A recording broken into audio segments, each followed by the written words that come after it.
Prolegomenon, January 1996.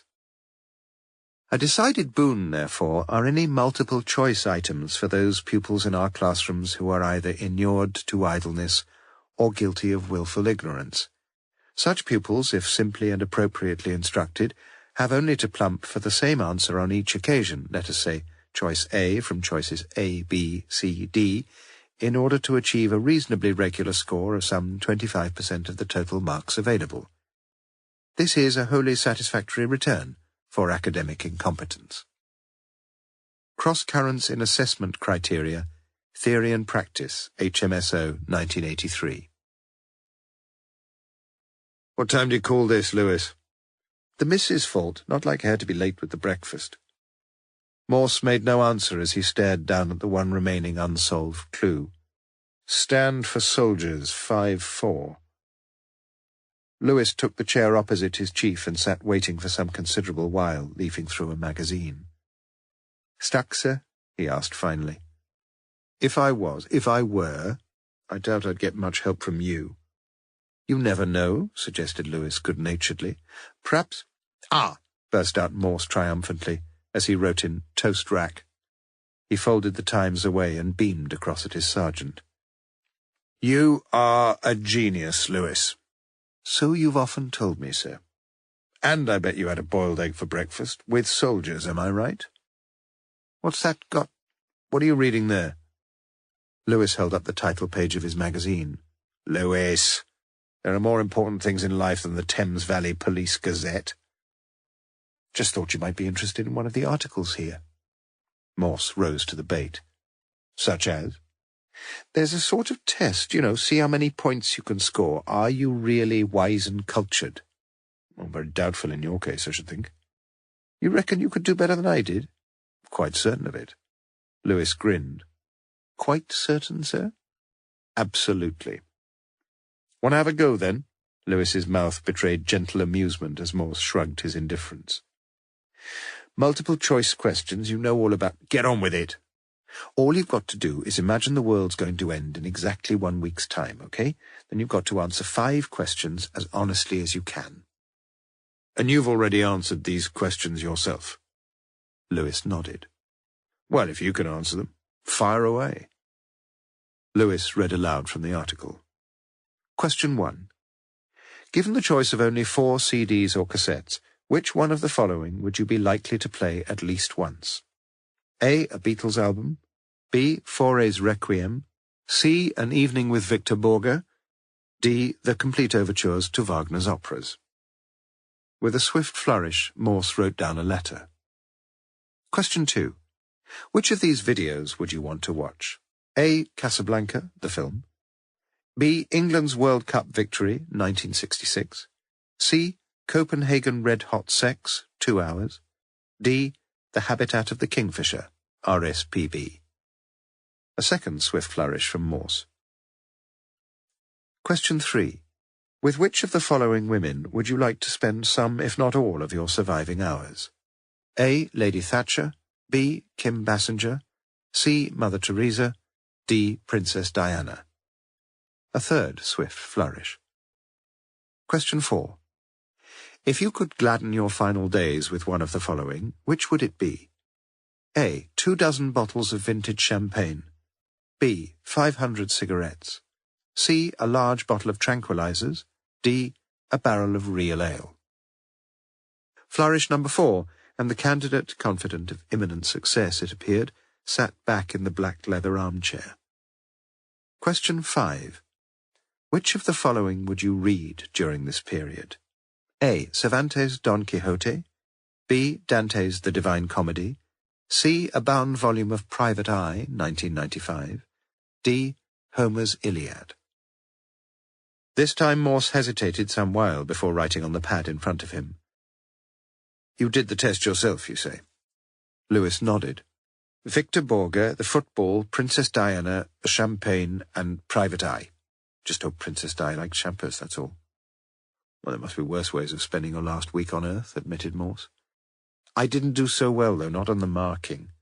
I'm not up there among the cultured and the wise, I'm afraid. Did you expect to be? Wouldn't you? Of course. Let's hear what you picked, then. My preferences, Lewis, Morse articulated his words with precision, were as follows. B, C, B, C, none of them. Turning to the back page, Lewis reminded himself of the answers putatively adjudged to be correct. I don't believe it, he whispered to himself. Then to Morse, You scored the maximum. Are you surprised? Lewis shook his head in mild bewilderment. You chose, what, the Requiem? Well, but you've never believed in all that religious stuff. Well, it's important if it's true, though, isn't it? Let's just say it's a bit like an insurance policy. A beautiful work, anyway. Says here, score 4 marks for B, sufficient recommendation that it was chosen by 3 of the last 4 popes for their funerals. Morse lifted his eyebrows. You didn't know that? Lewis ignored the question and continued. Then you chose the sex video. Well, it was either that or the Kingfisher. I've already seen Casablanca a couple of times, and no one's ever going to make me watch a football match again. But I mean a sex video. Morse, however, was clearly unimpressed by such obvious disapprobation. Well, it'd be the choice of those 3 popes as well, like as not. But it all gets... Well, it gets so plain boring after a while. So you keep telling me, Lewis, and all I'm asking is the chance to get as bored as everyone else. I've only got a week, remember. I like your next choice, though. Beautiful girl, Kim Bassinger. Beautiful. Something of a toss-up, that, between her and Mother Teresa, but I'd already played the God card. Then, Lewis considered the next answer. Come off it, say you didn't even go for the beer. You're supposed to answer these questions honestly. I've already got plenty of booze in, said Morse. Certainly enough to see me through to Judgment Day, and I don't fancy facing the great beyond with a blinding hangover. It'll be a new experience for me, tranquilizers. Lewis looked down again and proceeded to read out the reasons for Morse's greatest triumph. It says here on question 5, those choosing any of the suggested titles are clearly unfit for high honours. If any choice whatsoever is made, 4 marks will therefore be deducted from the final score. If the answer is a timid dash or similar, no marks will be awarded, but no marks will be deducted. A more positively negative answer, e.g., come off it, will be rewarded with a bonus of 4 marks. Again Lewis shook his head. It's nonsense, isn't it? Positively negative, I mean. Rather nicely put, I'd have thought, said Morse. Anyway, conceded Lewis, you scored 20 out of 20, according to this fellow who seems to have all the answers. Lewis looked again at the name printed below the article. Rhadamanthus, whoever he is. Lord Chief Justice of Appeal in the Underworld. Lewis frowned, then grinned. You've been cheating. You've got a copy. No. Morse's blue eyes gazed fiercely across at his sergeant. The first I saw of that gazette was when you brought it in just now. If you say so. But Lewis sounded less than convinced. Not surprised, are you, to find me perched up there on the topmost twig amongst the intelligentsia? The wise and the cultured, actually. And that's another thing. I think I shall go crackers if I hear 3 things in my life, much more. Hark the herald angels sing, eine kleine Nachtmusik, and that wretched bloody word actually. Sorry, sir. Suddenly Morse grinned. No need to be, old friend.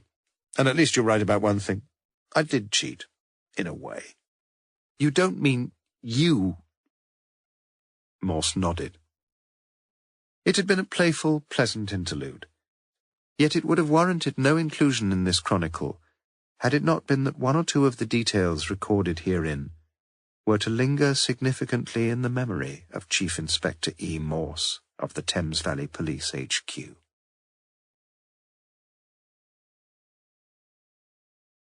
Part 1. Chapter 1. In hypothetical sentences introduced by if and referring to past time, where conditions are deemed to be unfulfilled, the verb will regularly be found in the pluperfect subjunctive, in both protasis and apodosis. Donnet, Principles of Elementary Latin Syntax. It is perhaps unusual to begin a tale of murder with a reminder to the reader of the rules governing conditional sentences in a language that is incontrovertibly dead. In the present case, however, such a course appears not wholly inappropriate.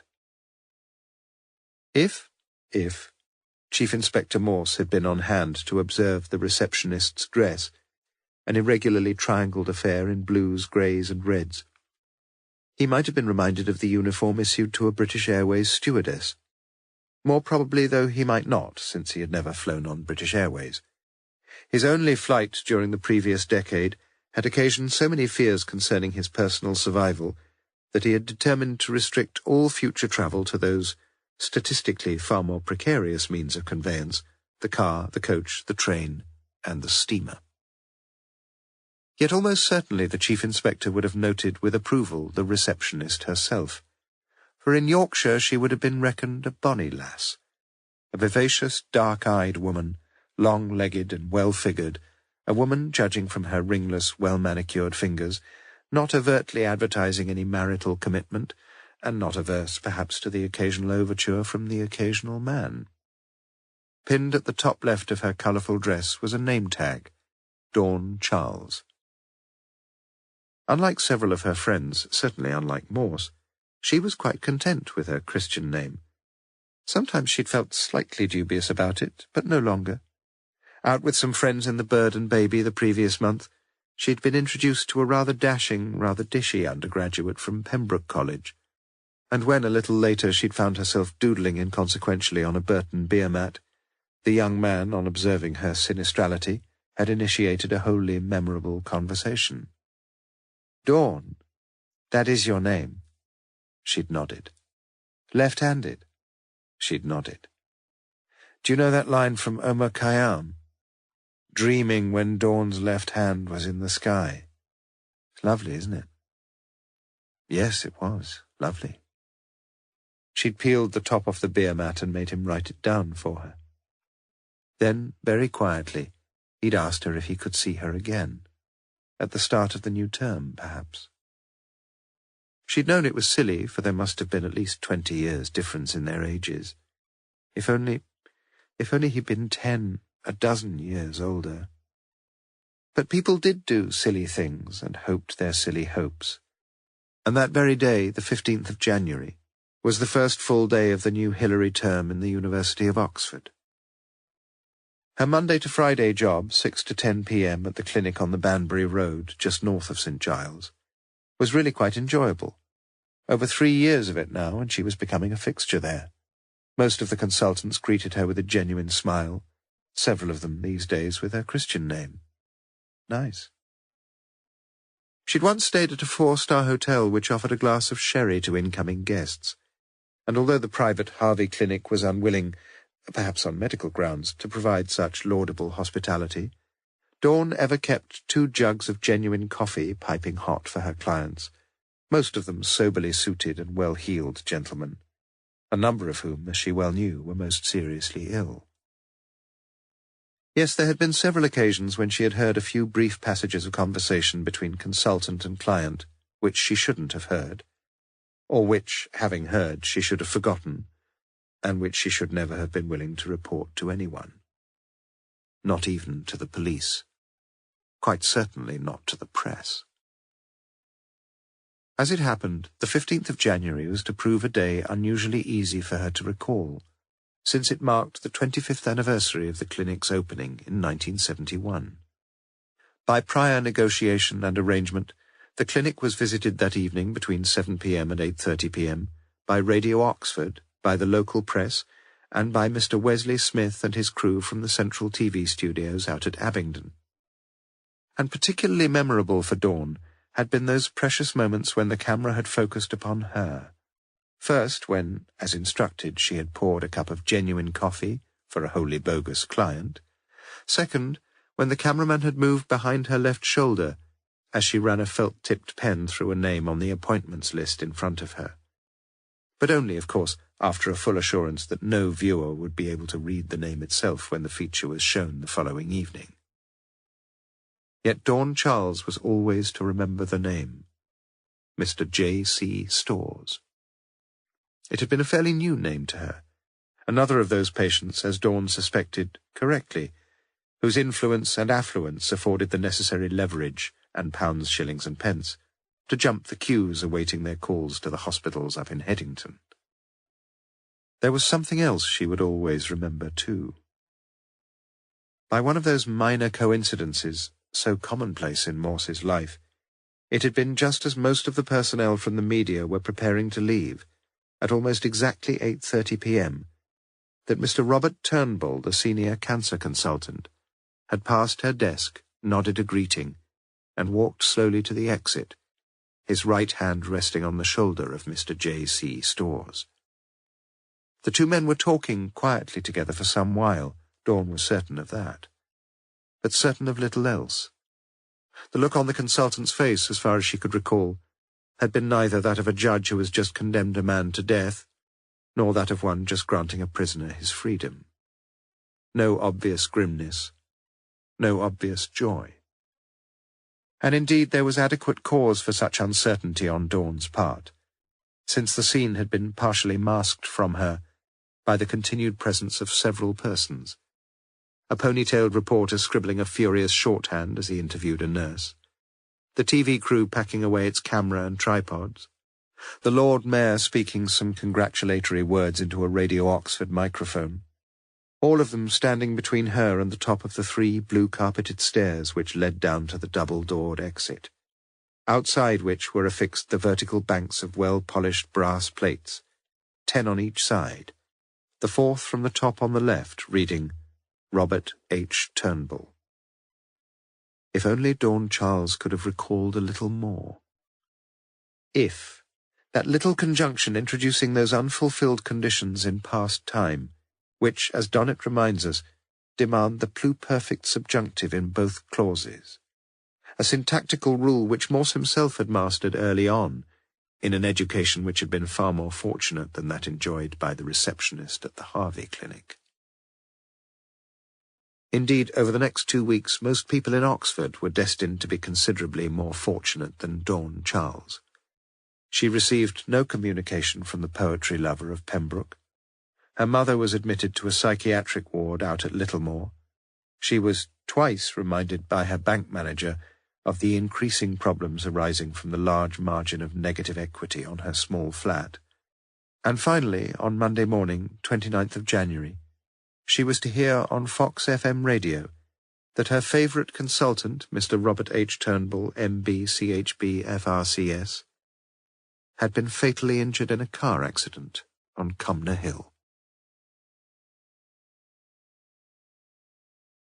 Chapter 2. The Master shall not continue in his post beyond the age of 67. As a simple rule, therefore, the incumbent Master will be requested to give notice of impending retirement during the university term immediately prior to that birthday. Where, however, such an accommodation does not present itself, the Master is required to propose a particular date not later than the end of the first week of the second full term after the statutory termination, vide supra. Paragraph 2a, translated from the Latin, from the Founders' Statutes of Lonsdale College, Oxford. Sir Clixby Bream would be almost 69 years old when he retired as Master of Lonsdale. A committee of senior fellows, including 2 eminent Latin scholars, had found itself unable to interpret the gobbledygook of the Founders' Statutes, vide supra, and since no accommodation, whatever that was, had presented itself, Sir Clixby had first been persuaded to stay on for a short while, then for a longer while. Yet this involved no hardship. He was subject to none of the normal pressures about moving to somewhere nearer the children or the grandchildren, since his marriage to Lady Muriel had been sine prole. Moreover, he was blessedly free from the usual uxorial bleatings about a nice little thatched cottage in Dorset or Devon, since Lady Muriel had been in her grave these past 3 years. The position of head of house at any one of the Oxbridge colleges was just about the acme of academic ambition, and since 3 of the last 4 masters had been knighted within 18 months of their appointments, it had been natural for him to be attracted by the opportunity of such pleasing preferment. And he had been so attracted, as even more strongly had the late Lady Muriel. Indeed, the incumbent master, a distinguished mathematician in his earlier days, had never enjoyed living anywhere as much as in Oxford, 10 years of it now, He learned to love the old city more and more the longer he was there. It was as simple as that. Of course, he was somewhat saddened by the thought of his imminent retirement. He would miss the college, miss the challenges of running the place, and he knew that the sight of the furniture van outside the wisteria-clad front of the master's lodge would occasion some aching regret. But there were a few unexpected consolations, perhaps. In particular, he would be able, he supposed, to sit back and survey with a degree of detachment and sardonic amusement the infighting that would doubtless arise among his potential successors. It was the duty of the Fellows' Appointments Committee, its legality long established by one of the more readily comprehensible of the college statutes, to stipulate 3 conditions for those seeking election as master. First, that any candidate should be of sound mind and in good health. Second, that the candidate should not have taken holy orders. Third, that the candidate should have no criminal record within the territories administered under the governance of his or her most glorious majesty. Such stipulations had often amused the present master. If one judged by the longevity of almost all the masters appointed during the 20th century, physical well-being had seldom posed much of a problem, yet mental stability had never been a particularly prominent feature of his immediate predecessor, nor, by all accounts, of his predecessor's predecessor. And occasionally Sir Clixby wondered what the college would say of himself once he was gone.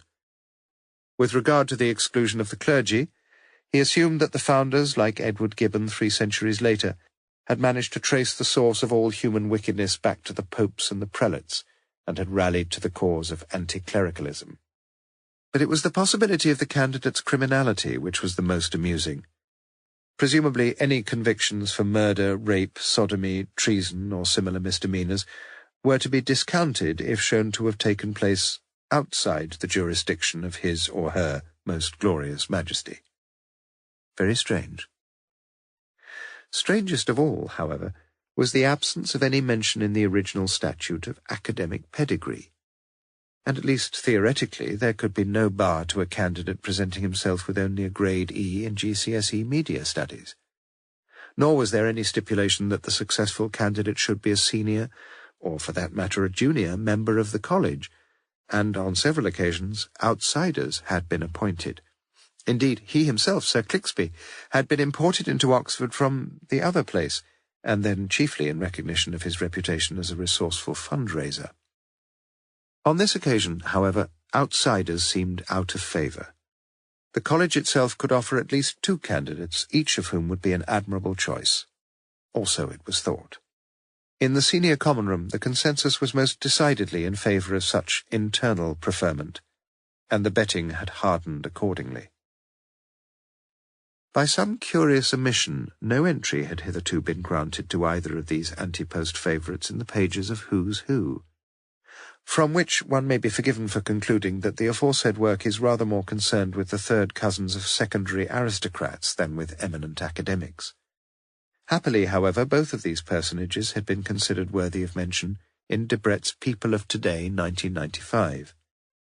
Stores, Julian Charles, B. 9 July 1935, Educ, Christ's Hosp, Services S. Dartmouth, Emmanuel Cole, Cambridge, B.A. M.A., M. Angela Miriam Martin, 31 March 1974, Career, Capt. R.A., Indian Army Secondment, Pitt Rivers Reader in Social Anthropology and Senior Fellow Lonsdale Col, Oxford.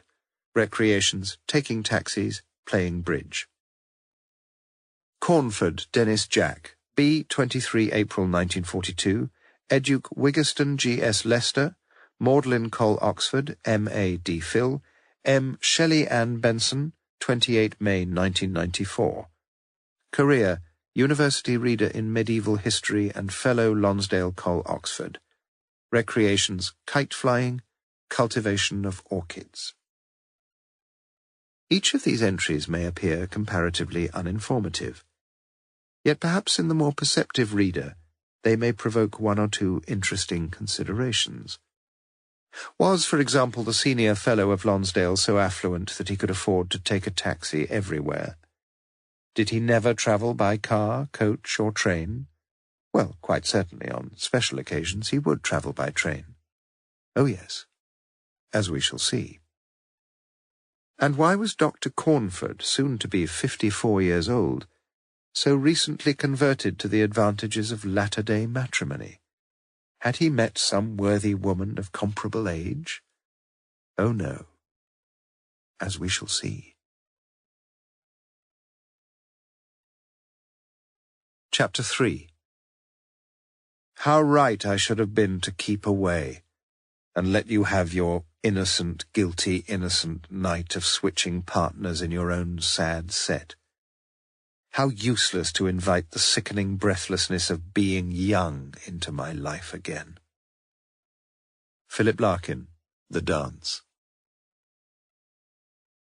Dennis Cornford, omnium consensu, was a fine historian. Allied with a mind both sharp and rigorously honest, was a capacity for the assemblage and interpretation of evidence that was the envy of the history faculty at Oxford. Yet in spite of such qualities, he was best known for a brief monograph on the Battle of Hastings, in which he maintained that the momentous conflict between Harold of England and William of Normandy had taken place 1 year earlier than universally acknowledged, in 1065. In the Trinity term of 1994, Cornford, a slimly built, smallish, pleasantly featured man, had taken sabbatical leave at Harvard, and there, somehow and somewhere, in Cambridge, Massachusetts, something quite extraordinary had occurred. For 6 months later, to the amazement and amusement of his colleagues, the confirmed bachelor of Lonsdale had returned to Oxford with a woman who had agreed to change her name from Shelley Benson to Shelley Cornford, a student from Harvard who had just gained her master's degree in American history, 26 years old, exactly half the age of her new husband, for this was her second marriage. It is perhaps not likely that Shelley would have reached the semi-final heats of any Miss Massachusetts beauty competition. Her jawline was slightly too square, her shoulders rather too strong, her legs perhaps a little on the sturdy side. Yet there were a good many in Lonsdale College, both dons and undergraduates, who were to experience a curious attraction to the woman now putting in fairly regular appearances in chapel, at guest nights, and at college functions during the Michaelmas term of 1994. Her wavy, shoulder-length brown hair framed a face in which the widely set dark brown eyes seemed sometimes to convey the half-promise of a potential intimacy, whilst her quietly voiced New England accent could occasionally sound as sweetly sensual as some enchantresses. Many were the comments made about the former Shelley Benson during those first few terms.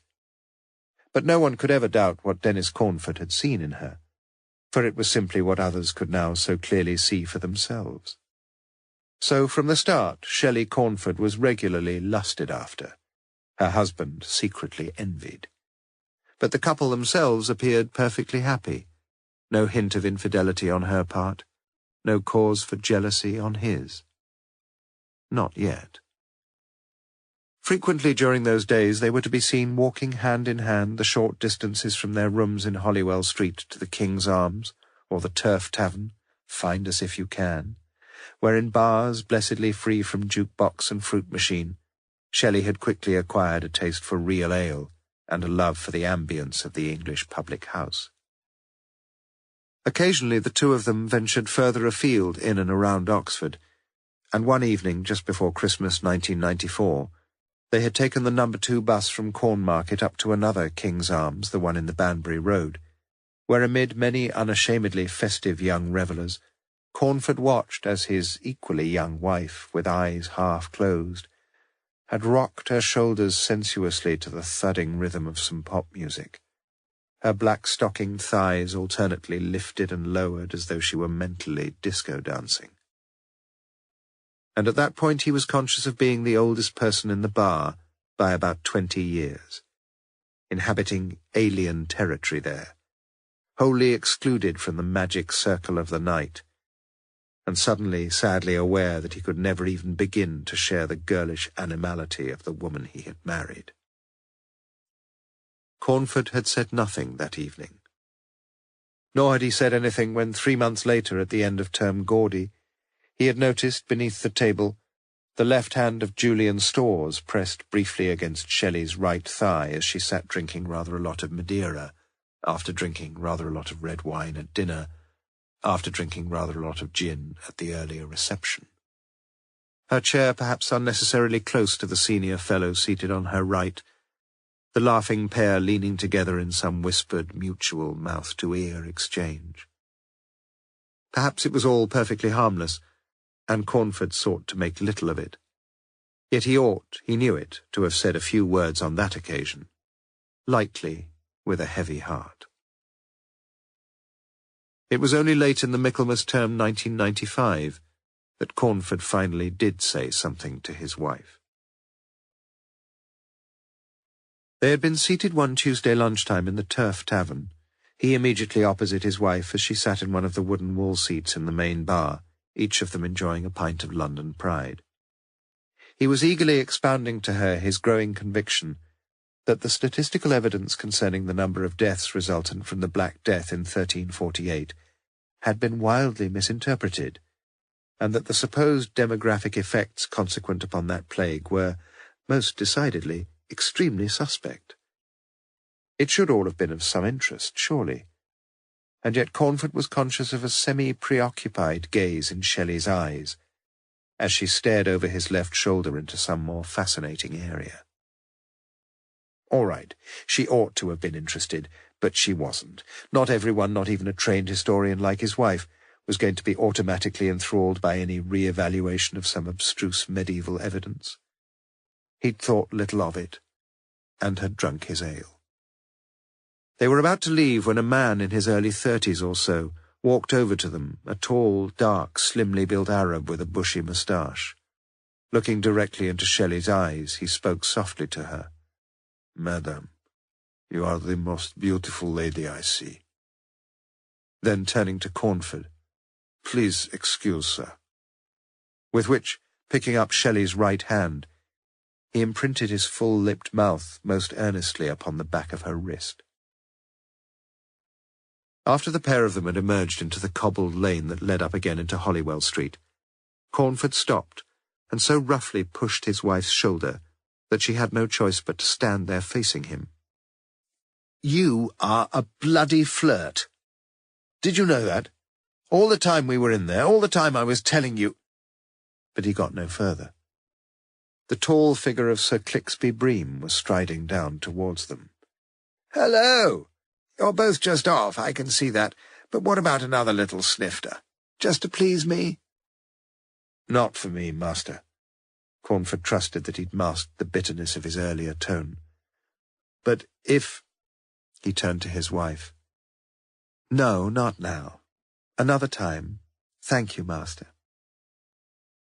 With Shelley still beside him, Cornford walked rather blindly on, suspecting, how otherwise, that the master had witnessed the awkward, angry scene. And then a few steps later, almost miraculously, he felt his wife's arm link with his own, heard the wonderful words spoken in her quiet voice. "Dennis, I'm so very sorry. Do please forgive me, my darling." As the master stooped slightly to pass beneath the entrance of the Turf Tavern, an observer skilled in the art of labiomancy would have read the two words on his smoothly smiling mouth. Well, well. Chapter 4. Wednesday the 7th of February. Disciple, weeping. O Master, I disturb thy meditations. Master, thy tears are plural, the divine will is one. Disciple, I seek wisdom and truth, yet my thoughts are ever of lust and the necessary pleasures of a woman. Master, seek not wisdom and truth, my son, seek rather forgiveness. Now go in peace, for verily hast thou disturbed my meditations of lust and of the necessary pleasures of a woman. Kung Fu Tzu, from Analects 23. Well, at least it's left on time. Not surprising, is it? The bloody thing starts from Oxford. Give it a chance, though. We'll probably run into signalling failure somewhere along the line. She smiled attractively.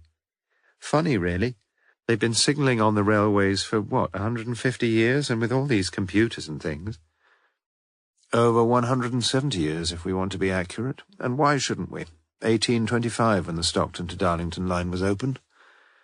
Yeah, we learned all about that in school. You know, Stephenson's rocket and all that. No, my dear girl.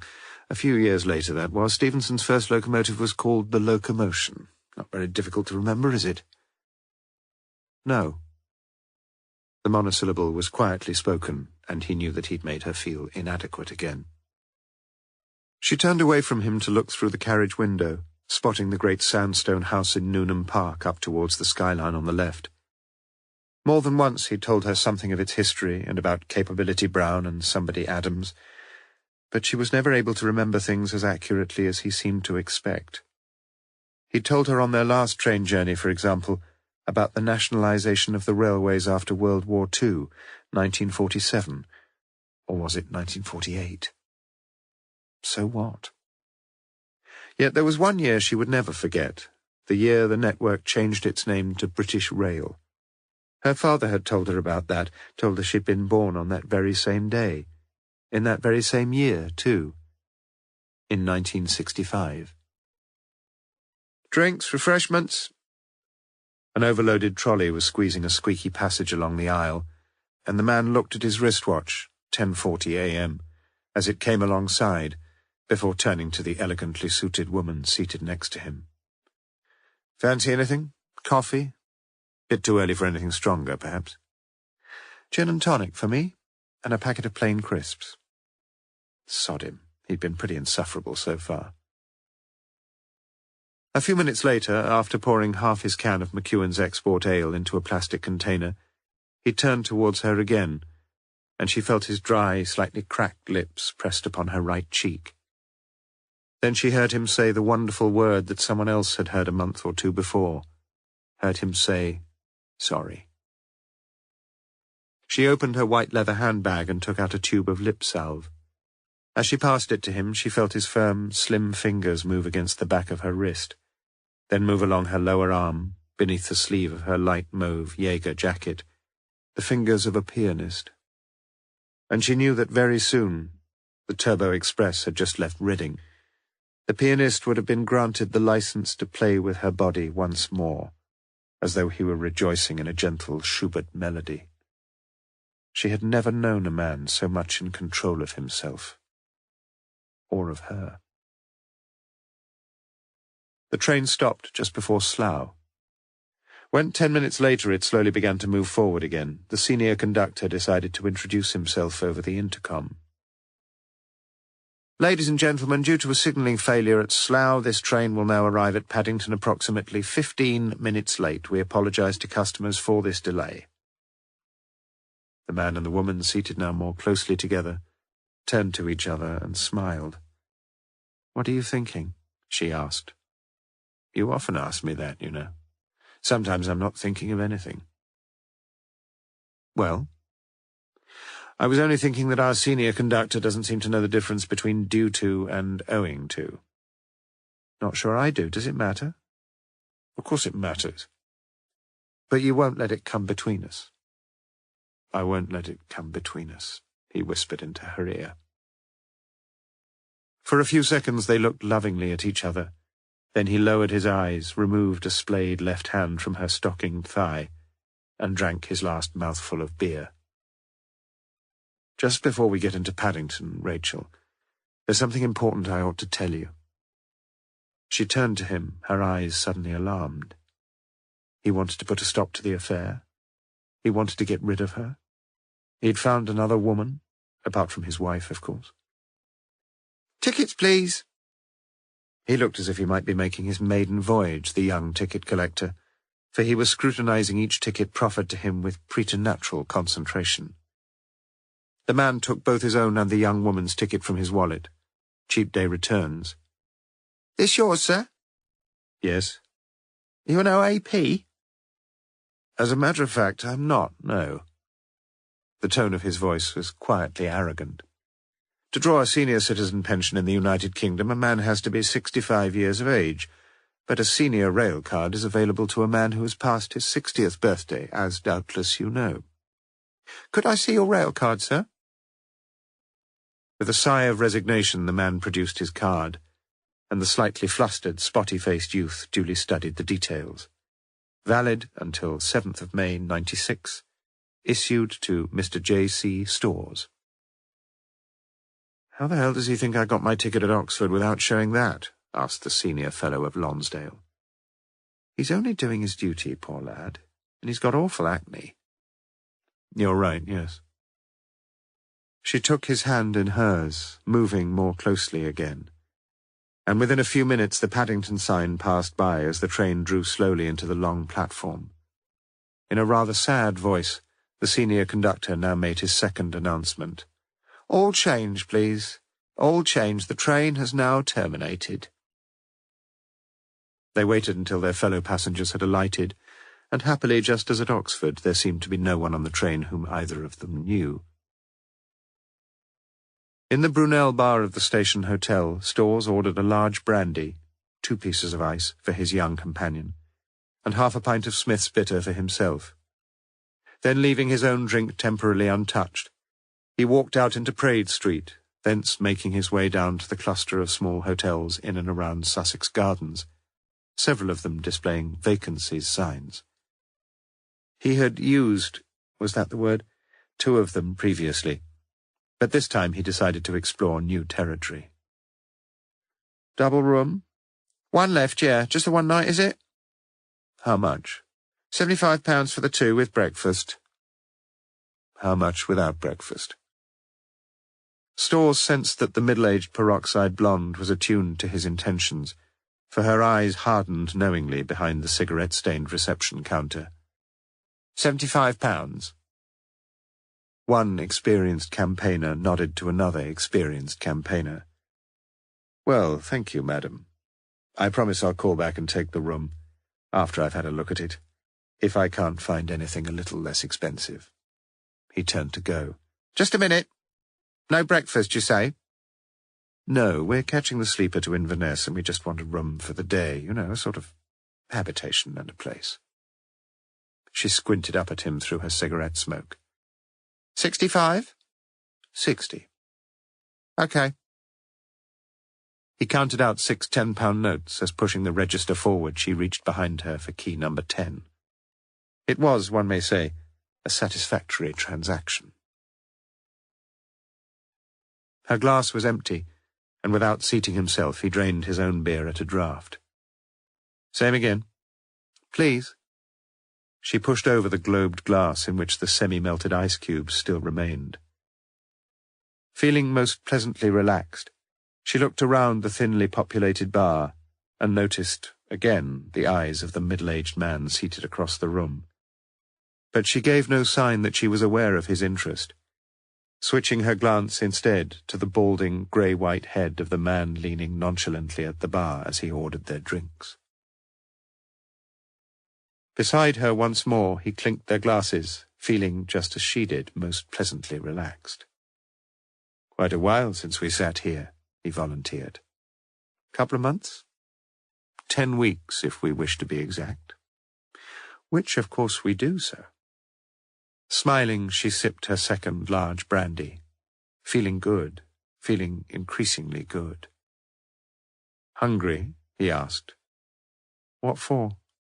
He grinned. An hour in bed, perhaps, before we have a bite to eat. Wine thrown in? I'm trying to bribe you. Well, if you want to go to bed for a little while first. I think I'd quite enjoy that.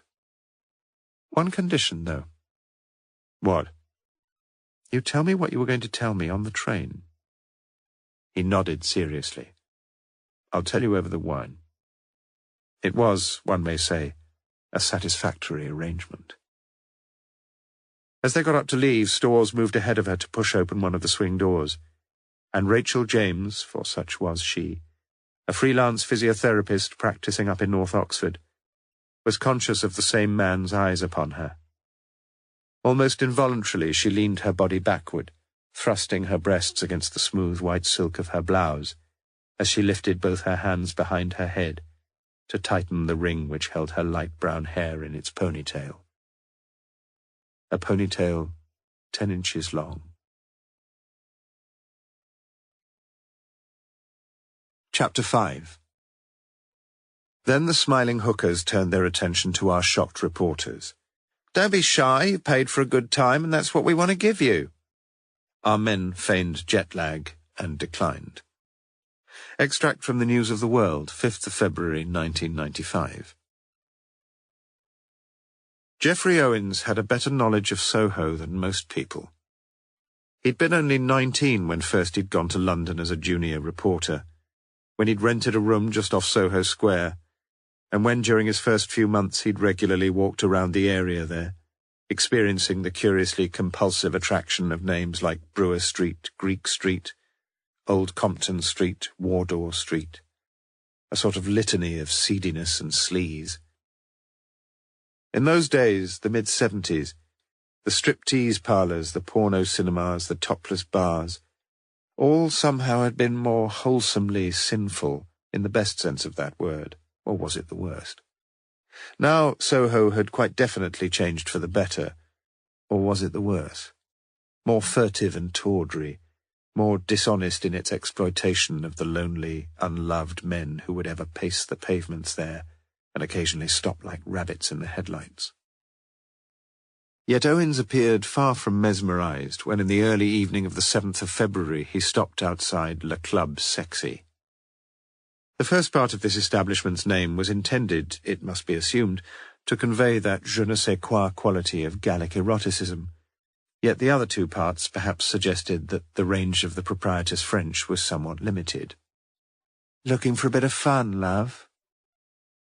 The heavily mascaraed brunette appeared to be in her early 20s, quite a tall girl in her red high heels, wearing black stockings, a minimal black skirt, and a low-cut, heavily sequined blouse stretched tightly over a large bosom, largely exposed beneath the winking light bulbs. Déjà vu. And ever the voyeur, Owens was momentarily aware of all the old weaknesses. "Come in. Come down and join the fun." She took a step towards him, and he felt the long, blood-red fingernails curling pleasingly in his palm. It was a good routine, and one that worked with many and many a man. One that seemed to be working with Owens. How much? "Only £3 membership, that's all. It's a private club, see? Know what I mean?" For a few seconds she raised the eyes beneath the empurpled lids towards Elysium. "Is Gloria still here?" The earthbound eyes were suddenly suspicious, yet curious too. "Who?" "If Gloria's still here, she'll let me in for nothing." "Lots of names here, mister. Real names, stage names." "So what's your name, beautiful?" "Look, you want to come in? £3, okay?" "You're not being much help, you know." "Why don't you just fuck off?" "You don't know Gloria." "What the hell do you want, mate?" she asked fiercely. His voice was very quiet as he replied, "I used to live fairly close by, and she used to work here then. Gloria did. She was a stripper, one of the best in the business, so everybody said." For the second time, the eyes in their lurid sockets seemed to betray some interest. "When was that?" 20-odd years ago. "Christ, she must be a bloody granny by now." "Dunno. She had a child, though, I know that. A daughter." A surprisingly tall, smartly suited Japanese man had been drawn into the magnetic field of Le Club Sexy. "Come in, come down, and how much is charge?" "Only £3. It's a private club, see, and you've got to be a member." With a strangely trusting, wonderfully polite smile, the man took a crisp £10 note from his large wallet and handed it to the hostess, bowing graciously as she reached a hand behind her and parted the multicoloured vertical strips which masked from public view the threadbare carpeting on the narrow stairs leading down to the secret delights. "You give me change, please. I'll give you £10. Just tell him downstairs, okay? Why you not give me £7? It'll be okay, okay?" "Okay." Halfway down the stairs, the newly initiated member made a little note in a little black book, smiling, we may say, scrutably. He was a member of a Home Office committee licensing all entertainment premises in the district of Soho. His expenses were generous. Needed to be. Sometimes he enjoyed his job. "Don't you ever feel bad about that sort of thing?" "What do you mean?" "He'll never get his change, will he?" "Like I said, why don't you just fuck off?" Gloria used to feel bad sometimes. Quite a civilized streak in that woman somewhere. You'd have liked her. Anyway, if you do come across her, just say you met me, Jeff Owens, will you? She'll remember me. Certain to. Just tell her I've got a little proposition for her. She may be a bit down on her luck. You never know these days, and I wouldn't want to think she was on her uppers. Or her daughter was, for that matter. What's her daughter got to do with it? The voice was sharp. Owens smiled, confidently now, lightly rubbing the back of his right wrist lightly across her blouse. Quite a lot, perhaps. You might have quite a lot to do with it, sweetheart. She made no attempt to contradict him. In the pub, she pointed across the street. 30 minutes, okay? She watched him go, the man with a 5 o'clock shadow who said his name was Owens. She'd never seen him before, but she'd recognized him again immediately. The dark hair drawn back above his ears, and tied in a ponytail about 8 or 9 inches long. Apart from the midnight milk float, which gave passengers the impression that it called at almost every hamlet along the line, the 11:20 p.m. was the last train from Paddington. And a panting Owens jumped into its rear coach as the Turbo Express suddenly juddered and began to move forward. The train was only half full, and he found a seat immediately. He felt pleased with himself. The assignation in the pub had proved to be even more interesting than he dared to expect, and he leaned back and closed his eyes contentedly as he pondered the possible implications of what he had just learned. He jolted awake at Didcot, wondering where he was, realizing that he had missed the Reading stop completely. Determined to stay awake for the last 12 minutes of the journey, he picked up an Evening Standard someone had left on the seat opposite, and was reading the sports page when over the top of the newspaper he saw a man walking back down the carriage, almost to where he himself was sitting, before taking his place next to a woman. And Owens recognized him. Recognized Mr. Julian Storrs of Lonsdale. Well, well, well. At Oxford, his head still stuck behind the Evening Standard, Owens waited until everyone else had left the rear carriage. Then, himself alighting, he observed Storrs arm in arm with his companion as they climbed the steps of the footbridge which led over the tracks to Platform 1. And suddenly, for the second time that evening, Owens felt a shiver of excitement. For he immediately recognized the woman, too. How could he fail to recognize her? She was his next-door neighbour. Chapter 6. Monday the 19th of February. Many is the gracious form that is covered with a veil, but on withdrawing this thou discoverest a grandmother. Musharrif ud-Din, Gulistan. Painstakingly, in block capitals, the chief inspector wrote his name, E. Morse, and was beginning to write his address when Lewis came into the office at 8:35 a.m. on Monday the 19th of February. "What's that, sir?" Morse looked down at a full page torn from one of the previous day's colour supplements. "Special offer. 2 free CDs when you apply to join the music club library." Lewis looked dubious. "Don't forget you have to buy a book every month with that sort of thing.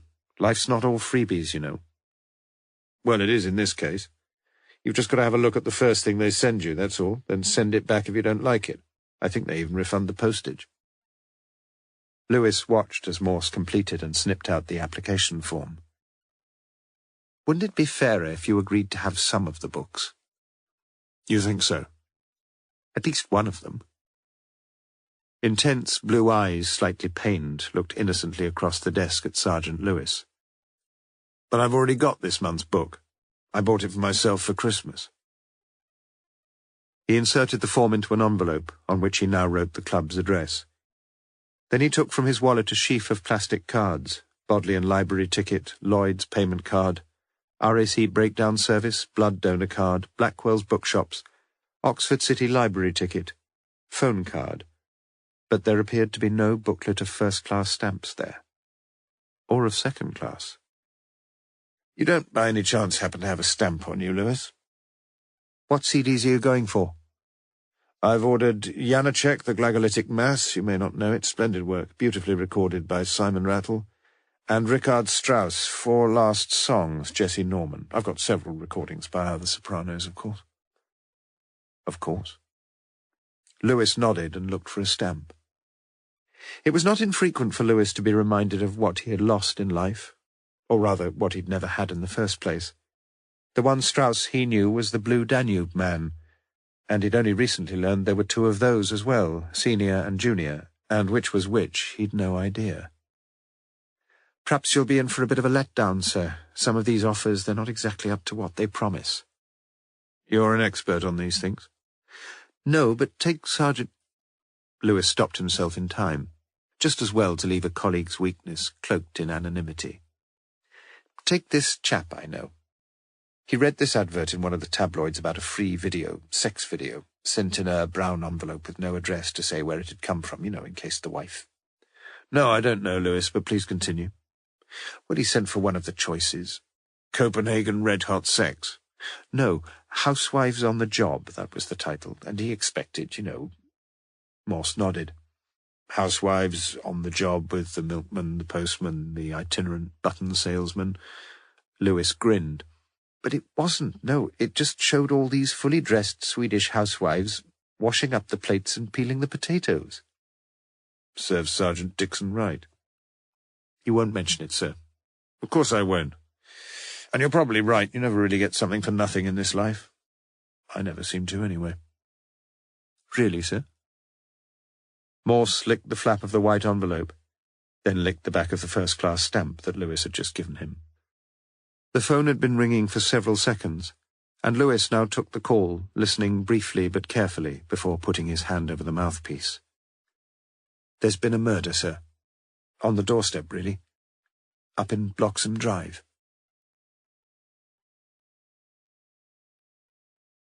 Part 2, Chapter 7.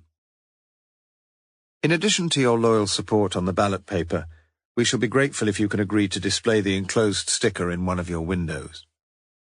Extract from a 1994 local election leaflet distributed by the East Oxford Labour Party. It reminded Morse of something, that rear window of number 17. As a young lad, he'd been fascinated by a photograph in one of his junior school textbooks of the apparatus frequently fixed round the necks of slaves in the southern states of America, an iron ring from whose circumference at regular intervals there emanated lengthy, fearsome spikes, also of iron. The caption, as Morse recalled, had maintained that such a device readily prevented any absconding cotton picker from passing himself off as an enfranchised citizen. Morse had never really understood the caption. Nor indeed, for some considerable while, was he fully to understand the meaning of the neat bullet hole in the centre of the shattered glass, and the cracks that radiated from it regularly, like a young child's crayoning the rays of the sun. Looking around him, Morse surveyed the area from the wobbly paving slabs which formed a pathway at the rear of the row of terraced houses stretching along the northern side of Bloxham Drive, Kidlington, Oxfordshire.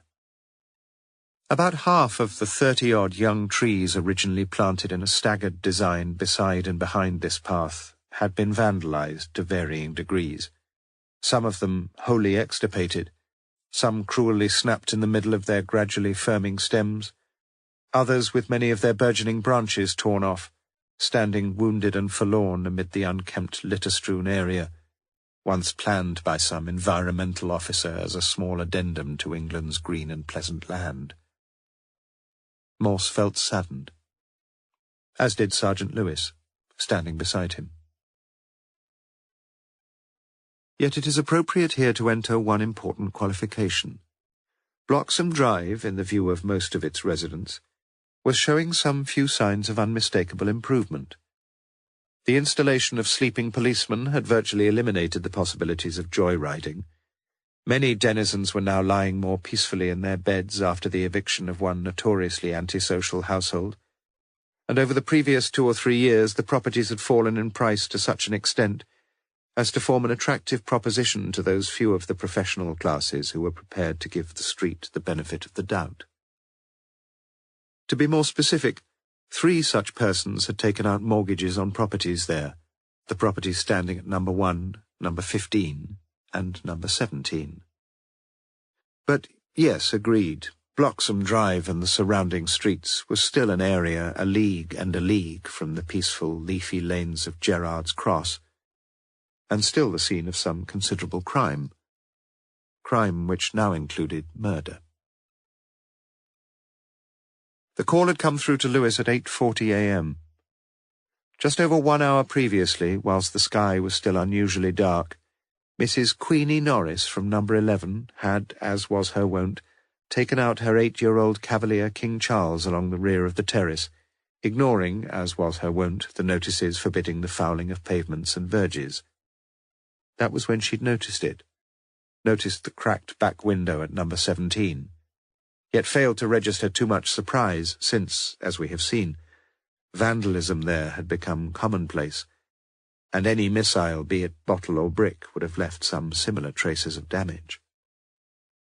Back from her walk, Mrs. Norris, as she was later to explain to the police, had felt increasingly uneasy, and just before the weather forecast on Radio 4, she had stepped out once again, now minus the duly defecated Samson, and seen that the light in the kitchen of number 17 was still on, the blind still drawn down to the bottom of the casement. This time she had knocked quietly, then loudly, against the back door.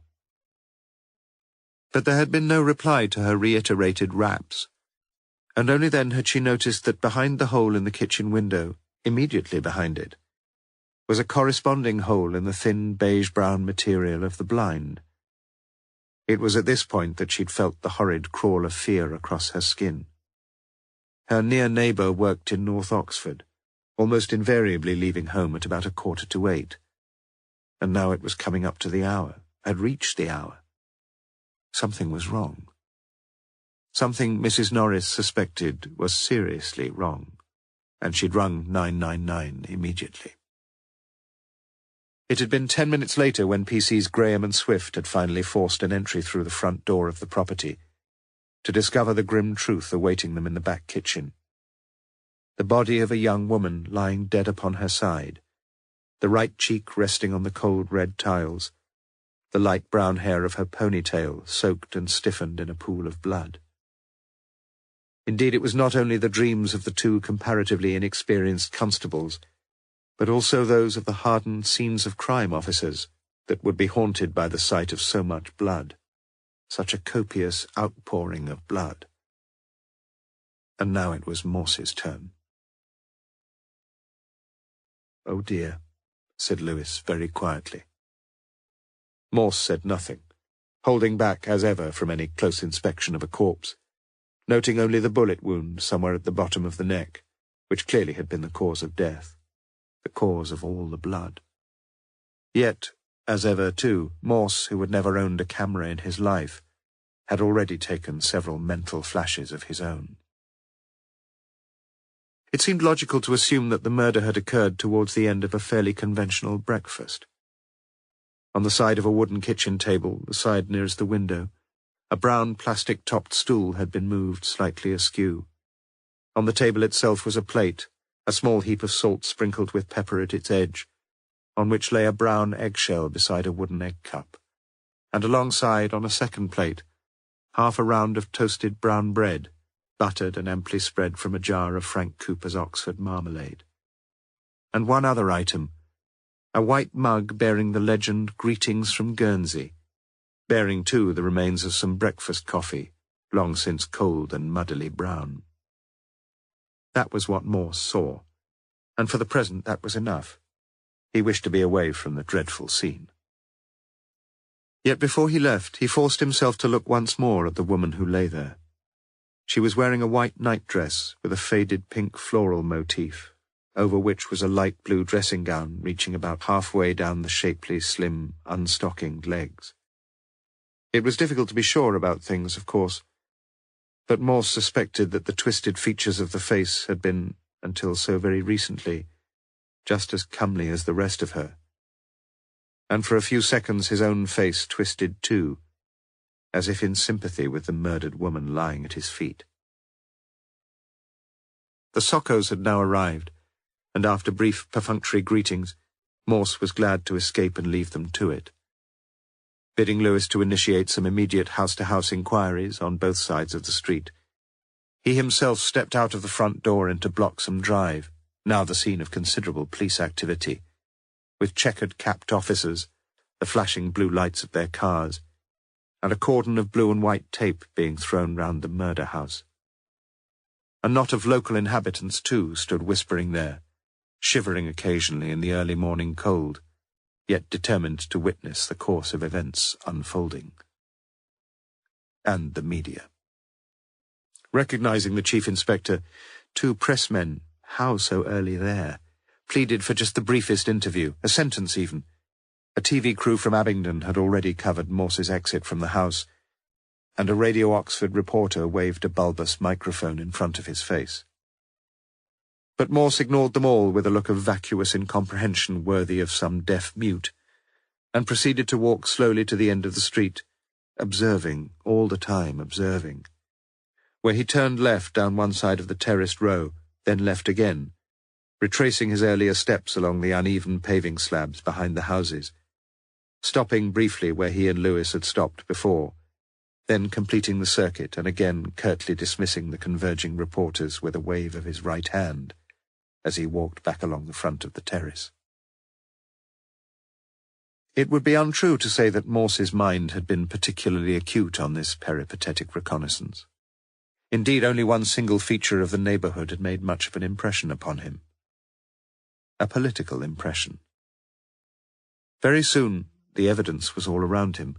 There was to be an election for one of the local council seats, death of an incumbent, perhaps. And clearly, if unusually, there appeared to be considerable interest in the matter. Stickers were to be observed in all but 2 of the front windows of the north side terrace, green stickers with the red lettering of the Labour candidate's name, white stickers with the royal blue lettering of the Conservatives. With little as yet upon which his mind could fix itself, Morse had taken a straw poll of the support shown from number 1 to number 21. And hardly surprising, perhaps, in this marginally depressed and predominantly working-class district, the advantage was significantly with the Labour man, with 6 stickers to the Tories too.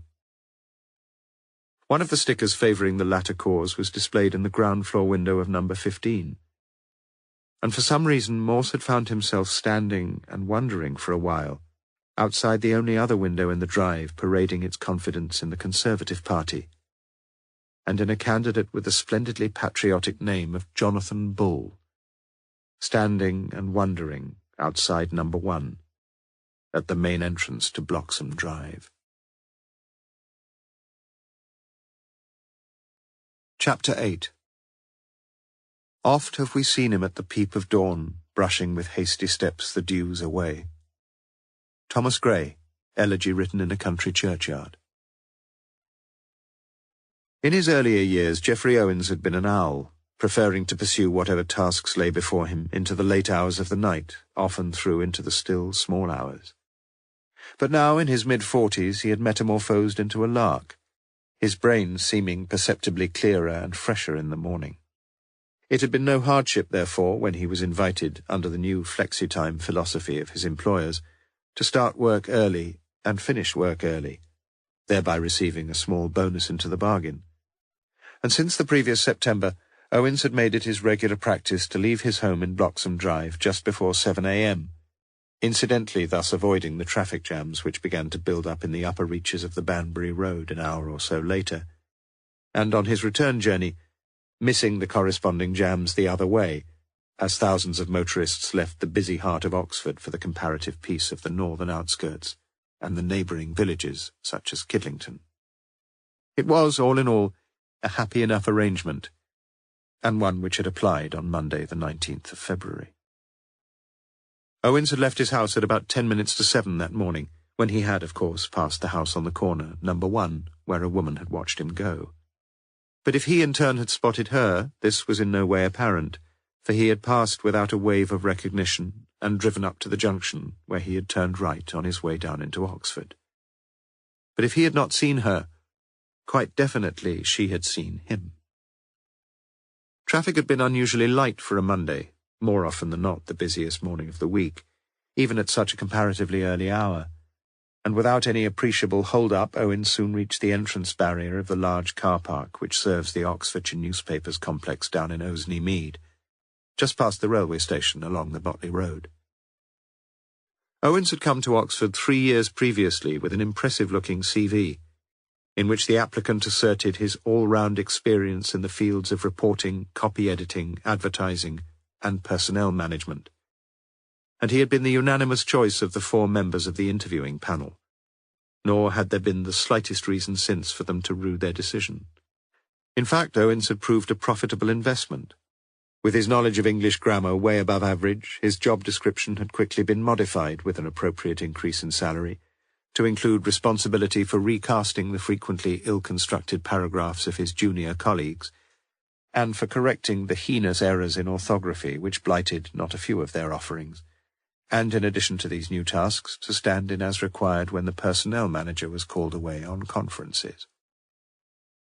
As a result of these changes, Owens himself, nominally the group's senior reporter, had become more and more desk-bound, venturing out only for the big stories. Like now. For as he stood in Bloxham Drive that morning, he was never in doubt that this would be one of those big stories, not just for himself, but also for the steadily increasing number of media colleagues who were already joining him. All of them waiting. Waiting, in fact, until 11:30 a.m., well before which time, as if by some sort of collective instinct, each was aware that something grotesque and gruesome had occurred in the house there, numbered 17. Chapter 9.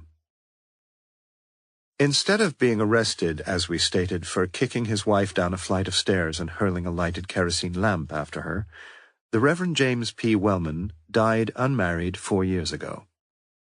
Correction in a U.S. journal, quoted by Burne-Jones in a letter to Lady Horner.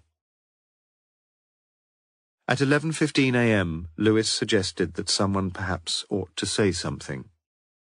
For the past hour and a half, a group of police officers had been knocking on neighbourhood doors, speaking to residents, taking brief preliminary statements. But as yet nothing official had been released to the representatives of the media assembled in a street now increasingly crowded with curious onlookers. "Go ahead," said Morse. "Shall I tell them all we know?" "Well, that won't take you long, will it?" "No need to keep anything back." "For Christ's sake, Lewis, you sound as if we've got something to hide. If we have, why don't you tell me?" "I just wondered." Morse's tone softened. "It won't matter much what you tell him, will it?" "All right. Just one thing, though. You can remind them that we'd all welcome a bit of accuracy for a change. Tell them to stick an H in the middle of Bloxham Close, that sort of thing." "Bloxham Drive, sir." "Thank you, Lewis." With which a morose-looking Morse eased himself back in the armchair in the front sitting-room, and continued his cursory examination of the papers, letters, documents, photographs, taken from the drawers of a Queen Anne-style escritoire, a rather tasteful piece, thought Morse. Family heirloom, perhaps. Family. Oh dear. That was always one of the worst aspects of suicides and murders, the family. This time with Mum and Dad and younger sister already on their way up from Torquay. Still, Lewis was wonderfully good at that sort of thing. Come to think of it, Lewis was quite good at several things, really, including dealing with the press. And as Morse flicked his way somewhat fecklessly through a few more papers, he firmly resolved, although in fact he forgot, to tell his faithful sergeant exactly that before the day was through. Immediately on confronting his interlocutors, Lewis was invited by the TV crew to go some way along the street so that he could be filmed walking before appearing in front of the camera, talking. Normal TV routine, it was explained. Always see a man striding along somewhere before seeing his face on the screen, So would Sergeant Lewis please oblige with a short perambulation? No, Sergeant Lewis wouldn't. What he would do, though, was try to tell them what they wanted to know, which, for the next few minutes, he did. A murder had occurred in the kitchen of number 17 Bloxham Drive, Bloxham. One of the neighbours, unspecified, had earlier alerted the police to suspicious circumstances at that address. A patrol car had been on the scene promptly, forced open the front door, discovered the body of a young woman. The woman had been shot dead through the rear kitchen window. The body had not as yet been officially identified. The property appeared to show no other sign, of any break-in. That was about it, really. Amid the subsequent chorus of questions, Lewis picked out the raucous notes of the formidable female reporter from the Oxford Star. "What time was all this, Sergeant?" As it happened, Lewis knew the answer to that question very well. But he decided to be economical with the details of the surprisingly firm evidence already gleaned. The Jacobs family lived immediately opposite number 17, where the lady of the house in dressing gown and curlers had opened her front door a few minutes after 7 a.m. in order to pick up her 2 pints of co-op milk from the doorstep. Contemporaneously, exactly so, her actions had been mirrored across the street, where another woman, also in a dressing gown, though without curlers, had been picking up her own single pint. Each had looked across at the other. Each had nodded a matutinal greeting. "You're quite sure?" Lewis had insisted. "It was still a bit dark, you know." "We've got some street lamps, haven't we, Sergeant?" "You are sure, then?" Unless she had a twin sister. "Sure about the time, too, that's very important." She nodded. "I just watched the news headlines on BBC One. I like to do that. Then I turned the telly off. I might have filled the kettle again, but like I say, it was only a few minutes past 7. 5 past at the outside." It therefore seemed virtually certain that there was a time span of no more than half an hour during which the murder had occurred. Between 7:05 a.m., when Mrs. Jacobs had seen her neighbour opposite, and 7:35 a.m. or so, when Mrs. Norris had first noticed the hole in the window. It was unusual, very unusual, for such exactitude to be established at so early a stage in a murder inquiry. And there would be little need in this case for the police to be dependent upon what Morse always called those prevaricating pathologists. "About 7:15, answered the prevaricating Lewis. "You're quite sure?" It was exactly the same question Lewis himself had asked. "No, not sure at all. Next question." "Why didn't everybody hear the shot?" The same young, ginger-haired reporter. "Silencer, perhaps?" "There'd be the sound of breaking glass, surely," a logically minded man from the Oxford Star. A series of hand gestures and silent lip movements from the TV crew urged Lewis not to look directly into the camera. Lewis nodded. "Yes, in fact, several of the neighbours think they heard something. 2 of them certainly did. But it could have been lots of things, couldn't it?" "Such as?" the importunate ginger knob again. Lewis shrugged. "Could have been the milkman dropping a bottle. No broken glass here, though, Sergeant. Car backfiring. We don't know." "Does what the neighbours heard fit in with the time all right?" The TV interviewer with his fluffy cylindrical microphone. "Pretty well, yes." The senior reporter from the Oxford Mail had hitherto held his peace, but now he asked a curious question, if it was a question. Not the 2 immediate neighbours, were they? Lewis looked at the man with some interest. "Why do you say that?" "Well, the woman who lives there," a finger pointed to number 19, "she was probably still asleep at the time, and she's stone deaf without a hearing aid." "Really?" "And the man who lives there," a finger pointed to number 15, "he'd already left for work." Lewis frowned. "Can you tell me how you happen to know all this, sir?" "No problem," replied Geoffrey Owens. "You see, Sergeant, I live at number 15. Chapter 10. Where lovers lie with ardent glow, where fondly each forever hears the creaking of the bed below, above the music of the spheres. Viscount Mumbles, 1797 to 1821. When Lewis returned from his encounter with the media, Morse was almost ready to leave the murder house. The morning had moved towards noon, and he knew that he might be thinking a little more clearly if he were drinking a little, or at least be starting to think when he started to drink. "Is there a real ale pub somewhere near?" Lewis, pleasantly gratified with his handling of the press and TV, was emboldened to sound a note of caution. "Doesn't do your liver much good, all this drinking." Surprisingly, Morse appeared to accept the reminder with modest grace. "I'm sure you're right, but my medical advisers have warned me it may well be unwise to give up alcohol at my age." Lewis was not impressed, for he had heard the same words, exactly the same words, on several previous occasions. "You've had a good look around, sir?" "Not really. I know I always find the important things, but I want you to have a look round. You usually manage to find the unimportant things, and often they're the things that really matter in the end." Lewis made little attempt to disguise his pleasure, and straightway relented.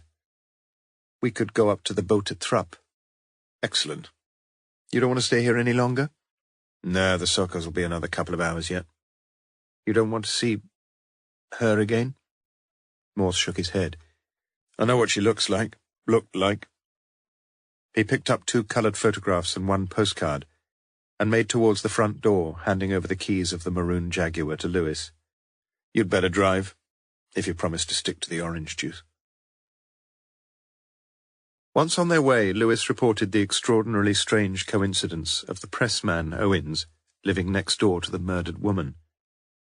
But Morse, who always looked upon any coincidence in life as the norm rather than the exception, was more anxious to set forth the firm details he had himself now gleaned about Miss Rachel James, for there could now be no real doubt of her identity. 29, single, no offspring. Worked as a freelance physiotherapist at a place in the Banbury Road. CV says she went to school at Torquay Comprehensive, left there in 1984 with a clutch of competent O-levels, 3 A-levels, 2 Bs in biology and geography, and an E in media studies. Must have been fairly bright. "What do you mean? You need to be a moron to get an E in media studies," asserted Morse, who had never seen so much as a page of any media studies syllabus, let alone a question paper. He continued. "Parents, as you know, still alive, on their way here." "You want me to see them?" "Well, you are good at that sort of thing, aren't you? And if the mother's like most women, she'll probably smell the beer as soon as I open the door." "Good reason for you to join me on the orange juice." Morse ignored the suggestion. "She bought the property there just over 4 years ago for £65,000, and the value's been falling ever since by the look of things, so the poor lass is one of those figuring in the negative equity statistics. Took out a mortgage of 55,000, probably Mum and Dad gave her the other 10,000, and the saleable value of number 17 is now £40,000 at the most." "Bought at the wrong time, sir. But some people were a bit irresponsible, don't you think?" "I'm not an economist, as you know, Lewis. But I'll tell you what would have helped her. Helped so many in her boots." "A win on the national lottery?" "I wouldn't help many, that would it? No, what she could have done with is a healthy dose of inflation. It's a good thing, inflation, you know, especially for people who've got nothing to start with. One of the best things that happened to some of us. One year I remember I had 3 jumps in salary." "Not many would agree with you on that, though, would they? Conservative and Labour both agree about inflation." "Ah, Messrs. Bull and Thomas, you mean? You noticed the stickers?" "I notice most things. It's just that some of them don't register. Not immediately." "What'll you have, sir?" "Lewis, we've known each other long enough, surely." As Morse tasted the hostelry's best bitter, he passed over a photograph of Rachel James. "Best one of her I could find." Lewis looked down at the young woman. "Real good looker," he said softly. Morse nodded. "I bet she'd have set a few hearts all aflutter." "Including yours, sir?" Morse drank deeply on his beer before replying. "She'd probably have a good few boyfriends, that's all I'm suggesting. As for my own potential susceptibility, that's beside the point." "Of course."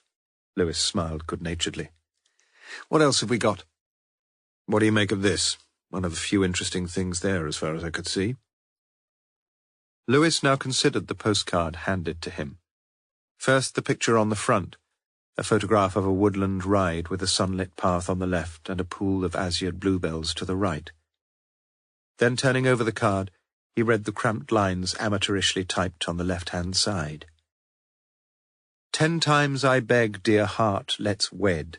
Thereafter long may Cupid reign. Let's tread the aisle where thou hast led the 15 bridesmaids in thy train. Then spend our honeyed moon abed, with springs that creak again, again. John Wilmot, 1672. That was all. No salutation, no valediction. And on the right-hand side of the postcard, nothing. No address, with the 4 dotted parallel lines devoid of any writing, the top right-hand rectangle devoid of any stamp. Lewis, a man not familiar with 17th century love lyrics, read the lines, then read them again with only semi-comprehension. Pity she didn't get round to filling in the address, sir. Looks as if she might be proposing to somebody. Aren't you making an assumption? Pardon? Did you see a typewriter in the house? Well, she could have typed it at work. Yes, you must get along there soon. You're the boss. Nice drop of beer, this. In good nick. Morse drained the glass and set it down in the middle of the slightly rickety table, whilst Lewis took a gentle sip of his orange juice and continued to sit firmly fixed to his seat. Morse continued. No, you're making a false assumption. I think you are. You're assuming she'd just written this to somebody and then forgotten the fellow's address, right? Pretty unlikely, isn't it, if she was proposing to him? Perhaps she couldn't find a stamp. Perhaps. Reluctantly, Morse got to his feet and pushed the glass across the bar. You don't want anything more yourself, do you, Lewis? No, thanks. You've nothing less? Asked the landlady as Morse tendered a £20 note. You're the first ones in today, and I'm a bit short of change. Morse turned round. Any change on you, by any chance, Lewis? You see, continued Morse, you're still assuming she wrote it, aren't you? And she didn't? I think somebody wrote the card to her, put it in an envelope, and then addressed the envelope, not the card. Why not just address the card? Because whoever wrote it didn't want anyone else to read it. Why not just phone her up? Difficult if he was married and his wife was always around. He could ring her from a phone box. Risky if anyone saw him. Lewis nodded without any conviction. And it's only a bit of poetry. Is it? Asked Morse quietly. Lewis picked up the card again. Perhaps it's this chap called Wilmot, sir. The date's just there to mislead us. Mislead you, perhaps. John Wilmot, Earl of Rochester, was a court poet to Charles II. He wrote some delightfully pornographic lyrics. So it's all genuine. I didn't say that, did I? The name's genuine, but not the poem. Any English scholar would know that's not 17th century verse. I'm sure you're right, sir. And if I'm right about the card coming in an envelope fairly recently, we might be able to find the envelope, agreed? Find a postmark, perhaps, even a bit of handwriting. Lewis looked dubious. I'd better get something organised, then. All taken care of. I've got a couple of the DCs looking through the waste paper baskets in the dustbin. You reckon this is important, then? Top priority, you can see that. She's been meeting some man, meeting him secretly. Which means he's probably married, probably fairly well known, probably got a prominent job, probably a local man. Probably lives in Peterborough, mumbled Lewis. That's exactly why the postmark's so vital, countered an unamused Morse. But if he's an Oxford man... Do you know what the population of Oxford is? I know it to the nearest 1,000, snapped Morse. Then, of a sudden, the Chief Inspector's mood completely changed. He tapped the postcard. Don't be despondent, Lewis. You see, we know just a little about this fellow already, don't we? He smiled benignly after draining his second pint, and since no other customers had as yet entered the lounge, Lewis resignedly got to his feet and stepped over to the bar once more. Lewis picked up the postcard again. Give me a clue, sir. You know the difference between nouns and verbs, of course. Well, how could I forget something like that? Well, at certain periods in English literature, all the nouns were spelt with capital letters. Now, as you can see, there are 8 nouns in those 6 lines, each of them spelt with a capital letter. but there are 9 capitals, forgetting the first word of each line. Now, which is the odd one out? Lewis pretended to study the lines once more.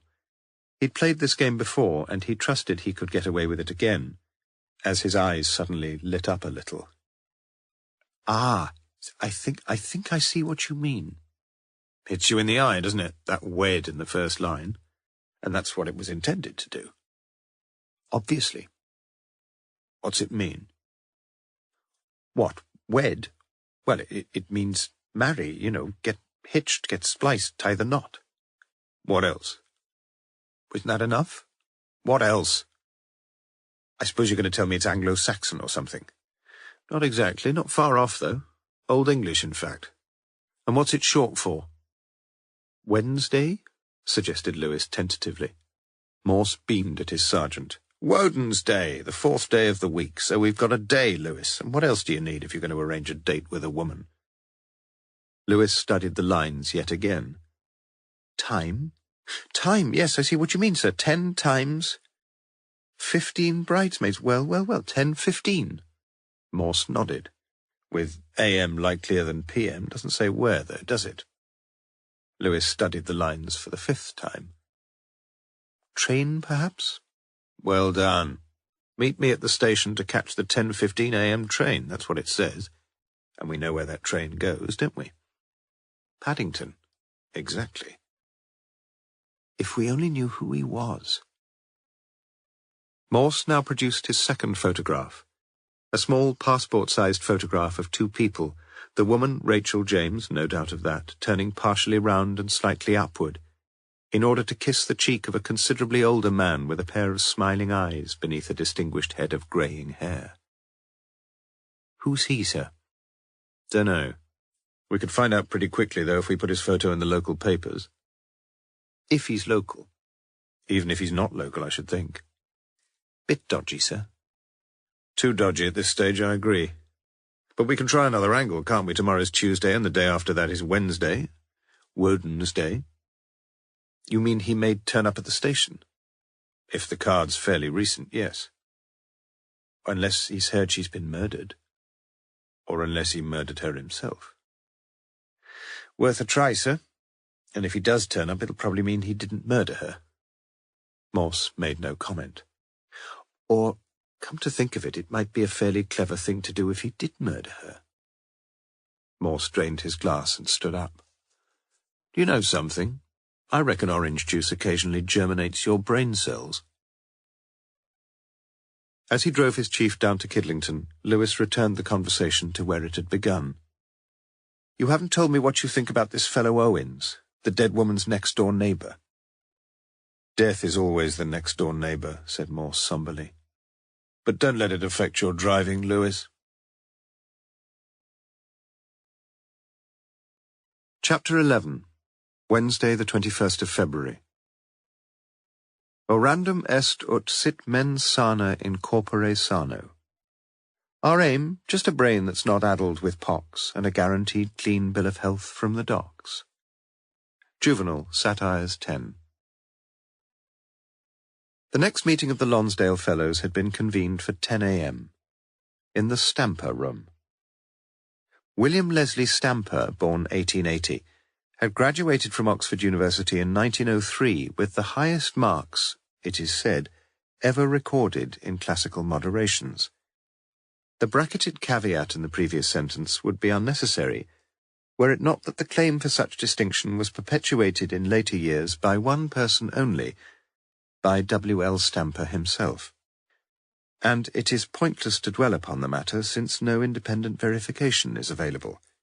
The relevant records had been removed from Oxford to a safe place, thereafter never to be seen again, during the First World War, a war in which Stamper had not been an active participant, owing to an illness which was unlikely to prolong his eminently promising career as a Don for more than a couple of years or so. Such non-participation in the great events of 1914-18 was a major sadness, it is said, to Stamper himself, who was frequently heard to lament his own failure to figure among the casualty lists from the fields of Flanders or Passchendaele. Now the reader may readily be forgiven for assuming from the preceding paragraph that Stamper had been a time server, a dissembling self-seeker. Yet such an assumption is highly questionable, though not necessarily untrue. When, for example, in 1925 the mastership of Lonsdale fell vacant and nominations were sought amid the groves of academe, Stamper had refused to let his name go forward on the grounds that if 10 years earlier he had been declared unfit to fight in defence of his country, he could hardly be considered fit to undertake the governance of the college. Specifically so, since the statutes stipulated a candidate whose body was no less healthy than his brain. Thereafter, in his gentle, scholarly, pedantic manner, Stamper had passed his years teaching the esoteric skills of Greek prose and verse composition, until retiring at the age of 65, 2 years before the statutory limit, on the grounds of ill health.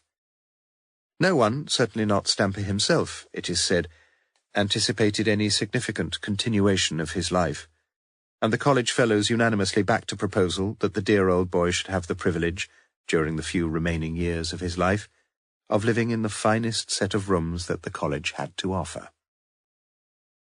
Thus it was that the legendary Stamper had stayed on in Lonsdale as an honorary emeritus fellow with full dining rights, from the year of his retirement, 1945, to 1955, and then to 1965, and 1975, and almost indeed until 1985, when he had finally died at the age of 104, and then not through any dysfunction of the bodily organs, but from a fall beside his rooms in the front quad, after a heavy bout of drinking at a Gaudy, his last words, it is said, being a whispered request for the Madeira to be passed round once again. The agenda which lay before Sir Clixby Bream and his colleagues that morning was short and fairly straightforward. 1. To receive apologies for absence. 2. To approve the minutes of the previous meeting, already circulated. 3. To consider the auditor's statement on college expenditure, Michaelmas 1995. 4. To recommend appropriate procedures for the election of a new master. 5. AOB.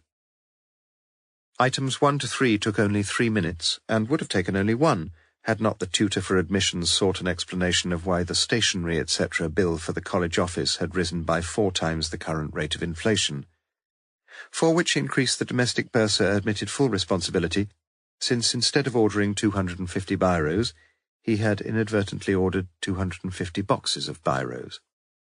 This confession put the meeting into good humour, as it passed on to item 4. The master briefly restated the criteria to be met by potential applicants. First, that he be not in holy orders. Second, that he be mentally competent, and particularly so in the skills of the arithmetic, as the original statute had it. Third, that he be free from serious bodily infirmity. On the second criterion, the master suggested that since it was now virtually impossible, a gentle glance here at the innumerate professor of Arabic, to fail GCSE mathematics, there could be little problem for anyone. As far as the third criterion was concerned, however, the master grew more solemn now. There was a sad announcement he had to make. One name previously put forward had been withdrawn, that of Dr. Ridgway, the brilliant microbiologist from Balliol, who had developed serious heart trouble at the comparatively youthful age of 43. Amid murmurs of commiseration round the table, the master continued. Therefore, gentlemen, we are left with 2 nominations only, unless anyone... No? No. Well, that was pleasing, the master declared. He had always wished his successor to be appointed from within the college, and so it would be. Voting would take place in the time-honoured way. A single sheet of paper bearing the handwritten name of the preferred candidate with the signature of the voting fellow beneath it must be delivered to the master's lodge before noon on the 19th of March, 1 month away. The master proceeded to wish the 2 candidates well, and Julian Storrs and Dennis Cornford, by chance seated next to each other, shook hands smilingly like a couple of boxers before the weigh-in for a bruising fight. That was not quite all. Under AOB, the tutor for admissions was moved to make his second contribution of the morning. Perhaps it may be possible, Master, in view of the current plethora of pens in the college office, for the domestic bursar to send us each a free biro with which we can write down our considered choices for Master. It was a nice touch, typical of an Oxford SCR, and when at 10:20 a.m. they left the Stamper room and moved outside into the front quad, most of the fellows were grinning happily. But not the domestic bursar, nor Julian Storrs, nor Dennis Cornford. Chapter 12. The virtue of the camera is not the power it has to transform the photographer into an artist, but the impulse it gives him to keep on looking. And looking. Brooks Atkinson, Once Around the Sun. Earlier that same morning, Morse and Lewis had been sitting together drinking coffee in the canteen at Kidlington Police HQ. "Well, that's them," said an unwontedly ungrammatical Morse as he pointed to the photograph which some darkroom boy had managed to enlarge and enhance. "Our one big clue, that. One small clue, anyway." As Lewis saw things, the enlargement appeared to have been reasonably effective as far as the clothing was concerned. Yet, to be truthful, the promised enhancement of the two faces, those of the murdered woman and of the man so close beside her, seemed to have blurred rather than focused any physiognomical detail. "Well?" asked Morse. "Worse than the original." "Nonsense. Look at that." Morse pointed to the tight triangular knot of the man's tie, which appeared just above a high-necked grey sweater. Yes, Lewis acknowledged that the colour and pattern of the tie were perhaps a little clearer. "I think I almost recognise that tie," continued Morse slowly. "That deepish maroon colour, and that," he pointed again, "that narrow white stripe." "We never had ties at school," ventured Lewis. But Morse was too deeply engrossed to bother about his sergeant's former school uniform, or lack of it, as with a magnifying glass he sought further to enhance the texture of the small, relevant area of the photograph. "Bit of taste there, Lewis. Little bit of class. I wouldn't be surprised if it's the tie of the old Wykehamists' Classical Association." Lewis said nothing. And Morse looked at him almost accusingly. "You don't seem very interested in what I'm telling you." "Not too much, perhaps." "All right, perhaps it's not a public school tie, so what tie do you think it is?" Again Lewis said nothing. After a while, a semi-mollified Morse picked up the photograph, returned it to its buff-coloured do-not-bend envelope, and sat back in his seat. He looked tired. And, as Lewis knew, he was frustrated too, since necessarily the whole of the previous day had been spent on precisely those aspects of detective work that Morse disliked the most: admin, organisation, procedures, with as yet little opportunity for him to indulge in the things he told himself he did the best: hypotheses, imaginings, the occasional leap into the semi-darkness. It was now 9 a.m. "You'd better get off to the station, Lewis, and good luck." "What are you planning to do?" "Go down to Oxford for a haircut." "We've got a couple of new barbers' shops opened here. No need to—" "I am going down into Oxford, all right? A bit later I'm going to meet a fellow who's an expert on ties, all right?" "I'll give you a lift if you like." "No. It only takes one of those shapely lasses in Shepherd and Woodward's about 10 minutes to trim my locks, and I'm not meeting this fellow till 11. "King's Arms, is it?" "Ah, you're prepared to guess about that." "Pardon?" "So why not have a guess about the tie? Come on." "I dunno." "Nor do I bloody know. That's exactly why we've got to guess, man." Lewis stood by the door now. It was high time he went. "I haven't got a clue about all those posh ties you see in the posh shops in the High. For all I know, he'd probably got it off the tie rack in Marks and Spencer's." "No, I don't think so." "Couldn't we just cut a few corners? Perhaps we ought to put the photo in the Oxford Mail. We'd soon find out who he was then." Morse considered the possibility anew. "Yes, and if we find he's got nothing to do with the murder—" "We can eliminate him from inquiries." "Yes, eliminate his marriage, too." "If he's married?" "And ruin his children." "If he's got any?" "You just get off to the railway station, Lewis." Morse had had enough. Chapter 13. It is the very temple of discomfort. John Ruskin, The Seven Lamps of Architecture, referring to the building of a railway station.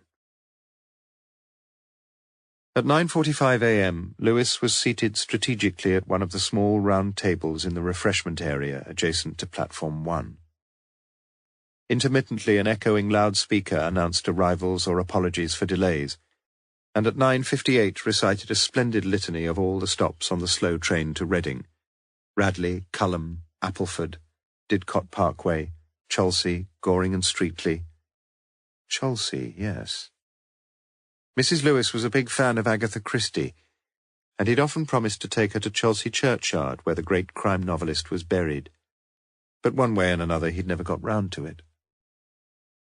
The complex was busy, with passengers constantly leaving the station through the two automatic doors to Lewis's right, to walk down the steps outside to the taxi rank and buses for the city centre. Passengers constantly entering through those same doors, making for the ticket windows, the telephones, the rail information office. Passengers turning left past Lewis in order to buy newspapers, sweets, paperbacks from the Mingy's shop, or sandwiches, cakes, coffee from the quick snack counter alongside. From where he sat, Lewis could just read one of the display screens. The 10:15 train to Paddington, it appeared, would be leaving on time, no minutes late. But he had seen no one remotely resembling the man whose photograph he'd tucked inside his copy of the Daily Mirror. At 10:10 a.m. the train drew into Platform 1, and passengers were now getting on. But still there was no one to engage Lewis's attention. No one standing around impatiently as if waiting for a partner. No one sitting anxiously consulting a wristwatch every few seconds, or walking back and forth to the exit doors and scanning the occupants of incoming taxis. No one. Lewis got to his feet and went out onto the platform, walking quickly along the 4 coaches which comprised the Turbo Express for Paddington, memorizing as best he could the face he'd so earnestly been studying that morning. But again he could find no one resembling the man who had once sat beside the murdered woman in a photographic booth. No one. It was then, at the last minute, quite literally so, that the idea occurred to him. A young-looking ticket collector was leaning out of one of the rear windows whilst a clinking refreshment trolley was being lifted awkwardly aboard. Lewis showed him his ID, showed him the photograph. "Have you ever seen either of these two on the Paddington train? Or any other train?" The acne-faced youth examined the ID card as if suspecting, perchance, that it might be a faulty ticket, then equally carefully looked down at the photograph before looking up at Lewis. Someone blew a whistle. "Yes, I have. Seen him, anyway. Do you want to know his name, Sergeant? I remember it from his rail card."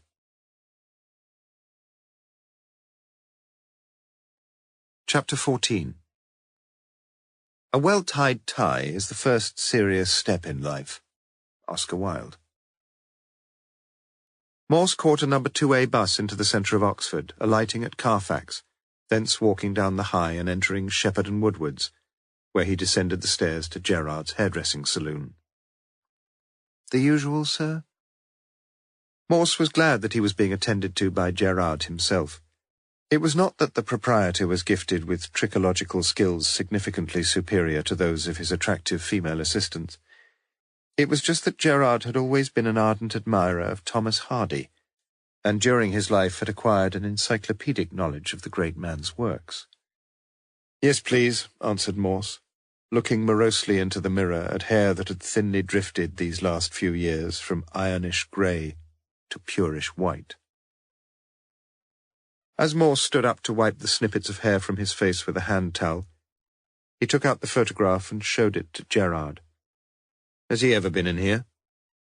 "Don't think so. Shall I ask the girls?" Morse considered. "No, leave it for the present." "Remember the Hardy poem, Mr. Morse? The photograph?" Morse did, yet only vaguely. "Remind me." "I used to have it by heart, but—" "We all get older," admitted Morse.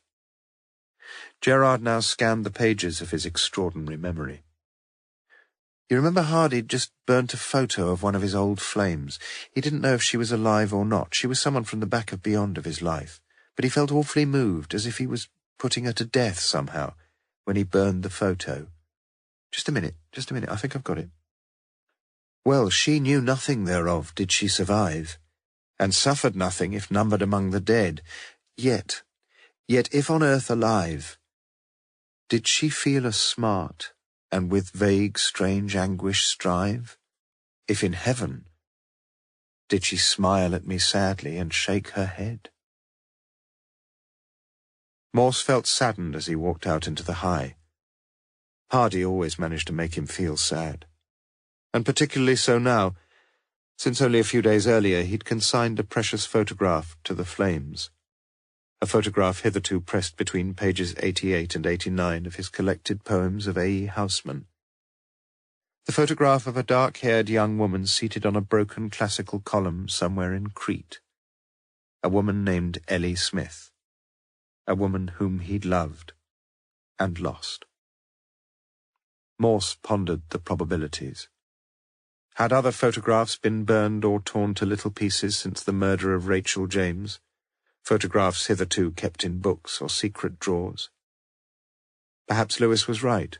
Why not publish the photo in the Oxford Mail? Assuredly there'd be hundreds of incoming calls, so many of them wrong, of course, but some few of them probably right. Morse turned left into Alfred Street and walked down the narrow cobbled lane to the junction with Blue Boar Street, where he tried the saloon bar door of the Bear Inn. Locked, with the opening hour displayed disappointingly as midday. It was now 11:20 a.m., and Morse felt thirsty. Perhaps he was always thirsty. That morning, though, he felt preternaturally thirsty. In fact, he would gladly have swallowed a pint or two of ice-cold lager, a drink which at almost any other time would have been considered a betrayal by a real ale addict like Morse. He tapped lightly on the glass of the door, tapped again. The door was opened. A few minutes later, after offering identification, after a brief explanation of his purpose, Morse was seated with the landlord, Stephen Lowbridge, at a table in the front bar. "Would you like a coffee or something?" asked Sonia, his wife. Morse turned round and looked towards the bar, where a row of beers paraded their pedigrees on the hand pumps. "Is the Burton in good nick?" The landlord, Morse learned, had been at the Bear Inn for 5 years, greatly enjoying his time there. A drinking house had been on the site since 1242, and undergraduates and undergraduettes were still coming in to crowd the comparatively small pub, from Oriel and Christchurch mostly, from Lincoln and Univ too. And the ties? The Bear Inn was nationally, internationally renowned for its ties. About 5,000 of them at the last count. Showcases of ties covered the walls, covered the ceilings in each of the bars. Ties from army regiments, sports clubs, schools and OB associations. Ties from anywhere and everywhere. The collection started, Morse learned, in 1954, when the incumbent landlord had invited any customer with an interesting-looking tie to have the last 3 or 4 inches of its back end cut off in exchange for a couple of pints of beer. Thereafter the snipped-off portions were put on display in cabinets, with a small square of white card affixed to each giving provenance and description. Morse nodded encouragingly as the landlord told his well-rehearsed tale, occasionally casting a glance at the cabinet on the wall immediately opposite. Yale University Fencing Club, Kenya Police, Welsh Schoolboys Hockey Association, Women's Land Army. Ye gods, what a multitude of ties. Morse's glass was empty, and the landlady tentatively suggested that the chief inspector would perhaps enjoy a further pint.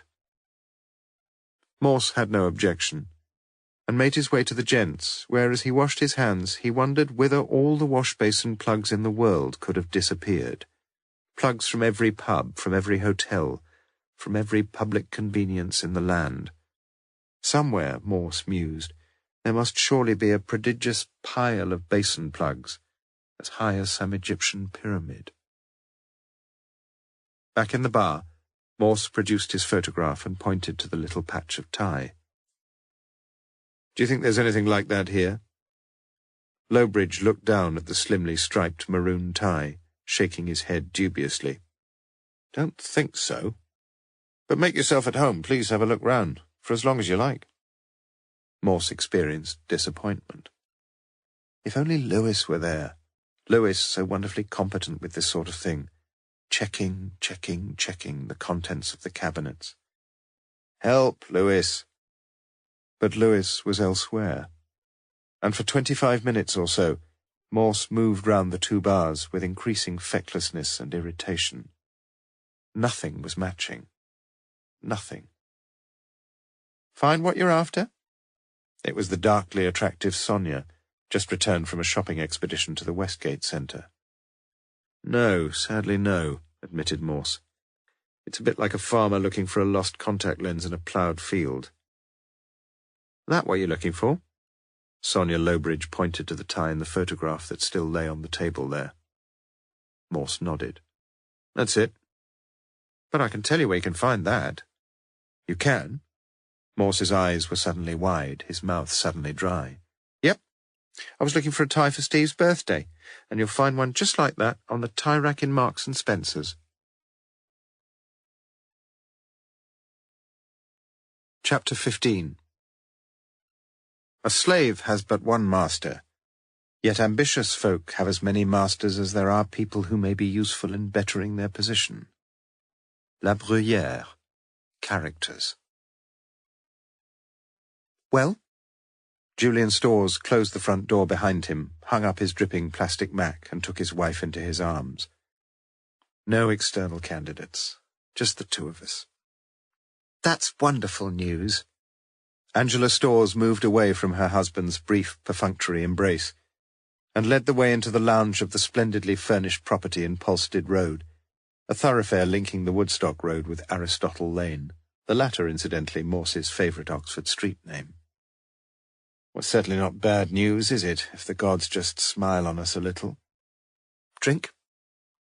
"I think I may have earned a small brandy." She poured his drink, poured herself a large dry martini, lit a cigarette, and sat beside him on the brown leather settee.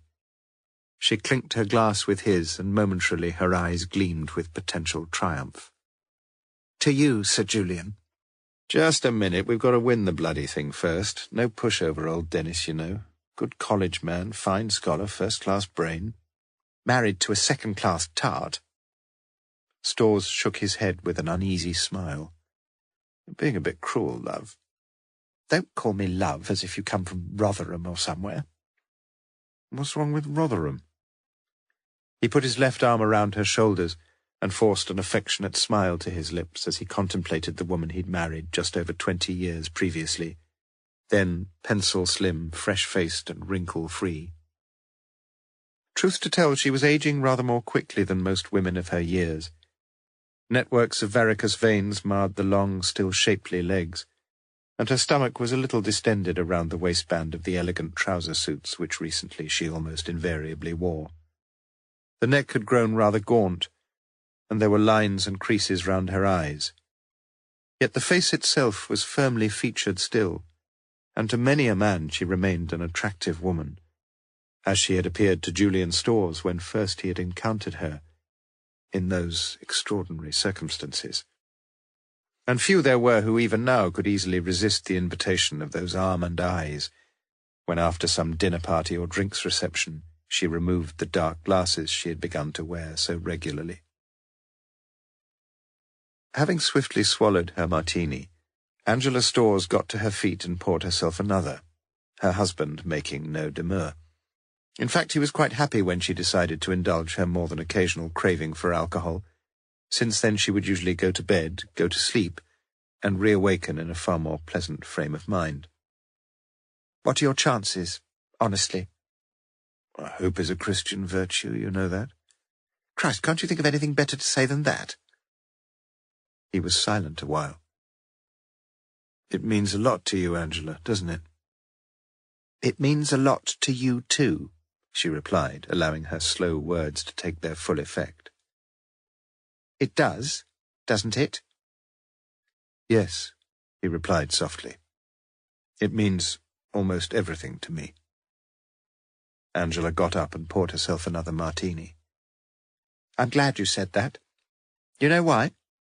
Because it doesn't just mean almost everything to me. It means literally everything. I want to be the master's wife, Julian. I want to be Lady Storrs. Do you understand how much I want that? Yes, I think I do. So if we have to engage in any dirty tricks business... What do you mean? Nothing specific. What do you mean? He repeated. As I say. Come on, tell me. Well, let's say if it became known in the college that Shelley Cornford was an insatiable nymphomaniac. That just isn't fair. Angela Storrs got to her feet and drained the last drop of her third drink. Who said it was? Where are you going? Upstairs for a lie down, if you don't object. I had a few before you got back, hadn't you noticed? But I don't suppose so, no. You haven't really noticed me much at all recently, have you? What's that supposed to mean? But she was already leaving the room, and seemed not to hear. Storrs took another small sip of his brandy, and pulled the copy of the previous evening's Oxford Mail from the lower shelf of the coffee table, its front-page headline staring at him again. Murder at Kidlington. Woman shot through kitchen window. What did you tell Dennis? He's got a tutorial anyway. I just said I'd be out shopping. He told you about the college meeting? She nodded. You pleased? Uh-huh. It'll be a bit of a nerve-wracking time for you. You should know. Only a month of it, though. What do you think his chances are? Difficult to say. Will you vote for him? I don't have a vote. Unless it's a tie. Agreed, but that's unlikely, they tell me.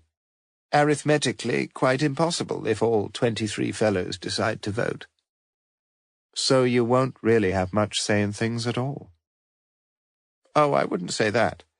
I'd be a bit surprised if one or two of the fellows don't ask me for a little advice about their choice. And I shall try to be helpful. To Dennis, you mean? Now, I didn't say that, did I? The great cooling towers of Didcot Power Station loomed into view on the left, and for a while little more was said as the two of them continued the drive south along the A34, before turning off just before the Ridgeway towards the charming little village of West Ilsley. I feel I'm letting poor old Dennis down a bit, he said, as the dark blue Daimler pulled up in front of the village pub. Don't you think I do? She snapped, but I don't keep on about it. At the bar he ordered a dry white wine for Shelley Cornford, and a pint of old speckled hen for himself, and the pair of them studied the Egon Rone menu chalked up on a blackboard before making their choices, and sitting down at a window table overlooking the sodden village green. Do you think we should stop meeting? He asked it quietly. She appeared to consider the question more as an exercise in logical evaluation than as any emotional dilemma. I don't want that to happen.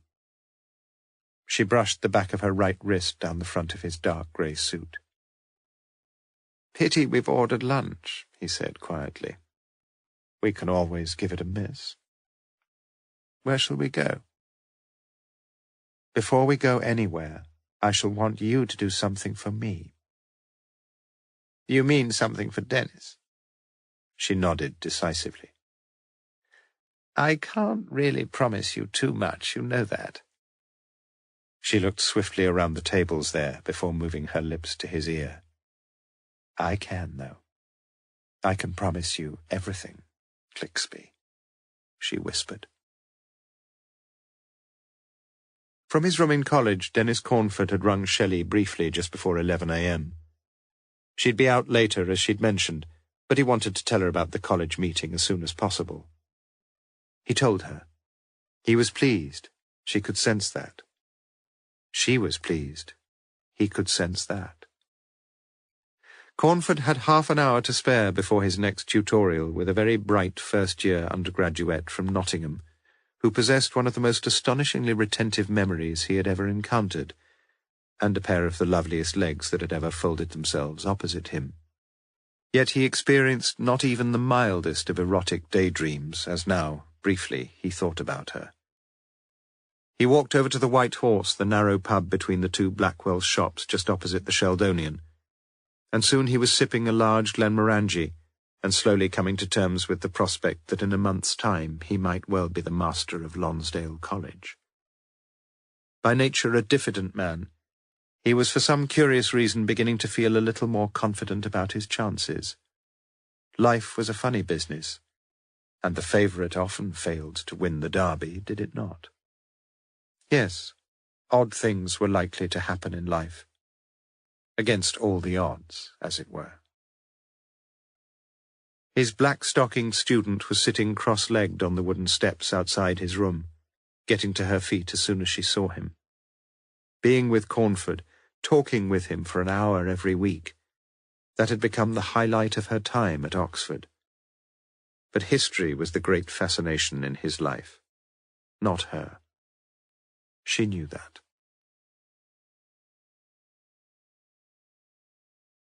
Chapter 16. Prosopagnoia, noun. The failure of any person to recognize the face of any other person, howsoever recently the aforementioned persons may have mingled in each other's company. Small's Enlarged English Dictionary, 13th edition, 1806.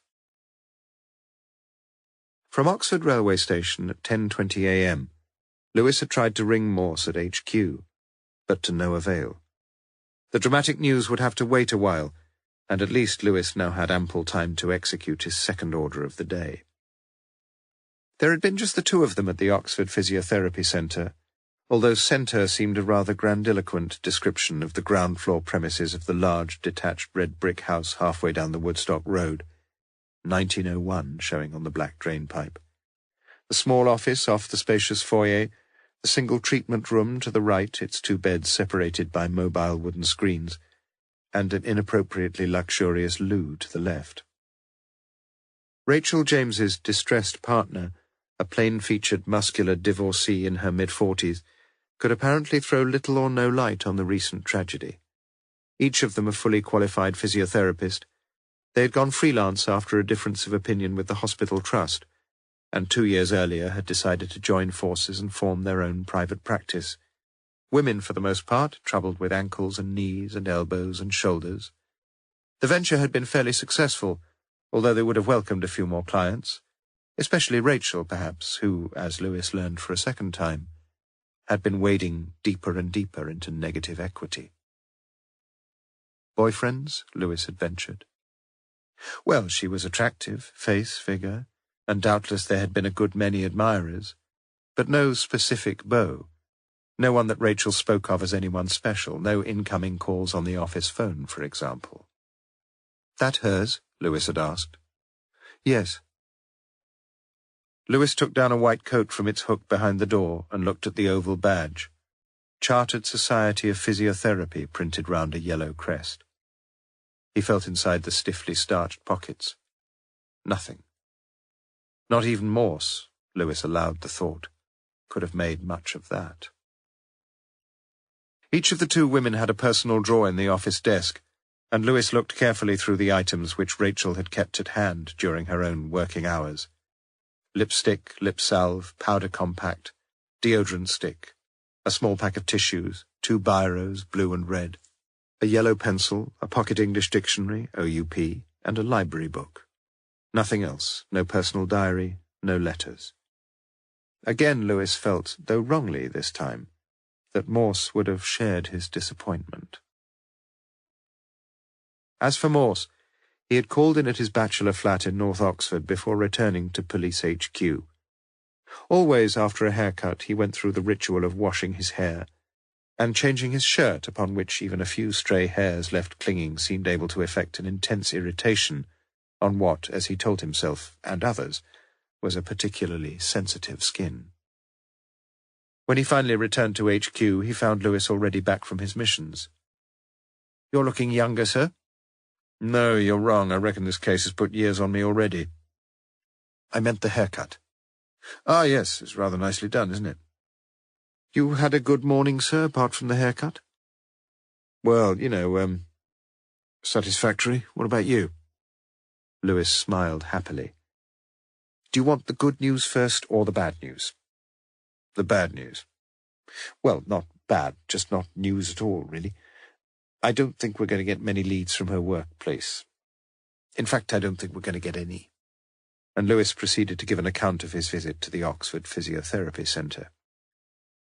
What time did she get there every morning? Lewis consulted his notes. 8:05, about then. Bit early. But if she left it much later, she'd hit the heavy Kidlington traffic down into Oxford, wouldn't she? The first treatments don't begin till 8:45, you say? Or 9 o'clock. What did she do before the place opened? Dunno. Read, Lewis. Well, like I said, there was a library book in her drawer. What was it?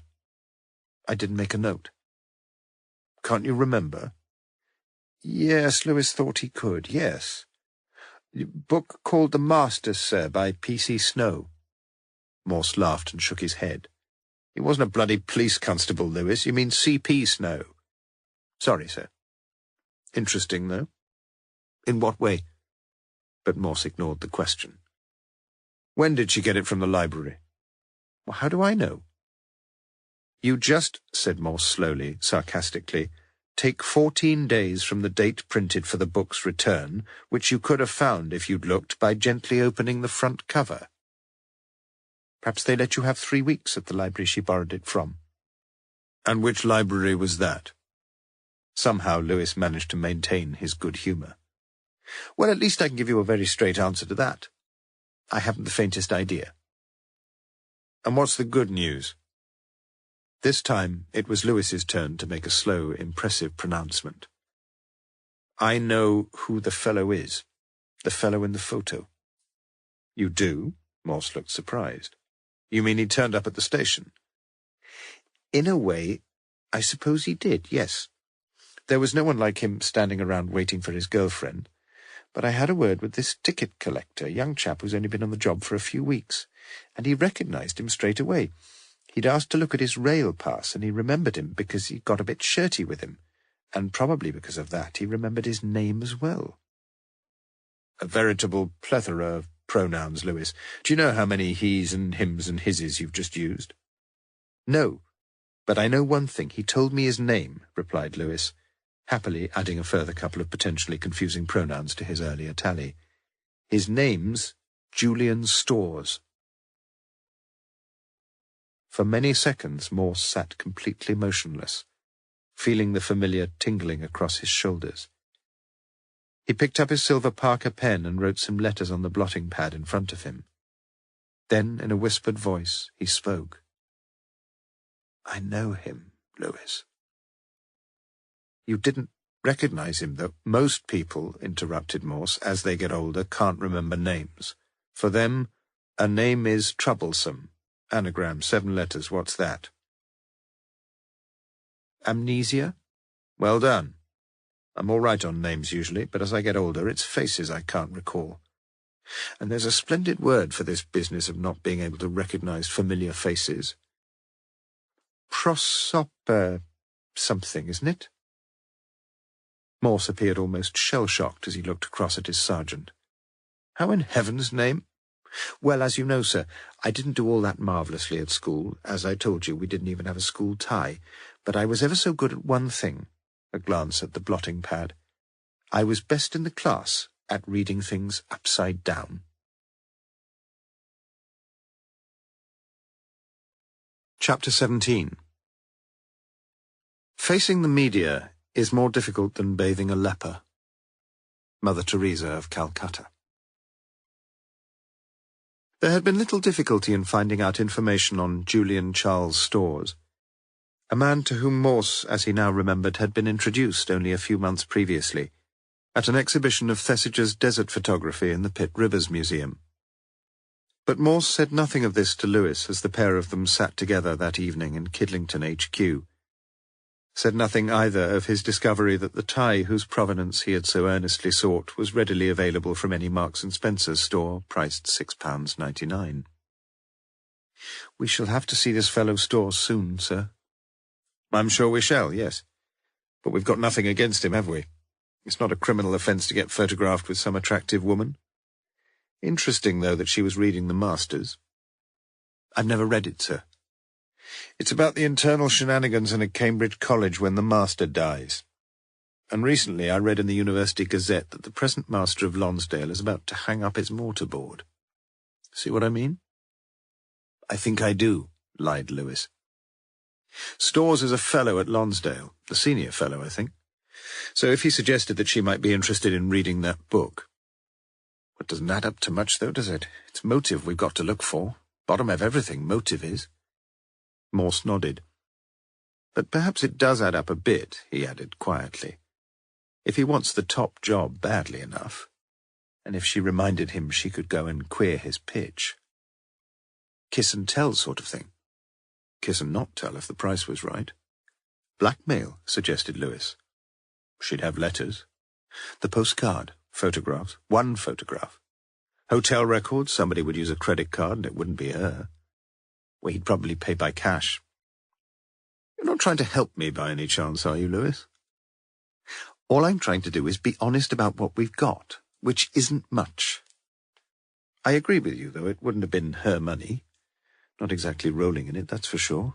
Must have been a biggish layout, setting up the practice, equipment, rent and everything. And she'd got a mortgage on her own place and a car to run." "Yes, a car."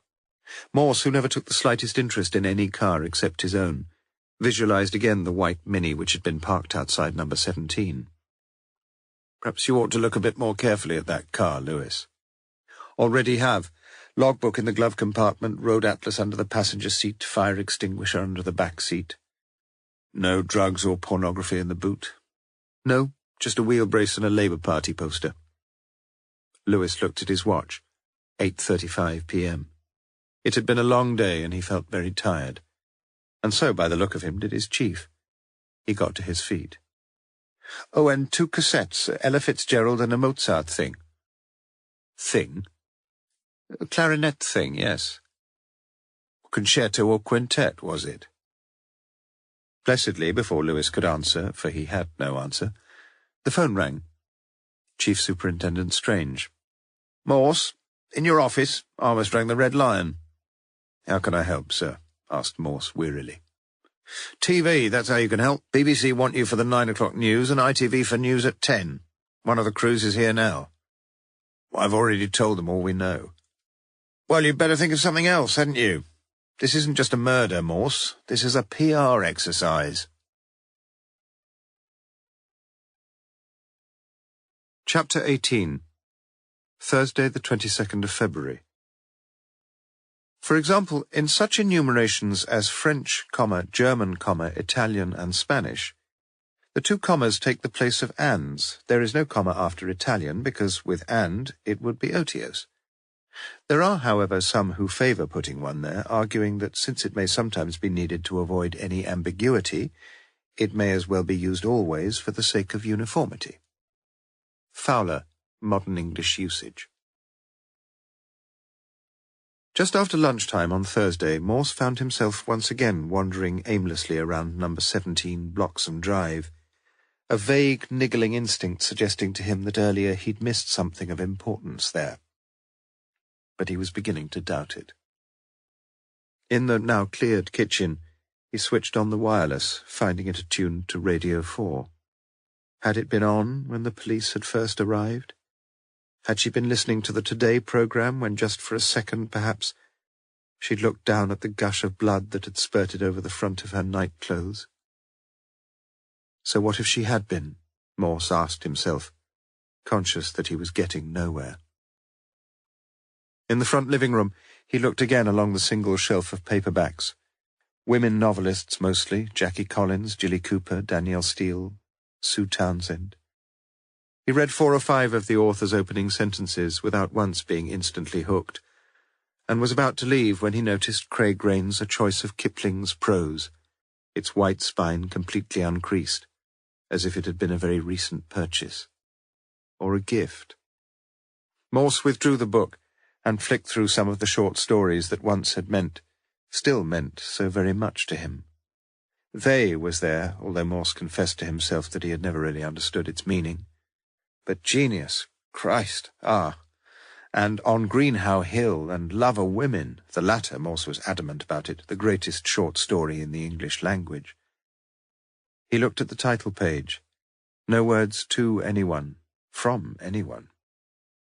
Then, remembering a book he'd once received from a lovely, lost girl, he turned to the inside of the back cover, and there in the bottom right-hand corner he saw the penciled capitals. For R from J, RML. Remember my love. It could have been anyone, though. So many names beginning with J. Jack, James, Jason, Jasper, Jeremy, John, Joseph, Julian. So what? Anyway, these days, Morse, it could have been a woman, could it not? Upstairs in the front bedroom, he looked down at the double bed that almost monopolized the room, and noted again the two indented pillows, one atop the other, in their Oxford blue pillowcases, whereon for the very last time Rachel James had laid her pretty head. The winter duvet in matching blue was still turned back as she had left it, the undersheet only lightly creased. Nor was it a bed, of this Morse felt certain, wherein the murdered woman had spent the last night of her life in passionate love-making. Better, perhaps, if she had. Standing on the bedside table was a glass of stale-looking water, beside which lay a pair of bluish earrings, whose stones, Morse suspected, had never been fashioned from Earth's more precious store. But the Chief Inspector was forming something of a picture, so he thought. Pictures. 2 framed pictures only on the bedroom walls, the statutory Monet, and one of Gustav Klimt's gold-patterned compositions. Plenty of posters and stickers, though, anti-deer hunting, anti-export of live animals, anti-French nuclear tests, pro the NHS, pro the whales, pro-legalized abortion. About par for the course at her age, thought Morse. Or at his age, come to think of it. He pulled the side of the curtains slightly away from the wall, and briefly surveyed the scene below. An almost reverent hush now seemed to have settled upon Rachel's side of the street.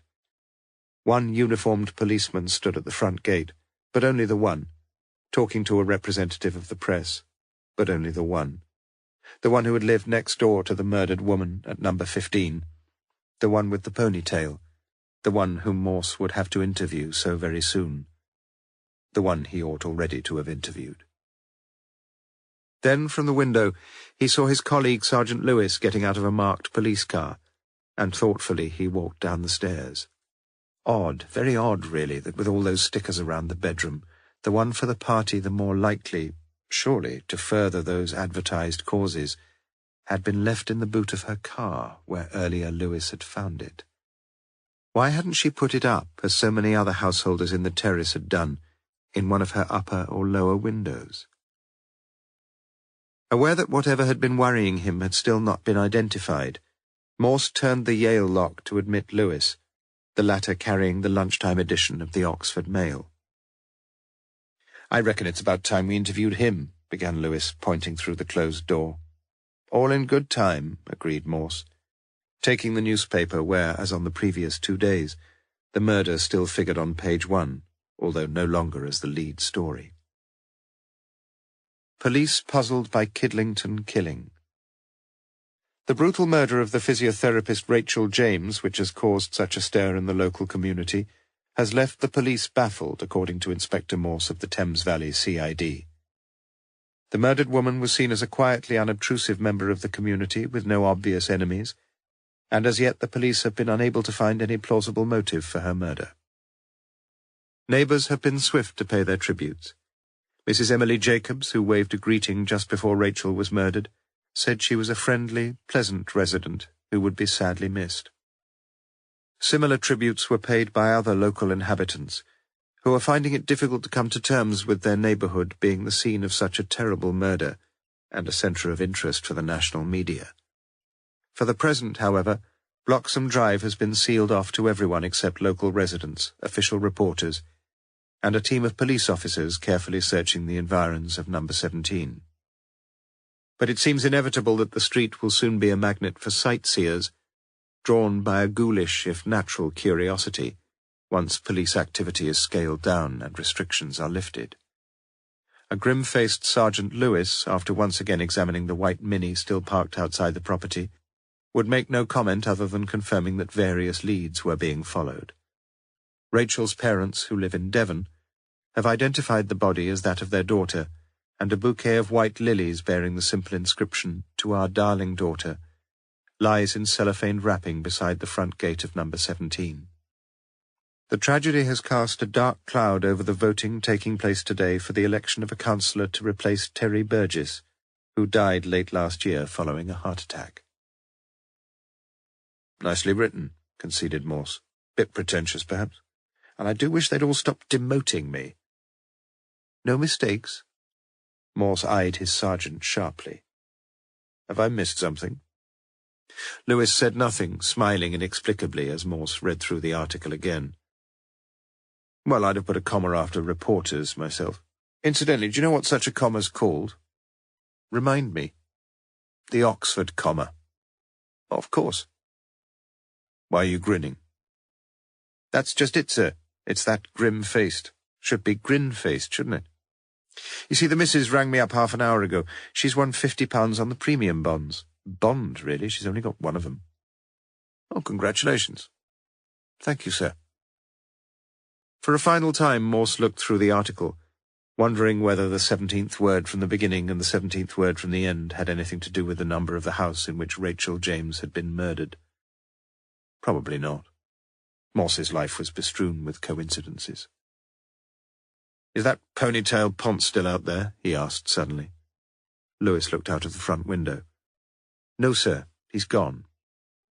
"Let's hope he's gone to one of those new barber's shops you were telling me about." Morse's views were beset with prejudices. Chapter 19. She is disturbed when the phone rings at 5 a.m., and with such urgency, aware that one of these calls will summon her to witness another death, commanding more words than she, the outside observer, can provide, and yet, notepad poised and ready, she picks up the receiver. Helen Peacock, ace reporter. At 2:25 p.m. that same day, Morse got into the maroon Jaguar, and after looking at his wristwatch, drove off. First down to the Cutterslow roundabout, thence straight over and along the Banbury Road to the Martyrs' Memorial, where he turned right into Beaumont Street, along Park End Street, and out under the railway bridge into Botley Road, where just beyond the river bridge he turned left into the Osney Industrial Estate. There was in fact one vacant space in the limited parking lots beside the main reception area to Oxford City and County newspapers, but Morse pretended not to notice it. Instead he asked the girl at the reception desk for the open sesame to the large staff car park, and was soon watching the black and white barrier lift as he inserted a white plastic card into some electronic contraption there. Back in reception, the same young girl retrieved the precious ticket before giving Morse a visitor badge, and directing him down a corridor alongside, on his left, a vast open-plan complex, where hundreds of newspaper personnel appeared too preoccupied to notice the visitor. Owens, as Morse discovered, was one of the few employees granted some independent square footage there, his small office hived off by wood and glass partitions. She lived next door, I'm told," began Morse awkwardly. Owens nodded. "Bit of luck, I suppose, in a way. For a reporter, I mean." "For me, yes. Not much luck for her, though, was it?" "How did you first hear about it? You seem to have been on the scene pretty quickly, sir." "Della rang me. She lives in the Drive, number 1. She'd seen me leave for work." "What time was that?" "Must have been 10 to 7, 5 to 7. "You usually leave about then?" "I do now, yes. For the past year or so we've been working a fair amount of flexi-time. And, well, the earlier I leave home, the quicker I'm here. Especially in term time, when... Owens looked shrewdly across his desk at Morse. "But you know as much as I do about the morning traffic from Kidlington to Oxford." "Not really. I'm normally going the other way, North Oxford to Kidlington." "Much more sensible." "Yes." Clearly Owens was going to be more of a heavyweight than he'd expected, and Morse paused a while to take his bearings. He'd made a note only a few minutes since of exactly how long the same distance had taken him from Bloxham Drive to Oseney Mead. And even with quite a lot of early afternoon traffic about, even with a couple of lights against him, he'd done the journey in 14.5 minutes. "So you'd get here at about when, Mr. Owens?" The reporter shrugged his shoulders. 15:15, 20 past, usually about then. A nucleus of suspicion was beginning to form in Morse's brain, as he sensed that Owens was perhaps exaggerating the length of time it had taken him to reach work that Monday morning. If he had left at, say, 10 minutes to 7, he could well have been in the car park at, 7 o'clock, with a bit of luck? So why had Owens suggested 15:15, even 20 past? "You can't be more precise?" Again Morse felt the man's shrewd eyes upon him. "You mean the later I got here, the less likely I am to be a suspect?" "You realize how important times are, Mr. Owens? A sequence of times in any murder inquiry like this." "Oh, yes, I know it as well as you do, Inspector. I've covered quite a few murders in my time." So why don't you ask Della what time she saw me leave? Della Cecil, that is, at number 1. She'll probably remember better than me. And as for getting here, well, that'd be fairly easy to check. Did you know that? Owens took a small white rectangular card from his wallet, with a number printed across the top, 008-14922, and continued, "I push that in the thing there, and the what's-it goes up, and something somewhere records the time I get into the car park." Clearly, the broad-faced, heavy-jowled reporter had about as much specialist knowledge of voodoo technology as Morse, and the latter switched the thrust of his questions. "This woman who saw you leave, I shall have to see her, you realize that?" "You wouldn't be doing your job if you didn't." "Cigarette, Inspector?" No, thanks." "Well, perhaps I will, yes. Thank you. This woman, as I say, do you know her well?" "Only 20 houses in the drive, Inspector. You get to know most people after a while." "You never became, more friendly? Took her out, drink, meal?" "Why'd you ask that?" "I've just got to find out as much as I can about everybody there, that's all. Otherwise, as you say, I wouldn't be doing my job, would I, Mr. Owens?" "We've had a few dates, yes. Usually at the local." "Which is?" "The Bull and Swan." "Ah, Breakspear, Bass, Bishop's Finger." "I wouldn't know. I'm a lager man myself." "I see," said a sour-faced Morse. Then after a pause, "What about Rachel James? Did you know her well?" "She lived next door, damn it. Course I knew her fairly well." "Did you ever go inside her house?" Owens appeared to consider the question carefully. "Just the twice, if I've got it right. Once when I had a few people in for a meal and I couldn't find a corkscrew and I knocked on her back door and she asked me in, because it was pissing the proverbials, while she looked around for hers. The other time was one hot day last summer when I was mowing the grass at the back, and she was hanging out her smalls and I asked her if she wanted me to do her patch, and she said she'd be grateful. And when I'd done it, she asked me if I'd like a glass of something, and we had a drink together in the kitchen there. Lager, I suppose." "Orangeade." Orangeade, like water, had never played any significant role in Morse's dietary, but he suddenly realized that at that moment he would have willingly drunk a pint of anything, so long as it was ice-cold.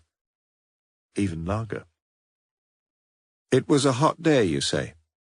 "Boiling." "What was she wearing?" "Not much." "She was an attractive girl, wasn't she?" "To me. I'm always going to be attracted to a woman with not much on.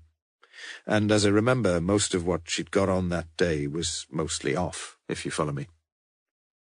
"So she'd have a lot of boyfriends?" She was the sort of woman men would lust after, yes. Did you?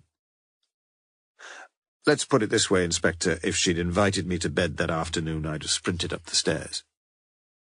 But she didn't invite you? No. Did she invite other men? I doubt it.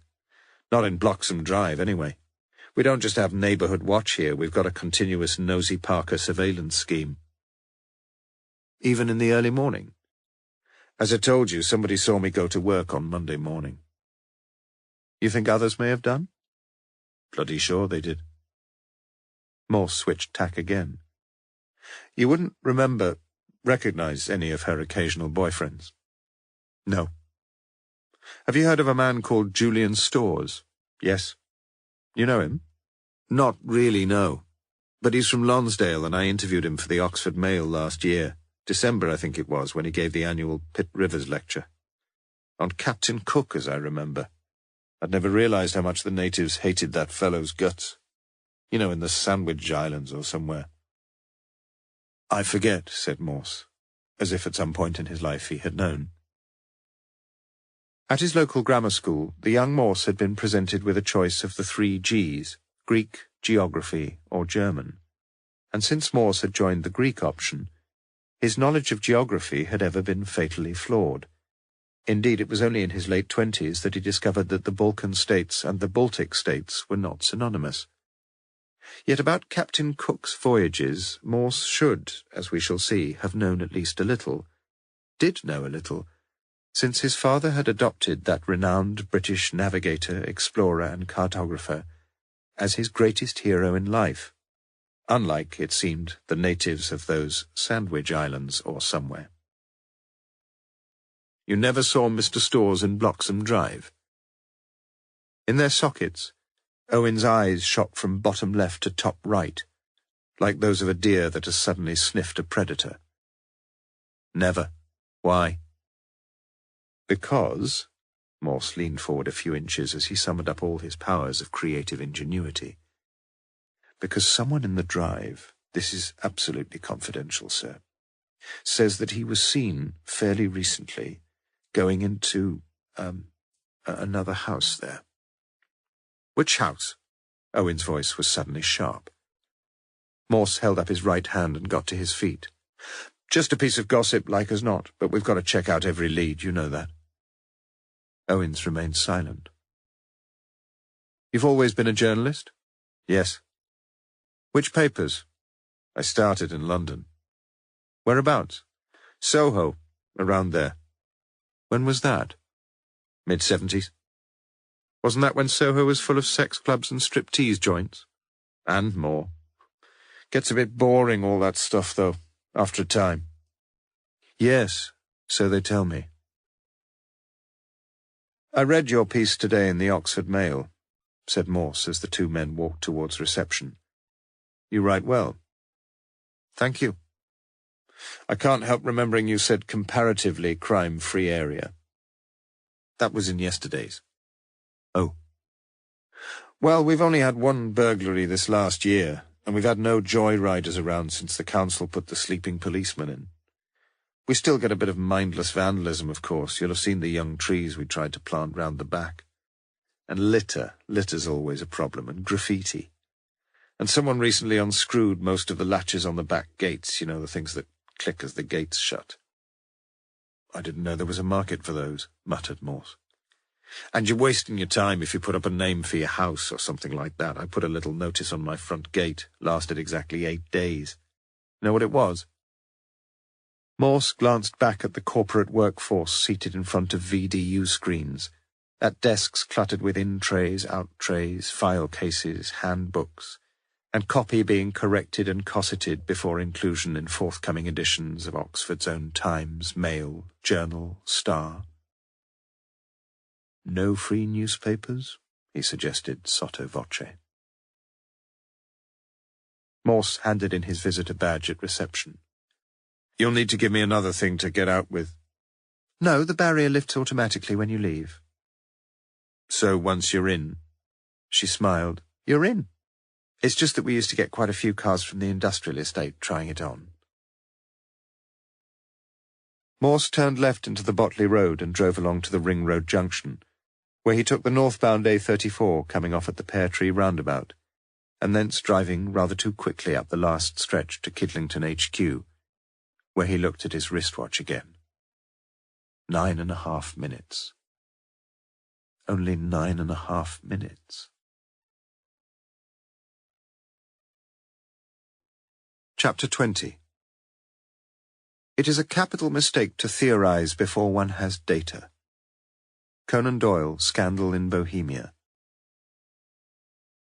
As Morse climbed the stairs to Lewis's office, he was experiencing a deep ache in each of his calves.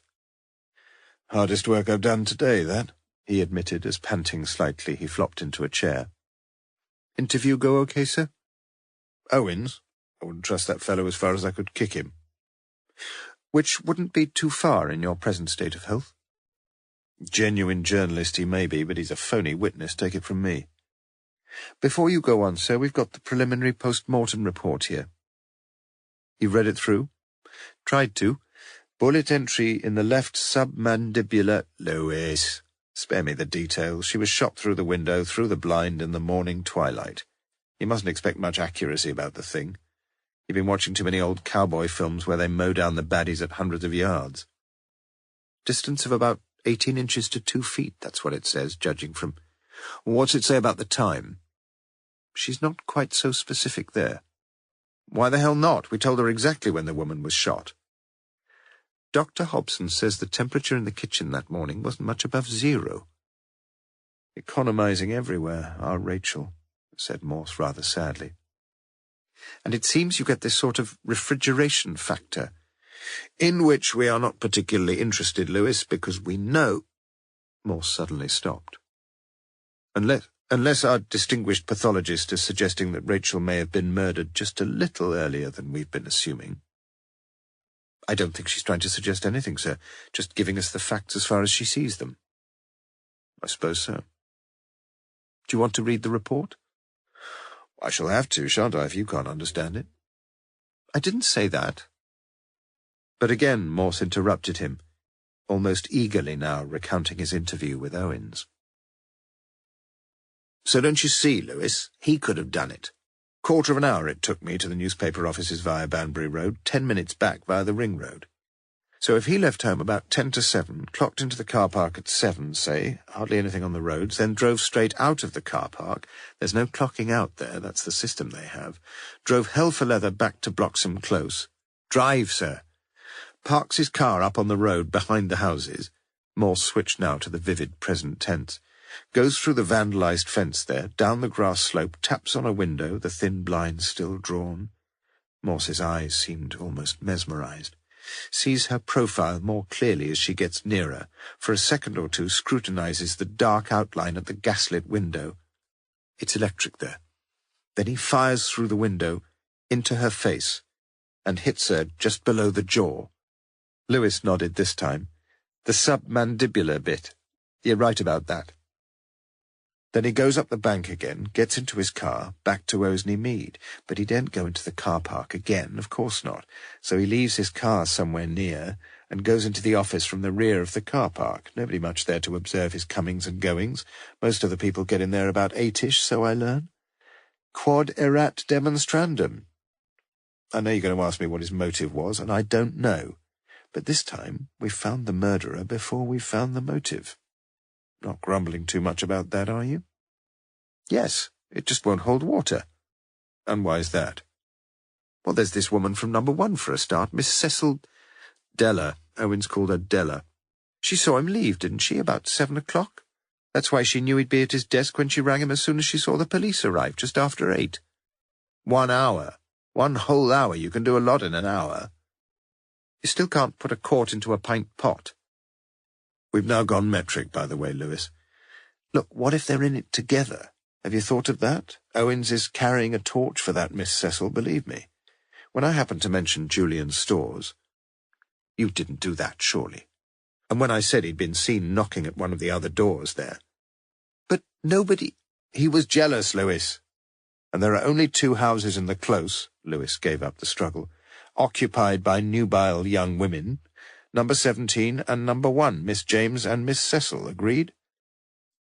I thought you just said they were in it together. I said they might be, that's all. I'm just thinking aloud, for Christ's sake. One of us has got to think. And I'm a bit weary, and I'm much under beard, so give me a chance.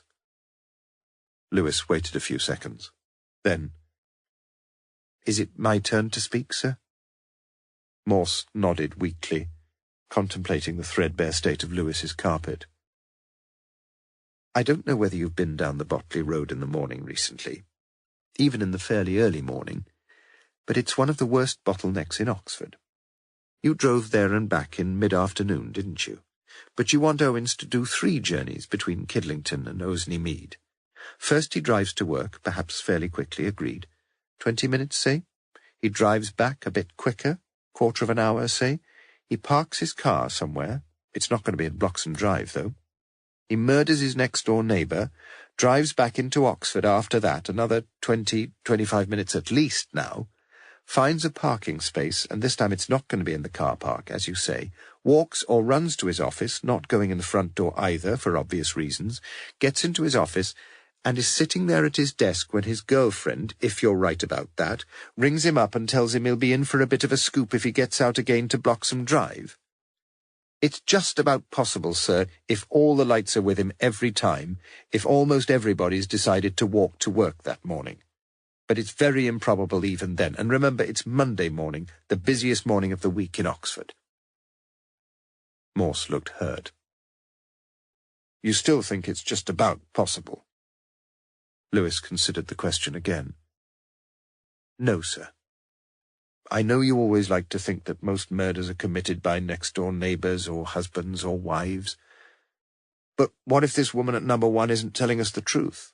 Queried Morse. What if she never made that phone call at all? What if she's in it with him? What if she's more than willing to provide him with a nice little alibi? You see, you're probably right about the time scale of things. He probably wouldn't have had time to get back here to Kidlington, commit the murder, and then return to the office and be sitting quietly at his desk when she rang him. So? So she's lying. Just like he is. He got back here, easy, murdered Rachel James, and stayed here, duly putting in an appearance as the very first reporter on the scene. I'm sorry, sir, but she isn't lying. Not about this.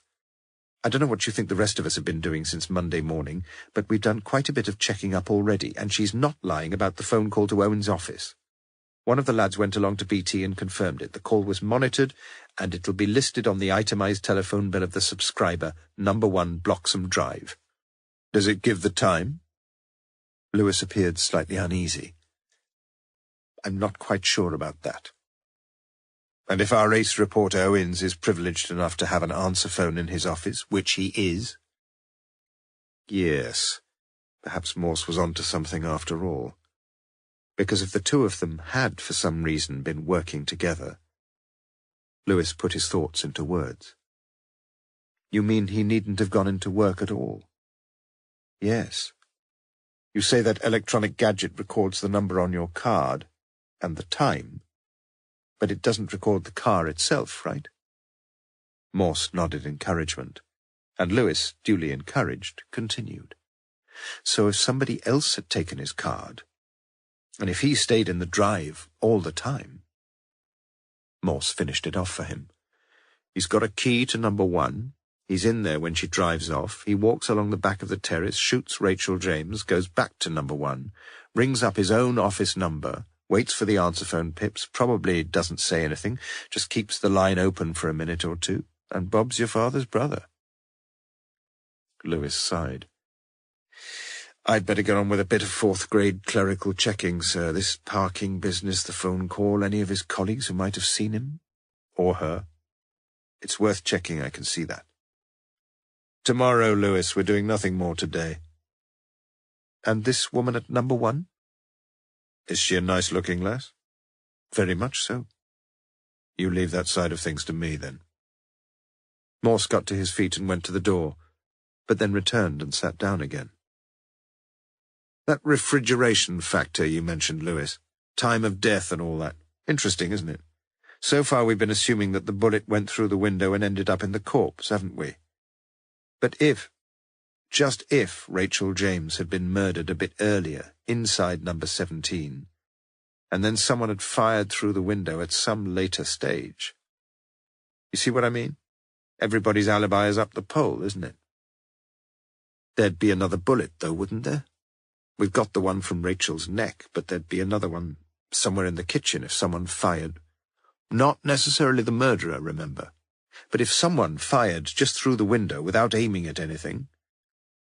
Did the Sockos have a good look at the ceiling, the walls, the floorboards? They did, yes. Somebody might have picked it up and pocketed it. Who on earth? I've not the faintest idea. Talking of bullets, sir, we've got another little report from ballistics. Do you want to read it? Not tonight. It's very short, sir. He handed Morse the single, neatly typed paragraph. Ballistics report prelim, 17 Bloxham Drive, Kidlington, Oxon. .577 heavy caliber revolver, one of the Howder pistols probably, perhaps the Lancaster patent 4-barrel. An old firing piece, but if reasonably well cared for, could be in good working nick, like as not, in 1996. Act to recent catalogues, readily available in USA, $370 to $700. Tests progressing. ASH, 22nd of the 2nd, 96. Morse handed the report back. I'm not at all sure I know what caliber means. Is it the diameter of the bullet or the diameter of the barrel? Wouldn't they be the same, sir? Morse got up and walked wearily to the door once more. Perhaps so, Lewis. Perhaps so. Chapter 21. A conservative is one who is enamoured of existing evils, as distinguished from the liberal, who wishes to replace them with others. Ambrose Bierce, The Devil's Dictionary. Morse did not go straight home to his North Oxford flat that evening, nor, mirabile dictu, did he make for the nearest hostelry, at least not immediately. Instead he drove to Bloxham Drive, pulling in behind the single police car parked outside number 17, in which a uniformed officer sat reading the Oxford Mail. Constable Brogan, sir, was the reply in answer to Morse's question. Happen to know if number 1's at home? The one with the Enreg Rover, you mean? Morse nodded. No, but she keeps coming backwards and forwards all the time. She seems a very busy woman, that one. Anything to report? Not really, sir. We keep getting a few gawpers, but I just asked them to move along.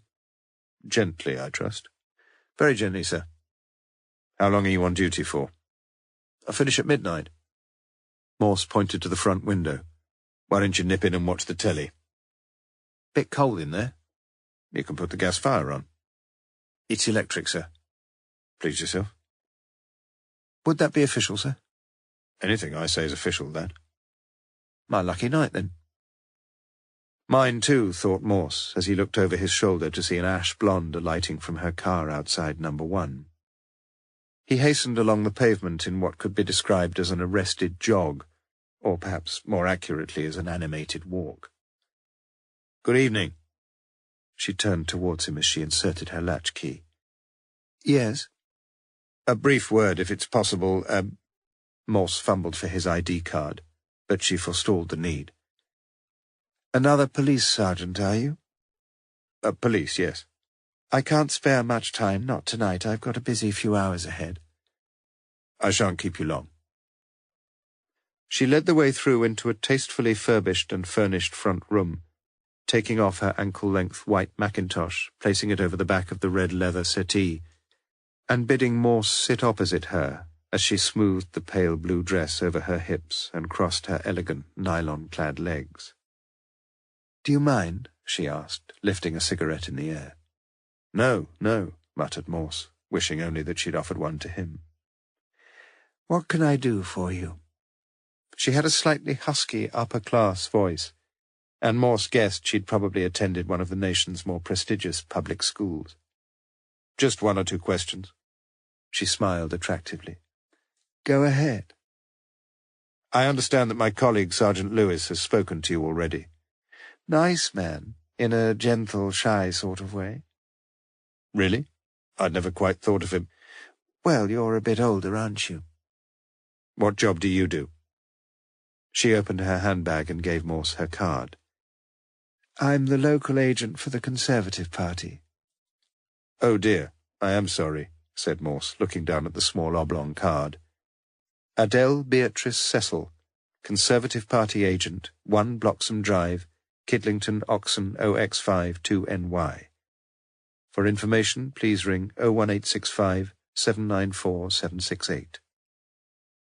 Was that supposed to be a sick joke? There was an edge to her voice now. Not really. It's just that I've never had a friend who's a Tory, that's all. You mean you didn't vote for us today? I don't live in this ward. If you give me your address, I'll make sure you get some literature, Sergeant. Chief Inspector, actually, corrected Morse, oblivious of the redundant adverb. She tugged her dress a centimetre down her thighs. How can I help? Do you know Mr. Owens well? Well enough. Well enough to hand him a newspaper scoop? Yes. Have you ever slept with him? Not much finesse about you, is there? Just a minute, said Morse softly. I've got a terrible job to do just up the street here, and part of it's to ask some awkward questions about what's going on in the close. Drive. To find out who knows whom, if you prefer it. They did teach us English grammar at Rodine, yes. You haven't answered my question. Adele breathed deeply, and her grey eyes stared across almost fiercely. Once, yes. But you didn't repeat the experience. I said once. Didn't you hear me? You still see him? Occasionally. He's all right, intelligent, pretty well read, quite good fun sometimes, and he promised he'd vote Conservative today. He sounds quite compatible. Are you married, Inspector? Chief Inspector. Are you? No. Do you wish you were? Perhaps Morse didn't hear the question. Did you know Rachel James fairly well? We had a heart-to-heart once in a while. You weren't aware of any one particular boyfriend? She shook her head. Would you say she was attractive to men? Wouldn't you? I only saw her the once. I'm sorry. She said it quietly. Please forgive me. Do you know a man called Storrs? Julian Storrs? Good gracious, yes, Julian. He's one of our vice-presidents. We often meet at do's. In fact, I'm seeing him next week at a fundraising dinner at the Randolph. Would you like a complimentary ticket? No, perhaps not. Shouldn't have asked, should I? Anyway, she got to her feet. I'll have to be off. They'll be starting the count fairly soon. They walked to the front door. When you rang Mr. Owens on Monday morning, just after 8 o'clock, you say you did speak to him, didn't you? Of course.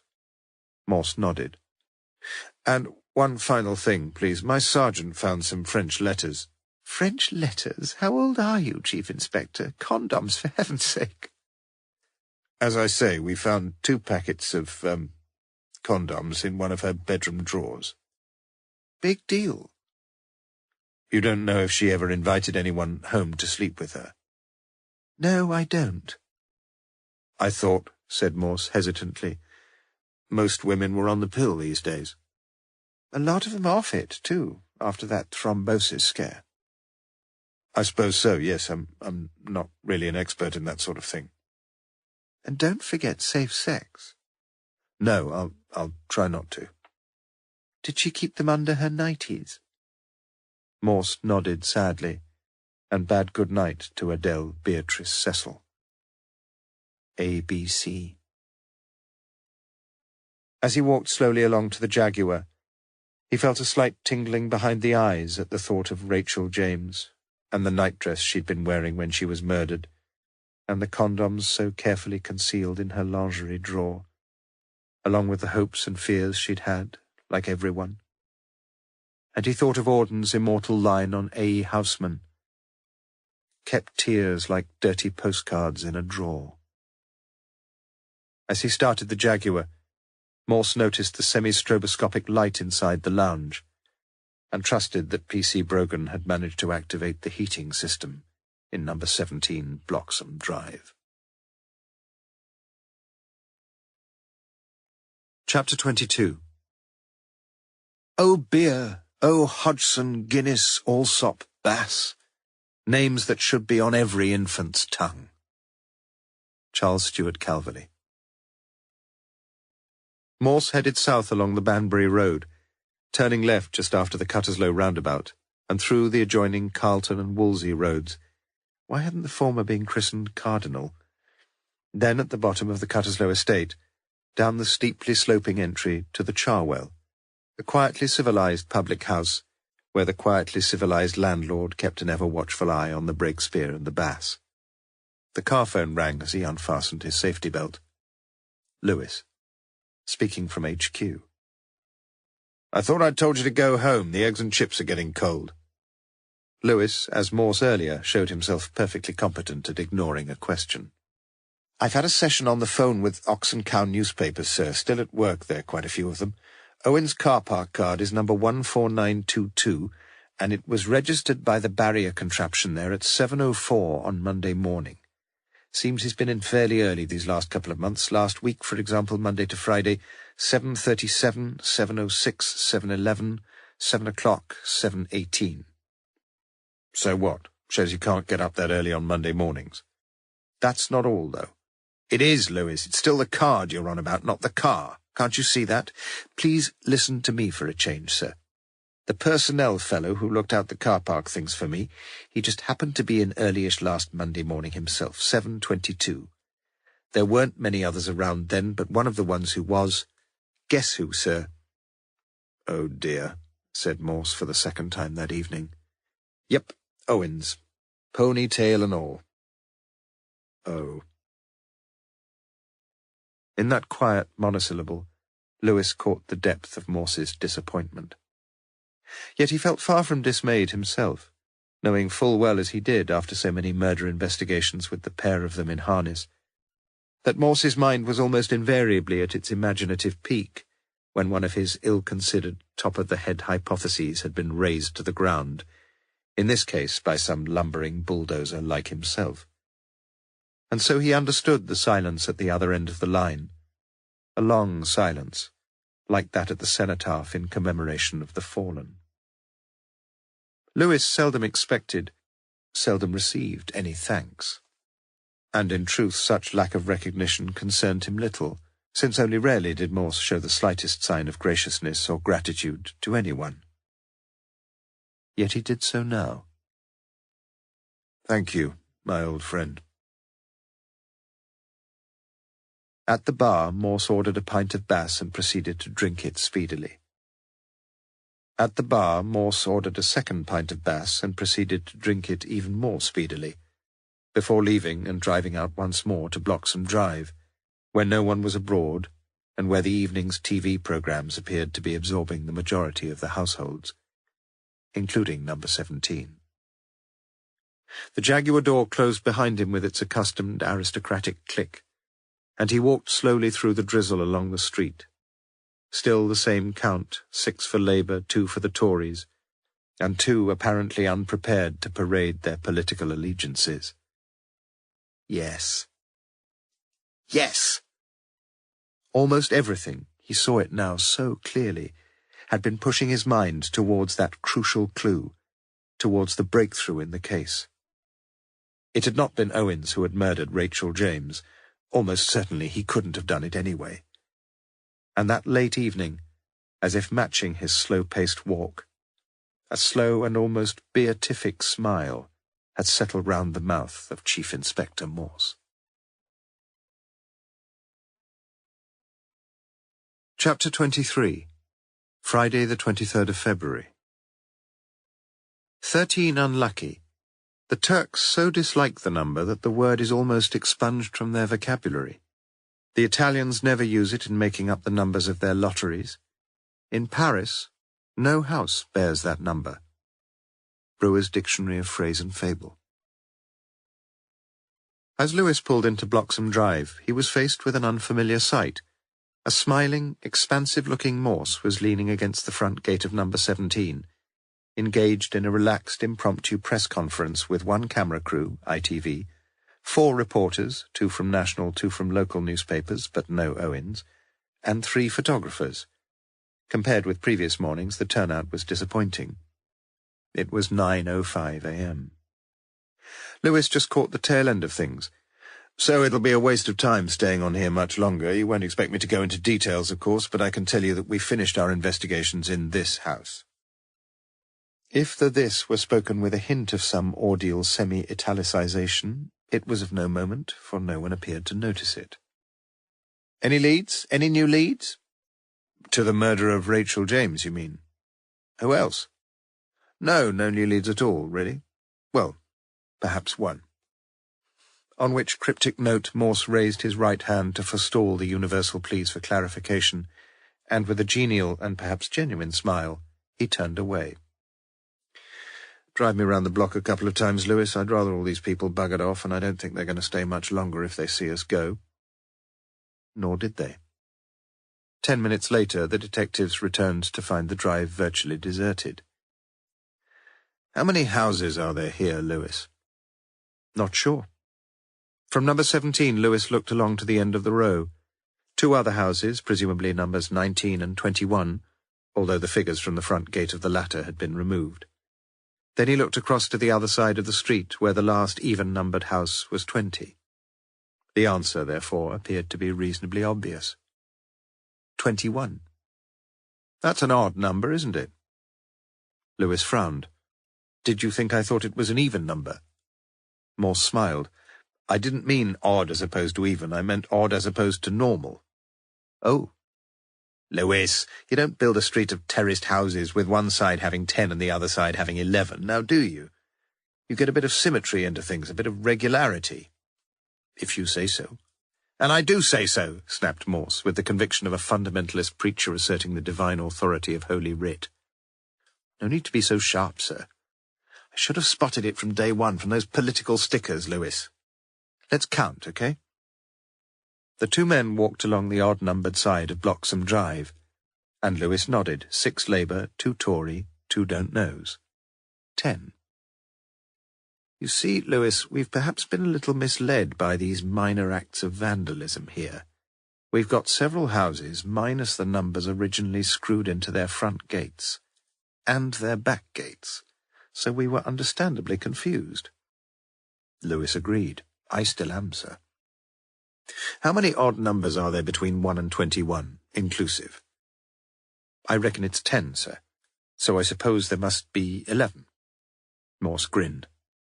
Write 'em down. So Lewis did in his notebook. 1, 3, 5, 7, 9, 11, 13, 15, 17, 19, 21. Then counted them. I was right, sir, 11. But only 10 houses, Lewis. I don't quite follow. Of course you do. It happens quite often in hotel floors and hotel room numbers and street numbers. They miss one of them out. Enlightenment dawned on Lewis's honest features. Number 13. Exactly. Do you know there used to be people in France called 14ers who made a living by going along to dinner parties where the number of guests was 13? Where do you find all these bits and pieces? Do you know, I think I saw that on the back of a matchbox in a pub in Grimsby. I've learned quite a lot in life from the back of matchboxes. What's it all got to do with the case, though? Morse reached for Lewis's notebook and put brackets round the 7th number. Then, underneath the first few numbers, he wrote in an arrow pointing from left to right. Lewis, if you were walking along the back of the houses, starting from number 1, she must be feeling a bit sore about the election, by the way. Well, let's just go along there. The 2 men walked to the rear of the terrace, where, as we have seen, several of the back gates had been sadly, if not too seriously, vandalized. Get your list, Lewis, and as we go along, just put a ring round those gates where we haven't got a number, all right? At the end of the row, Lewis's original list, with its successive emendations, appeared as follows. 1, 3, 5, 7 ringed, 9, 11, 13 bracketed, 15 ringed, 17 ringed, 19, 21 ringed. You see, said Morse, the vandalism gets worse the further you get into the close, doesn't it, as it gets further from the main road? Yes. So just picture things. You've got a revolver, and you walk along the back here in the half-light. You know the number you want. You know the morning routine, too. Breakfast at about 7. All you've got to do is knock on the kitchen window, wait till you see the silhouette behind the thin blind, the silhouette of a face with one distinctive feature, a ponytail. You walk along the back, you see number 11, you move along to the next house, number 13, you think, and so the house after that must be number 15, and to confirm things, there's the ponytail silhouette. You press the trigger, and there you have it, Lewis. The horseman passes by. But you've got it wrong, haven't you? Your intended victim is living at number 15, not number 17. So, said Lewis slowly, whoever stood at the kitchen window thought he or she was firing. Morse nodded somberly. Yes, not at Rachel James, but Geoffrey Owens. Chapter 24. Men entitled to bleat B.A. after their names. D.S. McColl. The senior common room at Lonsdale is comparatively small, and for this reason has a rather more intimate air about it than some of the spacious SCRs in the larger Oxford colleges. Light-coloured, beautifully grained oak panelling encloses the room on all sides, its colouring complemented by the light brown leather sofas and armchairs there. Copies of almost all the national dailies, including The Sun and The Mirror, are to be found on the glass-topped coffee tables, and indeed it is usually these tabloids which are flipped through first, sometimes intently studied by the majority of the dons. Foregathered here on the evening of Friday the 23rd of February, 7 o'clock for 7:30, was a rather overcrowded throng of dons, accompanied by wives, partners, friends, to enjoy a guest night, an occasion celebrated by the college 4 times per term. A white-coated scout stood by the door with a silver tray holding thinly fluted glasses of sherry, either the pale amber dry variety or the darker brown medium, for it was a basic assumption in such a setting that no one could ever wish for the deeply umbered sweet. A begowned Jasper Bradley took a glass of dry, drained it at a swallow, put the glass back onto the tray, and took another. He was particularly pleased with himself that day, and with the Classical Quarterly, whose review of Greek moods and tenses, J. Bradley, 204 pages, £45.50, Classical Press, contained the wonderful lines which Bradley had now by heart. A small volume, but one which plumbs the unfathomed mysteries of the aorist subjunctive with imaginative insights into the very origins of language. Yes, he felt decidedly chuffed. "How's Trix?" he asked, looking up at Donald Franks, a very tall astrophysicist, recently headhunted from Cambridge, whose dark, lugubrious features suggested that for his part he'd managed a few imaginative insights that week into the origins of the universe. So. "Who do you fancy, then?" "What of the women here?" "For the master's job?" "Dunno." "Who'll he vote for?" "Secret ballot, innit?" Mr. and Mrs. Dennis Cornford now came in, each taking a glass of the medium sherry. Shelley looked extremely attractive and perhaps a little skimpily dressed for such a chilly evening. She wore a lightweight white two-piece suit, and as she bent down to pick up a cheese nibble, her low-cut bottle-green blouse gaped open to reveal a splendid glimpse of her beautiful breasts. "Jesus," muttered Bradley. "She certainly flouts her tits a bit," mumbled the melancholy Franks. "You mean flaunts 'em, I think." "If you say so," said Franks, slightly wounded. Bradley moved to the far end of the room, where Angela Storrs stood talking to a small priest clothed all in black with buckled shoes and leggings. "Ah, Jasper, come and meet Father Dooley from Sligo."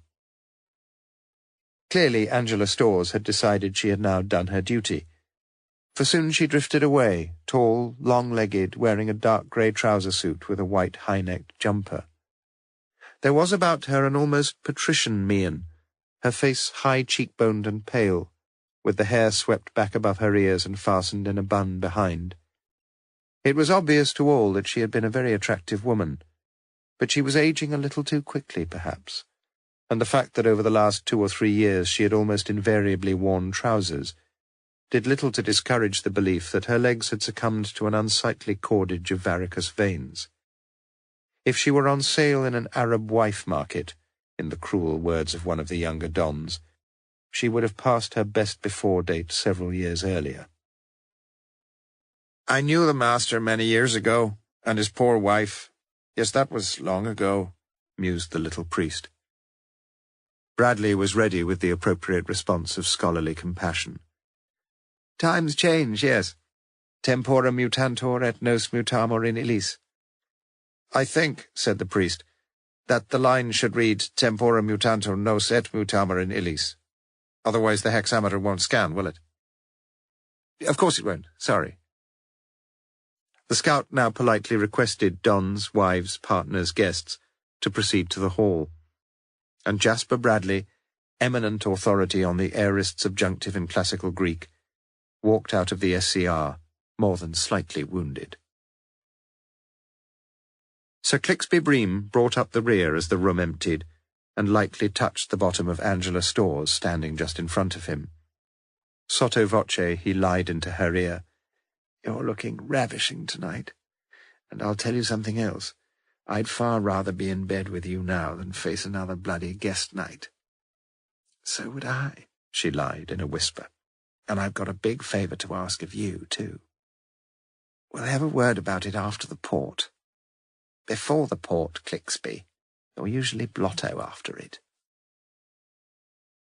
Sir Clixby banged his gavel, mumbled Benedictus Benedicat, and the assembled company seated themselves, the table plan having positioned Julian Storrs and Dennis Cornford at diagonally opposite ends of the thick oak table, with their wives virtually opposite each other in the middle.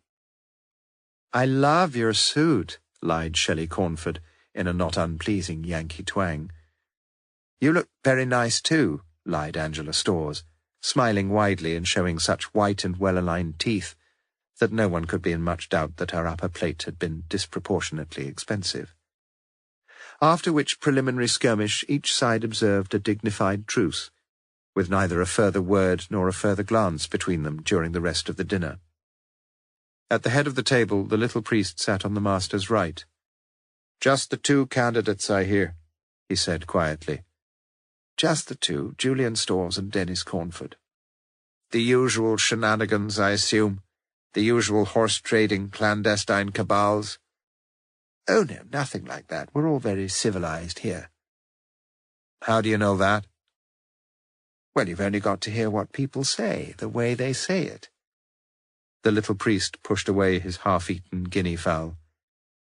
"You know, Clixby, I once read that speech often gets in the way of genuine communication." Chapter 25. Saturday the 24th of February. There never was a scandalous tale without some foundation. Richard Brinsley Sheridan, The School for Scandal. Whilst the guest night was still in progress, whilst still the port and Madeira were circulating in their time-honoured directions, an over-wearied Morse had decided to retire comparatively early to bed, where almost unprecedentedly he enjoyed a deep, unbroken slumber until 7:15 the following morning, when gladly would he have turned over and gone back to sleep. But he had much to do that day. He drank 2 cups of instant coffee, which he preferred to the genuine article, then another cup, this time with 1 slice of brown toast heavily spread with butter and Frank Cooper's Oxford marmalade. By 8:45 he was in his office at Kidlington HQ, where he found a note on his desk. "Please see Chief Sup Strange ASAP." The meeting, almost until the end, was an amiable enough affair, and Morse received a virtually uninterrupted hearing as he explained his latest thinking on the murder of Rachel James. Grunted Strange, resting his great jowls on his palms when Morse had finished. "So it could be a contract killing that went cock-eyed, do you think? The victim gets pinpointed a bit too vaguely, and the killer shoots at the wrong pigtail." "Ponytail, sir." "Yes, through the wrong window, right?" "Yes." "What about the motive? The key to this sort of mess is almost always the motive, you know that." You sound just like Sergeant Lewis, sir. Strange looked dubiously across the desk, as if a little uncertain as to whether he wanted to sound just like Sergeant Lewis.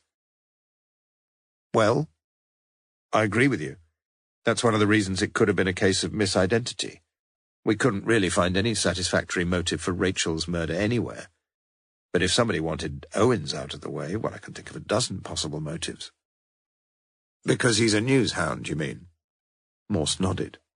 Plenty of people in highish places who've got some sort of skeleton in the sideboard. Cupboard. It would go quite a long way to keep the, cupboard firmly locked. Observed openly masturbating on the M40, you mean? Weekend away with the PA. By the way, you've got a pretty little lass for a secretary, I see. Don't you ever lust after her? I seem to have lost most of my lust recently, sir. We all do. It's called getting old. Strange lifted his large head and eyed Morse over his half-lenses. Now about the case. It won't be easy, will it? You've no reason to think he's got a lot of stuff stashed under his mattress. No, I haven't. You'd no real reason for thinking he'd killed Rachel. No, I haven't. So he's definitely out of the frame. Morse considered the question a while. Afraid so, yes. I wish he weren't. So? We'll think of some way of approaching things. Nothing irregular. You promised me that. We're just about getting over one or two unsavoury incidents in the force, aren't we? And we're not going to start anything here. Is that clear, Morse? To be fair, sir, I usually do go by the book. Strange pointed a thick finger. Well, usually's not bloody good enough for me. You go by the book, matey. Understood? Morse walked heavily back to his office, where a refreshed-looking Lewis awaited him. Everything all right with the super? Oh, yes, I just told him about our latest thinking. Your latest thinking? He understands the difficulties, he just doesn't want us to bend the rules of engagement too far, that's all. So what's the plan? Just nip and get me a drink first, will you? Coffee? Morse pondered.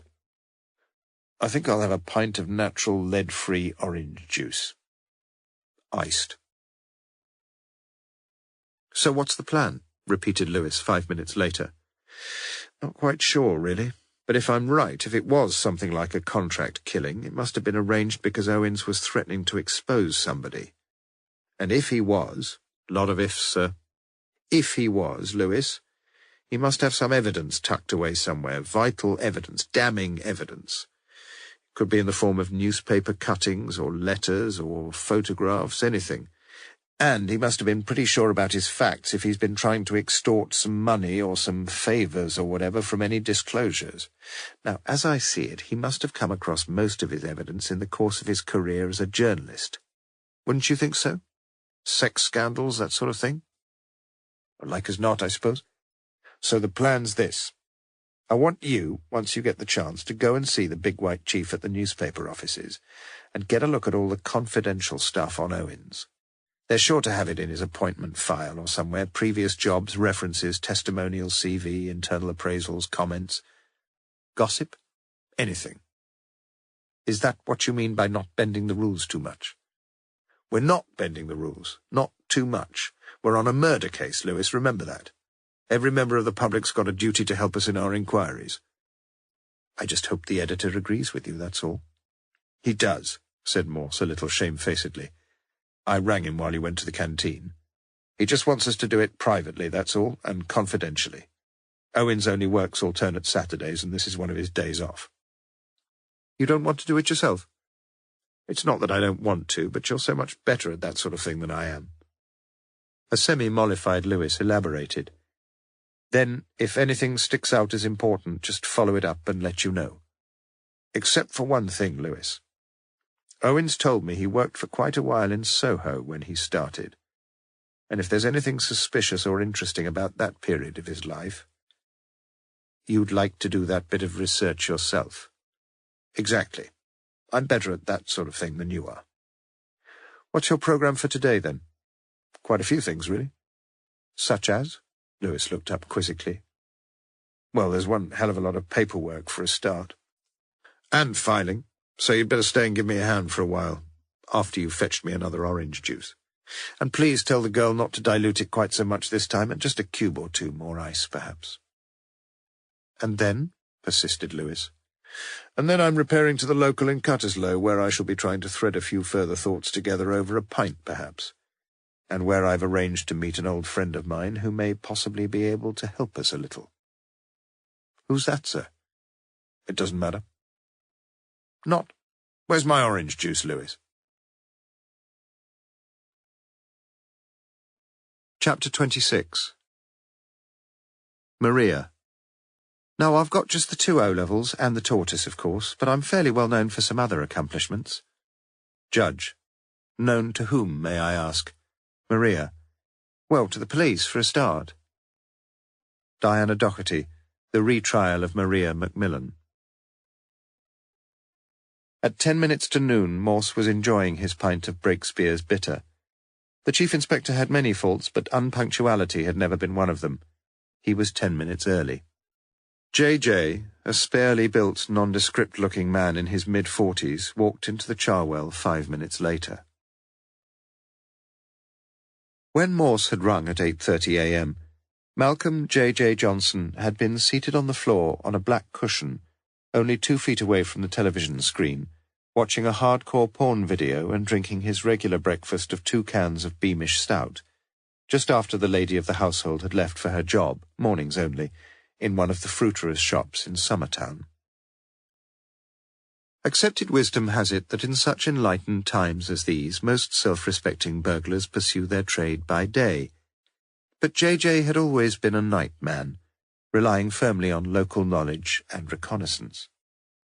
And often in the daylight hours, as now, he wondered why he didn't spend his leisure time in some more purposeful pursuits. But in truth, he just couldn't think of any. At the same time, he did realize, yes, that sometimes he was getting a bit bored. Over the past 2 years or so, the snooker table had lost its former magnetism.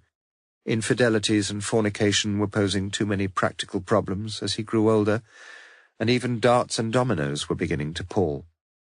Only gambling, usually in Ladbrokes premises in Summertown, had managed to retain his undivided attention over the years, for the one thing that never bored him was acquiring money. Yet J.J. had never been a miser.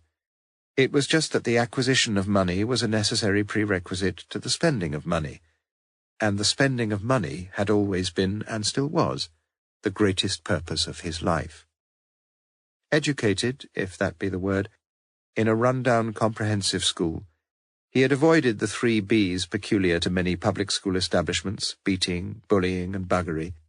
Instead, he had left school at the age of 16 with a delight in a different triad: betting, boozing, and bonking, strictly in that order.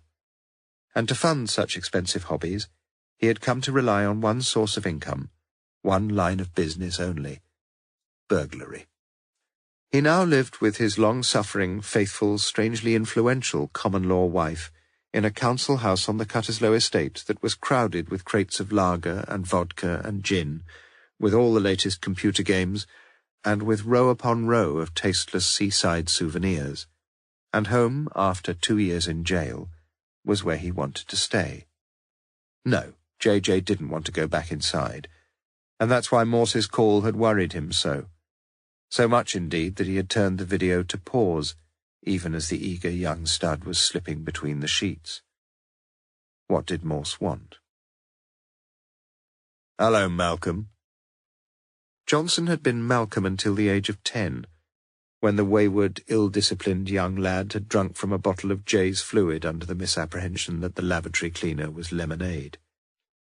2 stomach pumpings and a week in hospital later, he had emerged to face the world once more, but now with the sobriquet Jay's, an embarrassment which he sought to deflect 5 years on by the rather subtle expedient of having the legend J.J., all the J's, tattooed longitudinally on each of his lower arms. Morse drained his glass and pushed it over the table. "Coke, is it, Mr. Morse?" "Bit early for the hard stuff, Malcolm." "Half a pint, was it?" "Just tell the landlord same again." A Breakspeare it was, and a still mineral water for J.J. One or two of those gormless idiots you call your pals seem anxious to upset the police, began Morse. Look, I didn't have nothing to do with that, honest. You know me. Looking deeply unhappy, JJ dragged deeply on a king-sized cigarette. I'm not really interested in that. I'm interested in your doing me a favour. JJ visibly relaxed, becoming almost his regular, perky self once more. He leaned over the table and spoke quietly. I'll tell you what, I've got a red-hot video on up at the country mansion if you, Not this morning, said Morse reluctantly, conscious of a considerable sacrifice. And it was now his turn to lean over the table and speak the quiet words. I want you to break into a property for me. Ah. The balance of power had shifted, and JJ grinned broadly to reveal 2 rows of irregular and blackened teeth. He pushed his empty glass across the table. Double vodka and lime for me, Mr. Morse. I suddenly feel a bit thirsty-like. For the next few minutes, Morse explained the mission, and JJ listened carefully, nodding occasionally, and once making a penciled note of an address on the back of a pink betting slip. Okay, he said finally. So long as you promise, to see me okay if... I can't promise anything. But you will? Yes. Okay, then. Give me a chance to do a bit of recce, okay? Then give me another buzz on the old blower, okay? When had you got in mind? I'm not quite sure. Okay. That's it, then. Morse strained his glass and stood up, wondering whether communication in the English language could ever again cope without the word okay. Before you go, JJ looked down at his empty glass. Mineral water, was it? Asked Morse. Just tell the landlord, same again. Almost contented with life once more, JJ sat back and relaxed after Morse had gone. Just the one bleeding door by the sound of it. Easy. Piece of cake. Morse, too, was pleased with the way the morning had gone. Johnson, as the police were well aware, was one of the finest locksmen in the Midlands. As a teenager, he'd held the reputation of being the quickest car thief in the county. But his incredible skills had only really begun to burgeon in the 80s, when all manner of house locks, burglar alarms, and safety devices had surrendered meekly to his unparalleled knowledge of locks and keys and electrical circuits. In fact, J.J. Johnson knew almost as much about burglary as J.J. Bradley knew about the aorist subjunctive. Perhaps more. Chapter 27. The faults of the burglar are the qualities of the financier. Bernard Shaw, Major Barbara. In fact, Morse's campaign was destined to be launched that very day. Lewis had called back at HQ at 2 p.m. with a slim folder of photocopied documents, in which Morse seemed little interested, and with the news that Geoffrey Owens had left his home the previous evening to attend a weekend conference on personnel management in Bournemouth, not in all likelihood to be back until late p.m. the following day, Sunday. In this latter news, Morse seemed more interested. Well done, Lewis, but you've done quite enough for one day. You look weary and I want you to go home. Nobody can keep up the hours you've been setting yourself. As it happened, Lewis was feeling wonderfully fresh, but he had promised that weekend to accompany his wife, if he could, on her quest for the right sort of dishwasher. They could well afford the luxury now, and Lewis himself would welcome some alleviation of his domestic duties at the sink. I'll accept your offer on one condition, sir. You go off home too. Agreed. I was just going anyway. I'll take the folder with me. Anything interesting? A few little things, I suppose. For instance, not now. Aren't you going to tell me how your meeting went? Not now. Let's call it a day. As the 2 detectives walked out of the HQ block, Morse asked his question casually. By the way, did you discover which Swish hotel they're at in Bournemouth? Back in his flat, Morse made 2 phone calls, the first to Bournemouth, the second to the Cutterslow estate. Yes, a Mr. Geoffrey Owens was present at the conference there. No, Mr. Malcolm Johnson had not yet had a chance to make his recce. Of course he hadn't. But yes, he would repair the omission forthwith in view of the providential opportunity now afforded, although Johnson's own words were considerably less pretentious. "And no more booze today, Malcolm." "What, me? Drink? On business? Never. And you'd better not drink neither." "Two sober men, that's what the job needs," agreed Morse. "What time you picking me up, then?" "No, you're picking me up, 7:30 at my place." "Okay. And just remember, you've got more to lose than I have, Mr. Morse." Yes, far more to lose. Morse knew that, and he felt a shudder of apprehension about the risky escapade he was undertaking.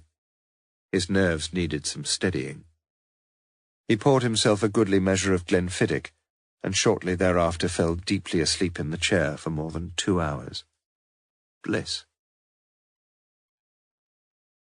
Johnson parked his filthy F-Reg Vauxhall in a fairly convenient lay-by on the Deddington Road, the main thoroughfare which runs at the rear of the odd-numbered houses in Bloxham Drive. As instructed, Morse stayed behind in the murky shadow of the embankment, as Johnson eased himself through a gap in the perimeter fence, where vandals had smashed and wrenched away several of the vertical slats, and then with surprising agility descended the steep stretch of slippery grass that led down to the rear of the terrace. The coast seemed clear. Morse looked on nervously as the locksman stood in his trainers at the back of number 15, patiently and methodically doing what he did so well.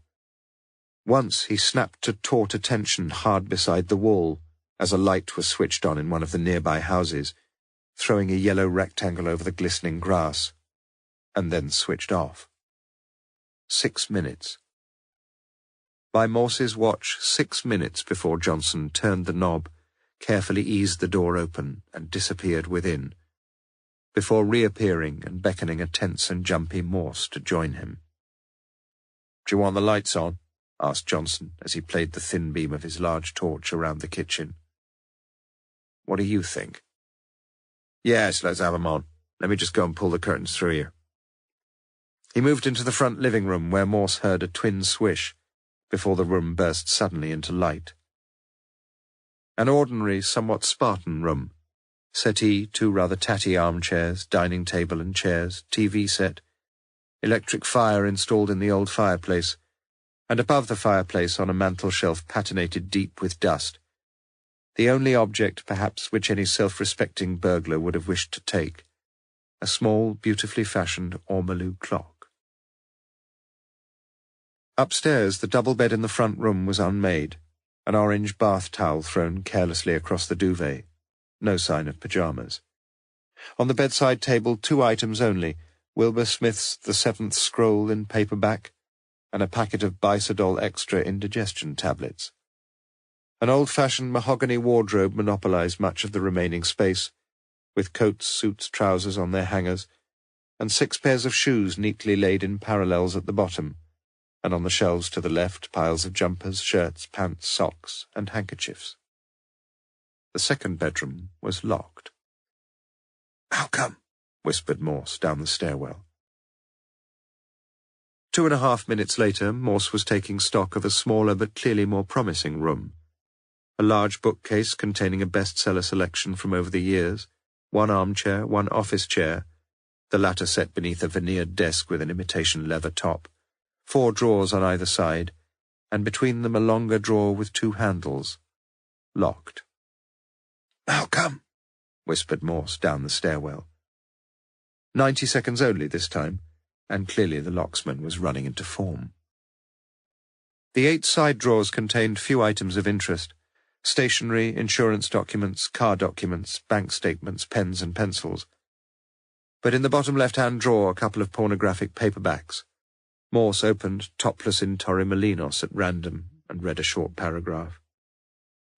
In its openly titillating way, it seemed to him surprisingly well written, and there was that one striking simile where the heroine's bosom was compared to a pair of fairy cakes, although Morse wasn't at all sure what a fairy cake looked like. He made a mental note of the author, Anne Barclay Cox, and read the brief dedication on the title page, "For Jeff from ABC," before slipping the book into the pocket of his mackintosh. Johnson was seated in an armchair in the living room in the dark when Morse came down the stairs holding a manila file. "Got what you wanted, Mr. Morse?" "Perhaps so. Ready?" With the house now in total darkness, the two men felt their way to the kitchen, when Morse stopped suddenly. "The torch. Give me the torch." Retracing his steps to the living room, he shone the beam along an empty mantelpiece. "Put it back," he said. Johnson took the ormolu clock from his overcoat pocket and replaced it carefully on its little dust-free rectangle. "I'm glad you made me do that," confided Johnson quietly. "I shouldn't have done it in the first place. Anyway, my conscience will be clear now." There was a streak of calculating cruelty in the man, Morse knew that. But in several respects he was a lovable rogue, even sometimes, as now perhaps, a reasonably honest one. And oddly it was Morse who was beginning to worry about his own conscience. He went quickly up to the second bedroom once more and slipped the book back in its drawer. At last, as quietly as it had opened, the back door closed behind them, and the pair now made their way up the grassy gradient to the gap in the slatted perimeter fence. "You've not lost your old skills," volunteered Morse. "Nah. You know what they say, Mr. Morse? Old burglars never die. They simply steal away." In the darkened house behind them, on the mantel-shelf in the front living room, a little dust-free rectangle still betrayed the spot where the beautifully fashioned ormolu clock had so recently stood. Chapter 28. When you have assembled what you call your facts in logical order, it is like an oil lamp you have fashioned, filled, and trimmed, but which will shed no illumination unless first you light it. Saint-Exupéry, The Wisdom of the Sands. Back in his flat, Morse closed the door and shot the bolts both top and bottom. It was an oddly needless precaution, yet an explicable one, perhaps. As a 12-year-old boy, he remembered so vividly returning from school with a magazine, and locking all the doors in spite of his certain knowledge that no other member of the family would be home for several hours. And then, even then, he had waited a while, relishing the anticipatory thrill before daring to open the pages. It was just that sensation he felt now, as he switched on the electric fire, poured a glass of Glenfiddich, lit a cigarette, and settled back in his favourite armchair. Not this time, however, with the Naturist Journal, which, all those years ago now, had been doing the rounds in lower 4A, but with the manila file just burgled from the house in Bloxham Drive. The cover was well worn, with tears and creases along its edges, and maroon rings where once a wine-glass had rested, amid many doodles of quite intricate design. Inside the file was a sheaf of papers and cuttings, several of them clipped or stapled together, though not arranged in any chronological or purposeful sequence. 9 separate items. 2 newspaper cuttings snipped from one of the less inhibited of the Sunday tabloids, concerning a Lord Hardyman, together with a photograph of the aforesaid peer fishing in his wallet, presumably for Deutschmarks, outside a readily identifiable sex establishment in Hamburg's Reeperbahn. Clipped to this material was a further photograph of Lord Hardyman, arm in arm with Lady Hardyman at a polo match in Great Windsor Park, September 1984. A letter, August 1979, addressed to Owens from a firm of solicitors in Cheltenham, informing the addressee that it was in possession of letters sent by him, Owens, to one of their clients, unspecified, and that some arrangement beneficial to each of the parties might possibly be considered. A glossy, highly defined photograph showing a paunchy elderly man fondling a frightened-looking prepubescent girl, both of them naked. Pencilled on the back was an address in St. Albans. A stapled sheaf of papers showing the expenses of a director in a Surrey company manufacturing surgical appliances, with double exclamation marks against several of the mammoth amounts claimed for foreign business trips. A brief, no-nonsense letter from a woman, perhaps, in large, curly handwriting, leaning italic fashion to the right. If you contact me again, I shall take your letters to the police. I've kept them all. You'll get no more money from me. You're a despicable human being.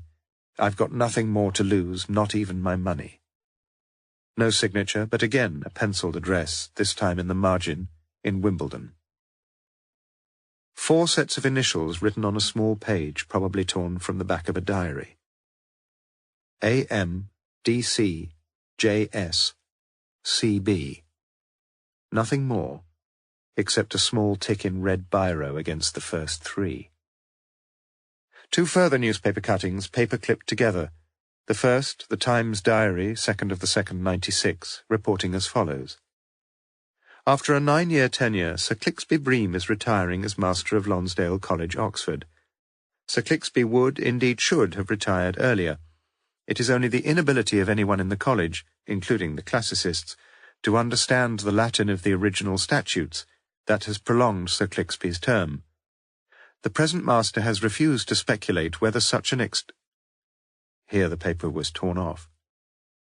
Been the result of some obscurity in the language of the statutes themselves, or the incompetence of his classical colleagues, none of whom appears to have been nominated as a possible successor.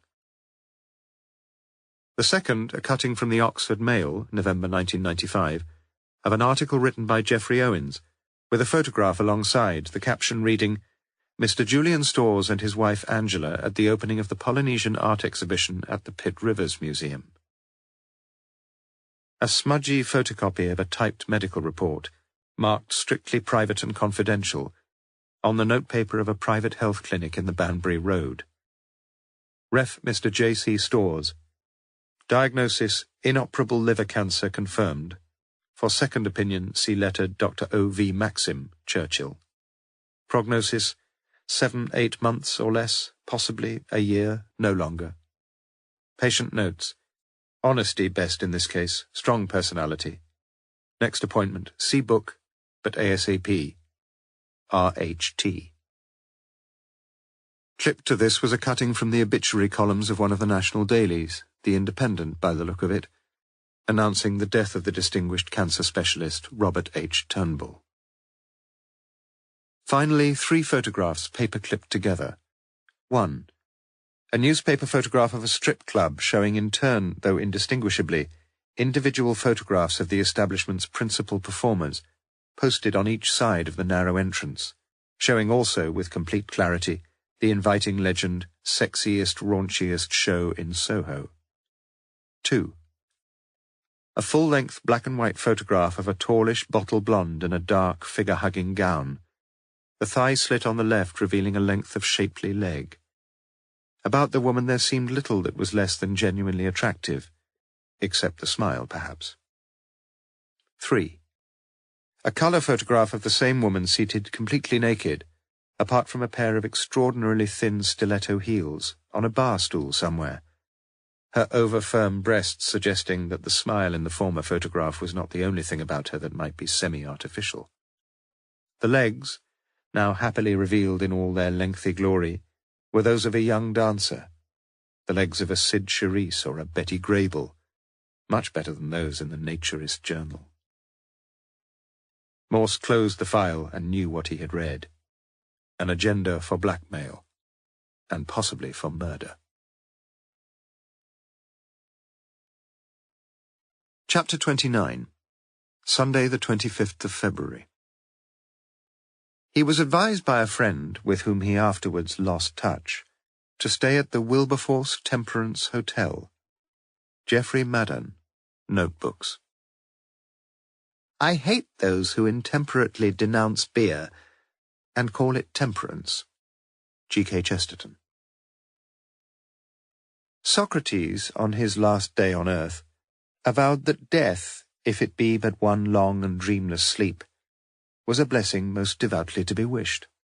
Morse, on the morning of Sunday the 25th of February, without going quite so far as Socrates, could certainly look back on his own long and dreamless sleep with a rare gratitude, since the commonest features of his nights were regular visits to the loo, frequent draughts of water, occasional doses of Nurofen and paracetamol, an intake of indigestion tablets, and finally, after rising once more from his crumpled bed linen, a tumbler of Alka-Seltzer. The observer was already poking thickly through the letterbox as he hurriedly prepared himself a subcontinental breakfast. 10:30 a.m. It was 11:15 a.m. when he arrived at HQ, where Lewis had already been at work for 3 hours, and where he was soon regaling the chief about his visit to the newspaper offices. A complete picture of Owens, built up from testimonials, references, records, impressions, gossip, showed a competent, hard-working, well-respected employee. That was the good news. And the bad? Well, it seemed the man was aloof, humourless, unsympathetic. In view of the latter shortcomings, Lewis had suggested, it was perhaps puzzling to understand why Owens had been sent off on a personnel management course. Yet, as the editor had suggested, some degree of aloofness, humourlessness, lack of sympathy, was perhaps precisely what was required in such a role. Lewis pointed to the cellophane folder in which his carefully paginated photocopies were assembled. And one more thing. He's obviously a bit of a hit with some of the girls there, especially the younger ones. In spite of his ponytail? Because of it, more likely. You're not serious. And you're never going to catch up with the 20th century, are you? 1 or 2 possible leads? Could be. Such as? Well, for a start, the personnel manager who saw Owens on Monday. I'll get a statement from him as soon as he gets back from holiday, earlier if you'd like. Morse looked dubious. Yes, but if somebody intended to murder Owens, not Rachel James, well, Owens' alibi is neither here nor there, really, is it? You're right, though, let's stick to official procedure. I've always been in favour of rules and regulations. As Lewis eyed his superior officer with scarce disguised incredulity, he accepted the manila file handed to him across the desk and began to read. Morse himself now opened the life section of the Observer and turned to the crossword set by Azed, for Morse the Kasparov of cruciverbalists, and considered one across. Elephant Man has a mouth that's deformed, 6. He immediately wrote in Mahout, but then put the crossword aside, trusting that the remaining clues might pose a more demanding challenge, and deciding to postpone his hebdomadal treat until later in the day. Otherwise he might well have completed the puzzle before Lewis had finished with the file. "How did you come by this?" asked Lewis finally. "Yours not to reason how." "He's a blackmailer." Morse nodded. "We found no evidential motive for Rachel's murder, but dozens of them for his. About 9, Lewis, if we're going to be accurate." Morse opened the file and considered the contents once more. Unlike that of the obscenely fat child fondler, neither photograph of the leggy blonde stripper was genuinely pornographic. Certainly not the wholly nude one, which seemed to Morse strangely unerotic. Perhaps the one of her in the white dress, though. Unbuttoning had always appealed to Morse more than unbuttoned, undressing than undressed, almost naked to completely so. It was something to do with Plato's idea of process, and as a young classical scholar, Morse had spent so many hours with that philosopher. "Quite a bit of leg work there, sir." "Yes, lovely legs, aren't they?" "No, I mean there's a lot of work to do there. Research, going around." "You'll need a bit of help, yes. Sergeant Dixon, couple of his lads too, that'd help." "Is Dixon still eating the canteen out of jam donuts?" Lewis nodded. "And he's still got his pet tortoise. Always a step or 2 in front of him, I know." For half an hour the detectives discussed the file's explosive material. Until just after noon, in fact. "Coffee, sir?" "Not for me. Let's nip down to the King's Arms in Summertown." "Not for me," echoed Lewis. "I can't afford the time." "As you wish." Morse got to his feet. "Do you think you should be going out quite so much? On the booze, I mean, sir?" Lewis took a deep breath and prepared for an approaching gale, force 10. "You're getting worse, not better." Morse sat down again. "Let me just tell you something, Lewis. I care quite a bit about what you think of me as a boss, as a colleague, as a detective, as a friend, yes, But I don't give two bloody monkeys about what you think of me as a boozer, all right? No, it's not all right, said Lewis quietly. As a professional copper, as far as solving murders are concerned, it doesn't matter. Doesn't matter to me at all. Lewis's voice grew sharper now. You do your job. You spend all your time sorting things out. I'm not worried about that.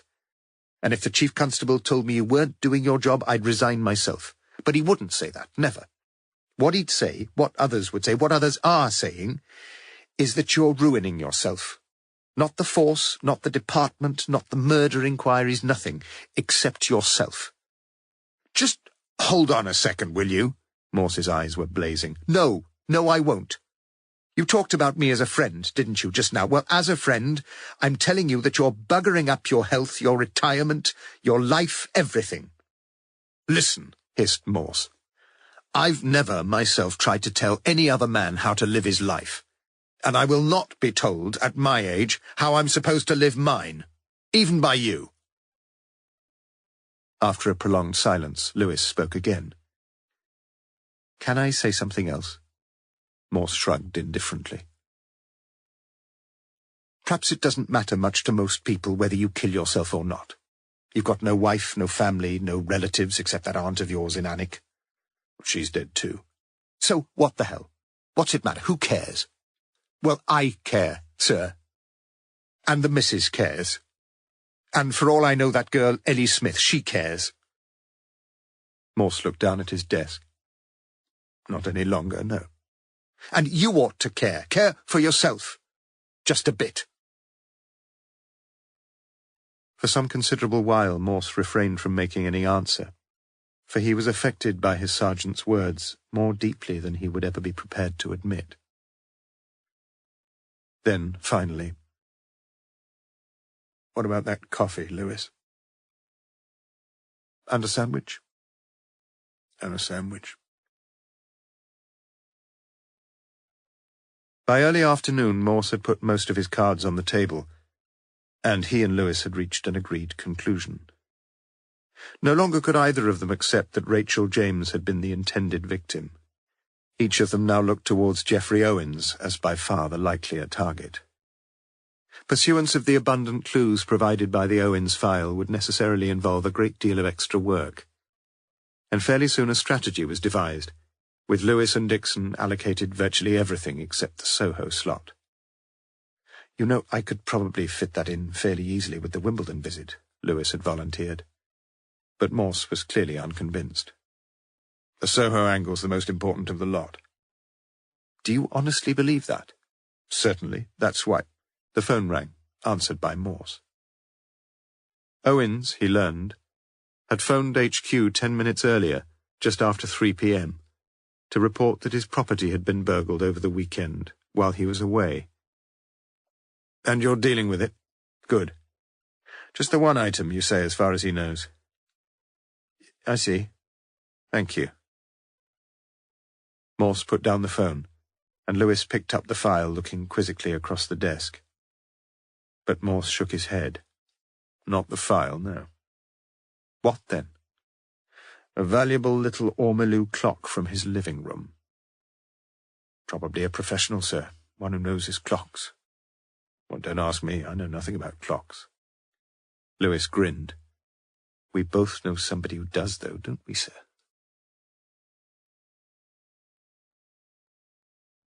Chapter 30. This world and the next, and after that, all our troubles will be over. Attributed to General Gordon's aunt. No knock, the door opened. Strange entered. Haven't they mentioned it yet, Morse? The pubs are open all day on Sundays now. As Strange carefully balanced his bulk on the chair opposite, Morse lauded his luck that Lewis had taken the Owens material down the corridor for photocopying. Just catching up on a bit of routine stuff, sir. Really? Why are you here? It's the wife, confided Strange. Sunday afternoons she always goes round the house dusting everything, including me. Morse was smiling dutifully as Strange continued. Making progress? Following up a few things, yes. Is your brain as bright as it used to be? I'm sure it's not. You don't look quite so bright either. We're all getting older. Worse luck? Not really, surely. No wise man ever wished to be younger. Bloody nonsense. But not my nonsense, Jonathan Swift's. Elbows on the desk, Strange rested his large head on his large hands. I'm probably finishing in September, I suppose you'd heard? Morse nodded. I'm glad they're letting you go. What the hell's that supposed to mean? Well, I should think Mrs. Strange will be pleased to have you around, won't she? Retirement, you know, getting up late and watching all the other poor sods go off to work, especially on Monday mornings. That sort of thing.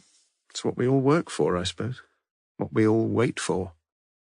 You mean, muttered Strange, that's what I've been flogging my guts out all this time for. 32 years of it. I used to do your sort of job, you know. Caught nearly as many murderers as you in my day. It's just that I used to do it a bit different, that's all. Mostly used to wait till they came to me. No problem often as not. Jealousy, booze, sex, next-door neighbour between the sheets with the missus. Motive, that's what it's all about. Not always quite so easy, though, is it? Ventured Morse, who had heard the sermon several times before. Certainly not when you're around, matey. This case needs some very careful handling, sir. Lots of sensitive inquiries. Such as? About Owens, for a start. You got some new evidence? One or two vague rumours, yes. I had a vague rumour myself this afternoon. I heard Owens' place got burgled. I suppose you've heard that too. He peered at Morse over his half-lenses. Yes. Only one thing pinched. A clock, Morse. Yes. We've only got one or two clock specialists on the patch, as far as I remember. Or is it just the one? The one? You've not seen him since they let him out again? Ah, Johnson. Yes, I shall have to call round to see him pretty soon, I suppose. What about tomorrow? He's probably a man, isn't he? I'm away tomorrow. Oh? London. Soho, as a matter of fact. A few things to check out. I don't know why you don't let Sergeant Lewis do all that sort of tedious legwork. Morse felt the chief superintendent's small, shrewd eyes upon him. Division of labour. Someone's got to do it. You know, said Strange, if I hadn't got a supers meeting in the morning, I'd join you. See the sights and everything. I don't think Mrs. Strange would approve. What makes you think I'd tell her? She's not been all that well, has she? Strange slowly shook his head and looked down at the carpet. What about you, sir? Me? I'm fine, apart from going deaf and going bald and hemorrhoids and blood pressure. Bit overweight, too, perhaps. What about you? I'm fine. How's the drinking going? Going? It's going, quickly? Is that the word you're looking for? That's the word. Strange appeared about to leave, and blessedly Lewis, Morse realised, must have been aware of the situation since he had put in no appearance. But Strange was not quite finished. Do you ever worry how your liver's coping with all this booze? We've all got to die of something, they say. Do you ever think about that? About dying? Occasionally. Do you believe in life after death? Morse smiled. There was a sign once that Slough Borough Council put up near one of the churches there. No road beyond the cemetery. You don't think there is, then? No, answered Morse simply. Perhaps it's just as well if there isn't, you know, rewards and punishments and all that sort of thing. I don't want much reward anyway. Depends on your ambition. You never had much of that, did you? Early on I did. You could have got to the top, you know that. Not doing a job I enjoyed, I couldn't. I'm not a form filler, am I? Or a committee man? Or a clipboard man? Or a procedure man, added Strange slowly as he struggled to his feet. Pardon? Bloody piles. Morse persisted. What did you mean, sir? Extraordinary, the sort of high-tech stuff we've got in the force these days. We've got a machine here that even copies colour photos, like the one... Oh, didn't I mention it, Morse? I had a very pleasant little chat with Sergeant Lewis in the photocopying room just before I came in here. By the look of things, you've got quite a few alternatives to go on there. Quite a lot of choices, sir. Strictly speaking, you only have alternatives if you've just got the two options. Fuck off, Morse. That evening, Morse was in bed by 9:45 p.m., slowly reading but a few more pages of Juliet Barker's The Brontes, before stopping at one sentence and reading it again. Charlotte remarked, "I am sorry you have changed your residence, as I shall now again lose my way in going up and down stairs, and stand in great tribulation, contemplating several doors and not knowing which to open." It seemed as good a place to stop as any, and Morse was soon nodding off in a semi-upright posture, the thick book dropping onto the duvet, the whisky on his bedside table, unprecedentedly unfinished. Chapter 31. A time older than the time of chronometers, older than time counted by anxious, worried women lying awake, calculating the future, trying to unweave, unwind, unravel and piece together the past and the future. T.S. Eliot, The Dry Salvages.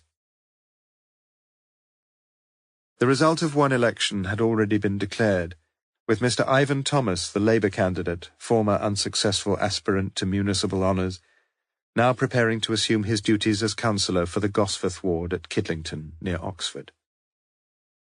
At Lonsdale College, 5 miles further south, in the golden heart of Oxford, the likely outcome of another election was still very much in the balance, with the wives of the two nominees very much, and not too discreetly perhaps, to the fore in the continued canvassing.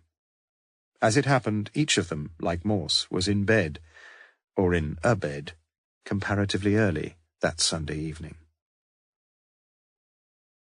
Shelley Cornford was always a long time in the bathroom, manipulating her waxed flossing ribbon in between and up and down her beautifully healthy teeth. When finally she came into the bedroom, her husband was sitting up against the pillows reading the Sunday Times books section. He watched her as she took off her purple Jaeger dress, and then unfastened her black bra, her breasts bursting free. So very nearly he said something at that point, but the back of his mouth was suddenly dry, and he decided not to. Anyway, it had been only a small incident, and his wife was probably completely unaware of how she could affect some other men, with a touch, a look, a movement of her body. But he'd never been a jealous man. Not if he could help it. She got into bed in her Oxford blue pyjamas and briefly turned towards him. "Why wasn't Julian at dinner tonight?" "Up in Durham. Some conference he was speaking at. He's back tonight. Angela's picking him up from the station, so she said." "Oh? Why'd you ask?" "No reason, darling. Night-night, sweet dreams, my sweetie." She blew a kiss across the narrow space between their beds, turned her back towards him and snuggled her head into the green pillows. "Don't be too long with the light, please." A few minutes later she was lying still, breathing quite rhythmically, and he thought she was asleep. As quietly as he could, he manoeuvred himself down beneath the bedclothes, and straightway turned off the light, and tried far too hard to go to sleep himself. After evensong earlier that same evening in the college chapel, the fellows and their guests had been invited, as was the custom, to the master's lodge, where they partook of a glass of sherry before dining at 7:30 p.m. at the top table in the main hall, the students seated on the long rows of benches below them. It was just before leaving the master's lodge that Dennis had looked round for his wife and found her by the fireplace speaking to David Mackenzie, one of the younger dons, a brilliant mathematician of considerable corpulence, who hastily folded the letter he had been showing to Shelley and put it away. Nothing in that, perhaps? Not in itself, no.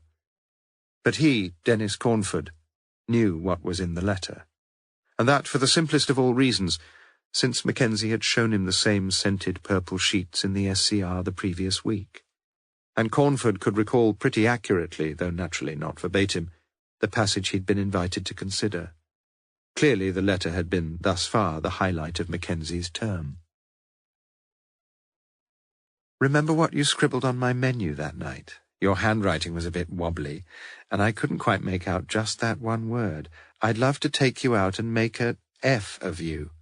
I think it was fuss, and it certainly begins with an F. Could be naughty, could be perfectly innocent. Please enlighten me." Surely it was ridiculous to worry about such a thing. But there was something else. The two of them had been giggling together like a pair of adolescents, and looking at each other, and she had put a hand on his arm. And it was almost as if they had established a curious kind of intimacy from which he, Dennis Cornford, was temporarily excluded. Could be naughty, could be perfectly innocent. "Would you still love me if I'd got a spot on my nose?" "Depends how big it was, my love." "But you still want my body, don't you?"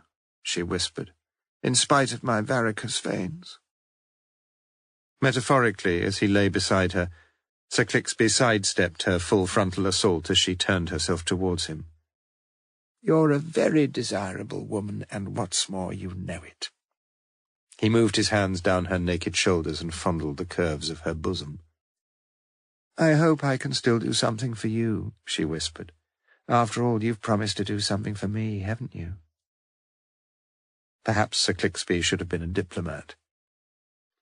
"Do you know something? I thought the bishop was never going to finish tonight, didn't you? I shall have to have a word with the chaplain. God knows where he found him." She moved even closer to the master. "Come on. We haven't got all night. Julian's train gets in at 10:10. Two of the college dons stood speaking together on the cobblestones outside Lonsdale as the clock on St. Mary the Virgin struck 10 o'clock, and a sole undergraduate passing through the main gate thought he heard a brief snatch of their conversation. "Having a woman like her in the lodge, the idea's unthinkable." But who the woman was, the passer-by was not to know. Chapter 32. Monday the 26th of February. How shall I give thee up, O Ephraim? How shall I cast thee off, O Israel? Hosea chapter 11, verse 8. At 8:45 a.m. there were just the two of them, Morse and Lewis, exchanging somewhat random thoughts about the case, when the young blonde girl, whom Strange had already noticed, came in with the Morning Post. She was a very recent addition to the typing pool, strongly recommended by the prestigious Marlborough College in the High, her secretarial skills corroborated by considerable evidence, including a Pitman shorthand certificate for 120 WPM. "Your mail, sir, She looked frightened. "I'm terribly sorry about the one on top. I just didn't notice."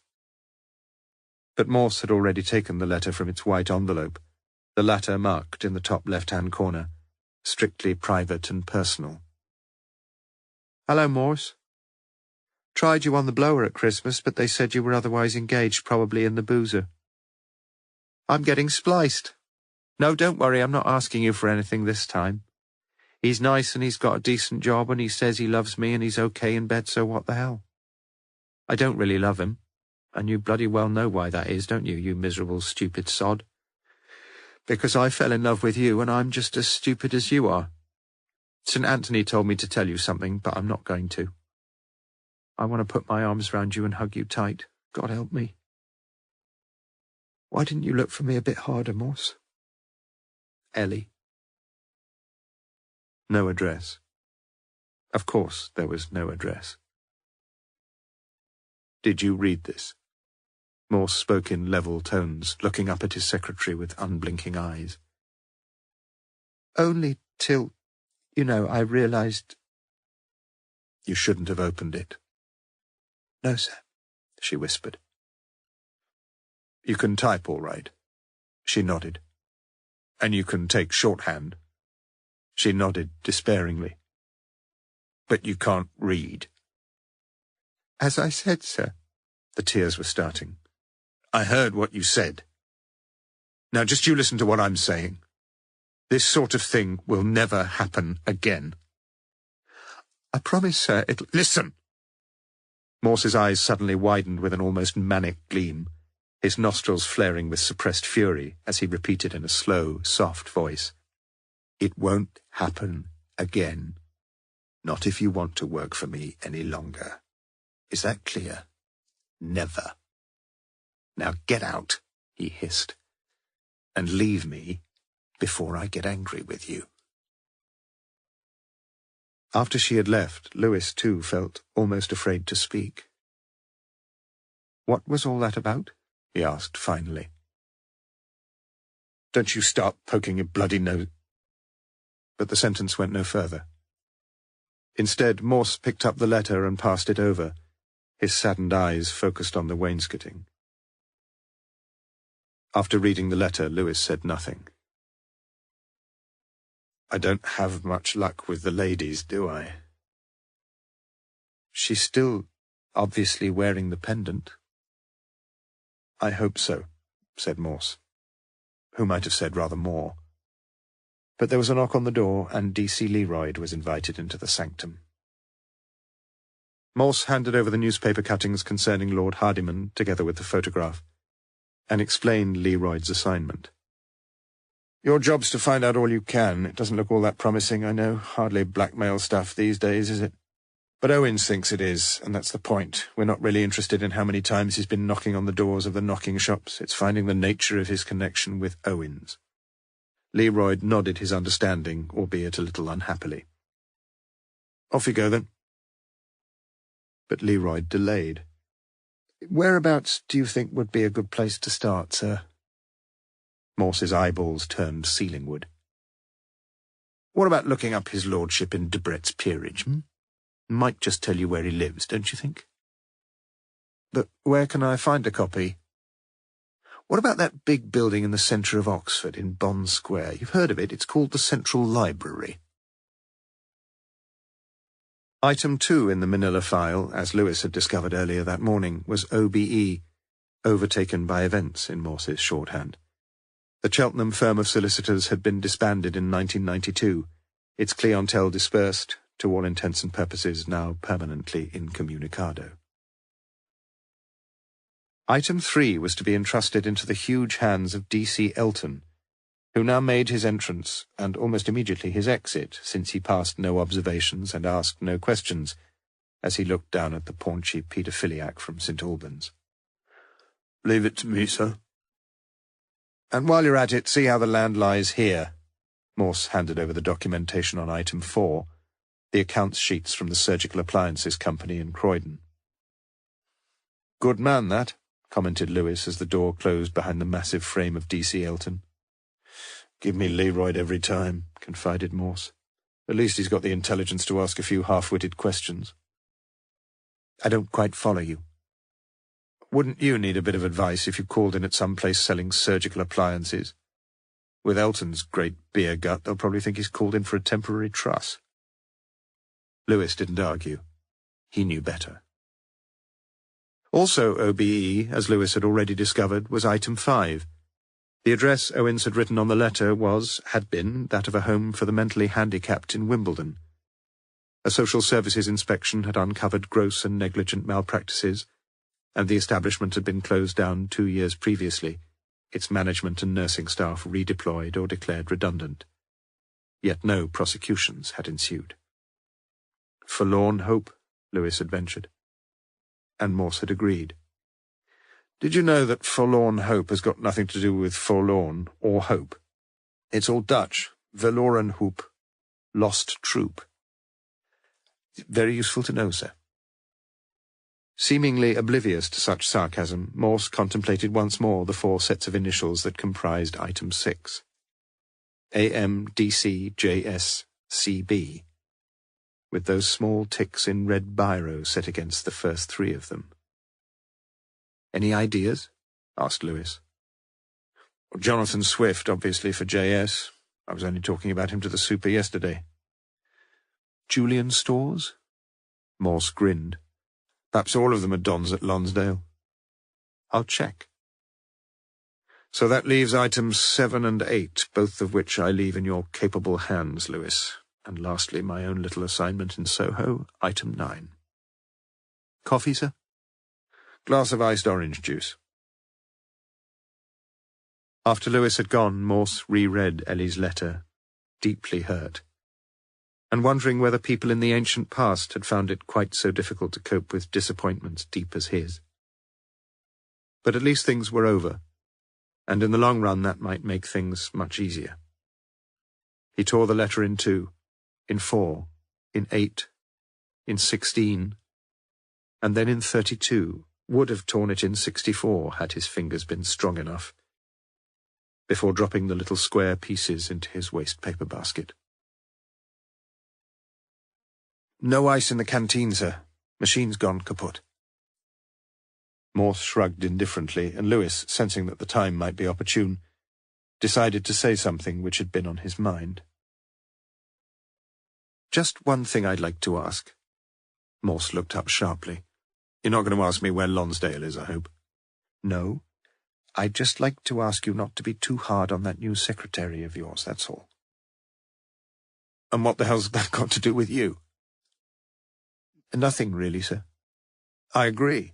And when I want your bloody advice on how to handle my secretarial staff, I'll come and ask for it. Clear? Morse's eyes were blazing anew, and Lewis, his own temperature now rising rapidly, left his superior's office without a further word. Just before noon, Jane Edwards was finalizing an angry letter spelling out her resignation when she heard the message over the intercom. Morse wanted to see her in his office. Sit down. She sat down, noticing immediately that he seemed tired, the whites of his eyes lightly veined with blood. I'm sorry I got so cross, Jane. That's all I wanted to say. She remained where she was, almost mesmerized. Very quietly he continued, You will try to forgive me? Please? She nodded helplessly, for she had no choice. And Morse smiled at her sadly, almost gratefully, as she left. Back in the typing pool, Miss Jane Edwards surreptitiously dabbed away the last of the slow-dropping tears, tore up her letter, so carefully composed, into 64 pieces, and suddenly felt, as if by some miracle of St. Anthony, most inexplicably happy.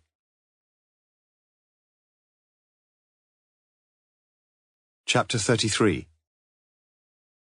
A recent survey has revealed that 80.5% of Oxford dons seek out the likely pornographic potential on the internet before making use of that facility for purposes connected with their own disciplines or research. The figure for students in the same university is 2% lower. Terence Benzic, A Possible Future for Computer Technology. Until the age of 12, Morse's reading had comprised little beyond a weekly diet of the Dandy comic and a monthly diet of the Meccano magazine, the legacy of the latter proving considerably the richer, in that Morse had retained a lifelong delight in model train sets and in the railways themselves. Thus it was that as he stood on Platform 1 at Oxford Station, he was much looking forward to his journey. Usually he promised himself a decent read of a decent book on a trip like this, but such potential pleasures seldom materialized, hadn't materialized that afternoon either, when the punctual 2:15 p.m. from Oxford arrived 59 minutes later at Paddington, where Morse immediately took a taxi to New Scotland Yard. Although matters there had been prearranged, it was purely by chance that Morse happened to meet Paul Condon, the Metropolitan Commissioner, in the main entrance foyer. They're ready for you, Morse. Can't stay myself, I'm afraid. Press conference. It's not just the ethnic minorities I've upset this time, it's the ethnic majorities too. All because I've published a few more official crime statistics. Morse nodded. He wanted to say something to his old friend, something about never climbing in vain when you're going up the mountain of truth, but he only recalled the quotation after stepping out of the lift at the 4th floor, where Sergeant Rogers of the Pawn Squad was awaiting him. Once in Rogers' office, Morse produced the photograph of the strip club, And immediately, with the speed of an experienced ornithologist recognizing a picture of a parrot, Rogers had identified the premises. "Just off Brewer Street." He unfolded a detailed map of Soho. "Here, let me show you." The early evening was overcast, drizzly and dank, when, like some latter-day Orpheus, Morse emerged from the depths of Piccadilly Circus underground, whence, after briefly consulting his A to Z, he proceeded by a reasonably direct route to a narrow, seedy-looking thoroughfare, where a succession of establishments promised XXXX videos and magazines, imported, sex shows, live, striptease, continuous, and a selection of freshly made sandwiches, various. And there it was, Le Club Sexy. Unmistakably so, but prosaically and repetitively now rechristened Girls, Girls, Girls. It made the former proprietors appear comparatively imaginative. Something, some aspiration to the higher things in life perhaps, prompted Morse to raise his eyes from the ground-floor level of the gaudily lurid fronts there to the architecture, some of it rather splendid, above. Yet not for long. "Coming out of the drizzle, sir. Lovely girls here." Morse showed his ID card and moved into the shelter of the tiny entrance foyer. "Do you know her?" The young woman, black stockings and black miniskirt meeting at the top of her thighs, barely glanced at the photograph thrust under her eyes. "No." "Who runs this place? I want to see him." "Her? But she ain't here now, is she? Why don't you call back later, handsome?" A helmeted policeman was ambling along the opposite pavement, and Morse called him over. "Okay," the girl said quickly. "You've been here before, right?" One of my officers, yes." "Me mum used to know her, like I told the other fella. Just a minute." She disappeared down the dingy stairs. "How can I help you, sir?" Morse showed his ID to the constable. "Just keep your eyes on me for a few minutes." But there was no need. 3 minutes later, Morse had an address in Praed Street, no more than 100 yards from Paddington Station, where earlier, at the entrance to the Underground, he had admired the bronze statue of one of his heroes, Isambard Kingdom Brunel. So Morse now took the tube back. It had been a roundabout sort of journey. She was in. She asked him in. And Morse, from a moth-eaten settee, agreed to sample a cup of Nescafe. "Yeah, Angie Martin, toffee-nosed little tart, if you know what I mean." "Tell me about her." "You're the second one, aren't you?" One of my officers, yes." "Nah, he wasn't from the fuzz, couldn't have been. Give me a couple of 20s, he did." "What did he want to know?" "Same as you, like as not." "She was quite a girl, they say." "Lovely on her legs, she was, if you know what I mean. Most of 'em these days couldn't manage the bleeding barn dance." "But she was good." "Yeah, the men used to love her. Stick fivers down her boobs and up her suspenders, if you know what I mean." "She packed him in?" "Yeah." "And then?" "Then there was this fella, see, and he got to know her and see her after the shows, like, and he got starry-eyed, the silly sod. Took her away. Posh sort of fella, if you know what I mean. Dresses, money, hotels, all that sort of thing." "Would you remember his name?" "Yeah, the other fella. He showed me his photos, see." "His name?" "Julius Caesar, I think it was." Morse showed her the photograph of Mr. and Mrs. Julian Storrs. "Yeah, that's him and her. That's Angie." "Do you know why I'm asking about her?" She looked at him shrewdly, an inch or so of grey roots merging into a yellow mop of wiry hair. "Yeah, I got a good idea." "My, colleague told you?" "Nah, worked it out for myself, didn't I? She was trying to forget who she was, see? She didn't want to say she were a cheap tart who'd open her legs for a fiver, if you know what I mean. Bit of class, though, Angie. Yeah, real bit of class." "Will you be prepared to come up to Oxford? We'll pay your expenses, of course, to sign a statement." "Oxford? Yeah, why not? Bit of class, Oxford, innit?" "I suppose so, yes." "What's she done? What sort of inquiry are you working on?" "Murder," said Morse softly. Mission accomplished, Morse walked across Praed Street and into the complex of Paddington Station, where he stood under the high departures board and noted the time of the next train: Slough, Maidenhead, Reading, Didcot, Oxford. due to leave in 40 minutes.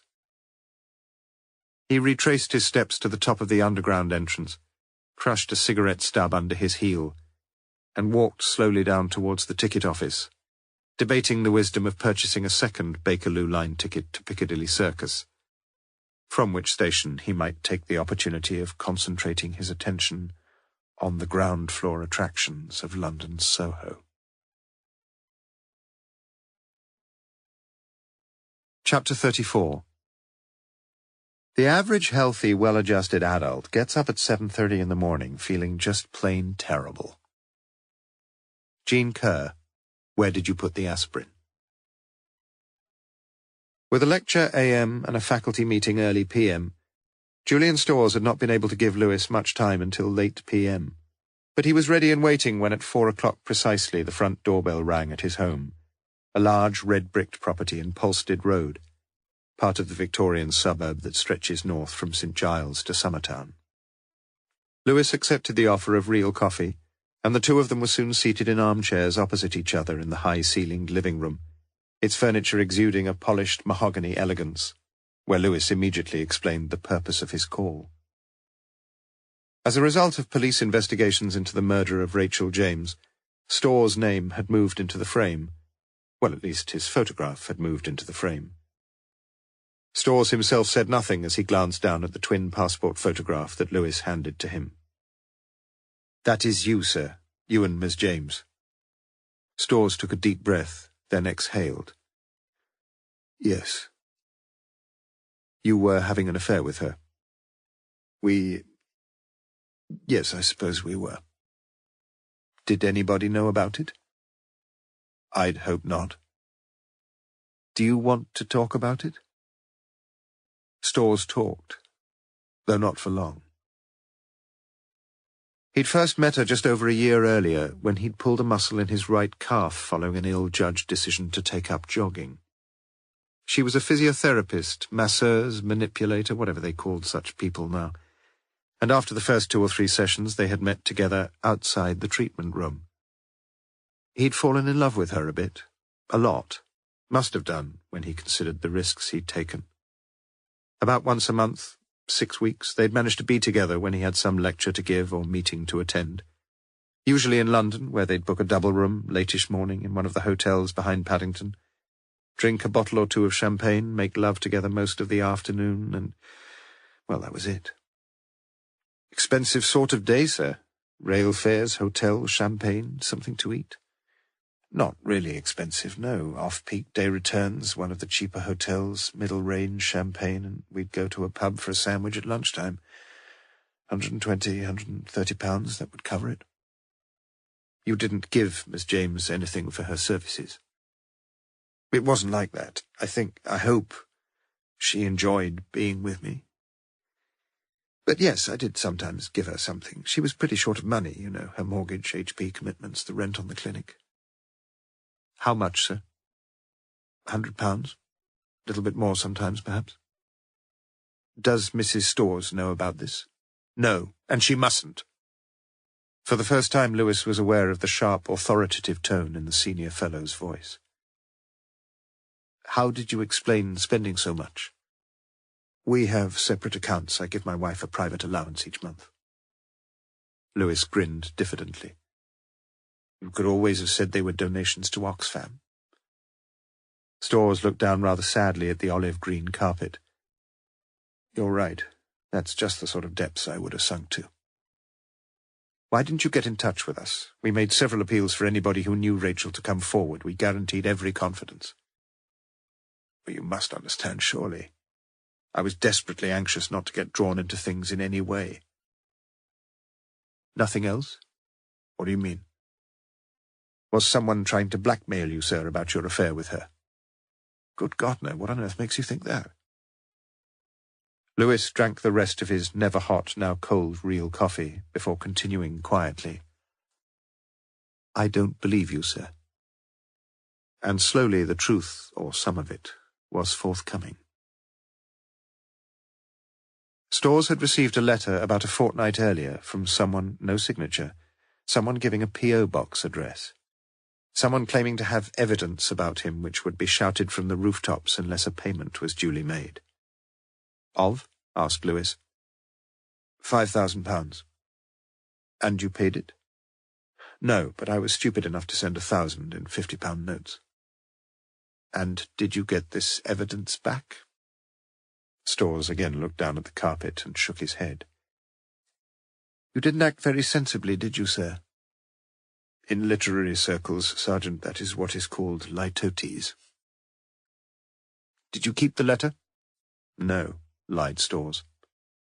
Did you keep a note of the P.O. box number?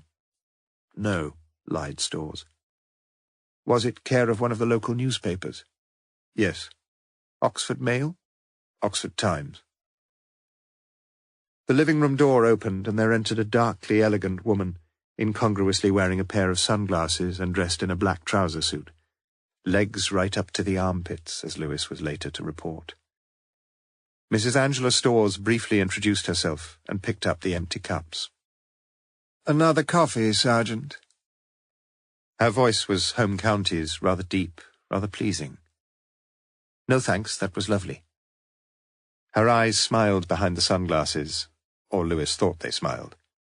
And as she closed the living-room door softly behind her, he wondered where she'd been throughout the interview. Outside the door, perhaps, listening? Had she heard what her husband had said, or had she known it all along? Then the door quietly opened again. You won't forget you're out this evening, darling. You haven't all that much time, you know. Lewis accepted the cue and hurried on his questioning apace. Do you mind telling me exactly what you were doing between 7 a.m. and 8 a.m. last Monday, sir? Last Monday morning. Ah. Lewis sensed that Julian Storrs had suddenly relaxed, as if the tricky part of the examination was now over, as if he could safely resume his wonted Donnish idiom. How I wish every question my students asked were susceptible to such an unequivocal answer. You see, I was in bed with my wife, and we were having sex together. And why do I recall this so readily, Sergeant? Because such an occurrence has not been quite so common these past few years, nor, if I'm honest with you, quite so enjoyable as once it was. Between 7 and 8? Lewis's voice was hesitant. Sounds a long time, you mean? You're right. More like 20 past to 25 past 7. What I do remember is Angela, Mrs. Storrs, wanting the news on at past. She's a great Today fan, and she likes to know what's going on. We just caught the tail end of the sports news, then the main headlines on the half-hour. Oh? Do you believe me? Would Mrs. Storrs remember as clearly as you, sir? Storrs gave a slightly bitter-sounding laugh. Why don't you ask her? Shall I tell her to come through? I'll leave you alone. Yes, I think that would be helpful. Storrs got to his feet and walked towards the door. Just one more question, sir. Lewis, too, rose to his feet. Don't you think you were awfully naive to send off that money? I think anyone could have told you weren't going to get anything back except another blackmail note. Storrs walked back into the room. Are you a married man, Sergeant? Yes. How would you explain, well, say a photograph like the one you showed me? Lewis took out the passport photo again. Not too difficult, surely. You're a well-known man, sir. Quite a distinguished-looking man, perhaps.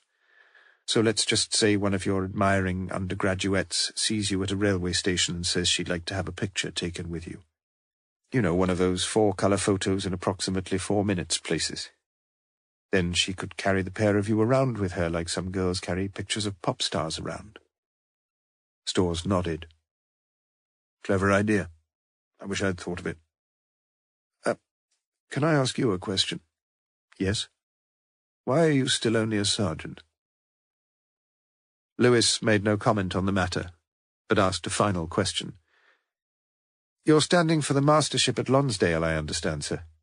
Yes, so you can see, can't you, why all this business, you know.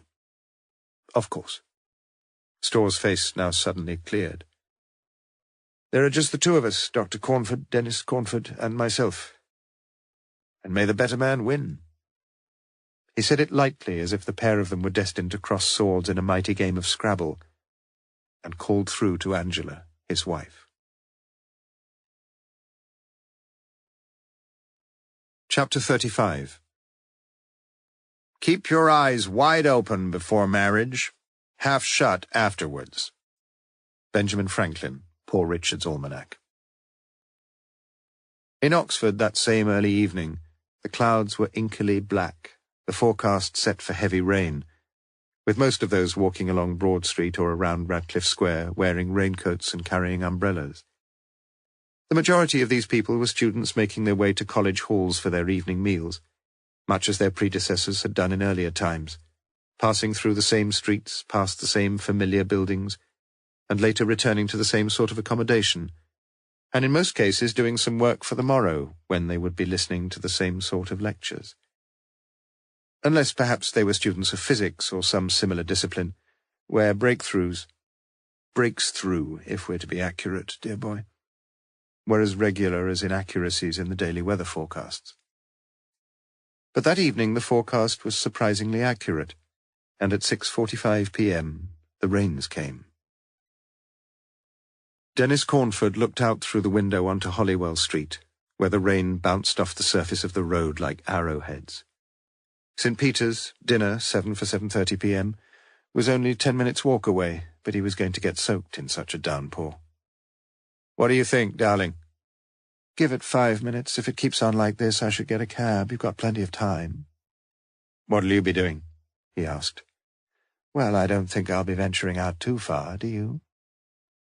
She said it in a gentle way, and there seemed no sarcasm in her voice. She came up behind him and placed her hands on his shoulders as he stood indecisively staring out through the sheeted panes. "Dennis?" Do you really want to be master all that much?"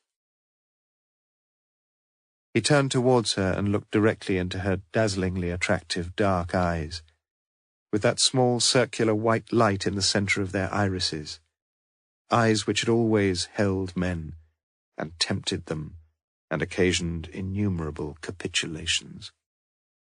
"Yes, Shelley, yes, I do. Not quite so badly as Julian, perhaps, but badly enough."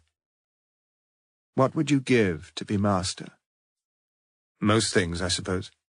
"Give up your work?" "Well, a good deal of that would go anyway. It would be different work, that's all." "Would you give me up?" He took her in his arms. "Of course I would." "You don't really mean—" He kissed her mouth with a strangely passionate tenderness. A few minutes later they stood arm in arm at the window, looking out at the ceaselessly teeming rain. "I'll ring for a cab," said Shelley Cornford. On Mondays, the Don's attendance at Lonsdale dinner was usually fairly small, but Roy Porter would be there. Angela Storrs knew that. Roy Porter was almost always there. She rang him in his rooms at 6:55 p.m. "Roy?" "Angela, good to hear your beautiful voice. Flattery will get you exactly halfway between nowhere and everywhere." "I'll settle for that." "You're dining tonight?" "Yep." "Would you like to come along afterwards and cheer up a lonely old lady?" "Julian away." "Some brains trust at Reading University." "Shall I bring a bottle?" "Plenty of bottles here." "Marvellous." 9-ish? "About then." Angela, is it something you want to talk about, or is it just—" "Why not both?" "You want to know how things seem to be going with the election?" "I'm making no secret of that." "You do realize I don't know anything definite at all?" "I don't expect you to, but I'd like to talk. You can understand how I feel, can't you?" "Of course." "And I've been speaking to Julian. There are 1 or 2 little preferments perhaps in the offing if he's elected." "Really?" "But like you, Roy, I don't know anything definite." "I understand. But it'll be good to be together again." "Oh yes, have a drink or 2 together." "Or 3. "Or 4, suggested Angela Storrs, her voice growing huskier still.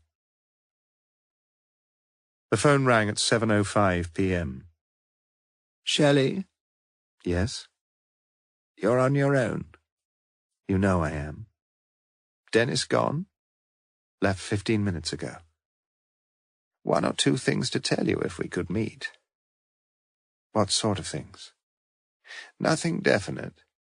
But there's talk about a potential benefaction from the States, and one of the trustees met Dennis, met you, I gather, too, and, well, I can tell you all about it when we meet. All about it?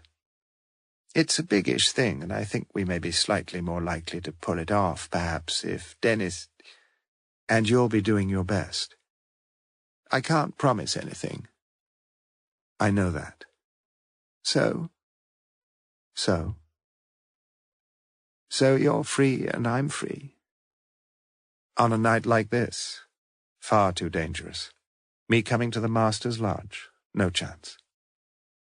I agree. But you see, one of my old colleagues is off to Greece. He's left me his key, just up the Banbury Road. Lovely, comfy, double bed, crisp, clean sheets, central heating, en-suite facilities, mini bar.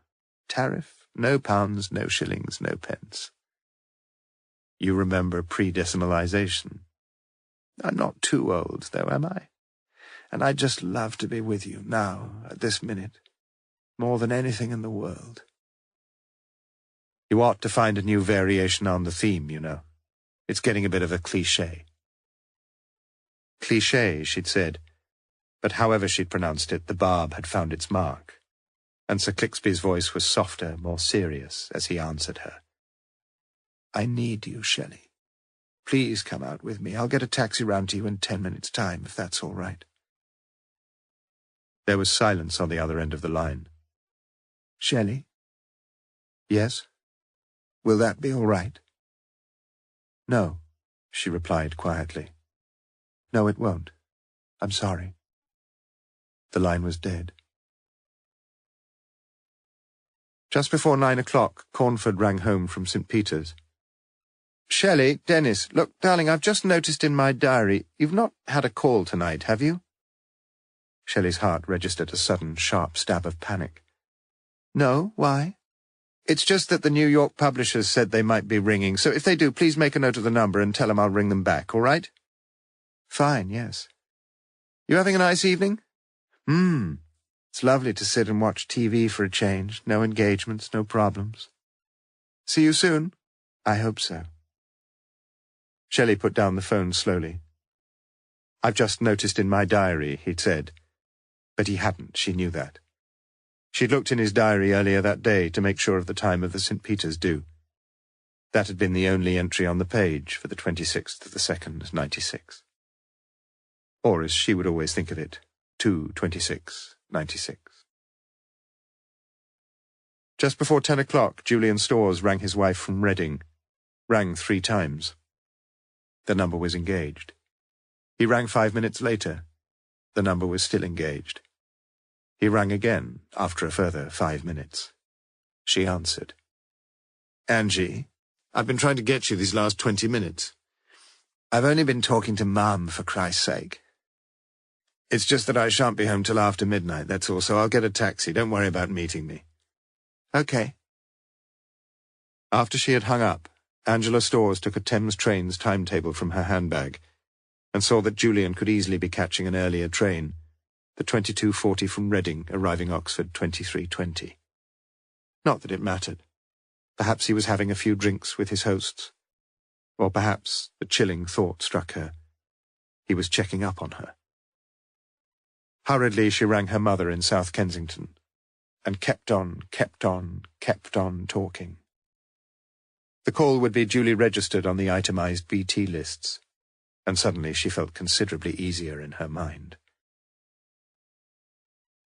Morse had caught the 23:48 from Paddington that night, and at 1 o'clock sat unhearing as the senior conductor made his lugubrious pronouncement. Oxford, the train has now terminated. Please be sure to take all your personal possessions with you. Thank you. From a deeply delicious cataleptic state, Morse was finally prodded into consciousness by no less a personage than the senior conductor himself. All right, sir. Thank you, yes. But in truth things were not all right. Since Morse had been deeply disappointed by his evening's sojourn in London. And as he walked down the station steps to the taxi rank, he reminded himself of what he'd always known, that life was full of disappointments, of which the most immediate was that not a single taxi was in sight. Chapter 36. Tuesday the 27th of February. Initium est dimidium facti. Once you've started, you're halfway there. Latin proverb. An unshaven Morse was still dressed in his mauve and Cambridge blue pyjamas when Lewis arrived at 10 o'clock the following morning. Over the phone half an hour earlier, he'd learned that Morse was feeling rough as a bear's arse, whatever that was supposed to mean. For some time, the two detectives exchanged information about their previous day's activities, and fairly soon the obvious truth could be simply stated. Owens was a blackmailer. Specifically, as far as investigations had thus far progressed, with the Storrs household being the principal victims, he for his current infidelity, she for her past as a shop-soiled Soho tart. One thing seemed certain, that any disclosure was likely to be damaging, probably fatally damaging, to Julian Storrs' chances of election to the mastership of Lonsdale. Morse considered for a while.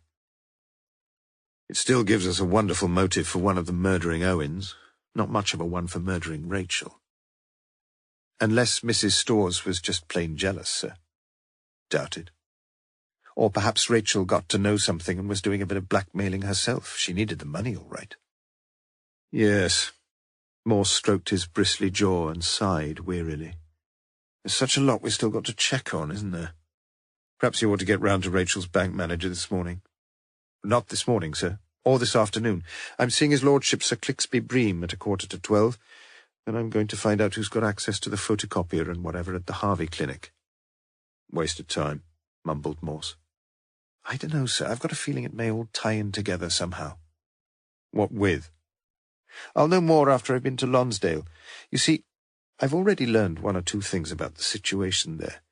The present master's going to retire soon, as you know, and the new man's going to be taking up the reins at the start of the summer term. Trinity term.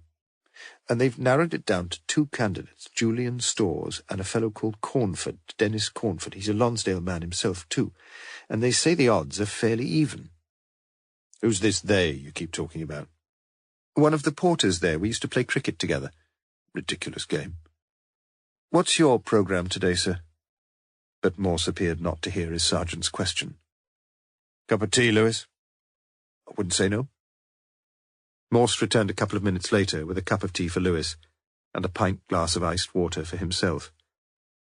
He sat down and looked at his wristwatch. 10:25. What's your programme today? Repeated Lewis. I've got a meeting at 11:30 this morning, nothing else much. Perhaps I'll do a bit of thinking. It's high time I caught up with you. As Lewis drank his tea, talking of this and that, he was aware that Morse seemed distanced, seemed almost in a world of his own. Was he listening at all? Am I boring you, sir? What? No, keep talking. That's always the secret, you know, if you want to start anything. Start thinking, say. All you've got to do is listen to somebody talking a load of nonsense, and somehow, suddenly, something emerges. I wasn't talking nonsense, sir, and if I was, you wouldn't have known. You weren't listening. Nor did it appear that Morse was listening even now, as he continued. I wonder what time the postman comes to Polstead Road. Storrs usually caught the 10:15 train from Oxford, you say. So he'd leave the house about 9:45, bit earlier perhaps. He's got to get to the station, park his car, buy a ticket, buy 2 tickets. So if the postman called about then, perhaps Storrs met him as he left the house and took his letters with him, and read them as he waited for Rachel and stuffed them in his jacket pocket. So if... What do most couples do after they've had sex together? Depends, I suppose. Lewis looked uneasily at his superior. Go to sleep? Morse smiled waywardly. It's as tiring as that, is it? Well, if they did it more than once. Then she, Lewis, stays awake and goes quietly through his pockets and finds the blackmail letter. By the way, did you ask him when he received it? No, sir. Well, find out. She sees the letter, and she knows she can blackmail him. Not about the affair they're having, perhaps, they're both in that together, but about something else she discovered from the letter. You know, I suspect that our Miss James was getting a bit of a handful for our Mr. Storrs. What do you think? But Lewis was given no time at all to think. What were the last couple of dates they went to London together? That's something else I shall have to check, sir. Well, check it. You see, we've been coming round to the idea that somebody was trying to murder Owens, haven't we? And murdered Rachel by mistake. But perhaps we're wrong, Lewis. Perhaps we're wrong. Morse looked flushed and excited as he drained his iced water and got to his feet. I'd better have a quick shave. What else have you got on your programme? As I say, you see what happens when you start talking nonsense. You're indispensable, old friend. Absolutely indispensable. Lewis, who had begun to feel considerable irritation at Morse's earlier brusque demands, was now completely mollified. I'll be off then, sir. No, you won't. I shan't be more than a few minutes. You can run me down to Summertown. Almost completely mollified. You still haven't told me what, began Lewis as he waited at the traffic lights by South Parade. But a clean-shaven Morse had suddenly stiffened in his safety belt beside him. What did you say the name of that other fellow was, Lewis? The chap who's standing against Storrs? Cornford, Dennis Cornford, married to an American girl. D.C., Lewis. Do you remember in the manila file, those 4 sets of initials? Lewis nodded, for in his mind's eye he could see that piece of paper as clearly as Morse. A.M. tick, D.C. tick, J.S. tick, C.B. There they are, continued Morse. Side by side in the middle, Dennis Cornford and Julian Storrs, flanked on either side by Angela Martin, I've little doubt, and might it be Sir Clixby Bream? So you think Owens might have got something on all— Slow down, interrupted Morse. Just round the corner here. Lewis turned left at the traffic lights into Marston Ferry Road and stopped immediately outside the Summertown Health Centre. Wish me well, said Morse as he alighted.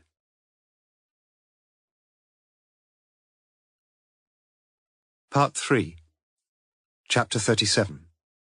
Tuesday the 27th of February. The land of Id was a happy one. Well, almost. There was one teeny problem.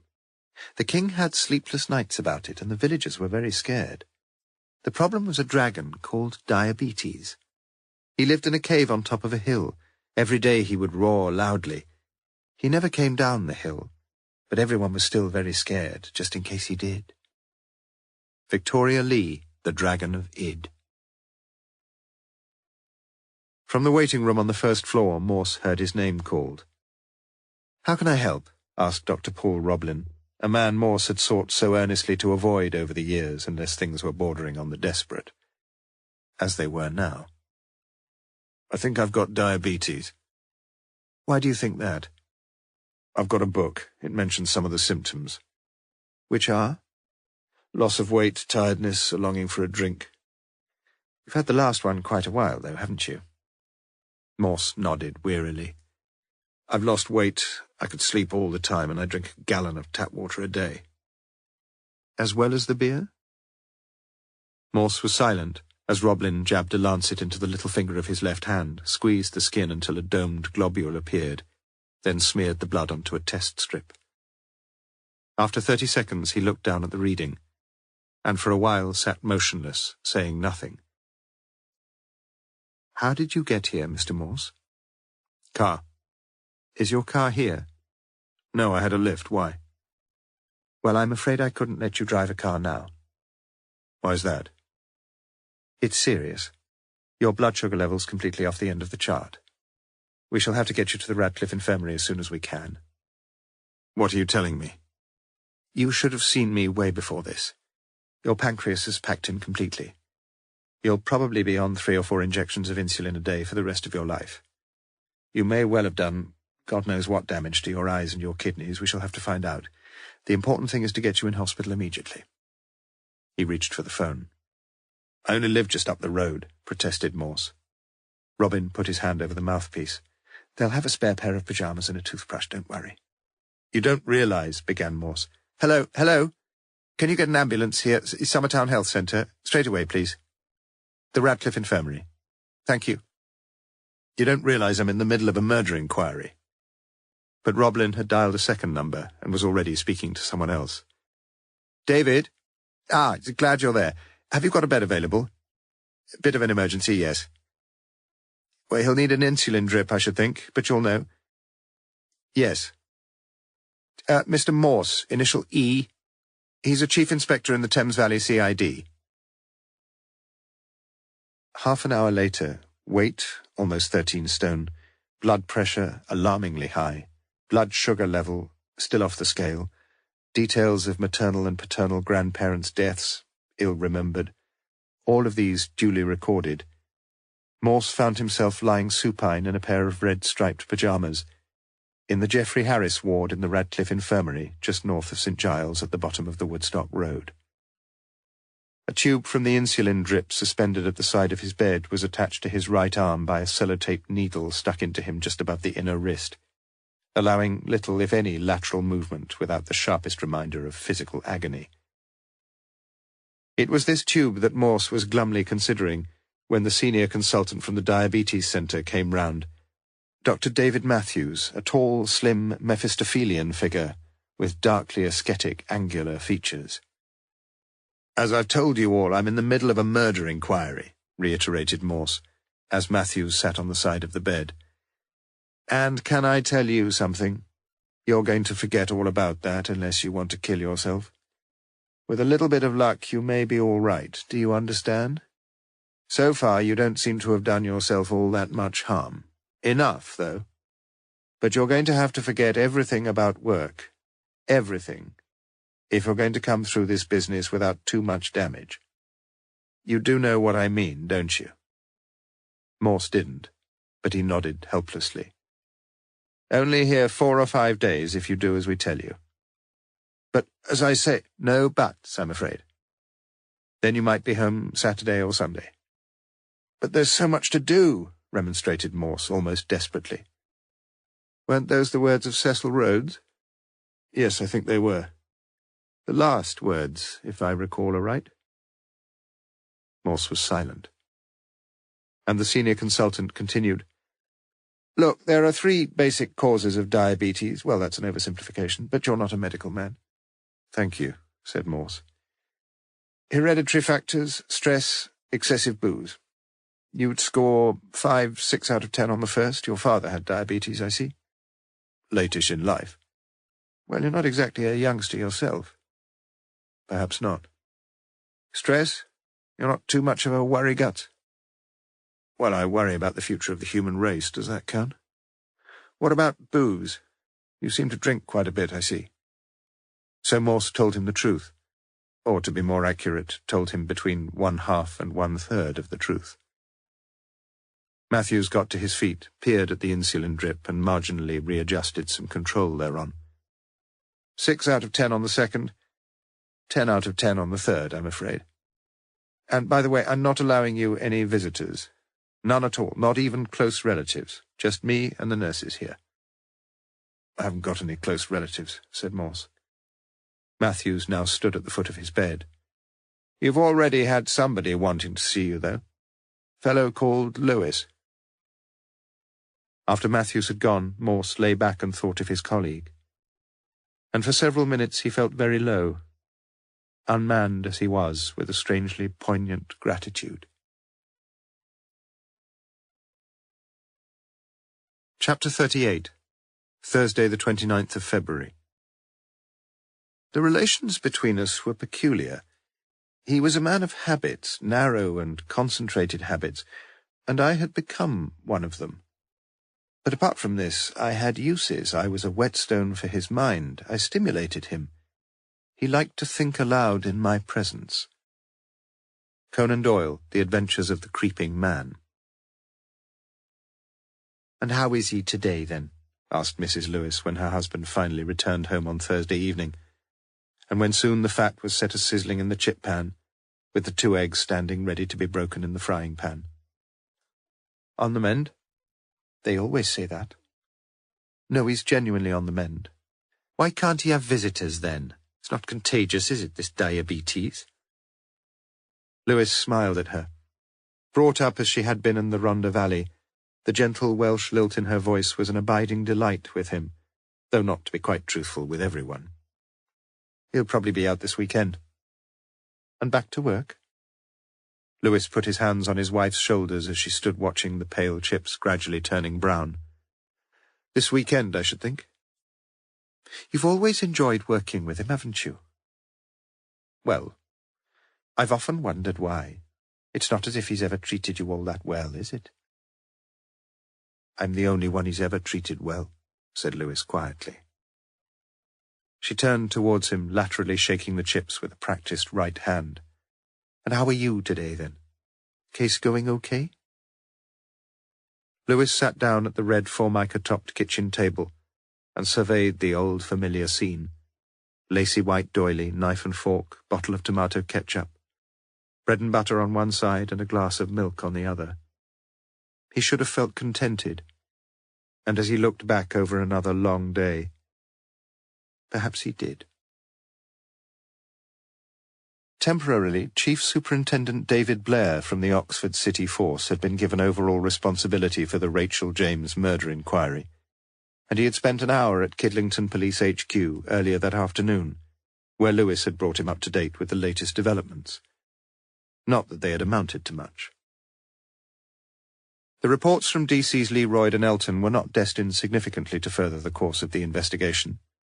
Lord Hardyman, aged 87, a sad victim of Alzheimer's disease and now confined to his baronial hall in Bedfordshire, was unlikely, it seemed, to squander any more of his considerable substance in riotous living along the Reaper Barn, whilst the child fondler, recognised immediately by his erstwhile neighbours, was likewise unlikely to disturb the peace for the immediate future, confined as he was at Her Majesty's pleasure in Reading, for the illegal publication and propagation of material deemed likely to deprave and corrupt.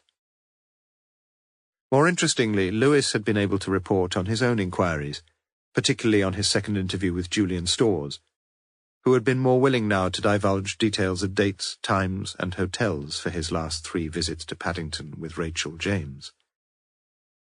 And after that, to report on his interview with Sir Clixby Bream, who had informed Lewis of the imminent election of a new master, and who had given him a copy of the college statutes, fortunately rendered Anglicae, with their emphasis upon the need for any candidate for the mastership to be in good physical health, in corpore sano. Nobody can guarantee good health, Blair had observed. No, but sometimes you can almost guarantee bad health, perhaps, sir. We're still no nearer to finding how Owen's got a copy of that letter.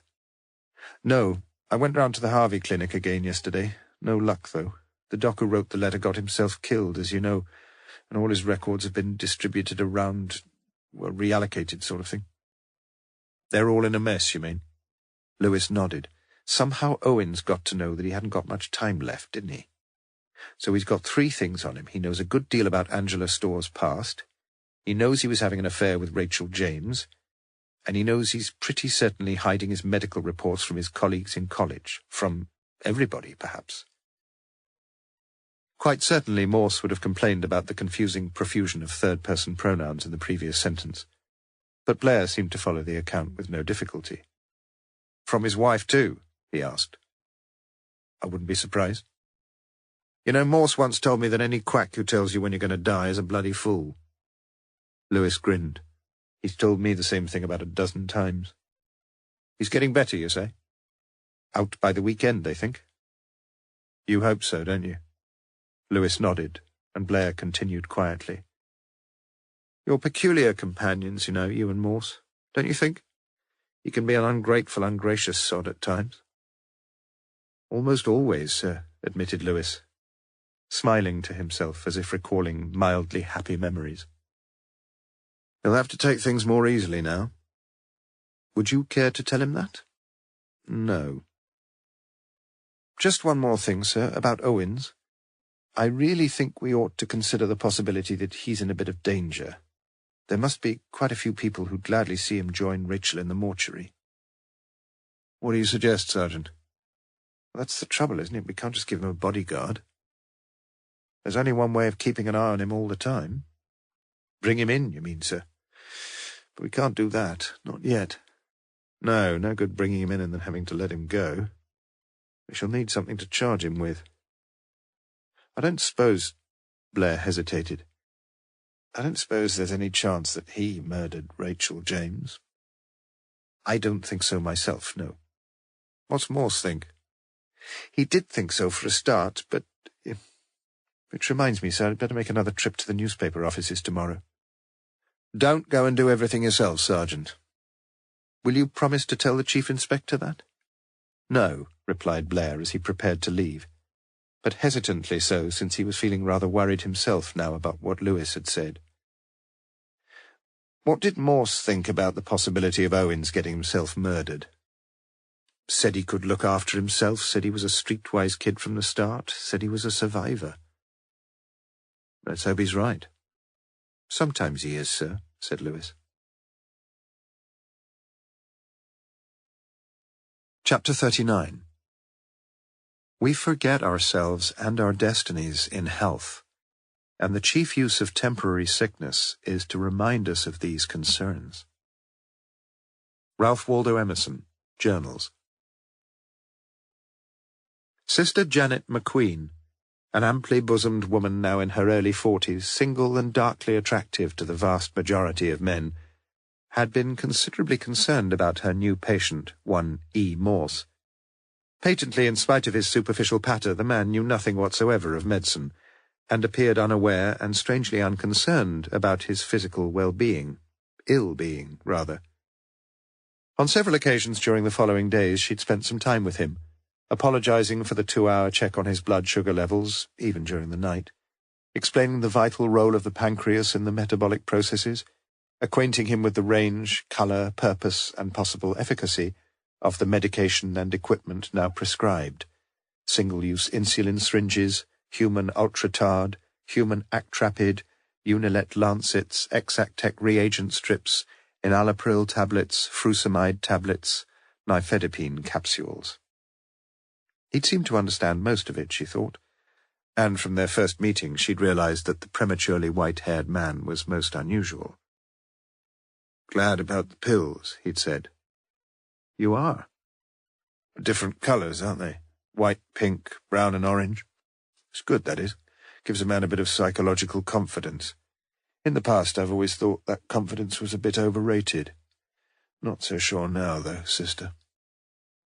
She made no answer, but his words were to remain in her mind, and she knew that she would look forward to talking with this man again. By Tuesday evening, Morse's blood sugar level had fallen dramatically, and at coffee time on Wednesday morning, Sister McQueen came to his bedside, the fingers of her right hand almost automatically feeling his pulse as she flicked the watch from the starched white lapel of her uniform. "Shall I survive till the weekend?" "You hardly deserve to." "I'm okay now, you mean?" She snorted in derision, but winsomely so. "You know why we didn't want you to have any visitors." "You wanted me all to yourself?" suggested Morse. She shook her head slowly, her sensitive, slim lips widening into a saddened smile. "No, Dr. Matthews thought you were probably far too worried about life, about your work, about other things, perhaps. And he didn't want to take any chances. Visitors are always a bit of a stress." "He needn't have worried too much about that." "But you're wrong, aren't you?" She got to her feet. "We've had 4 people on the phone every day, regular callers, regular as well-adjusted bowels." Morse looked up at her. 4? Somebody called Lewis, somebody called Strange, somebody called Blair, all from the police, I think. 4, you said? Ah, yes, sorry. And somebody called Jane. She works for you, she said. Sounds awfully sweet. As he lay back after Sister had gone and switched on the headphones to Classic FM, Morse was again aware of how low he had sunk, since almost everything, a kindly look, a kindly word, a kindly thought, even the thought of a kindly thought, seemed to push him ever nearer to the rim of tears. Forget it, Morse. Forget yourself and forget your health, for a while anyway. He picked up the ABC murders which he'd found in the meagre ward library. He'd always enjoyed Agatha Christie, a big fat puzzle ready for the reader from page 1. Perhaps it might help a little with the big fat puzzle waiting for him in the world outside the Radcliffe Infirmary. ABC. Alexander Bonaparte Cust, Adele Beatrice Cecil, Anne Barclay Cox. Within 5 minutes, Morse was asleep. On Thursday afternoon, a slim, rather prissy young dietitian came to sit beside Morse's bed and to talk quickly, rationally, and at inordinate length about such things as calories and carrots and carbohydrates. "And if you ever feel like a pint of beer once a week, well, you just go ahead and have one. It shouldn't do you much harm." Morse's spirit groaned within him. The senior consultant himself came round again the following morning. The insulin drip had long gone, blood readings were gradually reverting to a manageable level, blood pressure was markedly down. "You've been very lucky," said Matthews. "I don't deserve it," admitted Morse. "No, you don't." "When are you going to let me go?" "Home? Tomorrow, perhaps. Work? Up to you. I'd take a fortnight off myself, but then I've got far more sense than you have." Well before lunchtime on Saturday, already dressed and now instructed to await an ambulance, Morse was seated in the entrance corridor of the Geoffrey Harris ward when Sister McQueen came to sit beside him. "I'm almost sorry to be going," said Morse. "You'll miss us." "I'll miss you." "Really? Could I ring you here?" asked Morse diffidently. "In those immortal words, 'Don't ring us, we'll ring you.'" "You mean you will ring me?" She shook her head. "Perhaps not. And it doesn't matter, does it? What matters is that you look after yourself. You're a nice man, a very nice man. And I'm so glad we met." "If I did come to see you, would you look after me?" "Bed and breakfast, you mean?" She smiled. "You'd always be welcome in the McQueen arms." She stood up as an ambulance man came through the flappy doors. "Mr. Morse?" he asked. "I'd love to be in the McQueen arms," Morse managed to say, very quietly. As he was driven past the Neptune fountain in the forecourt of the Radcliffe Infirmary, he wondered if Sister had appreciated that shift in key from the uppercase arms to the lowercase arms. He hoped she had. Chapter 40. Sunday the 3rd of March. Important if true. Inscription A.W. Kinglake wished to see on all churches. Forgive us for loving familiar hymns and religious feelings more than Thee, O Lord. From the United Presbyterian Church Litany. "But I'd better not call before the Archer's omnibus," Lewis had suggested the previous evening. "Don't worry about that. I've kept up with him Ensign Ambridge all week, and I don't want to hear him again. I just wonder when these scriptwriters will understand that beautiful babies are about as boring as happy marriages." "About 10 then, sir?" Morse, smartly dressed in clean white shirt and semi-well-pressed grey flannels, was listening to the last few minutes of the morning service on Radio 4, when Lewis was quickly admitted and cautioned. "Shh, my favourite hymn." In the silence that followed, the two men sat listening with Morse's bleating, uncertain baritone occasionally accompanying the singing. "Didn't know you were still interested in that sort of thing," volunteered Lewis after it had finished. "I still love the old hymns.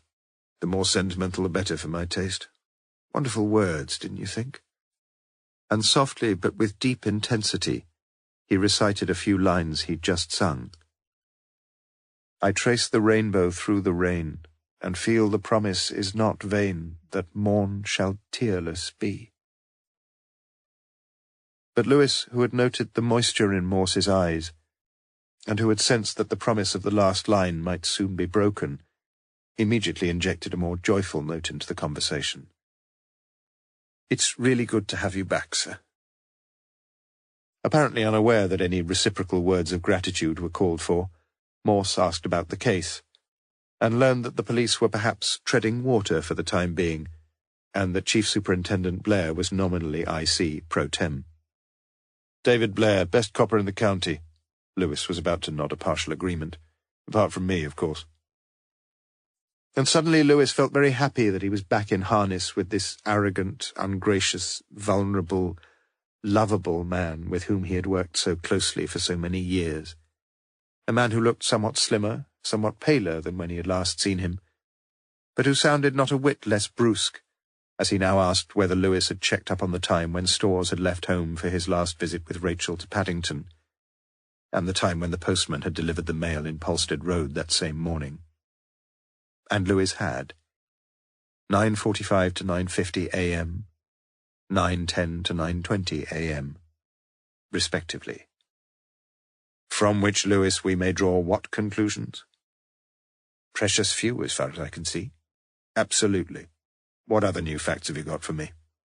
So Lewis told him. It was 10 minutes short of noon when Morse dropped the mini bombshell. The Charwell, do you think, Lewis? The landlord there always keeps a decent pint. But beer's full of sugar, isn't it? You can't... Lewis, this diabetes business is all about balance, that's all. I've got to take all this insulin because I can't produce any insulin myself to counteract any sugar intake.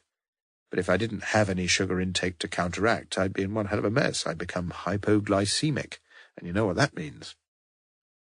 Not having the least idea, Lewis remained silent as Morse took out a black pen-like object from his pocket, screwed off one end, removed a white plastic cap from the needle there, twisted a calibrator at the other end, unbuttoned his shirt, and plunged the needle deep into his midriff. Lewis winced involuntarily, but Morse, looking up like some young child expecting praise after taking a very nasty-tasting medicine, seemed wholly pleased with himself. See, that'll take care of things. No problem. With great care, Lewis walked back from the bar with a pint of Bass and a glass of orange juice. I've been waiting a long time for this, enthused Morse, burying his nose into the froth, taking a gloriously gratifying draught of real ale, and showing, as he relaxed back, a circle of blood on his white shirt just above the waist. After a period of silence during which Morse several times raised his glass against the window to admire the colour of the beer, Lewis asked the key question. What have they said about you starting work again? What do you say about us seeing Storrs and Owens this afternoon? You'll have a job with Storrs, sir. Him and his missus are in Bath for the weekend. What about Owens? Dunno, perhaps he's away too, on another of his personnel courses. One easy way of finding out, Lewis. There's a telephone just outside the gents. Look, sir, for heaven's sake, you've been in hospital a week. 5 days, to be accurate, and only for observation. They'd never have let me out unless... But he got no further. The double doors of the Charwell had burst open, and there, framed in the doorway, jowls a-quiver, stood Chief Superintendent Strange, looking around, spying Morse, walking across, and sitting down. Like a beer, sir? Asked Lewis. Large single malt Scotch, no ice, no water. And it's the same again for me, prompted Morse, pushing over his empty glass. I might have known it, began Strange after regaining his breath. Straight out of hospital and straight into the nearest boozer. It's not the nearest. Don't remind me. Dixon's already carted me round to the Friar Bacon, the King's Arms, the Dewdrop, and now here. And it's about time somebody reminded you that you're in the force to reduce the crime level, not the bloody beer level. We were talking about the case when you came in, sir. What case? Snapped Strange. The murder case, Rachel James. Ah, yes, I remember the case well. I remember the address, too, number 17 Bloxham Drive, wasn't it? Well, you'd better get off your arse, matey. At a single swallow, he drained the scotch which Lewis had just placed in front of him. Because if you are back at work, you can just forget that beer and get over smartish to Bloxham Drive again. Number 15 this time. Another murder. Chap called Owens. Geoffrey Owens. I think you've heard of him?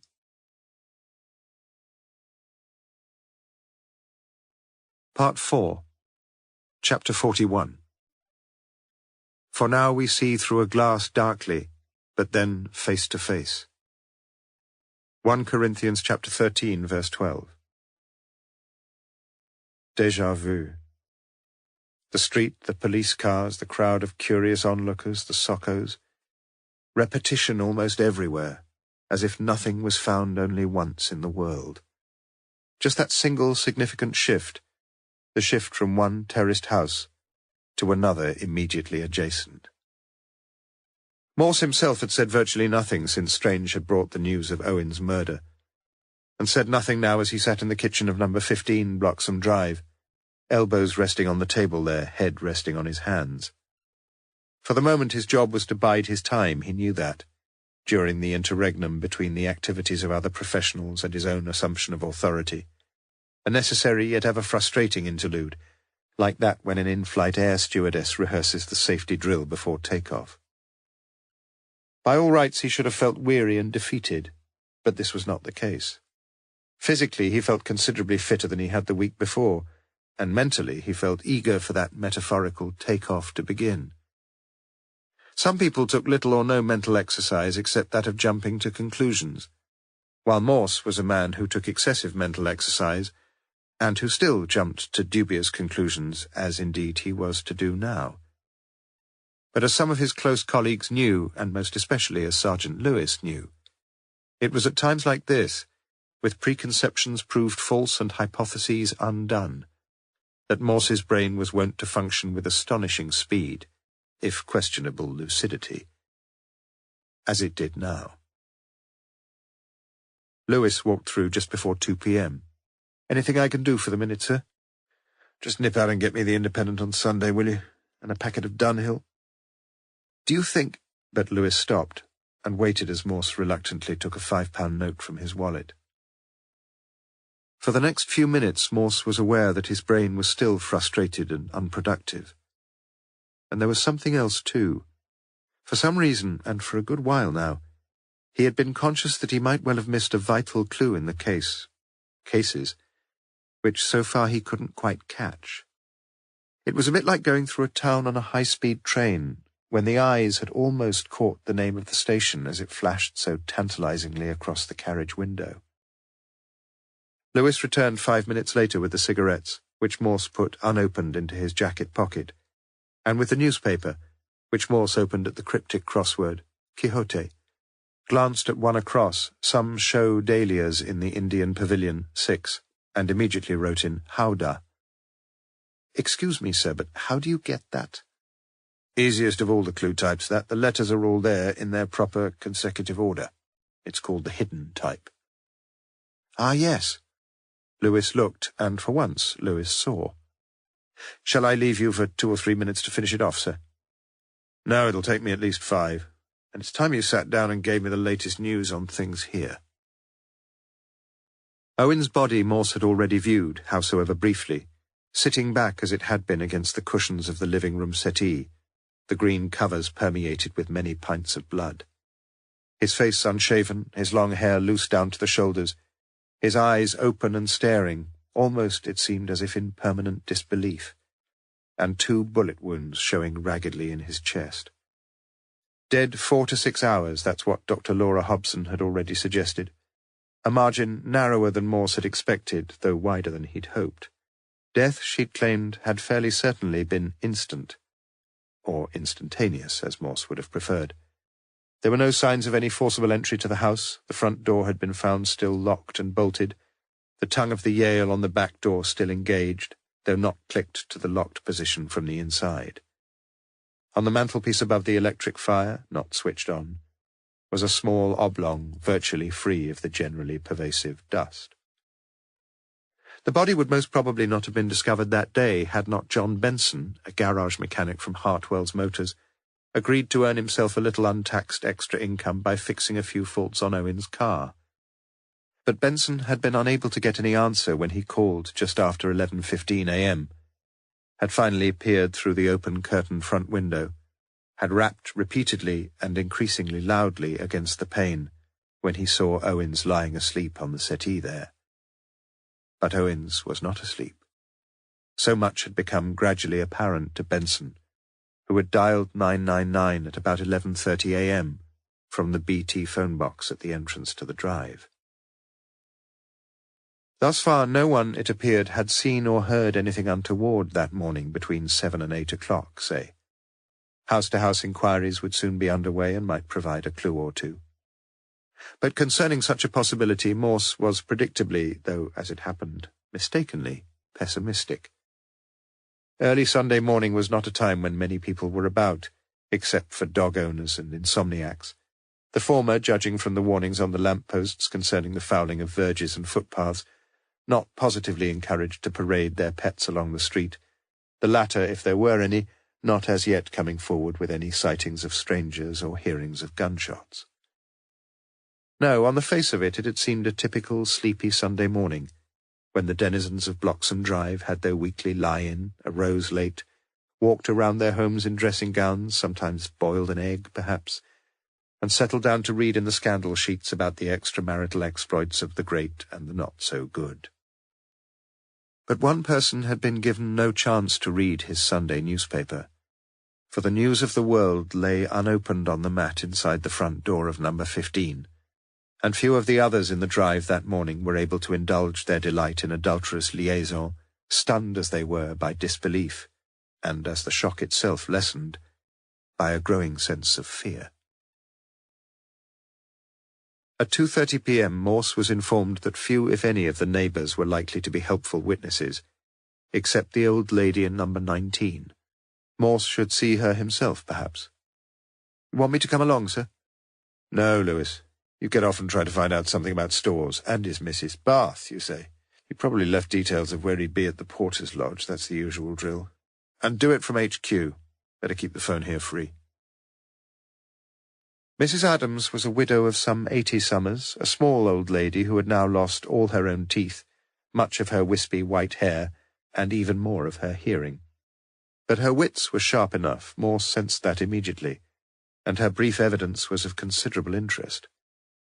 She had slept poorly the previous night, got up early, made herself some tea and toast, listened to the news on the radio at 7 o'clock, cleared away, and then gone out the back to empty her waste bin. That's when she'd seen him. "Him? Pardon?" "You're sure it was a man?" "Oh, yes. About 25 past 7. The case was under way. "You didn't hear any shots or bangs?" "Pardon?" Morse let it go. But he managed to convey his thanks to her, and to explain that she would be asked to sign a short statement. As he prepared to leave, he gave her his card. "I'll leave this with you, Mrs. Adams. If you remember anything else, please get in touch with me." He thought she'd understood, and he left her there in her kitchen, holding his card about 3 or 4 inches from her pale, rheumy eyes, squinting obliquely at the wording. She was not, as Morse had quickly realized, ever destined to be called before an identity parade, for although she might be able to spot that all of them were men, any physiognomical differentiation would surely be wholly beyond the capacity of those tired old eyes. Poor Mrs. Adams. Sans teeth, sans hair, sans ears, sans eyes, and very soon, alas, sans everything. Seldom in any investigation had Morse so badly mishandled a key witness as now he mishandled Mrs. Arabella Adams. Chapter 42. Alibi, adverb. In another place, elsewhere. Small's Latin-English Dictionary. Some persons in life eschew all sense of responsibility, and are never wholly at ease unless they are closely instructed as to what to do and how and when to do it. Sergeant Lewis was not such a person, willing as he was always to shoulder his share of responsibility and, not infrequently, to face some apportionment of blame. Yet, to be truthful, he was ever most at ease when given some specific task, as he had been now, and he experienced a pleasing sense of purpose as he drove up to Police HQ that same afternoon. One thing only disturbed him more than a little. For almost a week now Morse had been forced to forego, both beer and cigarettes. And what foolishness it was to capitulate, as Morse had done, to both, within the space of only a couple of hours. But that's what life was all about, personal decisions. And Morse had clearly decided that the long-term disintegration of his liver and his lungs was a price well worth paying, even with diabetes, for the short-term pleasures of alcohol and nicotine. Yet Morse was still on the ball. As he had guessed, Stores had left details of his weekend whereabouts at the Porter's Lodge, and very soon Lewis was speaking to the manager of Bath's Royal Crescent Hotel, an appropriately cautious man, but one who was fully cooperative once Lewis had explained the unusual and delicate nature of his inquiries. The manager would ring back, he promised, within half an hour. Lewis picked up the previous day's copy of the Daily Mirror and sat puzzling for a few minutes over whether the answer to 1 across, river, 3, was cam, d, x, foul, and so on through the alphabet, finally deciding on cam when he saw that it would fit neatly enough with cod, the fairly obvious answer to 1 down, fish, 3. He had made a firm start. But thereafter he had proceeded little, since the combination which had found favour with the setter of the crossword, x, eel, had wholly eluded him. His minor hypothesis, like Morse's earlier major one, was sadly undone. But he had no time to return, quite literally, to square one, since the phone rang. It had taken the manager only 15 minutes to assemble his fairly comprehensive information. Mr. and Mrs. J. Storrs had checked into the hotel at 4 p.m. the previous afternoon, Saturday the 2nd of March. Just the one night, at the special weekend break tariff of £125 for a double room. The purpose of the Storrs' visit, almost certainly, had been to hear the Bath Festival Choir, since one of the reception staff had ordered a taxi for them at 7 p.m. to go along to the Abbey, where the Fauré Requiem was the centrepiece of the evening concert. The couple had been back in the hotel by about 9:30, when they had immediately gone into the restaurant for a late pre-booked dinner, the only extra being a bottle of the house red wine. If the sergeant would like to see the itemized bill. No one, it appeared, had seen the couple after about 11 p.m, when they had been the last to leave the restaurant. Before retiring, however, Mr. Storrs had rung through to room service to order breakfast for the two of them in their room at 7:45 a.m, a full English for himself, a continental one for his wife. Again, the itemized order was available, if the sergeant. Latest check-out from the hotel, as officially specified in the brochure, was noon, but the Storrs had left a good while before then. As with the other details, the manager explained, some of the times given were just a little vague, since service personnel had changed, but things could very soon be checked. The account had been settled by Mr. Storrs himself on a Lloyds Bank gold card, the receptionist recalled this clearly, and one of the porters had driven the Storrs' BMW round to the front of the hotel from the rear garage, being tipped, it appeared, quite liberally for his services. So that was that. Or almost so, since Lewis was very much aware that Morse would hardly be overjoyed with such findings, and he now asked a few further key questions. "I know it's an odd thing to ask, sir, but are you completely sure that these people were Mr. and Mrs. Storrs?" "Well, The manager hesitated long enough for Lewis to jam a metaphoric foot inside the door. "You know them personally?" "I've only been manager here for a couple of years, but yes, they were here 12 months or so ago." "People change, though, don't they? He might have changed quite a bit, Mr. Storrs, if he'd been ill or something." "Oh, it was him, all right. I'm sure of that. Well, almost sure. And he signed the credit card bill, didn't he? It should be quite easy to check up on that." "And you're quite sure it was her, sir? Mrs. Storrs? Is there any possibility at all that he was spending the night with someone else?" The laugh at the other end of the line was full of relief and conviction. "Not a chance. You can be 100% certain of that. I think everybody here remembers her. She's a bit sharp, if you follow my meaning. Nothing unpleasant, don't get me wrong, but a little bit, severe. She dressed that way, too, white trouser suit, hair drawn back high over the ears, beauty parlour face, quite the lady, really." Lewis drew on his salient reminiscence of Angela Storrs. "It's not always easy to recognise someone who's wearing sunglasses, though." "But she wasn't wearing sunglasses, not when I saw her, anyway. I just happened to be in reception when she booked in, and it was she recognised me. You see, the last time they'd been with us, she did the signing in while Mr. Storrs was sorting out the luggage and the parking, and I noticed the registration number of their BMW, and I mentioned the coincidence that we were both 188J. She reminded me of it yesterday. She said they'd still got the same car." "You can swear to all this?" "Certainly. We had quite a little chat. She told me they'd spent their honeymoon in the hotel, in the Sarah Siddons suite." "Oh, so that was that. An alibi for both of them." Lewis thanked the manager. But please do keep all this to yourself, sir. It's always a tricky business when we're trying to eliminate suspects in a case. Not suspects, though, just people. A few minutes later, Lewis again rang the Storrs' residence in Polstead Road, again listening to Mrs. Storrs on the answer phone.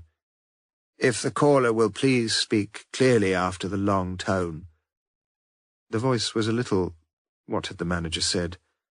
A little severe, yes. And quite certainly, Lewis thought, it was a voice likely to intimidate a few of the students if she became the new master's wife. But after waiting for the long tone, Lewis put down the phone without leaving any message. He always felt awkward and tongue-tied at such moments, and he suddenly realized that he hadn't got a message to leave in any case. Chapter 43. Horse sense is something a horse has that prevents him from betting on people. Father Matthew. Morse was still seated at the kitchen table in number 15 when Lewis rang through. "So it looks," concluded Lewis, "as if they're in the clear." "Yes. How far is it from Oxford to Bath?" 75 miles? "Sunday morning, no traffic, do it in an hour and a half, no problem. 3 hours there and back." "There's a murder to commit in the middle, though." Morse conceded the point. 3.5. "Well, whatever happened, he didn't use his own car. That was in the hotel garage, keys with the porter." "Haven't you heard of a duplicate set of car keys, Lewis?" "What if he was locked in, or blocked in?" "He unlocked himself and unblocked himself, all right." "He must have left about 4 o'clock this morning, then, because he was back in bed having breakfast with his missus before 8. "Yes."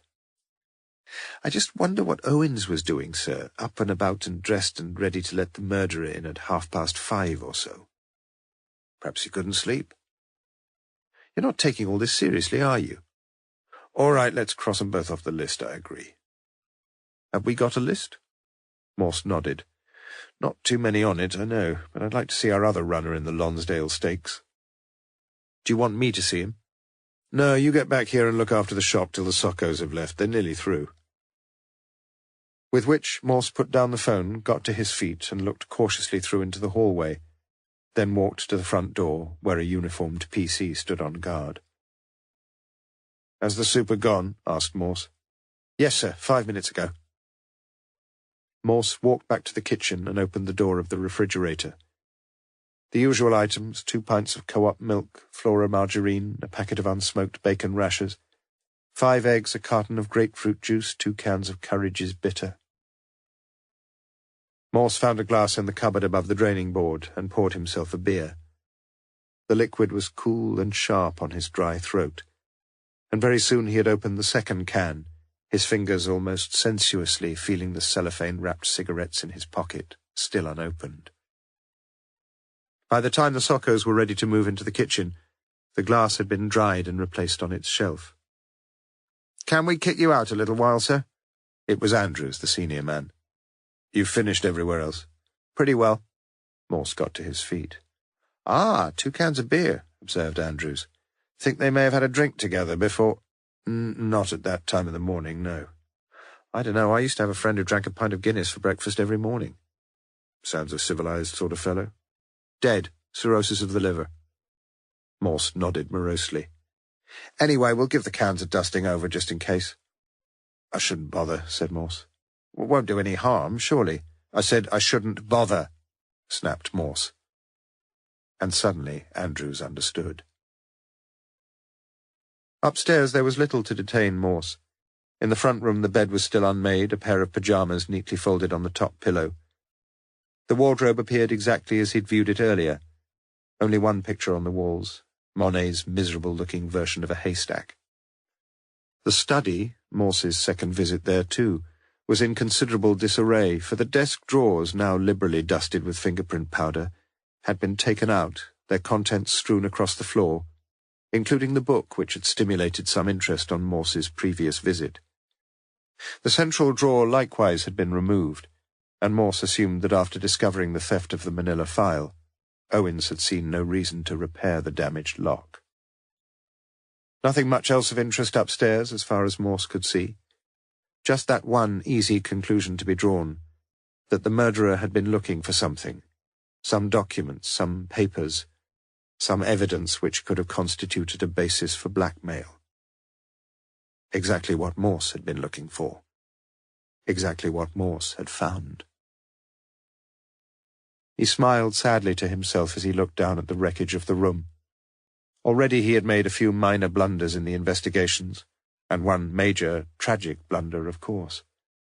But how fortunate that he'd been able to avail himself of JJ's criminal expertise, since otherwise the crucial evidence found in the manila file would have vanished now forever.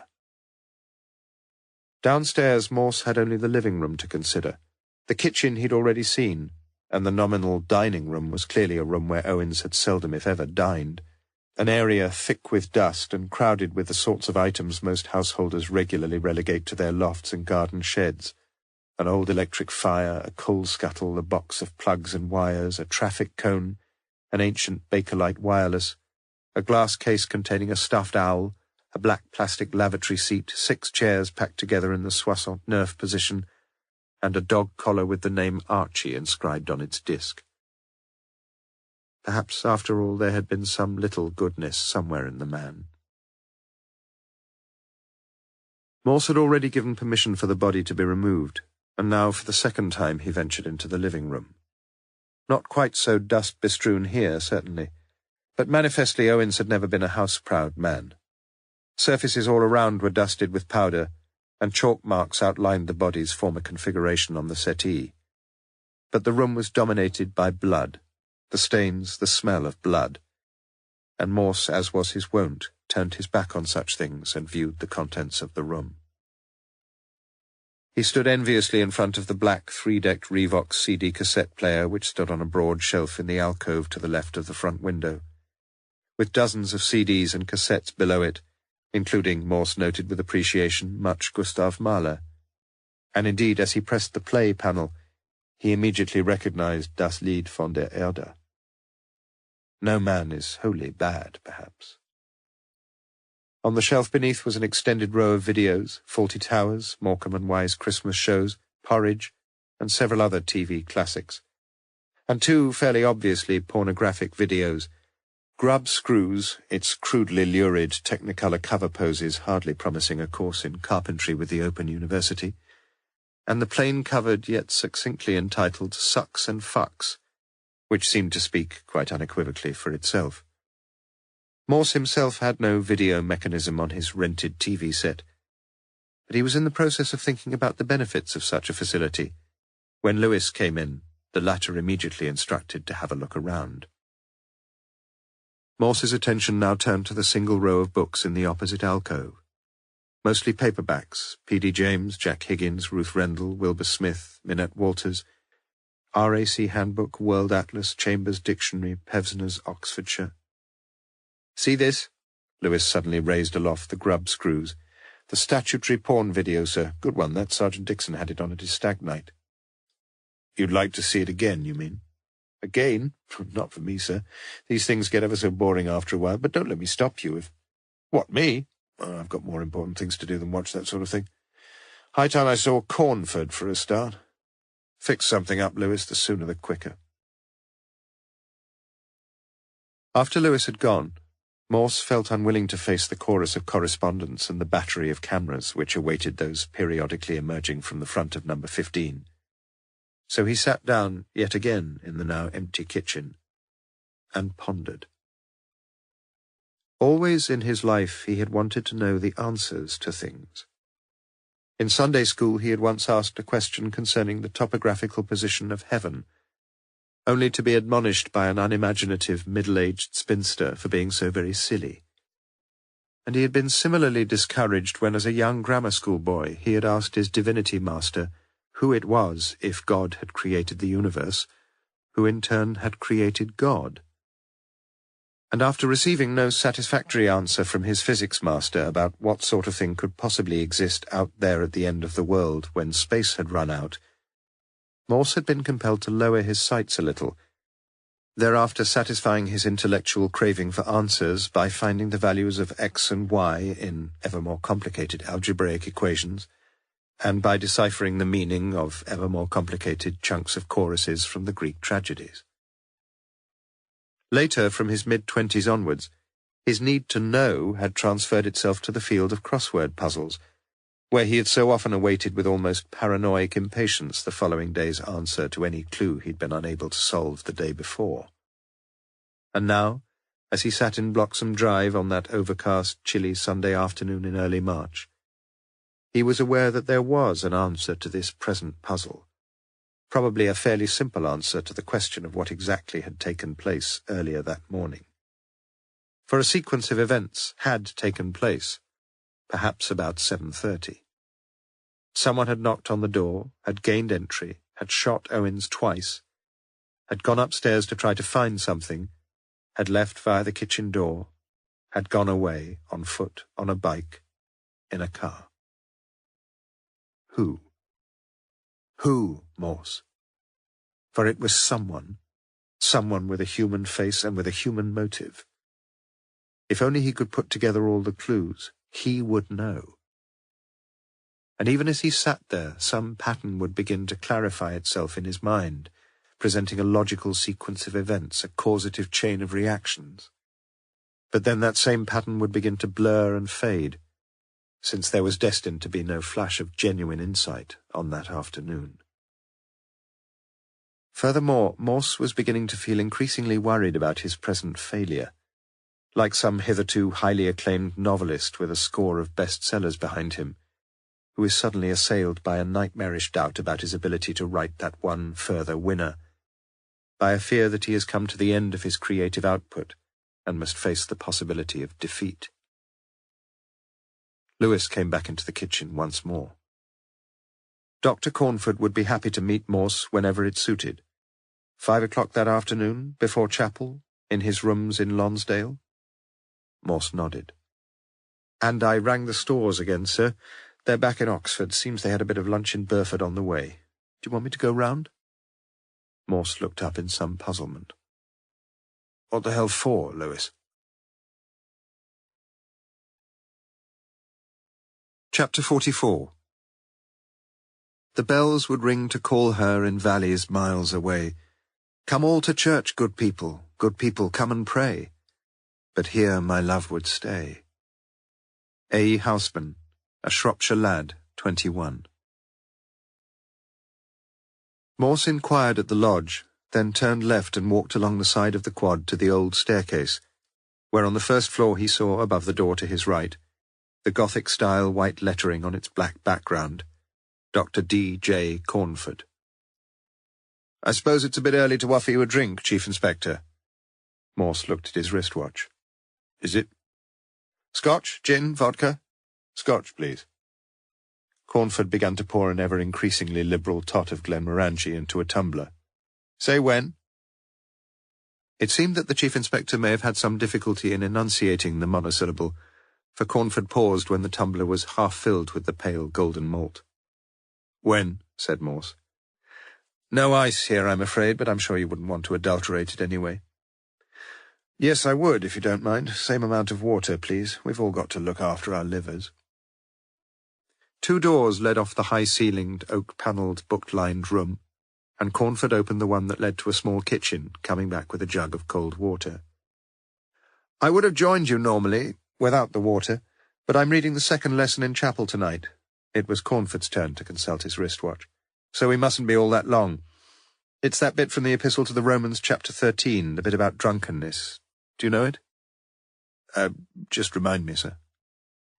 Clearly, Cornford needed no copy of the text in front of him, for he immediately recited the key verse with appropriately ecclesiastical intonation. Let us walk honestly as in the day, not in rioting and drunkenness, not in chambering and wantonness, not in strife and envying. You'll be reading from the King James Version, then? Absolutely. I'm an agnostic myself, but what a tragedy that so many of our Christian brethren have opted for these newfangled versions. Boozing and bonking, I should think they translate it. Morse sat sipping his scotch contentedly. He could have suggested fucks and sucks, but decided against it. Cornford smiled. What do you want to see me about? Well, in a way, it's about that last bit of your text, the strife and envying bit. You see, I know you're standing for the mastership here. Yes? Morse took a deep breath, took a further deepish draught, and then told Cornford of the murder that morning of Geoffrey Owens, told him that various documents from the Owens household pointed to a systematic campaign of blackmail on Owens' part, informed him that there was reason to believe that he, Cornford, might have been, or most certainly would have been, one of the potential victims. Cornford nodded quietly. "Are you sure of this?" "No, not at all sure, sir, but you've got your job to do." "You haven't received any blackmail letters yourself?" "No." "I'll be quite blunt, if I may, sir.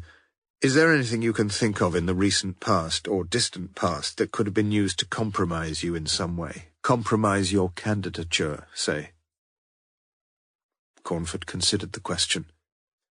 "I've done a few things I'm not very proud of, haven't we all? But I'm fairly sure I got away with them. That was in another country, anyway." Morse finished the quotation for him. "And besides, the wench is dead." Cornford's pale grey eyes looked across at Morse with almost childlike innocence. "Yes." "Do you want to tell me about them?" "No, but only because it would be an embarrassment for me and a waste of time for you." "You're a married man, I understand." "Yes. And before someone else tells you, my wife is American, about half my age, and extremely attractive." The voice was still pleasantly relaxed, yet Morse sensed a tone of quiet, underlying strength. "She hasn't been troubled by letters, anonymous letters, anything like that. She hasn't told me of anything. Would she tell you?" Did Morse sense a hint of uneasy hesitation in Cornford's reply? "She would, I think, yes. But you'd have to ask her." Morse nodded. "I know it's a bit of a bother, but I shall have to do that, I'm afraid. She's not around." Cornford again looked at his wristwatch. "She'll be coming over to chapel very shortly. Has there been much feeling, much tension between you and the, other candidate?" "Well, the atmosphere on High Table has been a little, let's say, uncomfortable once or twice, yes. To be expected, though, isn't it? But you don't throw insults at each other like those boxers before a big fight." "No, we just think them. No whispers, no rumours." "Not as far as I'm aware, no." "And you get on reasonably well with Mr. Storrs?" Cornford got to his feet and smiled again, his head slightly to one side. "I've never got to know Julian all that well, really." The chapel bell had begun to ring, a series of monotonous notes, melancholy, ominous almost, like a curfew. 10 minutes to go. "Come ye to church, good people, come and pray," quoted Cornford. Morse nodded as he ventured one final question. "Do you mind me asking you when you got up this morning, sir?" "Early. I went out jogging just before 7. "Just you?" Cornford nodded vaguely. "You didn't go out after that, for a paper, in the car perhaps?" "I don't have a car myself. My wife does, but it's garaged out in New Road." "Quite a way away." "Yes," repeated Cornford slowly. "Quite a way away."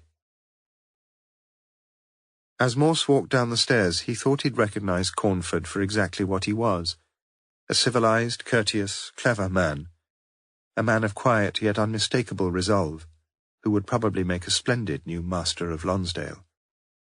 Just 2 things worried him, the first of them only slightly. If Cornford was going to quote Houseman, he jolly well ought to do it accurately. And he might be wholly wrong about the second. The bedroom door opened a few moments after Morse had reached the bottom of the creaking wooden staircase. "And what do you think all that was about?" "Couldn't you hear?" "Most of it," she admitted. She wore a high-necked, low-skirted black dress with an oval amethyst pinned to the bodice, suitably ensembled for a seat next to her husband in the fellows' pews. "His hair is whiter than yours, Dennis. I saw him when he walked out." The bell still tolled. 5 minutes to go. Cornford pulled on his gown and threw his hood back over his shoulders with practised precision, then repeated Houseman, again inaccurately, as he put his arms around his wife and looked unblinkingly into her eyes. "Have you got anything to pray for? Anything that's worrying you?"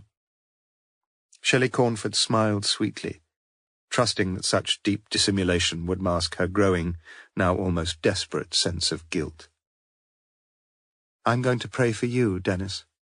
For you to become Master of Lonsdale. That's what I want more than anything else in the world." Her voice very quiet now. "And that's not for me, my darling. It's for you." Nothing else to pray for? She moved away from him, smoothing the dress over her energetic hips. "Such as what?" "Some people pray for forgiveness, that sort of thing. Sometimes," said Dennis Cornford softly. Morse had walked to the lodge, where he stood in the shadows for a couple of minutes, reading the various notices about the colleges sporting 15s and 11s and 8s, and hoping that his presence there was unobserved, when he saw them. An academically accoutred Cornford, accompanied by a woman in black, had emerged from the foot of the old staircase, and now turned away from him towards the chapel in the inner quad. The bell had stopped ringing. And Morse walked out into Radcliffe Square, thence across into the King's Arms in Broad Street, where he ordered a pint of bitter and sat down in the back bar, considering so many things, including a wholly unprecedented sense of gratitude to the Tory government for its reform of the Sunday licensing laws. Chapter 45. I'd seen myself a don, reading old poets in the library, attending chapel in an M.A. gown and sipping vintage port by candlelight. John Betjeman, Summoned by Bells. In the Hilary term in Lonsdale College, on Sunday evenings only, it had become a tradition for the electric lighting to be switched off, and for candles in their sconces to provide the only means of illumination in the great hall. Such a procedure was popular with the students, almost all of whom had never experienced the romance of candlelight except during power cuts, and particularly enjoyable for those on the dais whereon the high table stood, constantly aware as they were of flickering candles reflected in the polished silver of salt cellars and tureens, and the glitter of the cutlery laid out with geometrical precision at every place. On such evenings no particular table plan was provided, although it was the regular custom for the visiting preacher, on this occasion a black bishop from Central Africa, to sit on the right side of the master, with the college chaplain on the left. The other occupants of high table, which was usually fully booked on Sunday evenings, were regularly those who had earlier attended the chapel service, often with their wives or with a guest, and in recent years one student invited by each of the fellows in rotation. That evening the student in question was Anthony Plummer, the new organ scholar, who had been invited by Julian Storrs for the very good reason that the two of them had attended the same school, the Services School, Dartmouth, to which establishment some members of the armed forces were wont to send their sons, whilst they themselves were being shunted from one posting to another around the world, in former colonies, protectorates, mandated territories, and the few remaining overseas possessions. Plummer had never previously been so honoured, and from his new perspective seated between Mr. and Mrs. Storrs, he looked around him lovingly at the gilded, dimly illuminated portraits of the famous alumni, the poets and the politicians, the soldiers and the scientists, who figured so largely in the lineage of Lonsdale. The rafted timbers of the ceiling were lost in darkness, and the shadows were deep on the sombre panelling of the walls, as deftly and deferentially the scouts poured wine into the sparkling glasses. Storrs, just a little late in the proceedings perhaps, decided it was time to play the expansive host. "Where is your father now, Plummer?" "Last I heard he was running some NATO exercise in Belgium." "Colonel now, isn't he?" "Brigadier." "My goodness." "You were with him in India, I think." Storrs nodded. "Only a captain, though. I followed my father into the Royal Artillery there and spent a couple of years trying to teach the natives how to shoot. Not much good at it, I'm afraid." Who, the natives?" Storrs laughed good-naturedly. "No, me. Most of them could have taught me a few things, and I wasn't really cut out for service life anyway. So I opted for a gentler life and applied for a fellowship here." Angela Storrs had finished the bisque soup, and now complimented Plummer on the anthem through which he had conducted his largely female choir during the chapel service. You enjoyed it, Mrs. Storrs? Yes, but to be quite truthful, I prefer boy sopranos. Can you say why that is?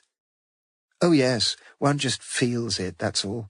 We heard the Fauré Requiem yesterday evening, absolutely wonderful, especially the In Paradisum, wasn't it, Julian? Very fine, yes. And you see, continued Angela, I would have known they were boys, even with my eyes shut. But don't ask me why. One just feels that sort of thing, as I said. Don't you agree? One shouldn't try to rationalize everything. 3 places lower down the table, one of the other dons whispered into his neighbour's ear, If that woman gets into the lodge, I'll go and piss all over her primroses. By coincidence, colonialism was a topic at the far end of the table too, where Dennis Cornford, his wife beside him, was listening rather abstractedly to a visiting history professor from Yale. No, don't be too hard on yourselves. The Brits didn't treat the natives all that badly, really. Wouldn't you agree, Dennis? No, I wouldn't, I'm afraid, replied Cornford simply. I haven't made any particular study of the subject, but my impression is that the British treated most of their colonials quite abominably.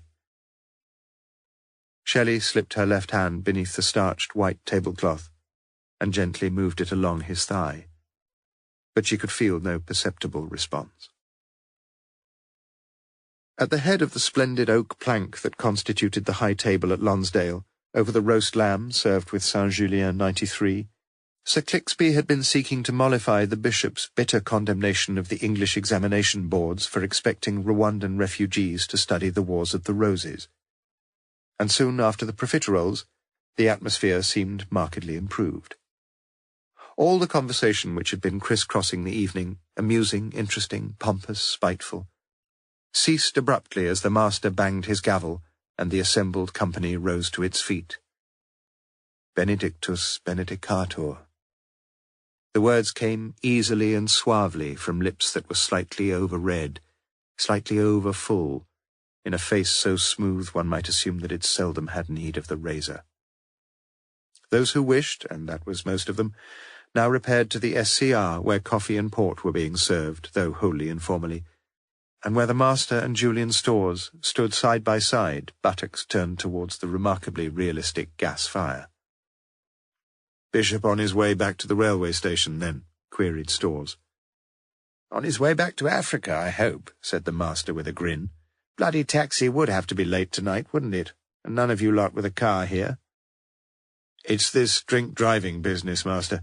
I'm all in favour of it. In fact, I'd vote for random checks myself." "And Dennis there. Hello, Dennis. He was no help either." Cornford had followed their conversation and now edged towards them, sipping his coffee. "I sold my old Metro just before Christmas, and if you recall, master, I only live 300 yards away." The words could have sounded light-hearted, yet somehow they didn't. "Shelley's got a car, though." Cornford nodded cautiously. "Parked a mile away."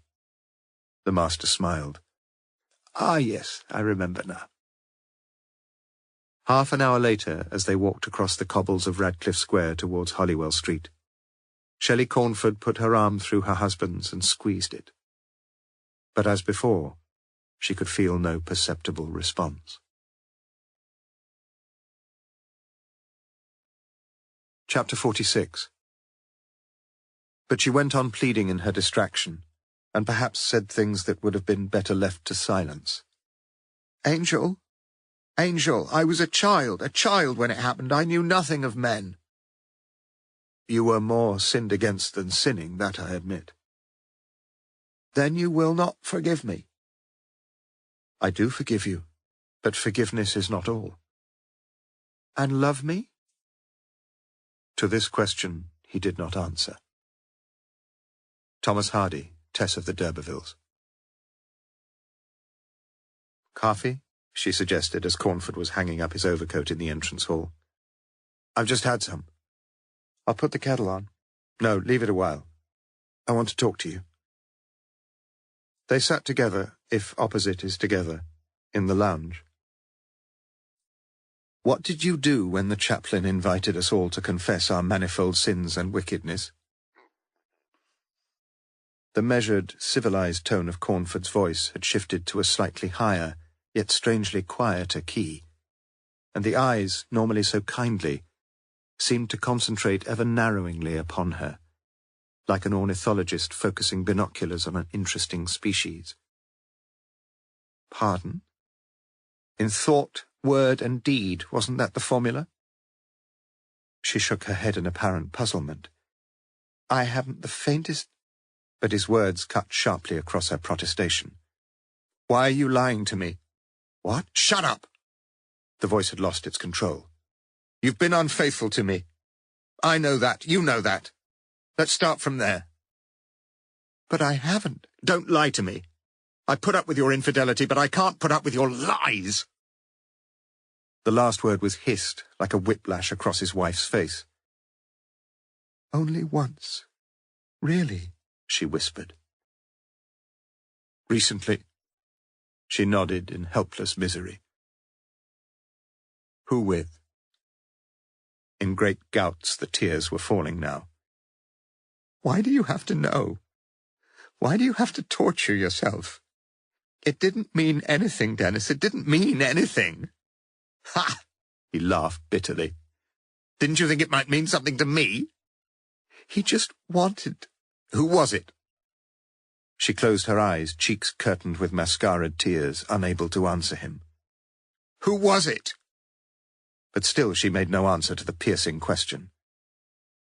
Shall I tell you? He knew. She realized he knew. And now, her eyes still firmly shut, she spoke the name of the adulterer. He didn't come here. You went over to the master's lodge? Yes. And you went to his bedroom? Yes. And you undressed for him? Yes. You stripped naked for him? Yes. And you got between the sheets with him? Yes. And you had sex? The pair of you had sex together? Yes. How many times? Only once. And you enjoyed it? Cornford got to his feet and walked back into the entrance hall. He felt stunned, like someone who has just been kicked in the teeth by a recalcitrant shire horse. Dennis! Shelley had followed him, standing beside him now as he pulled on his overcoat. You know why I did it, Dennis? I did it for you. You must know that. He said nothing. How did you know? Her voice was virtually inaudible. It's not what people say, is it? It's the way they say it. But I knew. I knew tonight. I knew before tonight. How could you have known? Tell me, please.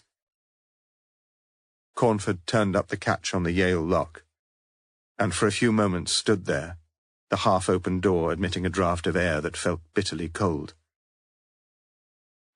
I didn't know. Don't you see? I just hoped you'd deny everything, even if it meant you had to lie to me. But you hadn't even got the guts to lie to me. You didn't even want to spare me all this pain. The door banged shut behind him, and Shelley Cornford walked back into the lounge, where she poured herself a vast gin with minimal tonic, and wished that she were dead. Chapter 47. Virgil G. Perkins, author of international bestseller Enjoying Jogging, Crown Publications, New York, 1992, collapsed and died whilst jogging with a group of fellow enthusiasts in St. Paul yesterday. Mr. Perkins, age 26, leaves behind his wife Beverly, their daughter Alexis, and 7 other children by previous marriages. Minnesota Clarion, 23rd of December, 1995. In the King's Arms, that square, cream-painted hostelry on the corner of Parks Road and Holywell Street, Morse had been remarkably abstemious that evening. After his first pint, he had noticed on the door the pub's recommendation in the Egon Ronay Guide, 1995, and after visiting the loo to inject himself, He had ordered a spinach and mushroom lasagna with garlic bread and salad.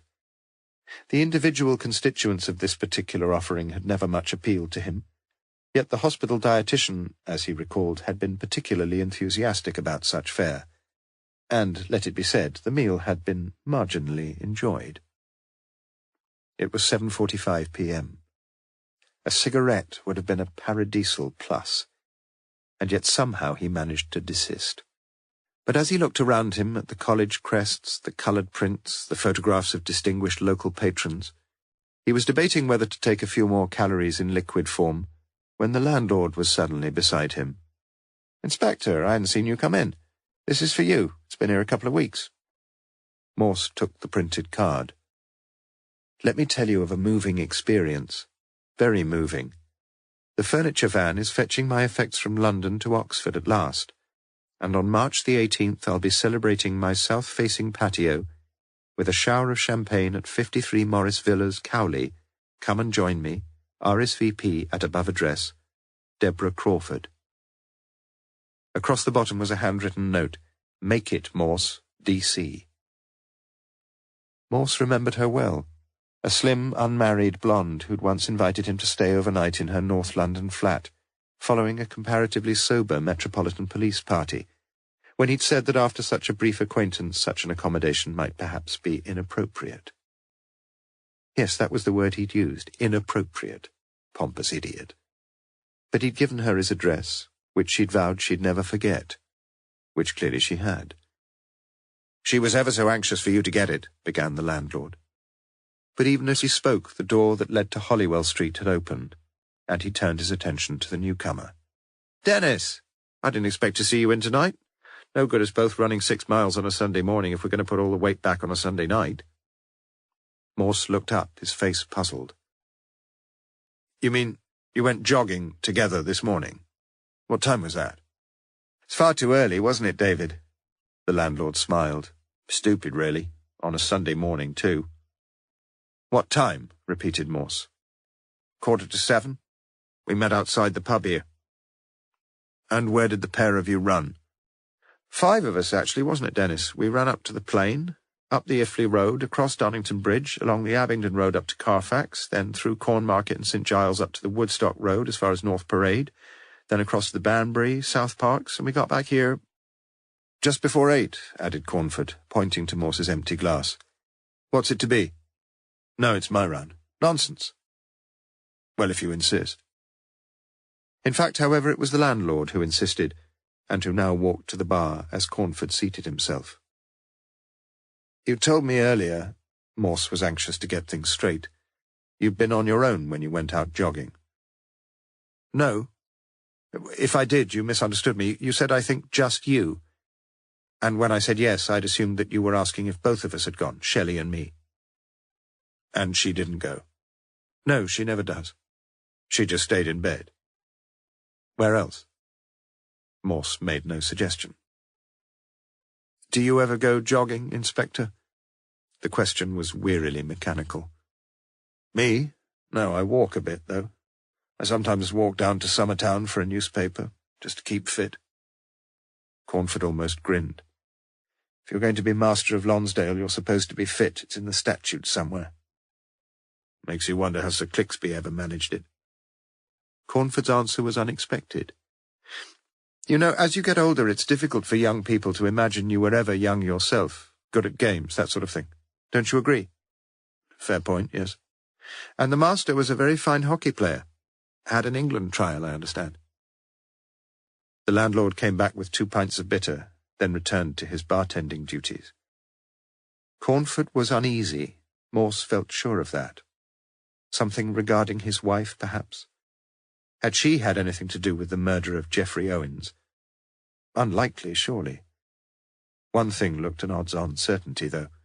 If Dennis Cornford had ever figured on the suspect list, he figured there no longer. Very soon, after a few desultory passages of conversation, Morse had finished his beer and was taking his leave, putting Deborah's card into the inside pocket of his jacket, and forgetting it. Forgetting it only temporarily, though, for later that same evening he was to look at it again, more carefully. and with a sudden, strange enlightenment. Chapter 48. Is it nothing to you, all ye that pass by? Behold and see if there be any sorrow like unto my sorrow, which is done unto me, wherewith the Lord hath afflicted me in the day of his fierce anger. Lamentations chapter 1 verse 12. Feeling a wonderful sense of relief, Shelley Cornford heard the scratch of the key in the front door at 11:25. For over 2 hours she had been sitting upright against the pillows, a white bed jacket over her pyjamas, her mind tormented with the terrifying fear that her husband had disappeared into the dark night, never to return. To throw himself over Magdalen Bridge, perhaps, to lay himself across the railway lines, to slash his wrists, to leap from some high tower. And it was to little avail that she'd listened to any logic that her tortured mind could muster. That the water was hardly deep enough, perhaps, that the railway lines were inaccessible, that he had no razor in his pocket, that Carfax Tower, St. Mary's, St. Michael's, all were now long shut. Come back to me, Dennis. I don't care what happens to me, but come back tonight. Oh God, please, God, let him come back safely. Oh God, put an end to this, my overwhelming misery. His words before he'd slammed the door had pierced their way into her heart. You hadn't even got the guts to lie to me. You didn't even want to spare me all this pain. Yet how wrong he'd been with both his accusations. Her mother had never ceased recalling that junior high school report, "She's such a gutsy little girl." And the simple, desperately simple truth was that she loved her husband far more than anything or anyone she'd ever loved before. And yet she remembered so painfully clearly her assertion earlier that same evening that more than anything in the world she wanted Dennis to be master. And now, the centre of her life had fallen apart. Her heart was broken. There was no one to whom she could turn. Except, perhaps... And again she recalled that terrible conversation. "Clixby? Shelley? Are you alone?" "Yes, what a lovely surprise. Come over. Dennis knows all about us." "What?" "Dennis knows all about us." "All about us? What do you mean? There's nothing for him to know." "Not really." "Nothing? Was it nothing to you?" "You sound like the book of Proverbs, or is it Ecclesiastes? It didn't mean anything to you, did it?" "It was only the once, properly, my dear, for heaven's sake." "You just don't understand, do you?" "How did he find out?" "He didn't." "I don't follow you." "He just guessed. He was talking to you tonight." "After Hall, you mean? Of course he was. You were there." "Did you say anything? Please tell me." "What? Have you taken leave of your senses?" "Why did he say he knew, then?" "He was just guessing. You just said so yourself." "He must have had some reason." "Didn't you deny it?" "But it was true." "What the hell's that got to do with it? Don't you see? All you'd got to do was to deny it." "That's exactly what Dennis said." "Bloody intelligent man, Dennis. I just hope you appreciate him. He was right, wasn't he? All you've got to do was to deny it." "And that's what you wanted me to do." "You're not really being very intelligent, are you?" "I just can't believe what you're saying." "It would have been far kinder." "Kinder to you, you mean?" "To me, to you, to Dennis, to everybody." "God, you're a shit, aren't you?" "Just hold your horses, girl. What are you going to do about it?" "What do you mean, do about it? What do you expect me to do?" "I don't know. I've no one to talk to. That's why I rang you." "Well, if there's anything—" "But there is. I want help. This is the worst thing that's ever happened to me." "But don't you see, Shelley, this is something you and Dennis have got to work out for yourselves. Nobody else. God, you are a shit, aren't you? Shit with a capital S. Look, is Dennis there?" "Of course he's not, you fool." Please don't call me a fool, Shelley. Get a hold on yourself and put things in perspective, and just remember who you're talking to. Dennis? You get back to bed. I'll sleep in the spare room. No, I'll sleep in there. I don't give a sod who sleeps where. We're just not sleeping in the same room, that's all. His eyes were still full of anger and anguish, though his voice was curiously calm. We've got to talk about this. For a start, you'd better find out the rights and wrongs and the rest of it about people involved in divorce on the grounds of adultery. Not tonight, though. Dennis, please let's talk now.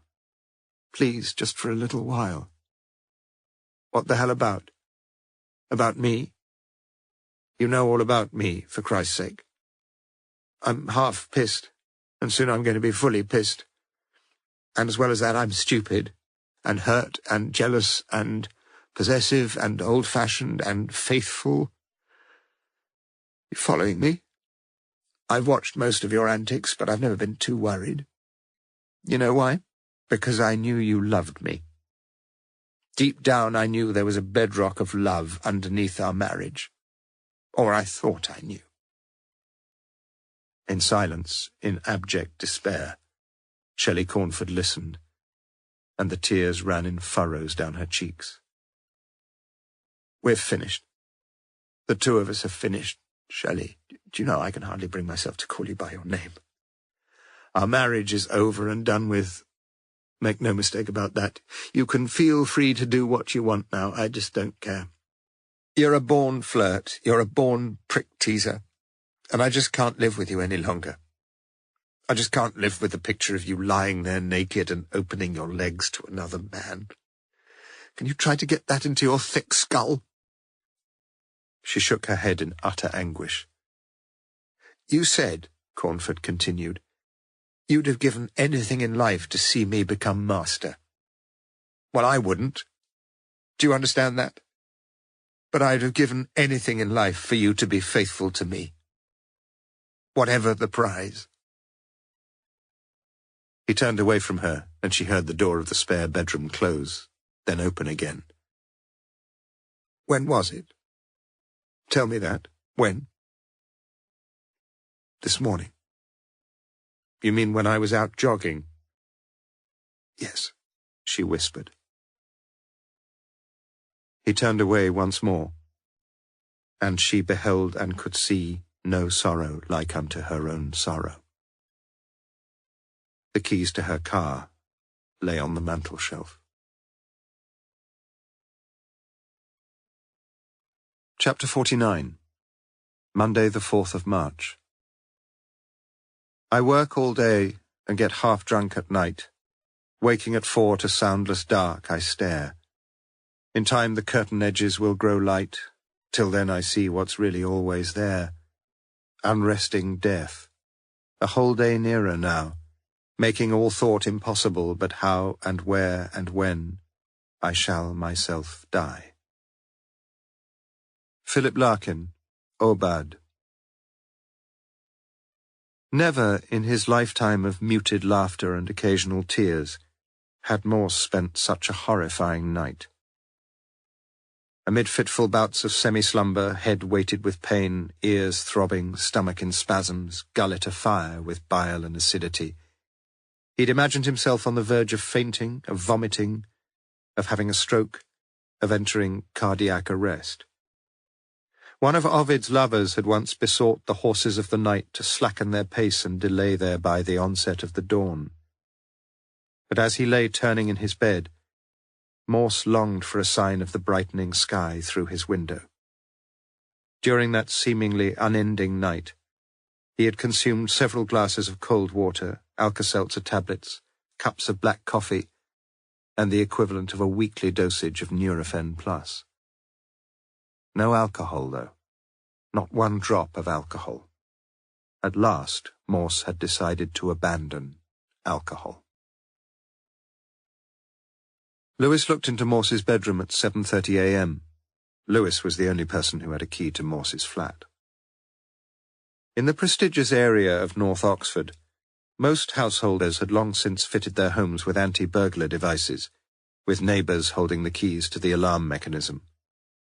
But Morse had little need of such a device, for the only saleable, stealable items in his flat were the CDs of all the operas of the man he regarded as a towering genius, Richard Wagner, and his earnestly assembled collection of first editions of the greatest hero in his life, the pessimistic poet A.E. Housman, who, like Morse, had left St. John's College, Oxford, without obtaining a degree.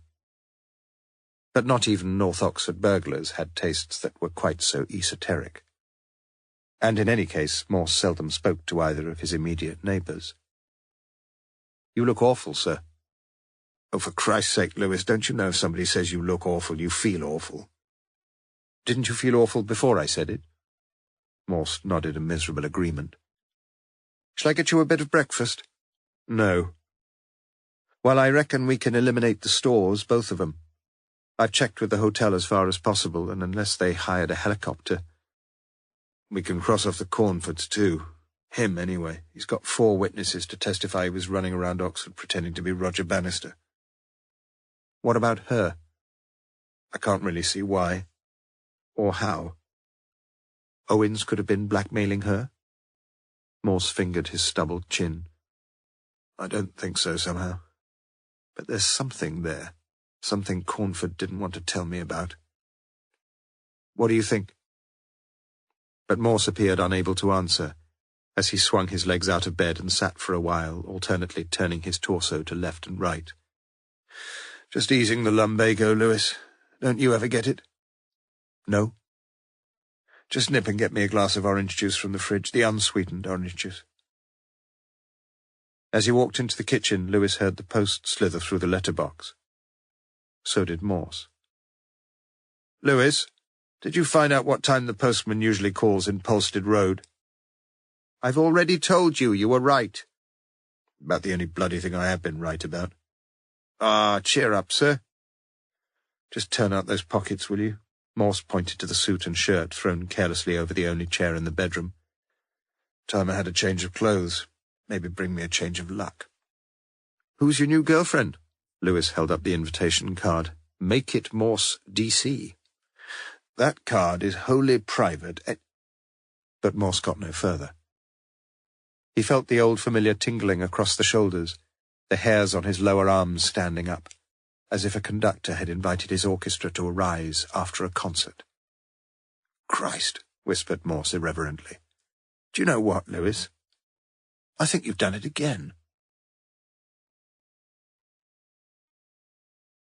Chapter 50. Monday, Tuesday, the 4th and 5th of March. The 4-barreled Lancaster Howdah pistol is of .577 in caliber. Its name derived from the story that it was carried by tiger hunters who travelled by elephant, and who kept the pistol as a defence against any tiger that might leap onto the elephant's back. Encyclopedia of Rifles and Handguns, Editor Sean Connolly. For the relatives, for the statement takers and the form fillers, for the boffins at ballistics and forensics, the murder of Geoffrey Owens would be a serious business. No less than for the detectives. Yet for Morse himself, the remainder of that Monday had been unproductive and anticlimactic, with a morning of euphoria followed by an afternoon of blood trouble. Hospital instructions had been for him to take 4 daily readings of his blood sugar level, using a slim, pen-like appliance into which he inserted a test strip, duly smeared with a drop of his blood, with each result appearing after only 30 seconds, in a small window on the side of the pen. Whilst the average blood sugar level of the healthy person is about 4.5, the pen is calibrated from 1 to 25, since the levels of diabetic patients often vary very considerably. Any level higher than 25 is registered as high. Now, thus far, readings had been roughly what Morse had been led to expect, the highest 15.5. It would take some little while, and then only if he promised to do as he was told, to achieve that balance which is the aim of every diabetic. More than disappointing to him, therefore, had been the high registered at lunchtime that day. In fact, more of a surprise than a disappointment, since momentarily he was misled into believing that high was analogous to the greeting from a fruit machine. "Hello and welcome!" But it wasn't. And Morse was rather worried about himself, and returned to his flat, where he took 2 further Nurofen Plus for his persisting headache, sat back in his armchair, decided he lacked the energy to do the Times crossword or even to turn on the CD player, and fairly soon fell fast asleep. At 6 o'clock he rang Lewis to say he would be doing nothing more that day. Just before 7 o'clock he measured his blood sugar once again, and finding it somewhat dramatically reduced to 14.3, had decided to celebrate with a small glass of Glenfiddich before he listened to the Archers. The following morning, feeling much refreshed, feeling eager to get on with things, Morse had been at his desk in Police HQ for half an hour before Lewis entered, holding a report. "Ballistics, sir. Came in last night." Morse could no more follow the technical terminology of ballistics reports than he could understand a paragraph of structural linguistics or recall the configuration of the most recent map of Bosnia. To be sure, he had a few vague notions about barrels and grooves and cylinders and calibers, but his knowledge went no further, and his interest not quite so far as that. Cursorily glancing, therefore, through the complex data assembled in the first 5 pages, he acquainted himself with the short, simply written summary on page 6. Rachel James was fatally shot by a single bullet fired from a range of circa 45 centimetres. Geoffrey Owens was fatally shot by 2 bullets fired from a range of circa 100 centimetres. The pistol used in each case, of .577-inch calibre, was of the type frequently used by HM forces. Quite certainly the same pistol was used in each killing. ASH, 4th of the 3rd, 96. Morse sat back in the black leather armchair and looked mildly satisfied with life. "Yes, I think I'm beginning to wake up at last in this case, Lewis. You know, it's high time we got together, you and me. We've been doing our own little things so far, haven't we? You've gone off to see somebody, I've gone off to see somebody, and we've not got very far, have we? It's the same as always, Lewis. We need to do things together from now on. No time like the present." "Pardon?" Lewis pointed to the ballistics report. "What do you think?" "Very interesting. Same revolver." "Pistol, sir." "Same difference." "I think most of us had assumed it was the same anyway." "Really?" "Well, it's what most of the lads think." Morse's smile was irritatingly benign. "Same revolver, same murderer. Is that what, most of the lads think as well?" "I suppose so." "Do you?" Lewis considered the question. It either was, or it wasn't. 50-50 chance of getting it right, Lewis. Go for it. "Yes." "Fair enough. Now let's consider a few possibilities. Rachel was shot through the kitchen window when she was standing at the sink.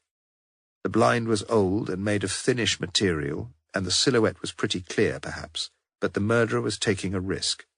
Revolvers, Lewis had given up, are notoriously inaccurate even at close range, and the bullets got to penetrate a reasonably substantial pane of glass, enough perhaps to knock the aim off course a bit and hit her in the neck instead of the head. Agreed?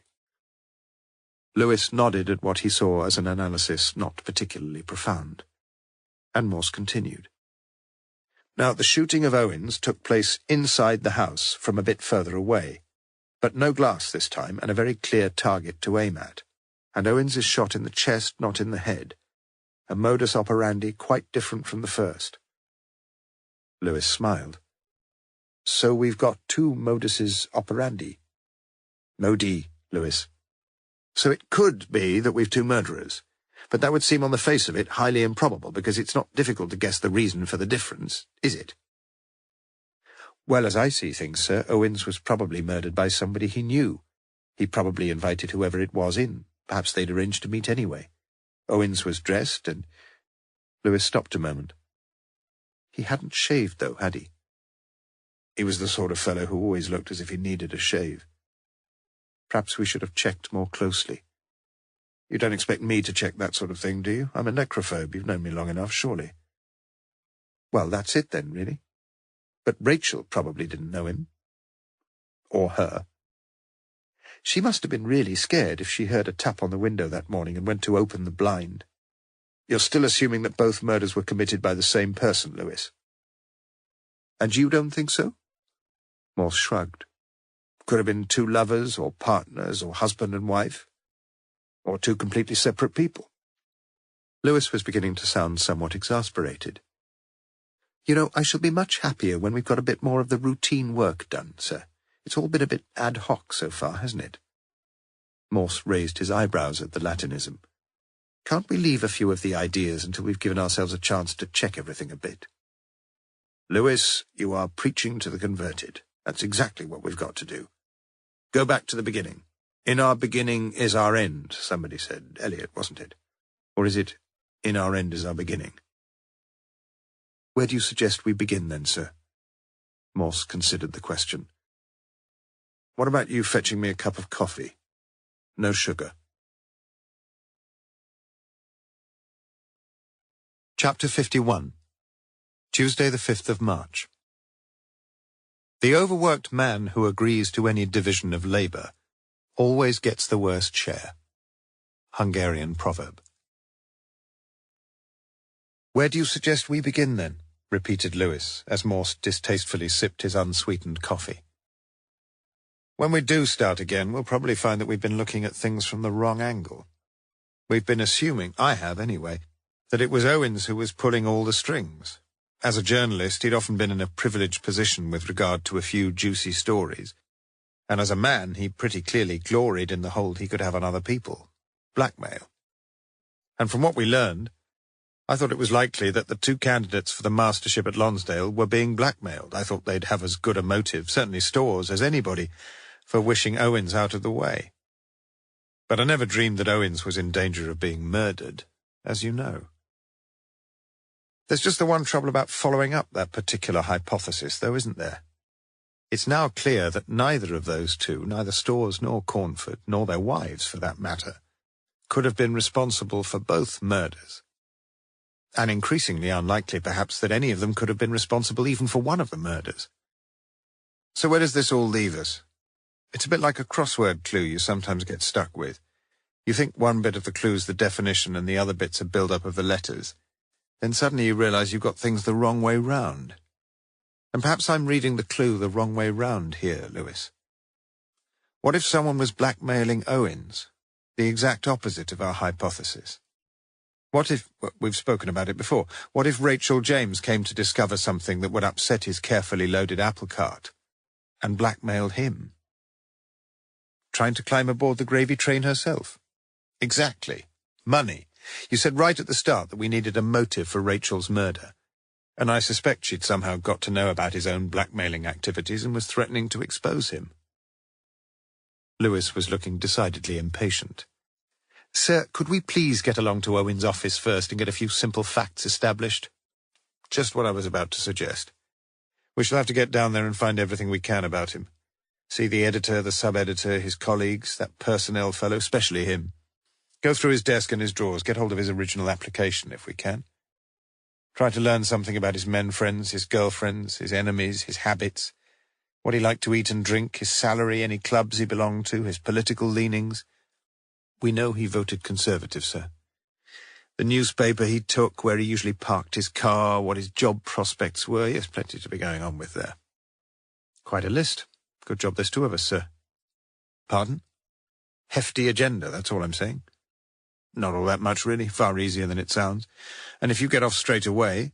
Morse looked at his wristwatch. 10:45 a.m. Lewis frowned. You mean you're not joining me? Not today, no. But you just said one or two important things I've got to do after lunch. Such as? Well, to be truthful, I've been told to take things a bit more gently. And I suppose I'd better take a bit of notice of my medical advisers. Of course. Don't get me wrong, mind, I'm feeling fine, but I think a little siesta this afternoon. Siesta? It's what they have in Spain in the middle of the summer when the temperature's up in the 90s. But we're in England in the middle of winter and it's freezing outside.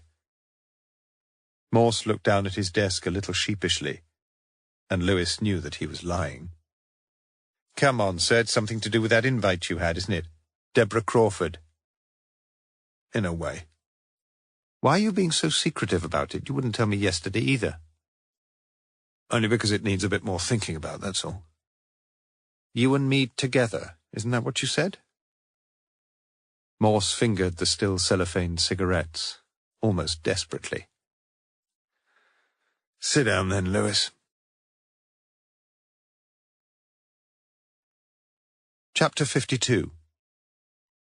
It is the nature of an hypothesis, when once a man has conceived it, that it assimilates everything to itself as proper nourishment, and from the first moment of your begetting it, it generally grows the stronger by everything you see, hear, read, or understand. Lawrence Sterne, Tristram Shandy. It wasn't Deborah Crawford, Lewis. It was her initials, DC. When we found that list in the manila file, I jumped the gun. I automatically assumed that JS was Julian Storrs. I think I was right about that. And I assumed that DC was Dennis Cornford.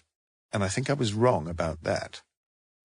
As things have turned out, I don't believe Owens ever knew Cornford at all, or his missus for that matter. But he knew another DC, the woman at number 1 Bloxham Close, Adele Beatrice Cecil, the ABC lass Owens knew well enough to call by her nickname Della, DC. And the more I think about her, the more attractive a proposition I find it. Well, most men would, sir. Lovely looker. Ignoring the pleasantry, Morse continued. Just consider for a minute what an important figure she is in the case. She's the prime witness, really. She's the one who sees Owens leave for work about 7ish on the morning Rachel was murdered. She's the one who rings Owens an hour or so later to tell him the police are in Bloxham Close. Again, Lewis let it go. And gives him a head start on all the other news hounds. That's what she says, isn't it? But she might not be telling the truth. Lewis sat in silence. Now, as I recall it, your objection to Owens himself ever being a suspect was the time factor. You argued that he couldn't have gone to work that morning, parked his car, been seen in the newspaper offices, got in his car again, driven back to Kidlington, murdered Rachel, driven back to Oseney Mead again, taken the phone call from Della Cecil, driven back to Kidlington again, to be on hand with his mobile and his notebook while the rest of the press are putting their socks on. He could never have done all that in such a short space of time, you said. Impossible. And, of course, you were right. Thank you, sir. In one way, and quite wrong in another. Let's stick to our original idea that the list of initials we found was a blackmail list and that she's on it, Della Cecil. He's got something on her, too. So when he asks her to help him in his plan to get Rachel out of the way, she's little option but to cooperate. Have you any idea what this plan was, sir? That's the trouble. I've got far too many ideas. Want to try me?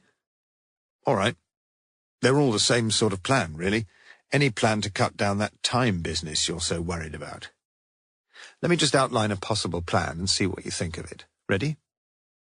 Owens drives out to work at 10 to 7, let's say, and she follows him in her own car. When he's parked the car, when his entry is recorded, he goes into the building, makes sure he's seen by somebody, doesn't matter who it is, then immediately leaves via a side door and gets into her car, parked along the street in front of the offices. Back in Kidlington, he murders Rachel James about 7:30 and doesn't return to work at all. He's got a key, and he goes into Della's house and waits. At the appropriate time, when the police arrive, a call is made to his own office. He knows there'll be no one there. And a message is left, or isn't left, on the answer phone. All that matters is that a telephonic communication is established and gets recorded on those BT lists we all get between her phone and Owen's phone in his office. Then all he's got to do is emerge amid all the excitement once the murder's reported. The police, the local people, the press, the TV. Well, you make it up as you go along, sir. Morse's face betrayed some irritation. Of course I bloody do. That's what I'm here for. I just told you, if once we accept there could be 2 people involved, 2 cars, there are dozens of possibilities. It's like permutating your selection on the national lottery. I've just given you one possibility, that's all. But it just couldn't... Well, what's wrong with it? Come on, tell me. Well, let's start with the car. Cars, plural. All right, when he's parked his car... I didn't say that. I deliberately said parked the car. If you'd been listening, it could have been his, it could have been hers. It's the card number that's recorded there, not the car number. She could have driven his car, he could have driven hers, and at any point they could have swapped. Not much risk. Very few people around there at 7. Or 8, for that matter. "Is it my turn now?" asked Lewis quietly.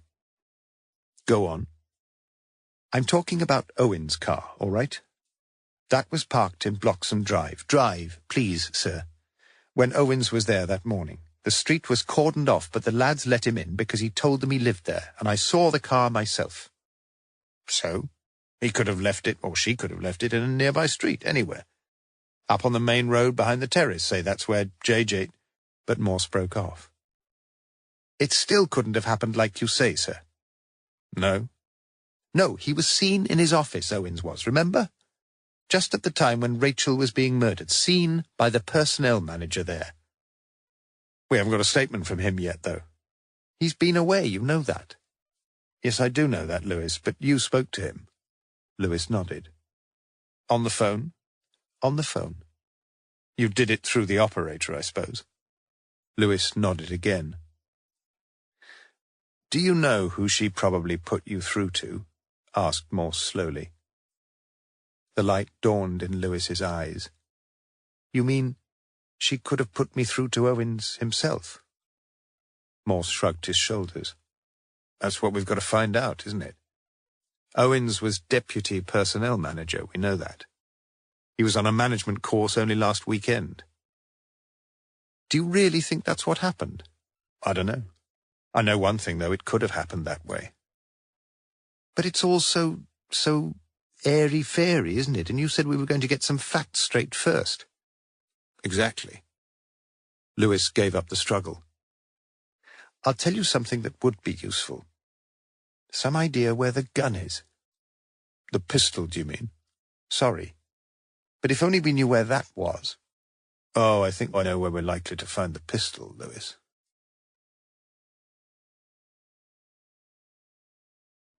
Part 5. Chapter 53. Wednesday, the 6th of March.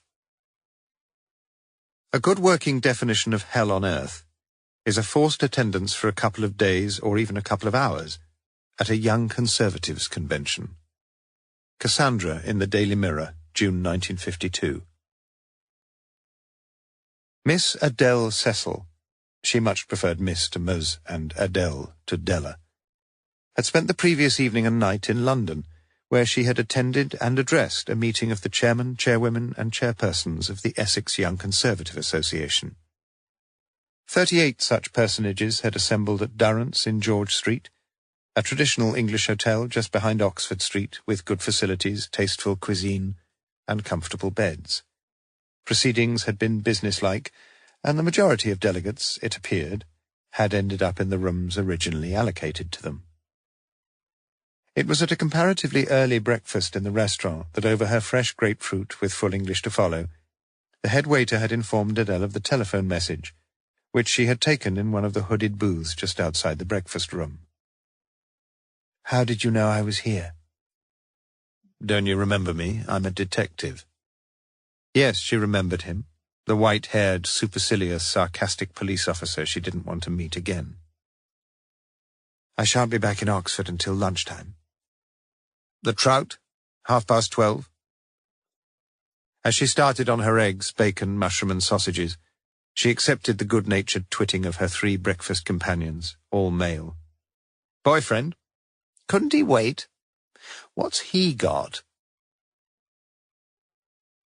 During her comparatively young life, Adele had been companionably attached to a couple of dozen or so men of varying ages, with many of whom she had slept, though seldom more than once or twice, and never without some satisfactory reassurance about the availability and reliability of condoms, and a relatively recent check-up for AIDS.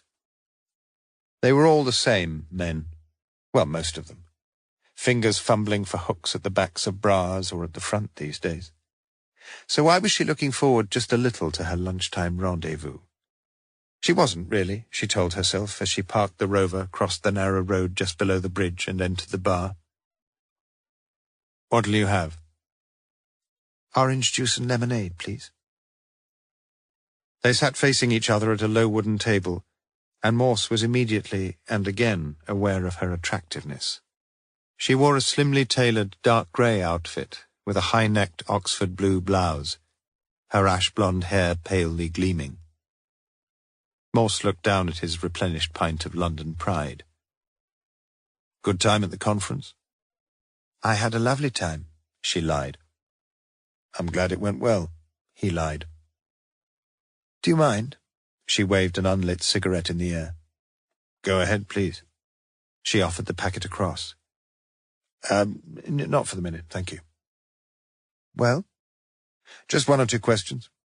She smiled attractively. Go ahead. Morse experienced a sense of paramnesia, déjà vu. You've already signed a statement about the morning Rachel was murdered. You know that, surely. And it was the truth? Asked Morse starkly.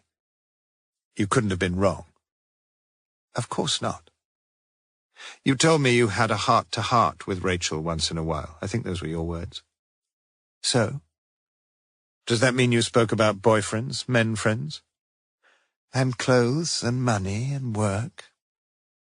Did you know she was having an affair with Julian Storrs? She nodded slowly.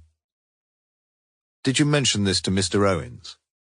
Morse's eyes, blue and unblinking, looked fiercely into hers. And her eyes were suddenly fierce too as they held his. What the hell do you think I'd do that for? Morse made no direct answer as he looked down at the old flagstones there. And when he resumed, his voice was very quiet. Did you ever have an affair with Julian Storrs?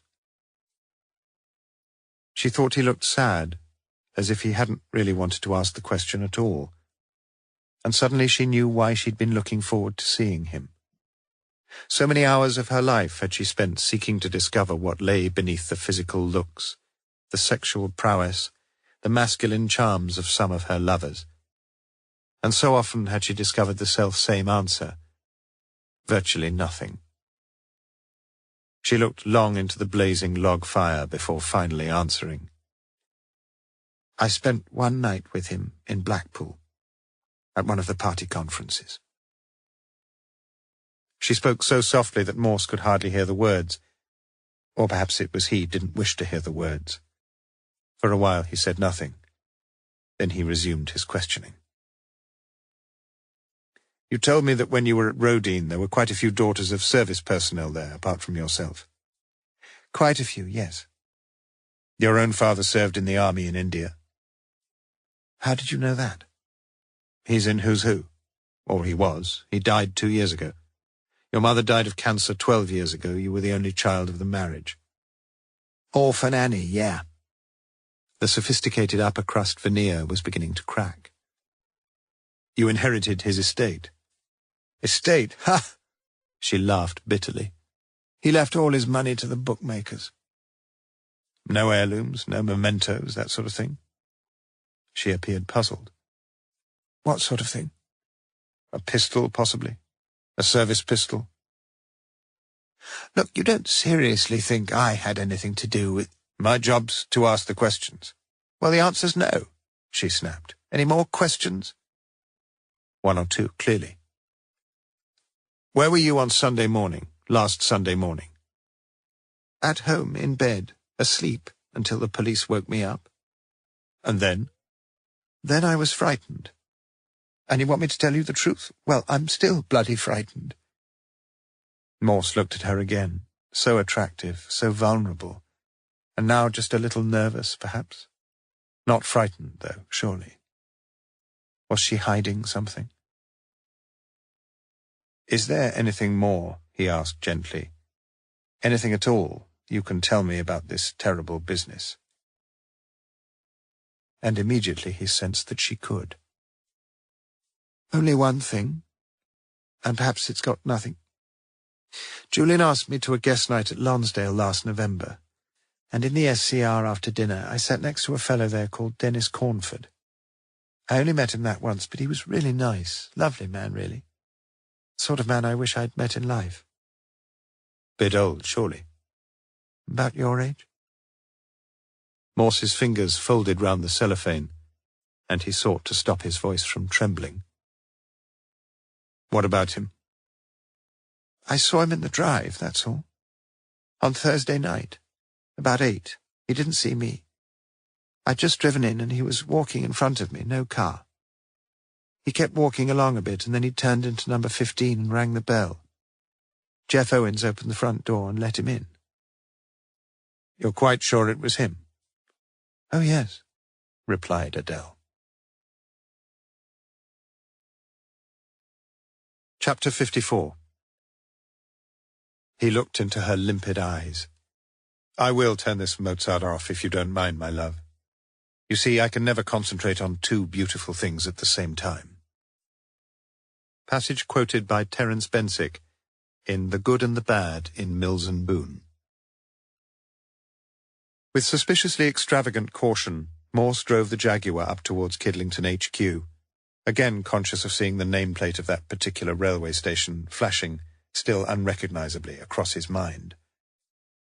At the Woodstock Road roundabout he waited patiently for a gap in the ring road traffic, rather too patiently for a regularly hooting hooligan somewhere behind him. Whether he believed what his ABC girl had told him, he wasn't really sure. And suddenly he realised he'd forgotten to ask her whether indeed it was she who occasionally extended her literary talents beyond her humdrum political pamphlets into the fields of, doubtless more profitable, pornography. But it was only for a few brief minutes that Morse considered the official confiscation of the titillatingly titled novel, since his car phone had been ringing as he finally crossed into 5 Mile Drive. He pulled over to the side of the road, since seldom had he been able to discharge two simultaneous duties at all satisfactorily. It was Lewis on the line, an excited Lewis, calling from the newspaper offices. "I just spoke to the personnel manager, sir. It was him." "Lewis, your pronouns. What exactly was who?" "It wasn't Owens I spoke to on the phone. It was the personnel manager himself." Morse replied only after a pause, affecting a tone of appropriate humility. "I wonder why I don't take more notice of you in the first place." "You don't sound all that surprised." "Little in life surprises me any longer. The big thing is that we're getting things straight at last. Well done." "So your girl wasn't involved?" "I don't think so." "Did she tell you anything important?" "I'm not sure. We know Owens had got something on Stores, and perhaps it might be he had something on Cornford as well." "Cornford? How does he come into things?" "She tells me, our Tory lass, that she saw him going into Owens' house last Thursday." "Phew. I'm just going back to HQ, and then I'll be off to see our friends the Cornfords, both of them, if I can park." "Last time you parked on the pavement in front of the Clarendon building." "Ah, yes, thank you, Lewis. I'd almost forgotten that." "Not forgotten your injection, I hope." "Oh, no. That's now become an automatic part of my lifestyle," said Morse, who had forgotten all about his lunchtime jab. The phone was ringing when Morse opened the door of his office. "Saw you coming in," explained Strange. "Yes, sir." "It's all these forms I've got to fill in, retirement forms. They give me a headache." "They give me a headache.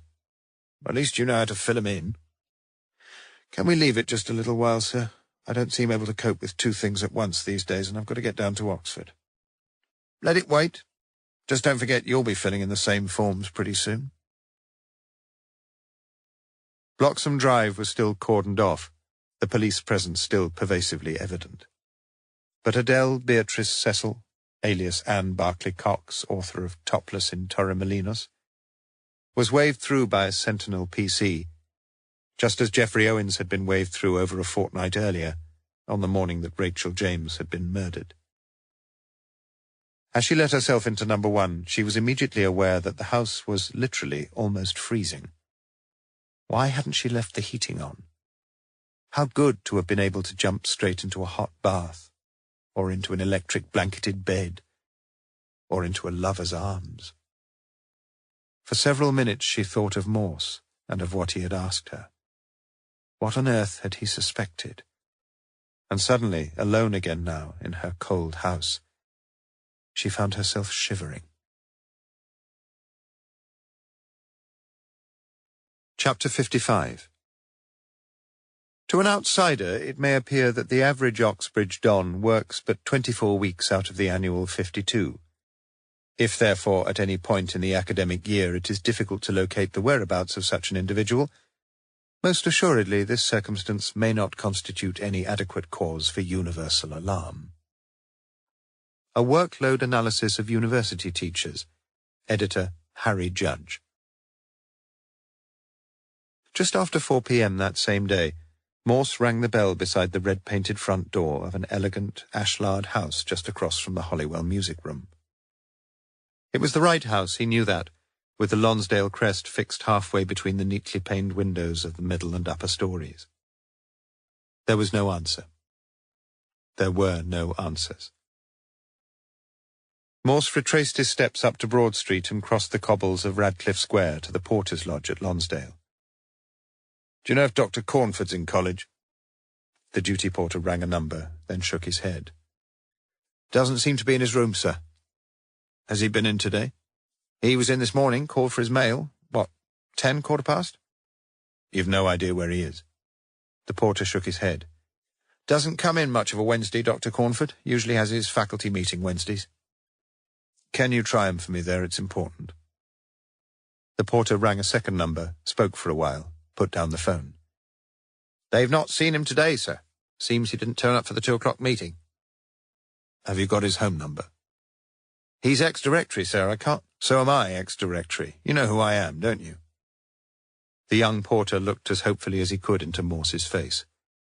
"No, sir." "Forget it," snapped Morse. He walked back up to Holywell Street along to the red door and rang the bell. There was no answer. There were no answers. An over-lipsticked middle-aged traffic warden stood beside the Jaguar. "Is this your vehicle, sir?" "Yes, madam. I'm just waiting for the chief constable. He's—" Morse pointed vaguely towards the Sheldonian. "Nearly finished in there. At any rate, I hope he bloody has. And if he hasn't, put the bill to him, love, not to me." "Sorry." Morse wandered across to the green-shuttered Blackwell's and browsed a while, finally purchasing the first volume of Sir Stephen Runciman's History of the Crusades.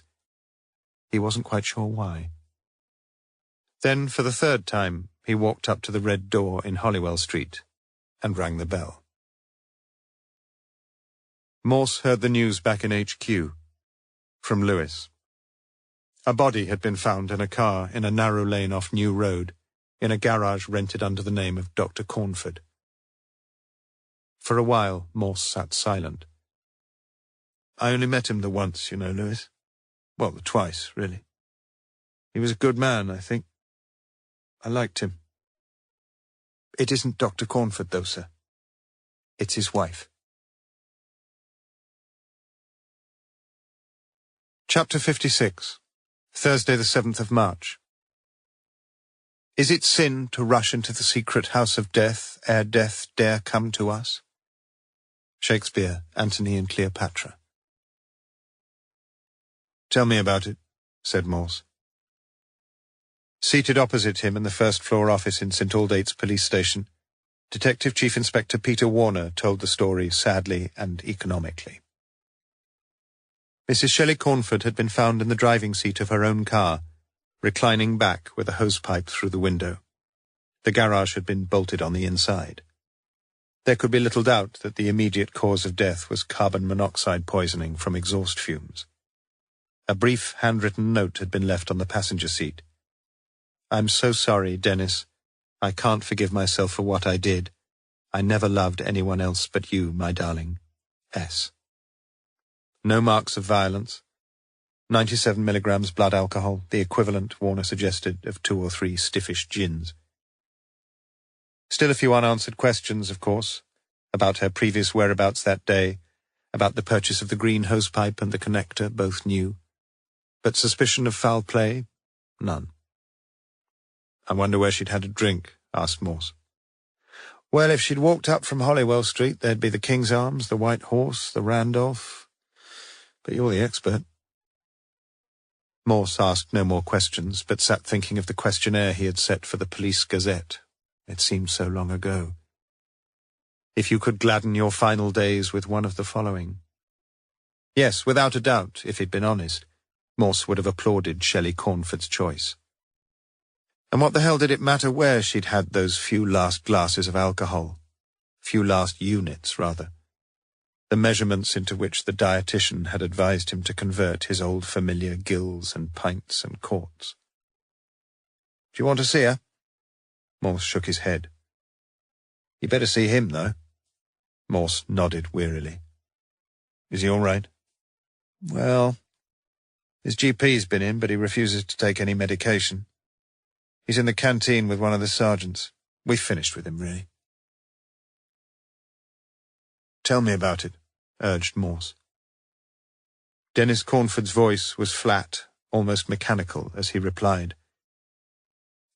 On Sunday, just before I met you in the pub, she told me she'd been to bed with another man that morning.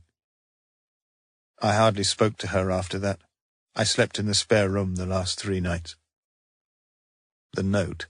Asked Morse gently. Is that what she was referring to? Yes. Nothing to do with anything else? No. She was there in your rooms just before chapel on Sunday, wasn't she? Cornford evinced no surprise. We'd had a few harsh words. She didn't want to see you. Do you know who the other man was? Yes. Clixby Bream. She told you that, sir? Yes. So she couldn't have had anything to do with the Owens murder? No. Nor could the master. Did you have anything to do with it? No. Why did you go to see Owens last Thursday? I knew Owens a bit through various things I did for his newspaper. That night I had to go to Kidlington. I went on the bus. The Kidlington History Society, held at the school. Effects of the Enclosure Acts in Oxfordshire, 7 o'clock to 8. He lived fairly near, 5 minutes' walk away. I'd done a 3-part article for him on medieval Oxford. Owens said it needed shortening a bit. We discussed some changes, no problems. I got a bus back to Oxford about 9. Why didn't you tell me you knew Owens? I didn't want to get involved. What will you do now? I left a note for the master about the election. The voice was still monotonous, the mouth dry. I've withdrawn my nomination. I'm so sorry about everything, said Morse very quietly. Yes, I think you are, aren't you? Morse left the pale, bespectacled historian staring vaguely into a cup of cold tea, like a man who is temporarily anaesthetized against some overwhelming pain. It's a terrible business. Terrible. The master poured himself a single malt scotch. Drink, Chief Inspector? Morse shook his head. Won't you sit down? No. I've only called to say that Dr. Cornford has just told me everything. About you and his wife. We shall have to get a statement from you. Why is that? The time, chiefly, I suppose. Is it really necessary? There was a murder on that Sunday morning.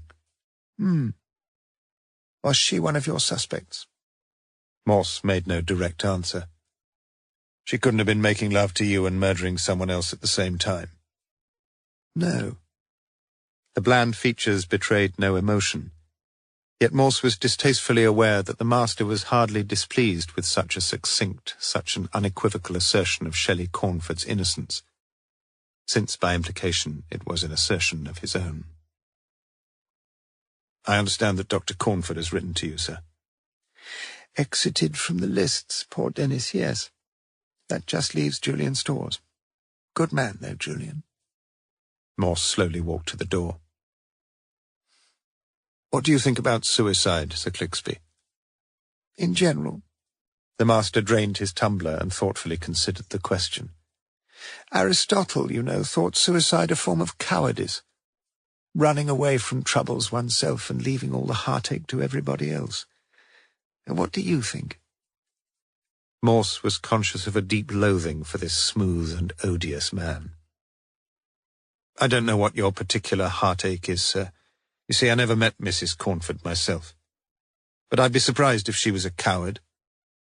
In fact, I've got the feeling she was a bit of a gutsy girl. Morse stood beside the study door, his face drawn, his nostrils distended. "And I'll tell you something else. She probably had far more guts in her little finger than you've ever had in the whole of your body." Lewis was waiting in the Jaguar outside the porter's lodge, and Morse quickly climbed into the passenger seat. His voice was still vicious. "Get me out of here, Lewis." Chapter 57. Friday the 8th of March. Those who are absent by its means become present.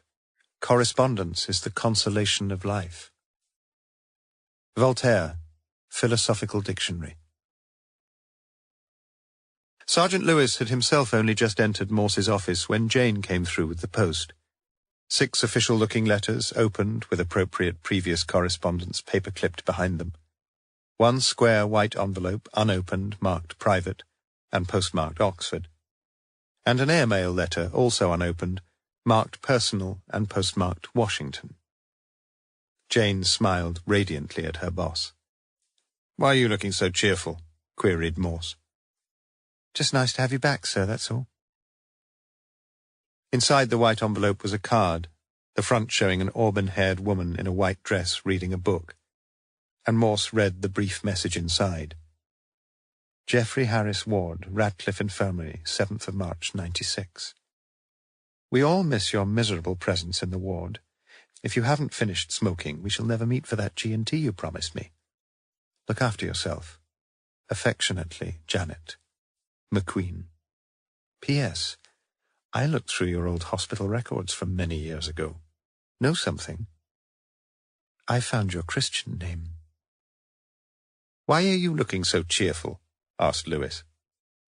But Morse made no answer, and indeed appeared to be reading the message again and again. Then he opened the letter from America. Washington, 4th of March. Dear Morse, just read your thing in the Police Gazette. How did I know it was yours? I too was a detective. I'd have had the champagne myself. And I think the Fauré Requiem's a bit lightweight compared with the Verdi, in spite of the imprimatur of the papacy.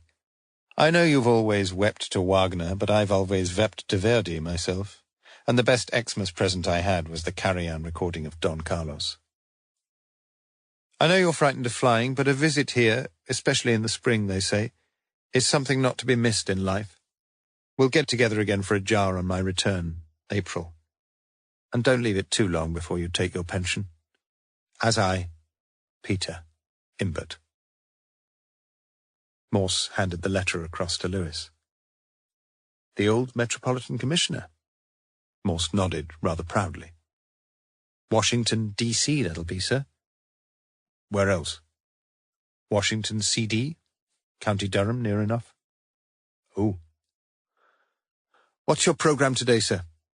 Well, we've done most of the spade work, except the Harvey Clinic side of things. And that's in hand, you say? Seeing the woman this morning, she's just back from a few days' holiday. Who's she again? Remind me. I told you about her, Dawn Charles. Mrs. or Miss or Ms.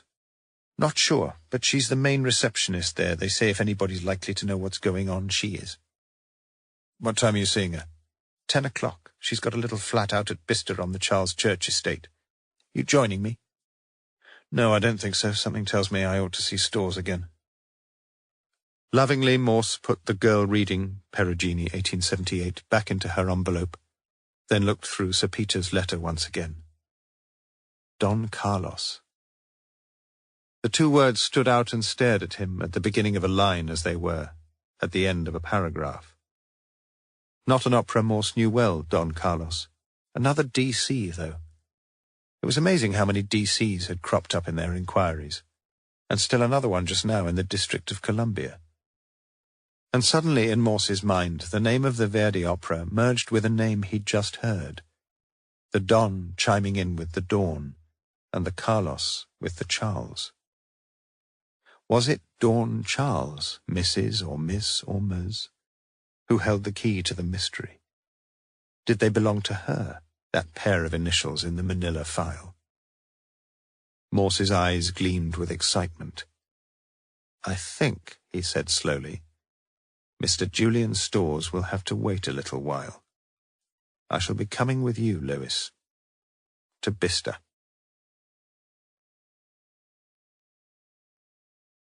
Part 6, Chapter 58.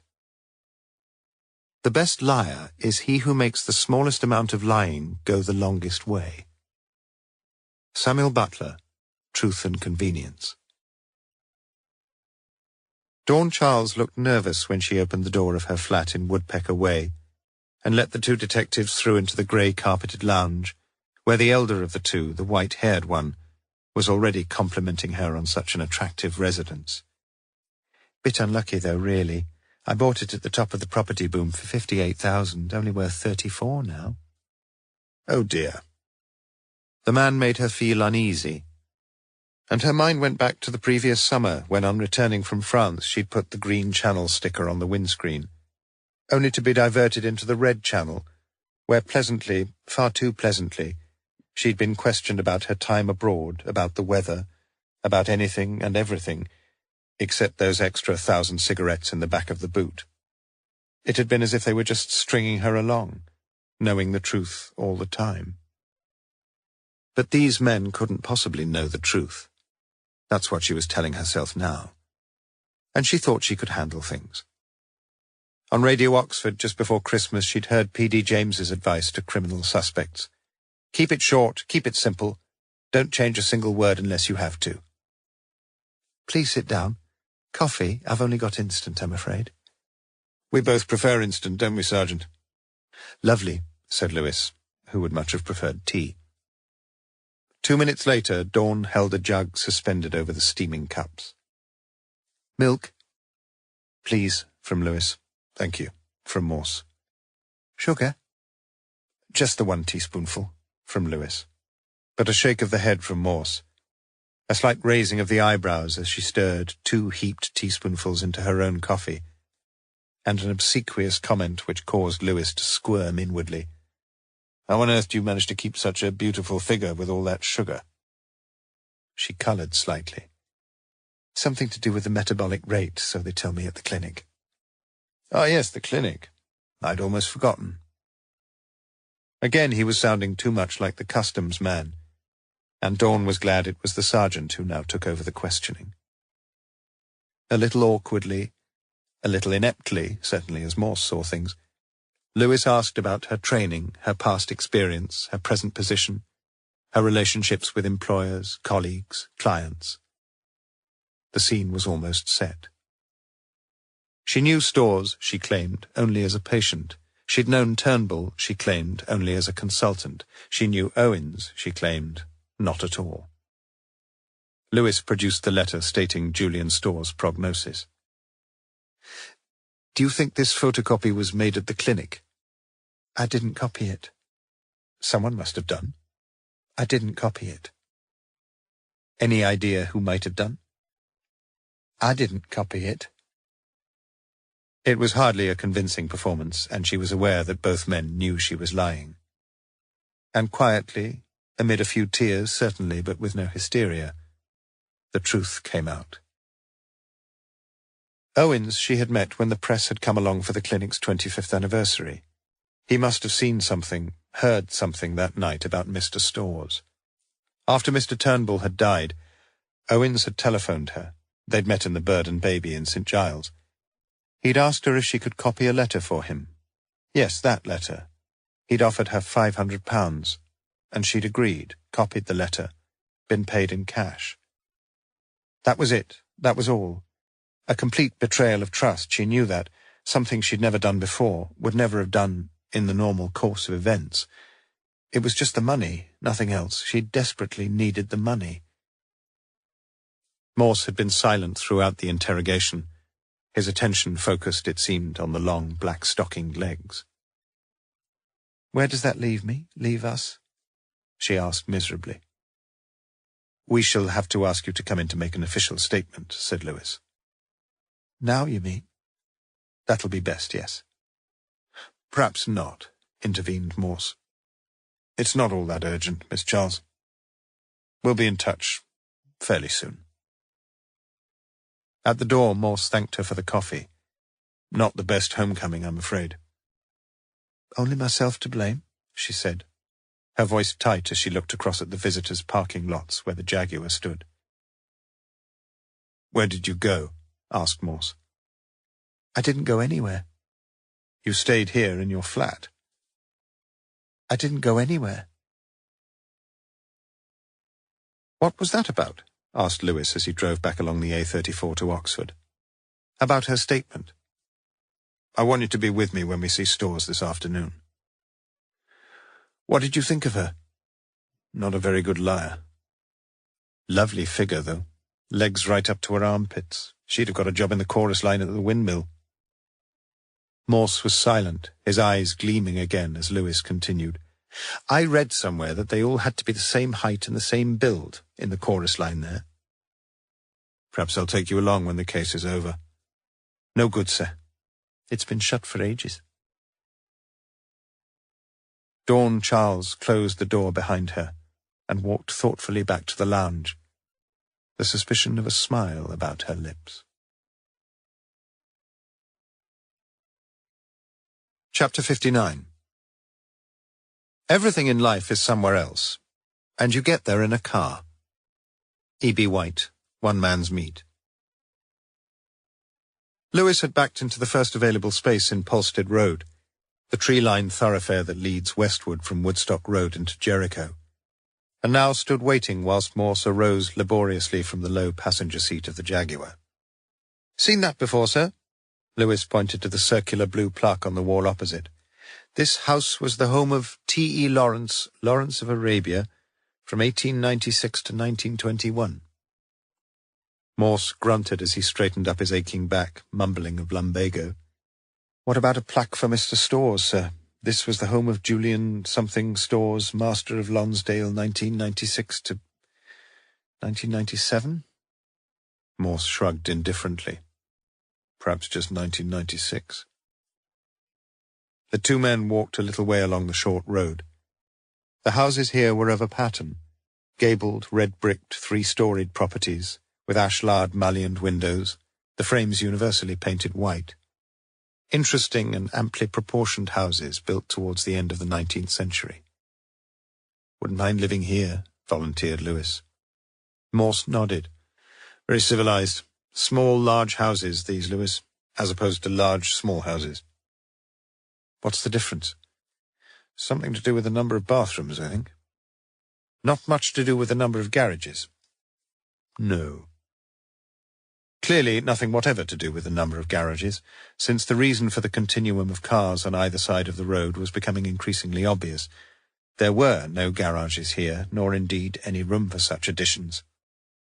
To compensate for the inconvenience, the front areas of almost all the properties had been cemented, cobbled, gravelled, or paved, in order to accommodate the parking of motor cars, including the front of the Storrs residence, where on the gravel alongside the front window stood a small pale grey deregistration Citroën, a thin pink stripe around its bodywork. "Someone's in," ventured Morse. "Mrs. Storrs, perhaps. He's got a BMW. A woman's car, that, anyway." "Really?"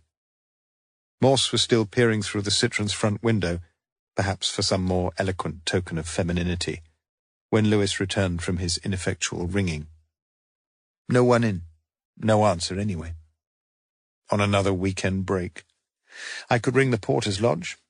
"You do that small thing, Lewis. I'll be—" Morse pointed vaguely towards the hostelry at the far end of the road. It was at the Anchor a few minutes later, as Morse sat behind a pint of John Smith's Tadcaster Bitter, that Lewis came in to report on the Storrs. Away again for the weekend, the pair of them, this time, though, their whereabouts not vouchsafed to the lodge. Morse received the news without comment, appearing preoccupied. Thinking, no doubt, supposed Lewis, as he paid for his orange juice. Thinking and drinking, drinking and thinking. The twin activities which in Morse's view were ever and necessarily concomitant. Not wholly preoccupied, however. "I'll have a refill while you're at the bar, Lewis. Smith's, please." After a period of silence, Morse asked the question. "If somebody came to you with a letter, A photocopied letter, say, claiming your missus was having a passionate affair with the milkman. Lewis grinned. I'd be dead worried. We've got a woman on the milk float. What would you do? Well, read it, obviously, see who'd written it. Show it to the missus? Only if it was a joke. How would you know that? Well, you wouldn't really, would you? Not for a start. You'd try to find out if it was genuine. Exactly. So when Storrs got a copy of that letter, a letter he'd pretty certainly not seen before, unless Turnbull showed it to him. Doubted. A death certificate, wasn't it? He'd want to let Storrs down a bit more gently than that. You mean if Storrs tried to find out if it was genuine, he'd probably go along to the clinic? Morse nodded like some benevolent schoolmaster encouraging a promising pupil. And show it to Dawn Charles? Who else? She's the sort of practice manager there, if anybody is. And let's be honest about things. You're not exactly an expert in the Socratic skills yourself, are you? But how long did it take you to get the truth out of her?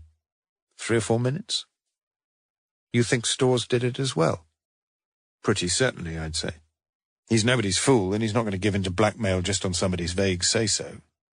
He's an academic, and if you're an academic, you're trained to check your sources, check your references, check your evidence. So perhaps Storrs has been a few steps in front of us all the time. Morse nodded. He probably rumbled our receptionist straight away. Not many suspects there at the clinic. Slowly Lewis sipped his customary orange juice, his earlier euphoria fading.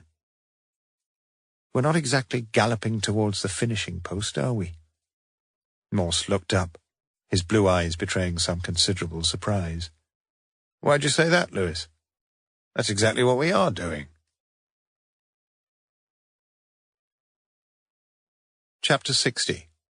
Saturday the 9th of March. Hombre apercibido, medio combatido. A man well prepared has already half fought the battle. Cervantes, Don Quixote. Somewhat concerned about the adequacy of the Jaguar's petrol allowance, Morse had requisitioned an unmarked police car, which just before 10 a.m. was heading south along the A34, with Sergeant Lewis at the wheel. As they approached Abingdon, Morse asked Lewis to turn on Classic FM, and almost immediately asked him to turn it off, as he recognized the Brandenburg Concerto No. 2. Somebody once said, Lewis, that it was not impossible to get bored even in the presence of a mistress, and I'm sorry to say I sometimes get a little bored even in the company of Johann Sebastian Bach. Really? I thought it was rather nice. Lewis, he may be terrific, he may be terrible, but he's never nice, not Bach.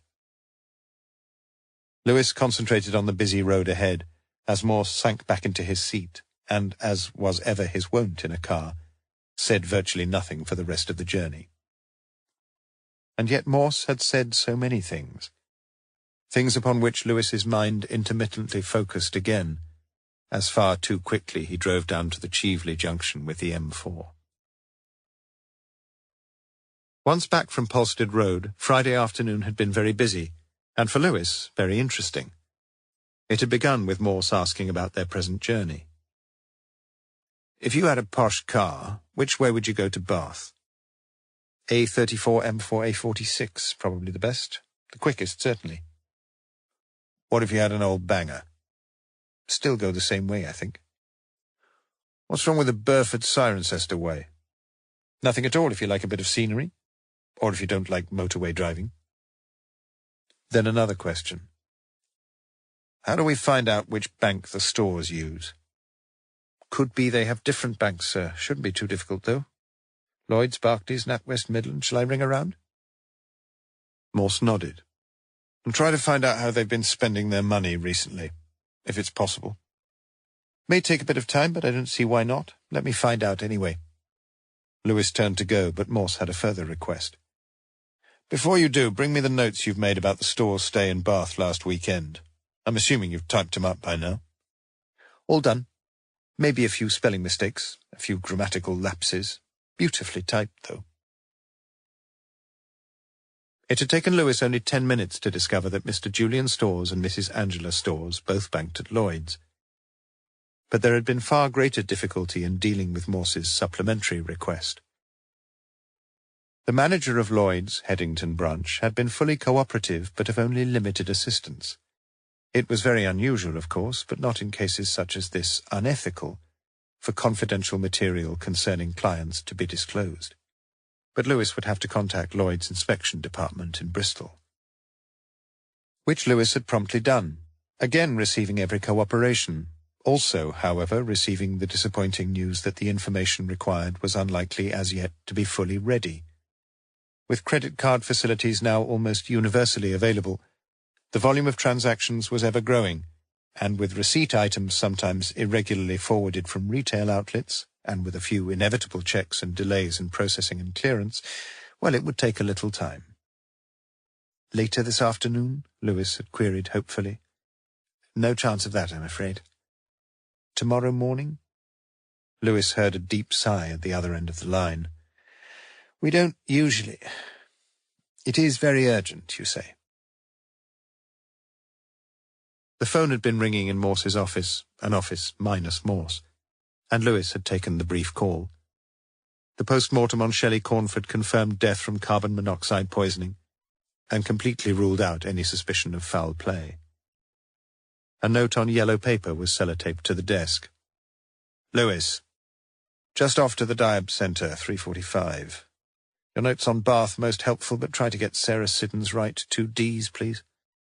Good job we're getting a few facts straight before jumping too far ahead. Reculer pour mieux sauter. We'll be jumping tomorrow AM, though, to Bath. Royal Crescent informs me the stores, Herr and Frau, are staying there again. I need your notes on Julian Stores. Ring me at home after the Archers. M." And on the side of the desk, a letter from the Tame and District Diabetic Association, addressed to Detective Chief Inspector Morse. "Dear Sir, welcome to the club. Sorry to be so quick off the mark, but news travels fast in diabetic circles.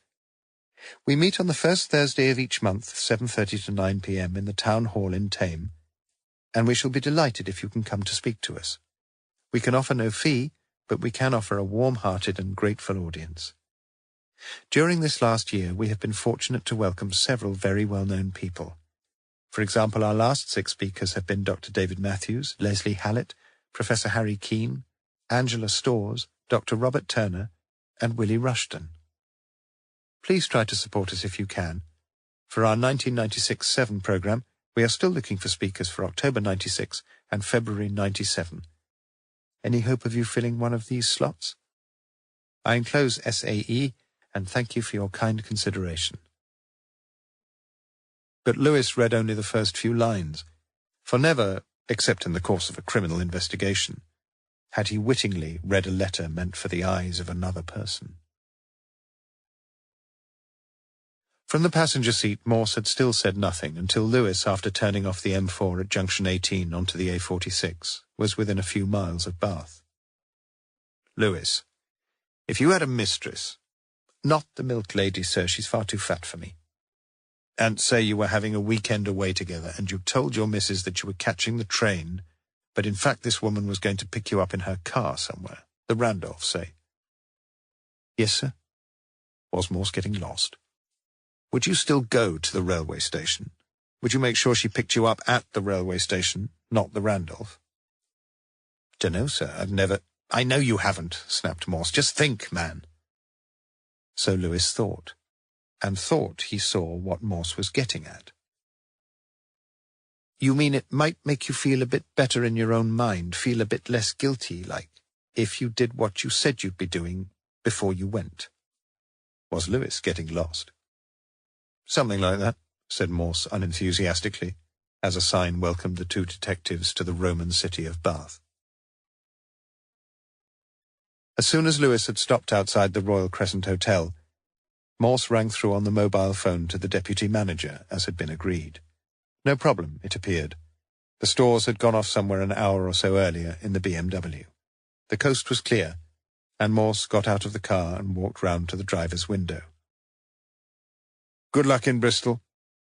Lewis raised 2 cross fingers of his right hand like the logo of the National Lottery, as Morse continued. "If you find what I hope you're going to find, the battle's half won, and it's mostly thanks to you." No, it was you who figured it all out. Wouldn't have done, though, without all those visits of yours to Soho. Pardon, sir?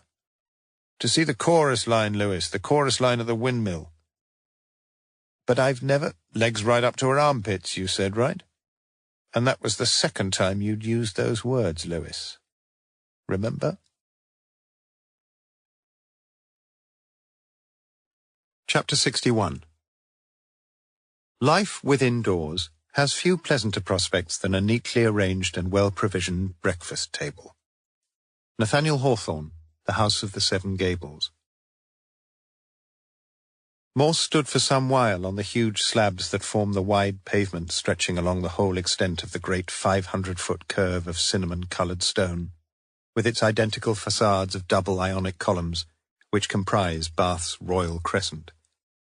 It seemed to him a breathtaking architectural masterpiece, with the 4-star hotel exactly at its centre, number 16.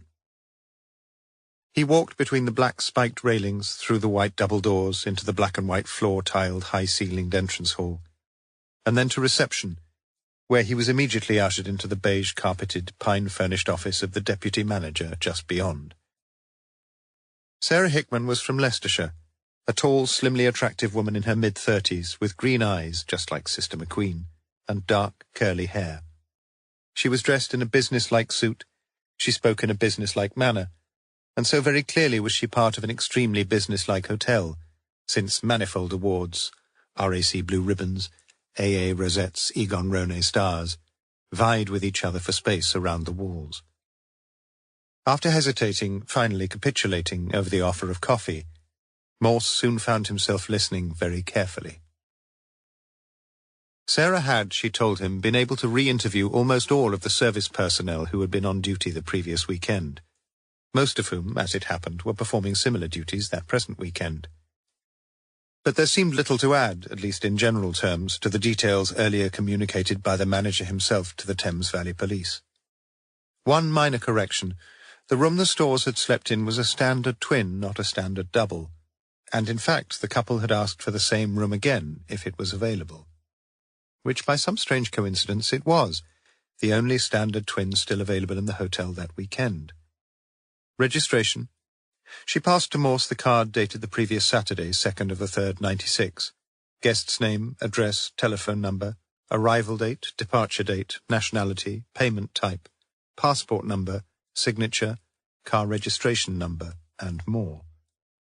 All filled in with a neat, feminine, slightly forward-leaning script in black biro, and signed Angela Stores. It would be comparatively easy to check, of course, but Morse had little or no doubt that the signature was genuine. The manager told my sergeant when he rang about last weekend that we might be able to see some itemized bills. Sarah Hickman smiled. I thought somehow you might ask for them, she said, and now read aloud from a small sheaf of bills in front of her. Last Saturday night they ate at table 26 in the far corner of the restaurant. He had the carpaccio of beef, truffled noodles and parmesan for his starter. For his main course, the sea bass served with creamed celeriac and fennel liqueur, passion fruit mousse for sweet. She wasn't quite so adventurous, I'm afraid. Consommé with baked plaice and green salad for her main course, and then cream crackers and Edam. The waiter particularly remembers her asking for the Edam. Good low-fat cheese, they tell me, mumbled Morse, recalling his own hard-nosed dietitian's homily in the Geoffrey Harris ward. And he was smiling vaguely to himself as the deputy manager continued. Now, Sunday morning, Mr. Stores had ordered breakfasts for the two of them over the phone the previous night at about 11, half past, can't be sure. He said he thought he was probably too late with the form, but he obviously had it in front of him. The night porter remembers that. He said he'd have a full English for himself, no kidney though, with the tomato well grilled and 2 fried eggs. Said his wife would go for a continental, said she'd like cereal, ricicles if we'd got some. Chief Inspector, we've got a bigger selection of cereals than Sainsbury's. Some brown toast and honey, the fresh fruit compote and orange juice. Oh, yes. Sarah checked the form again. And hot chocolate. The time? Asked Morse. It would have been between 7:30 and 8. We don't serve full English until after 7:30, and both breakfasts went up together. And last night for dinner? They didn't eat here. This morning?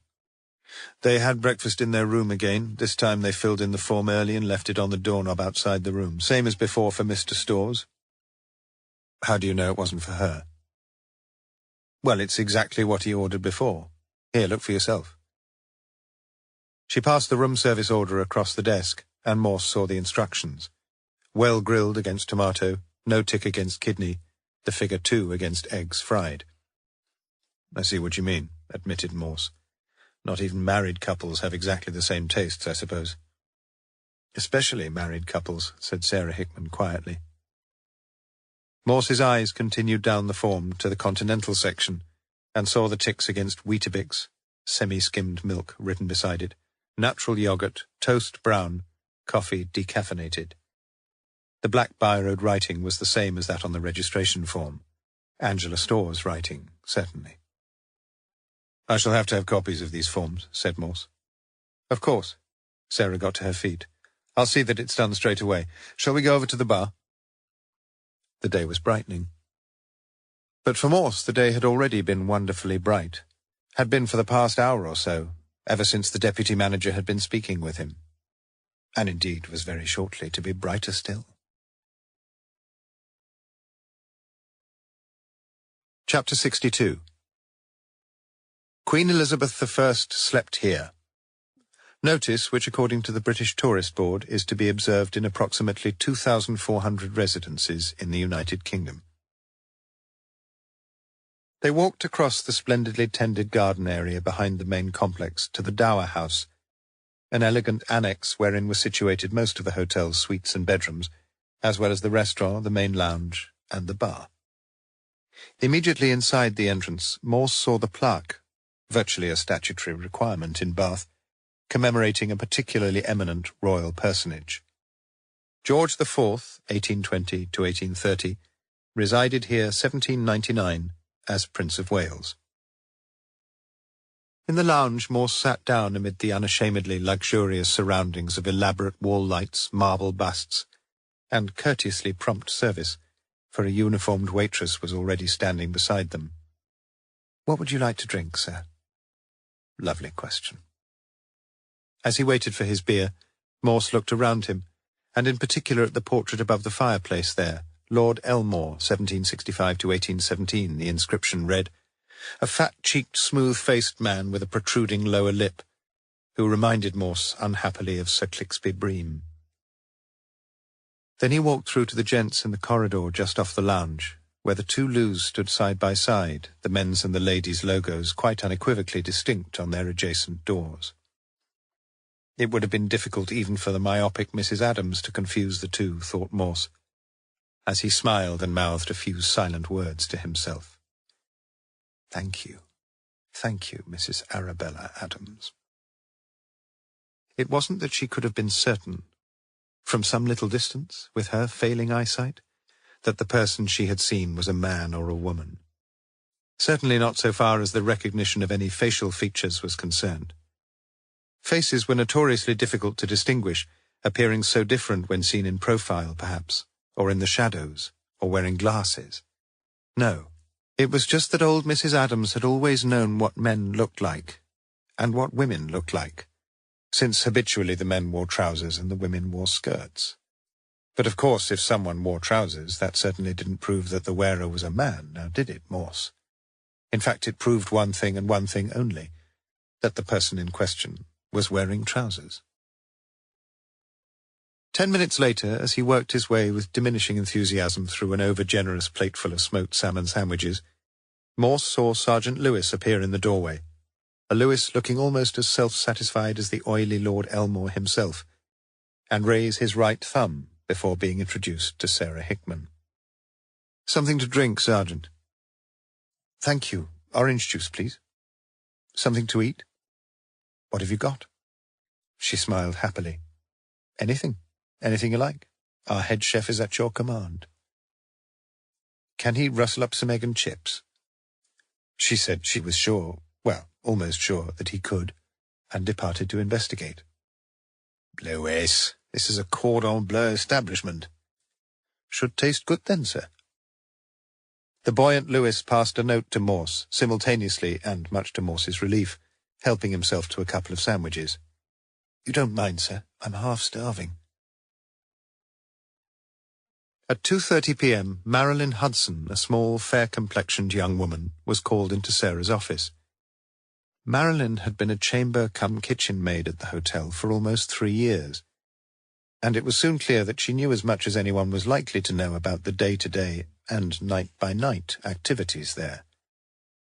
Morse now questioned her closely about the morning of the previous Sunday, the 3rd of March. "You took them breakfast?" "Yes, sir. About 7:45. "You knocked on the door?" "Like I always do, yes. I heard somebody say, 'Come in,' so I—" "You had a key?" "I've got a master key, so I took the tray in and put it on the dressing table." "Were they in bed together?" "No, twin beds it is there. She was on the far side. Difficult to miss her, though." "Why'd you say that?" "Well, it was her pyjamas. Yellow and black and green stripes, up and down." "Vertical stripes, you mean?" "I'm not sure about that, sir. Just up and down, like I said." "And she's got the same pair now. I took their breakfast again this morning. Same room, 36. Marilyn gave a nervous little giggle. "Perhaps it's time she changed them." "She may have got 2 pairs, interposed Lewis, not particularly helpfully, judging from the scowl on Morse's face. "Do you think it could have been anybody else, except Mrs. Storrs?" "No, sir. Like I say, she was there in the bed, but—" "But what?" "Well, I saw her all right, but I didn't really see him. He was in the bathroom having a shave. Electric razor it was. And the door was open a bit, and I saw he was still in his pyjamas, and he said thank you, but—" "Would you have recognized him if he'd turned his head?" For the first time, Marilyn Hudson seemed unsure of herself. "Well, I'd seen him earlier in the hotel, but I didn't notice him as much as her, really. She was, ever so dressy and smart. Dark glasses she wore, and a white trouser suit. Same thing as she's got on today." Morse turned to Lewis. "Do you think she's got 2 white trouser suits, Sergeant?" "Always a possibility, sir." So, if Morse was experiencing some disappointment, he gave no indication of it. "What you're telling us is that you're pretty sure it was her, but not quite so sure it was him." Marilyn considered the question a while before replying. "No, I'm pretty sure it was both of them, sir." "Good girl, our Marilyn," confided Sarah, "even if her vocabulary is a bit limited." Morse looked across at her quizzically. "Vertical and horizontal, you mean? I shouldn't worry about that. I've always had trouble with east and west myself." "Lots of people have trouble with right and left," began Lewis, but Morse was already making a further request. "You've still got the details of who was staying here last Saturday?" "Of course. Just a minute." She returned shortly with a sheaf of registration cards, and Morse was looking through, flicking them over one at a time, when suddenly he stopped, the familiar tingling of excitement across his shoulders. He handed the card to Lewis, and Lewis whistled softly, incredulously, as he read the name. Morse turned again to Sarah. "Can you let us have a copy of the bill, the account, whatever you call it, for room 15? "You were right then, sir," whispered Lewis excitedly. "You always said it was DC." Sarah came back and laid the account in front of Morse. "Single room, number 15, just the one night, paid by credit card." Morse looked through the items. "No evening meal?" "No." "No breakfast either?" "No." "Look, can we use your phone from here?" "Of course you can. Shall I leave you?" "Yes, I think so," said Morse. "If you don't mind." Morse and Lewis emerged from the office some 20 minutes later, and were walking behind reception when one of the guests came through from the entrance hall and asked for the key to room 36. Then he saw Morse. "Good God, what are you doing here?" asked Julian Storrs. "I was just going to ask you exactly the same question," replied Morse, with a curiously confident smile.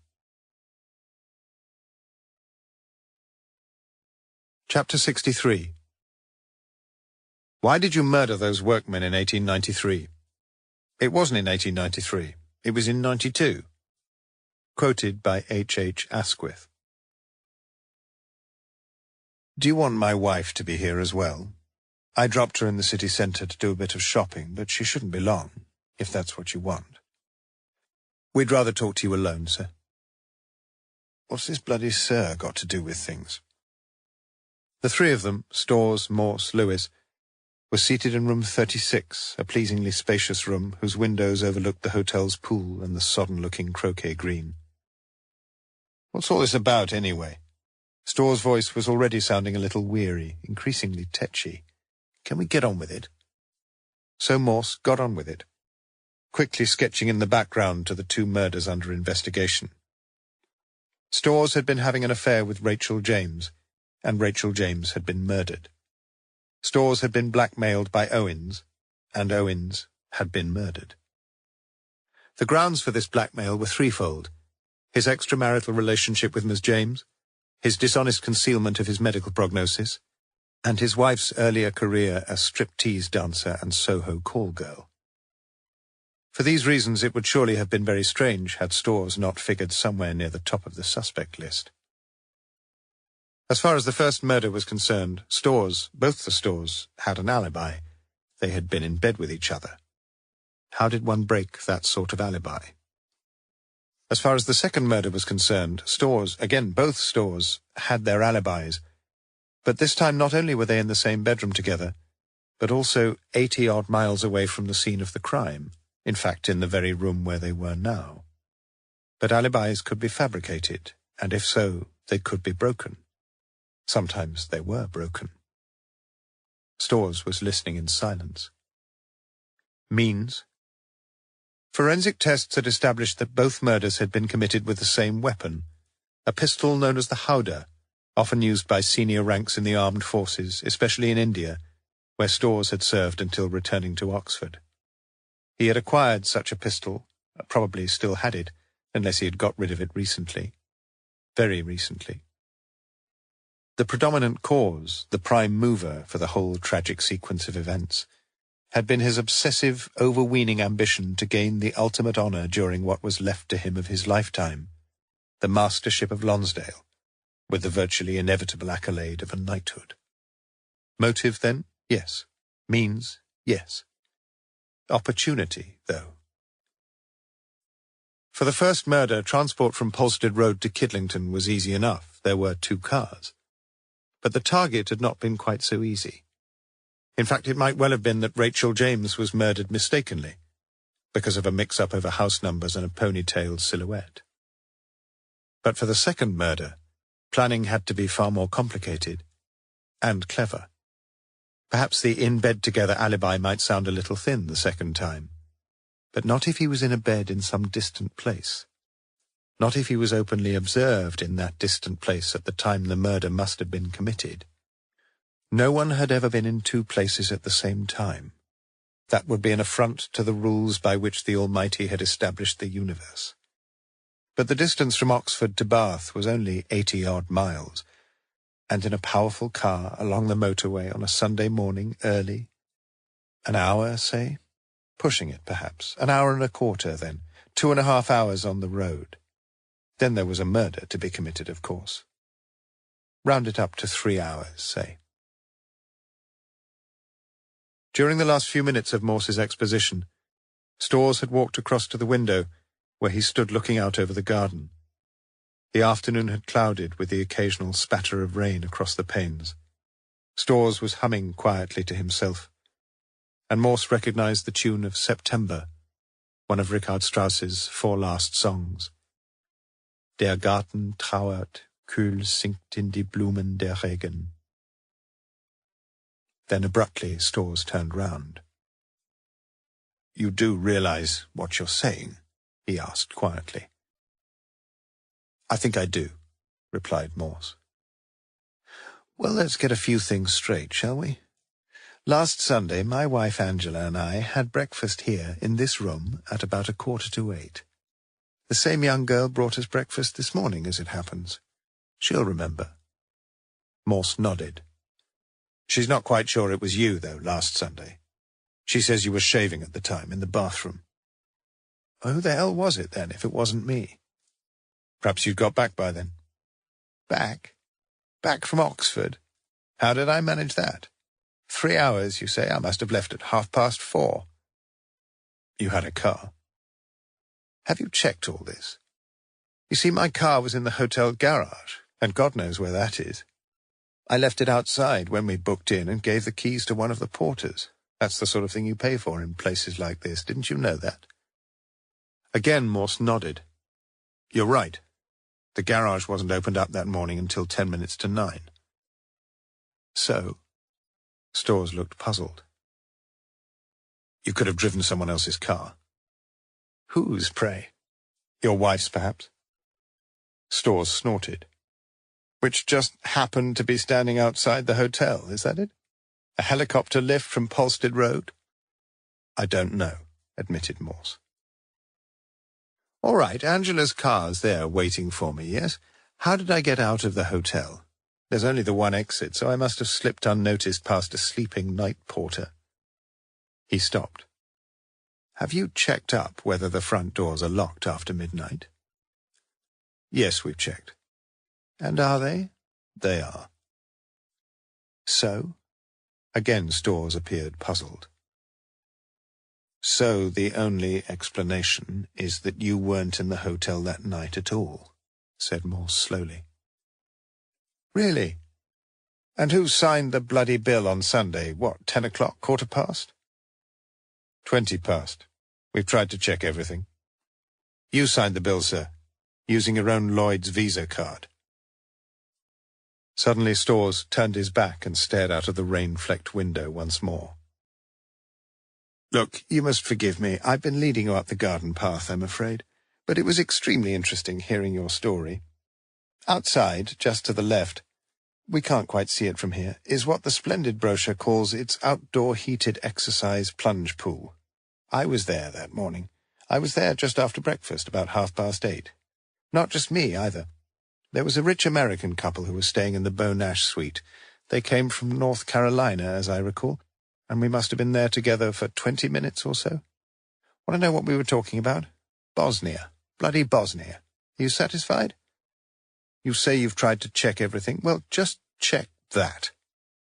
And now, if you don't mind, my dear wife appears to be back. I just hope she's not spent... Good God, she's bought herself another coat. Lewis, who had himself remained silent throughout the interview, walked across to the rain-flecked window and saw Mrs. Storrs standing beneath the porchway across the garden, wearing a headscarf, dark glasses, and a long, expensive-looking white mackintosh. She appeared to be having some little difficulty unfurling one of the large, gaudy umbrellas which the benevolent management left in clumps around the buildings for guests to use when needed. Needed as now, for the rain had come on more heavily. Morse, too, got to his feet and joined Lewis at the window, where Storrs was quietly humming that tune again. Der Garten trauert. The garden is mourning. Would you and your good lady like to join me for a drink, sir? In the bar downstairs. Chapter 64. Hypoglycemia, noun. Abnormal reduction of sugar content of the blood. For diabetes sufferers, a condition more difficult to spell than to spot. Small's Enlarged English Dictionary, 17th edition. What do you think they're talking about up there, sir? He's probably telling her what to say. Morse and Lewis were seated side by side in the Dower House lounge, this time with their backs turned on Lord Elmore, since two dark-suited men sat drinking coffee in front of the fireplace. Julian Storrs and a black-tied waiter appeared almost simultaneously. Angela'll be down in a minute, just changing. Got a bit wet shopping. Before she bought the coat, I hope, sir, said Lewis. Storrs gave a wry smile, and the waiter took their order. Large Glenfiddich for me, said Storrs. 2 pieces of ice. Morse clearly approved. Same for me. What'll you have, Lewis? Does the budget run to an orange juice? And, Morse turned to Storrs, What can we get for your wife? Large gin and slimline tonic. And put 'em all on my bill, waiter. Room 36. Morse made no protestation, and Lewis smiled quietly to himself. It was his lucky day. Ah, slimline tonic, repeated Morse. Cuts out the sugar, I believe. Storrs made no comment, and Morse continued. I know your wife's diabetic, sir. We checked up.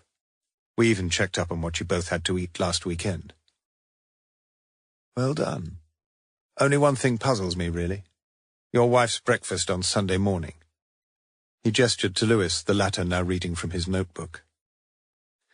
Ricicles, that sort of sugar-frosted toasted rice. My kids used to love them, sir. Toast and honey, a fruit cocktail, orange juice, and then some hot chocolate. Not, perhaps, added Morse, the kind of breakfast a diabetic would normally order, is it? All that sugar, everything else she ate here was out of the latest diabetic cookbook. Do you know anything about diabetes, Chief Inspector? It was a new voice, sharp and rather harsh. For Angela Storrs, dressed in the inevitable trouser suit, lime green this time, but most unusually minus the dark glasses, had obviously caught most of the previous conversation. Not much, admitted Morse as he sought to rise from his deep, low chair. I've only been diagnosed a week. Please don't get up. It sounded more an order than a request. She took a seat next to her husband on the sofa. I've had diabetes for 10 years myself. But you'll learn soon enough. You see, one of the biggest dangers for insulin-dependent diabetics is not, as you might expect, excessively high levels of blood sugar, but excessively low levels. Hypoglycemia, it's called. Are you on insulin yourself? Yes, and they did try to tell me something about... You're asking about last weekend. Let me tell you. On Saturday evening, my blood sugar was low, very low. And when Julian asked me about breakfast, I decided to play things safe. I did have some glucose with me, but I was still low on Sunday morning. And if it's of any interest, I thoroughly enjoyed my sugary breakfast. A rare treat. The drinks had arrived. Look, she continued, once the waiter had asked for her husband's signature on the bill. Let me be honest with you. Julian's just told me why you're here. He'd already told me about everything else anyway, about his ridiculous affair with that young Rachel woman, about that slimy specimen Owens. Did you hate him enough to murder him? I did, interrupted Storrs vehemently. God rot his soul. And about this mastership business, Morse looked from one to the other. You were in that together. It was Julian Storrs who answered. Yes, we were. I told Angela the truth immediately about my illness, and we agreed to cover it all up. You see, suddenly he was looking very tired. I wanted it so much. I wanted it more than anything, didn't I, Angela?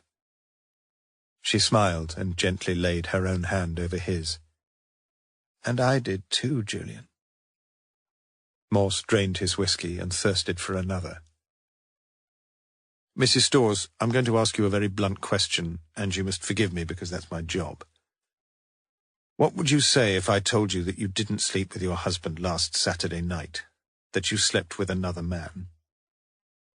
She smiled again, and for a few moments the angularity of her face had softened into the lineaments of a much younger woman. I just hope he was a good lover. But you'd deny it. A childish accusation like that is hardly worth denying.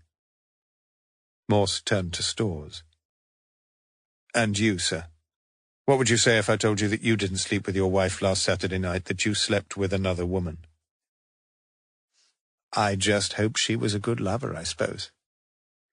But you'd deny it too? Of course.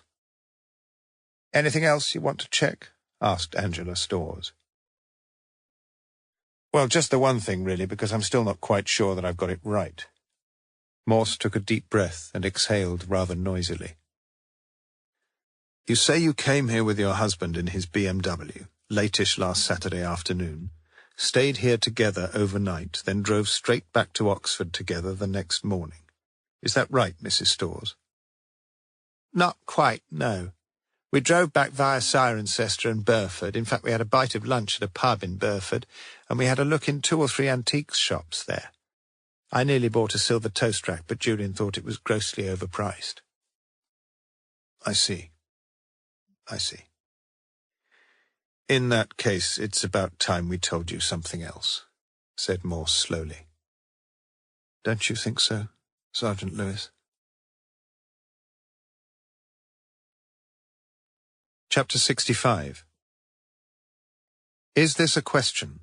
From an Oxford entrance examination. If it is, this could be an answer. One candidate's reply. Apart from themselves and the 2 men still drinking coffee, the large lounge was now empty. Perhaps we could all do with another drink. It was Morse's suggestion. Not for me, said Angela Storrs. I'm all right, thank you, said Julian Storrs. Still finishing this one, said Lewis. Morse felt for the cellophane packet and almost fell. He stared for a while out of the windows, heavy rain now, through which a hotel guest occasionally scuttled across to the dower house, head and face wholly indistinguishable beneath one of the gay umbrellas. How easy it was to hide when it was raining. Almost reluctantly, it seemed, Morse made the penultimate revelation. There was someone else staying here last Saturday night, someone I think both of you know.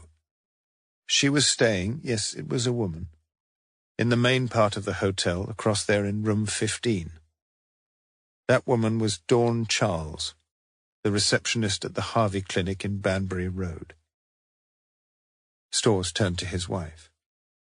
Good heavens, did you realize that, darling? Don't be silly, I don't even know the woman. It's an extraordinarily odd coincidence, though, persisted Morse. Don't you think so? Of course it's odd, replied Angela Storrs. All coincidences are odd, by definition. But life's full of coincidences. Lewis smiled inwardly. How often had he heard those selfsame words from Morse? But this wasn't a coincidence, Mrs. Storrs. It was Julian Storrs who broke the awkward, ominous silence that had fallen on the group. I don't know what that's supposed to mean. All I'm saying is that I didn't see her. Perhaps she's a Fauré fan herself and came for the Abbey concert like we did. You'll have to ask her, surely.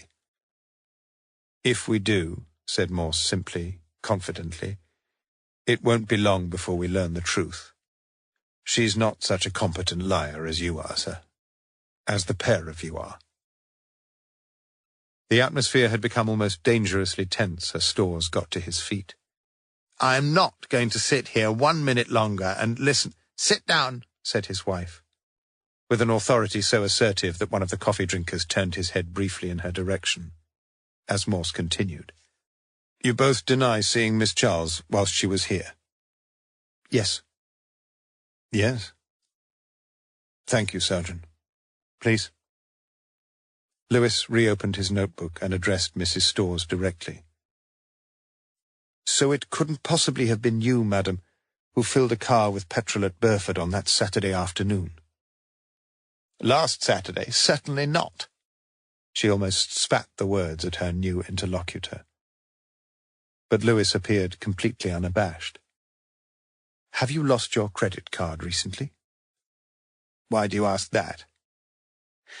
Because someone made a good job of signing your name, that's all. For £12 of unleaded premium at the Burford garage on the A40 at about 3 o'clock last Saturday. What exactly are you suggesting? The voice sounded menacingly calm. I'm suggesting that you drove here to Bath that day in your own car, madam. But she had risen to her feet herself now. You were right, Julian. We are not going to sit here a second longer. Come along. But she got no further than the exit, where 2 men stood barring her way, 2 dark-suited men who had been sitting for so long beneath the portrait of the bland Lord Elmore. She turned round, her nostrils flaring, her wide, naked eyes now blazing with fury, and perhaps, as Morse saw them, with hatred too, and despair. But she said nothing further, as Lewis walked quietly towards her. "Angela Miriam Storrs, it is my duty as a police officer to arrest you on the charge of murder. The murder of Geoffrey Gordon Owens on Sunday the 3rd of March, 1996. It is also my duty to warn you that anything you now say may be taken down in writing and used in evidence at any future hearing." She stood where she was, and still said nothing. Chief Inspector Morse, too, stood where he was, wondering whether his sergeant had got the wording quite right. As Detective Inspector Briggs and Detective Constable Bott, both of the Avon CID, led Angela Miriam Storrs away. Part 7. Chapter 66. "'Twas the first and last time that I've ever known women to use the pistol. They fear the shot as a rule, but diamonds and pearls she did not. She did not." Rudyard Kipling, Lover Women. Being the tape-recorded statement made by Angela Storrs at Thames Valley Police HQ, Kidlington, Oxon, on the morning of the 11th of March, 1996. Transcribed by Detective Sergeant Lewis, and subsequently amended for minor orthographic and punctuational vagaries by Detective Chief Inspector Morse. "I murdered both of them, Rachel James and Geoffrey Owens. I'm a bit sorry about Rachel. I was 17 when I first started working as a stripper in Soho, and then as a prostitute and in some porno flicks. Julian Storrs came along several times to the club where I was performing 7 or 8 times a night, and he arranged to see me, and we had sex a few times in the West End. He was a selfish sod, as I knew from the start, especially in those early days as far as I was concerned, which was fine by me. He was obsessively jealous about other men, and this was something I wasn't used to. He wanted me body and soul, he said, and soon he asked me to marry him, which was fine by me too. I came from no family at all to speak of, but Julian came from a posh family, and he had plenty of money. And he was a don at Oxford University, and my mum was proud of me. She just wanted me to be somebody important, like she'd never been. I was unfaithful a few times after a few years, especially with some of the other dons who were about as pathetic as the old boys in the Soho basement who used to stick the odd fiver up your panties. I enjoyed life at Oxford, but nobody took to me all that much. I wasn't quite in the same bracket as the others, and I used to feel awkward when they asked me about where I'd been to university and all that jazz, because I couldn't even pretend I was one of them. I wanted to be one of them, though, God knows why. Ours wasn't a tight marriage even from the start. It wasn't too long before Julian was off with other women, and soon, as I say, I was off with other men, including the master. He needs his sheets changing every day, that man, like they do in posh hotels. But he was going at last, and that started things, really. Or is it finished things? Julian desperately wanted to be master, and only one person wanted that more than he did. Me. In London, I'd lived a dodgy, dangerous sort of life like any woman on the sex circuit does. I'd been mauled about quite a few times and raped twice, once by a white and once by a black, so I can't be accused of racial prejudice. One of the other girls had a water pistol that fired gentian blue dye over anybody trying it on. I don't know why it was that colour, but I always remember it from the paint box I had when I was a little girl, next to burnt sienna and crimson lake. But Julian had something far better than that.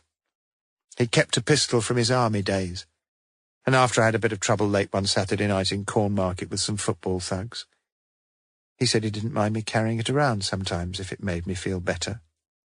Which it did. I had a newfound sense of confidence, and one weekend Julian took me with some of his TA friends out to the shooting range on Altmore, and for the first time ever I actually fired a pistol.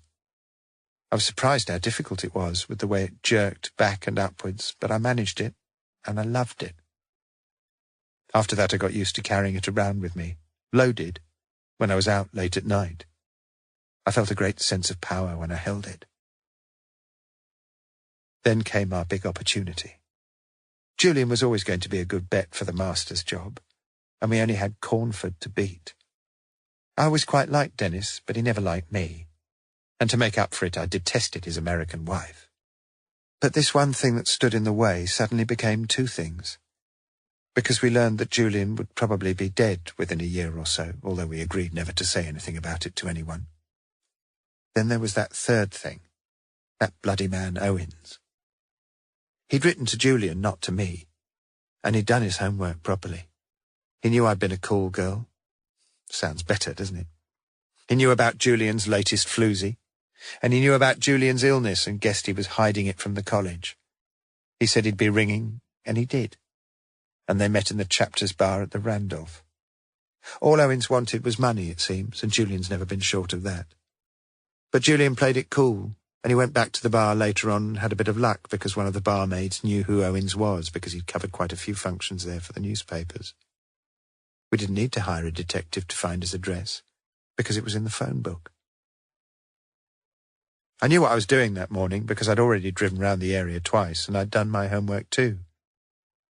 I parked on the main road above the terrace and got through a gap in the fence down to the back. I don't think I meant to shoot him, but just frighten him to death if I could, and let him know that he'd never be able to feel safe in life again if he kept on with his blackmail. Then I saw him behind his kitchen blind, and I suddenly realised how ridiculously easy it would be to solve all our problems. It wouldn't take me more than a single second. I knew he lived alone, and I knew this must be him. His head was only a couple of feet away, and I saw the ponytail that Julian had told me about. I planned to knock on the door and go in and sort things out, but I didn't. I just fired point blank, and that was that.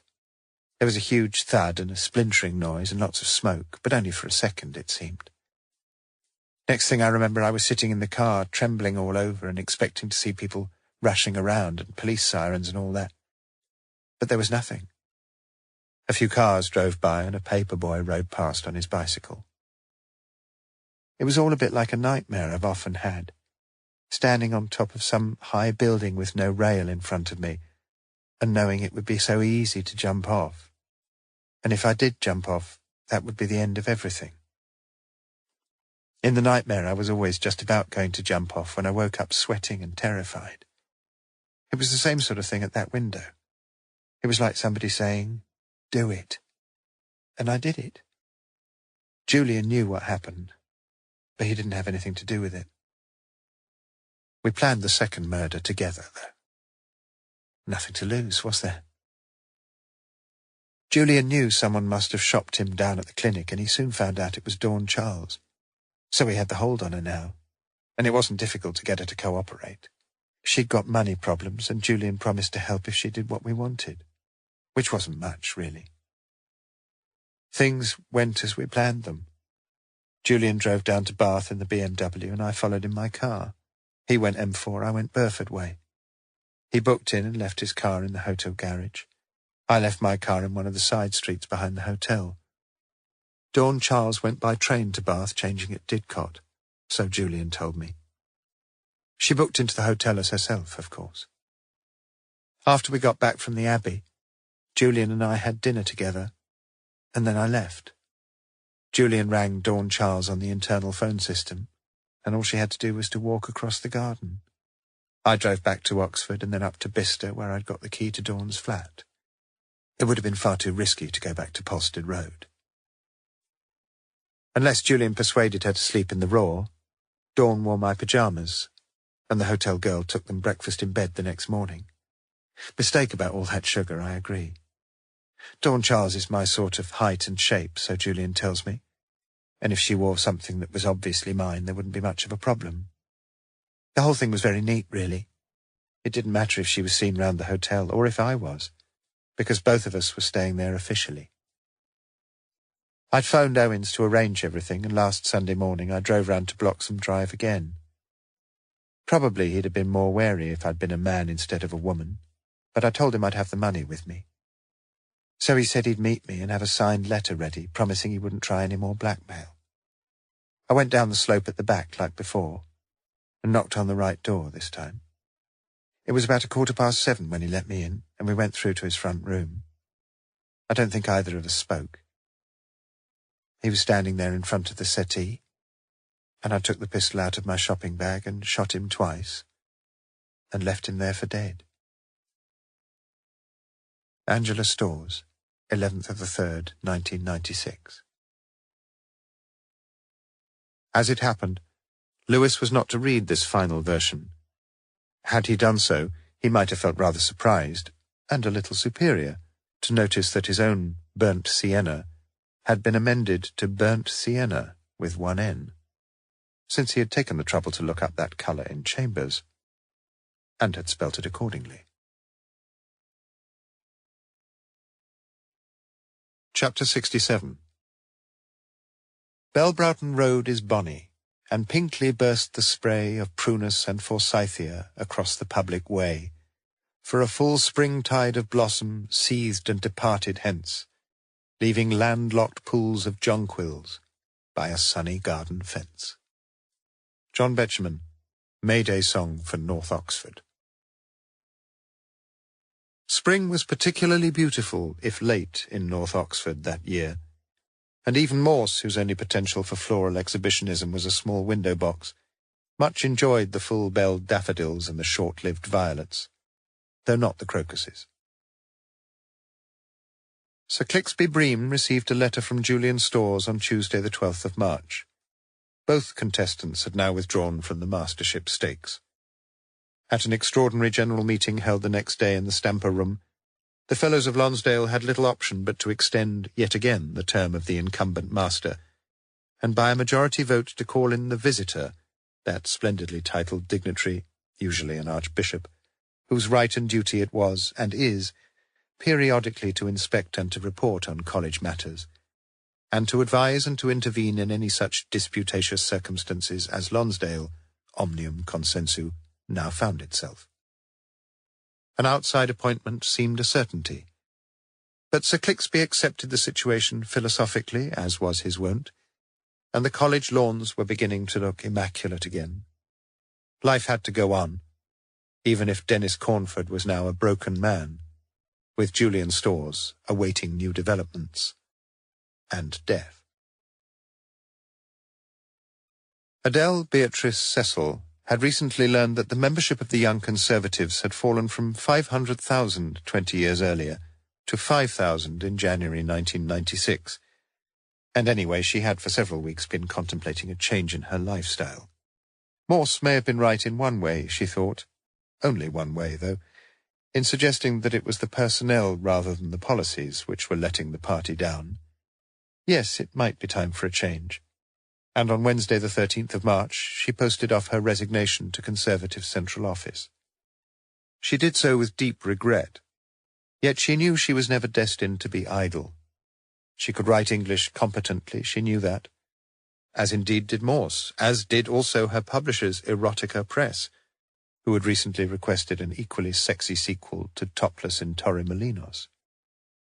And already a nice little idea was burgeoning in her brain, almost as vigorously as the wallflowers she'd planted the previous autumn. An idea about an older man, well, say a whitish-haired man who wasn't quite so old as he looked, and a woman who was considerably younger, about her own age, say. Age difference in heterosexual encounters was ever a guaranteed turn-on, so her editor confided. One man was to continue his officially unemployed status for the remainder of the spring, and probably indefinitely thereafter, although he was a little troubled by the rumour that the social security system was likely to be less sympathetic in the future. For the moment, however, he appeared to be adequately funded, judging from his virtually permanent presence in the local pubs and betting shops. It was always going to be difficult for any official down in the job centre to refute his claim that the remuneration offered for some of their employment opportunities could never compensate for his customary lifestyle. He was a recognised artist, and if anyone doubted his word, there was a man living in North Oxford who would always be willing to give him a reference. On the mantelpiece in his bedroom, the little ormolu clock ticked on, keeping excellent time. In the immediate aftermath of Mrs. Store's arrest, Sergeant Lewis found himself extremely busy. Happily, I see the team of companionable DCs assigned to him. So many inquiries remained to be made, so many statements to be taken down and duly typed, So many places to be visited and revisited. Soho, Bloxham Drive, the newspaper offices, the Harvey Clinic, Polstead Road, Lonsdale College, Woodpecker Way, the Randolph, the Royal Crescent Hotel. He had met Morse for lunch on the Wednesday and had listened patiently as a rather self-congratulatory chief inspector remembered a few of the more crucial moments in the case. When, for example, he had associated that photograph of the young Soho stripper with that of the Don's wife at Lonsdale. When the elegantly leggy Banbury Road receptionist had so easily slipped alongside that same Don's wife in a chorus line at the windmill. That lunchtime, however, Lewis's own crucial contributions to such dramatic developments were never even mentioned, let alone singled out for special praise.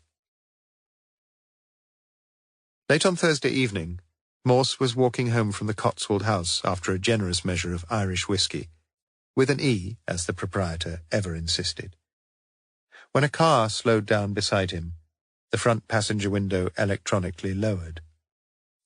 "Can I give you a lift anywhere?" "Hello." "No, thank you. I only live—" Morse gestured vaguely up towards the A40 roundabout. "Everything okay with you?" "Will be, if you'd like to come along and inspect my penthouse suite." "I thought you said it was a flat."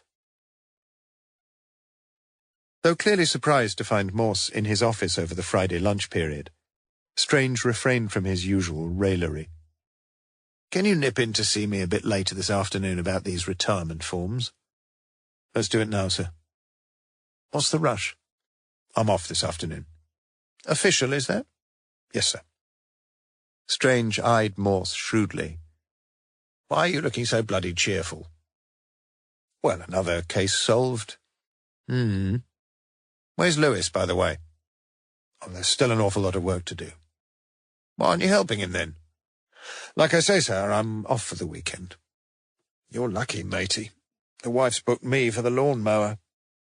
"I've just got the window box myself." "Anything in it?" Morse shook his head, perhaps a little sadly. "You, going anywhere special?" asked Chief Superintendent Strange. Chapter 68. They fuck you up, your mum and dad. They may not mean to, but they do. They fill you with the faults they had and add some extra just for you. Philip Larkin, This Be the Verse. For several seconds after she opened her eyes, Janet McQueen had no idea whatsoever about where she was or what she'd been doing. Then, as she lay there in the green sheets, gradually it flooded back. "Ah, can I perhaps begin to guess our destination?" she'd asked, as the car turned left at Junction 18 and headed south along the A46. B&B in Bath, is that what it's going to be? You'll see.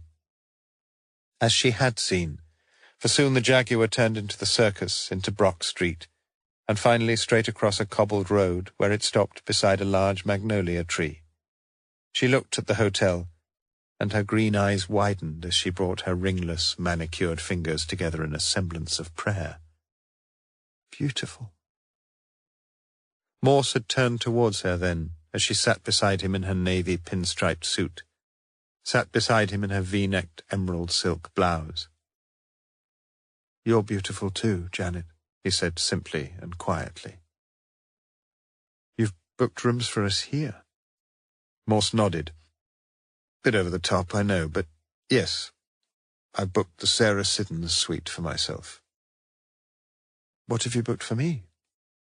"That's also called the Sarah Siddons suite." She was smiling contentedly as the concierge opened the passenger seat door. "Welcome to the Royal Crescent Hotel, madam." She'd felt important then, and she'd loved it. Morse was already up, dressed, washed, shaved, and sitting only a few feet from her, reading the Times. "Hello," she said softly. He leaned over and kissed her lightly on the mouth. "Headache?" "Bit of one." "You know your trouble, you drink too much champagne." She smiled. She would always be smiling that weekend, as she recalled the happiness of their night together. and throwing back the duvet, she got out of bed and stood beside him for several seconds, her cheek resting on the top of his head. "Shan't be long. Must have a shower." "No rush. Why don't you see if you can finish the crossword before I'm dressed? Let's make it a race." But Morse said nothing, for he had already finished the crossword, and was thinking of the Philip Larkin line that for so many years had been a kind of mantra for him. Waiting for breakfast while she brushed her hair. It was late morning as they were walking arm in arm down to the city centre, following the signs to the Roman baths, that she asked him the question. "Shall I just keep calling you Morse?" "I'd prefer that, yes." "Whatever you say, sir." "You sound like Lewis. He always calls me sir." "What do you call him?" "Lewis." "Does he know your Christian name?" "No." "How come you got lumbered with it?" Morse was silent a while before answering.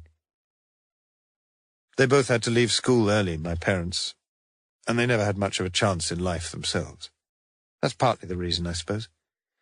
They used to keep on to me all the time about trying as hard as I could in life. They wanted me to do that. They expected me to do that. Sort of emotional blackmail, really, when you come to think of it." "Did you love them?" Morse nodded. "Especially my father. He drank and gambled far too much, but I loved him, yes. He knew nothing, really, except two things.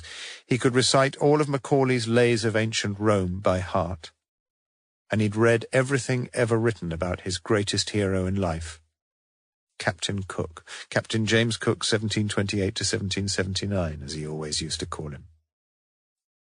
"And your mother?" "She was a gentle soul. She was a Quaker." "It all adds up, then, really," said Janet slowly. "I suppose so," said Morse. "Do you want to go straight to the Roman baths?" "What are you thinking of?" "Would you like a pint of beer first?" "I'm a diabetic, you know." "I'll give you your injection," she promised, "but only if you do me one big favour." "I shan't be a minute."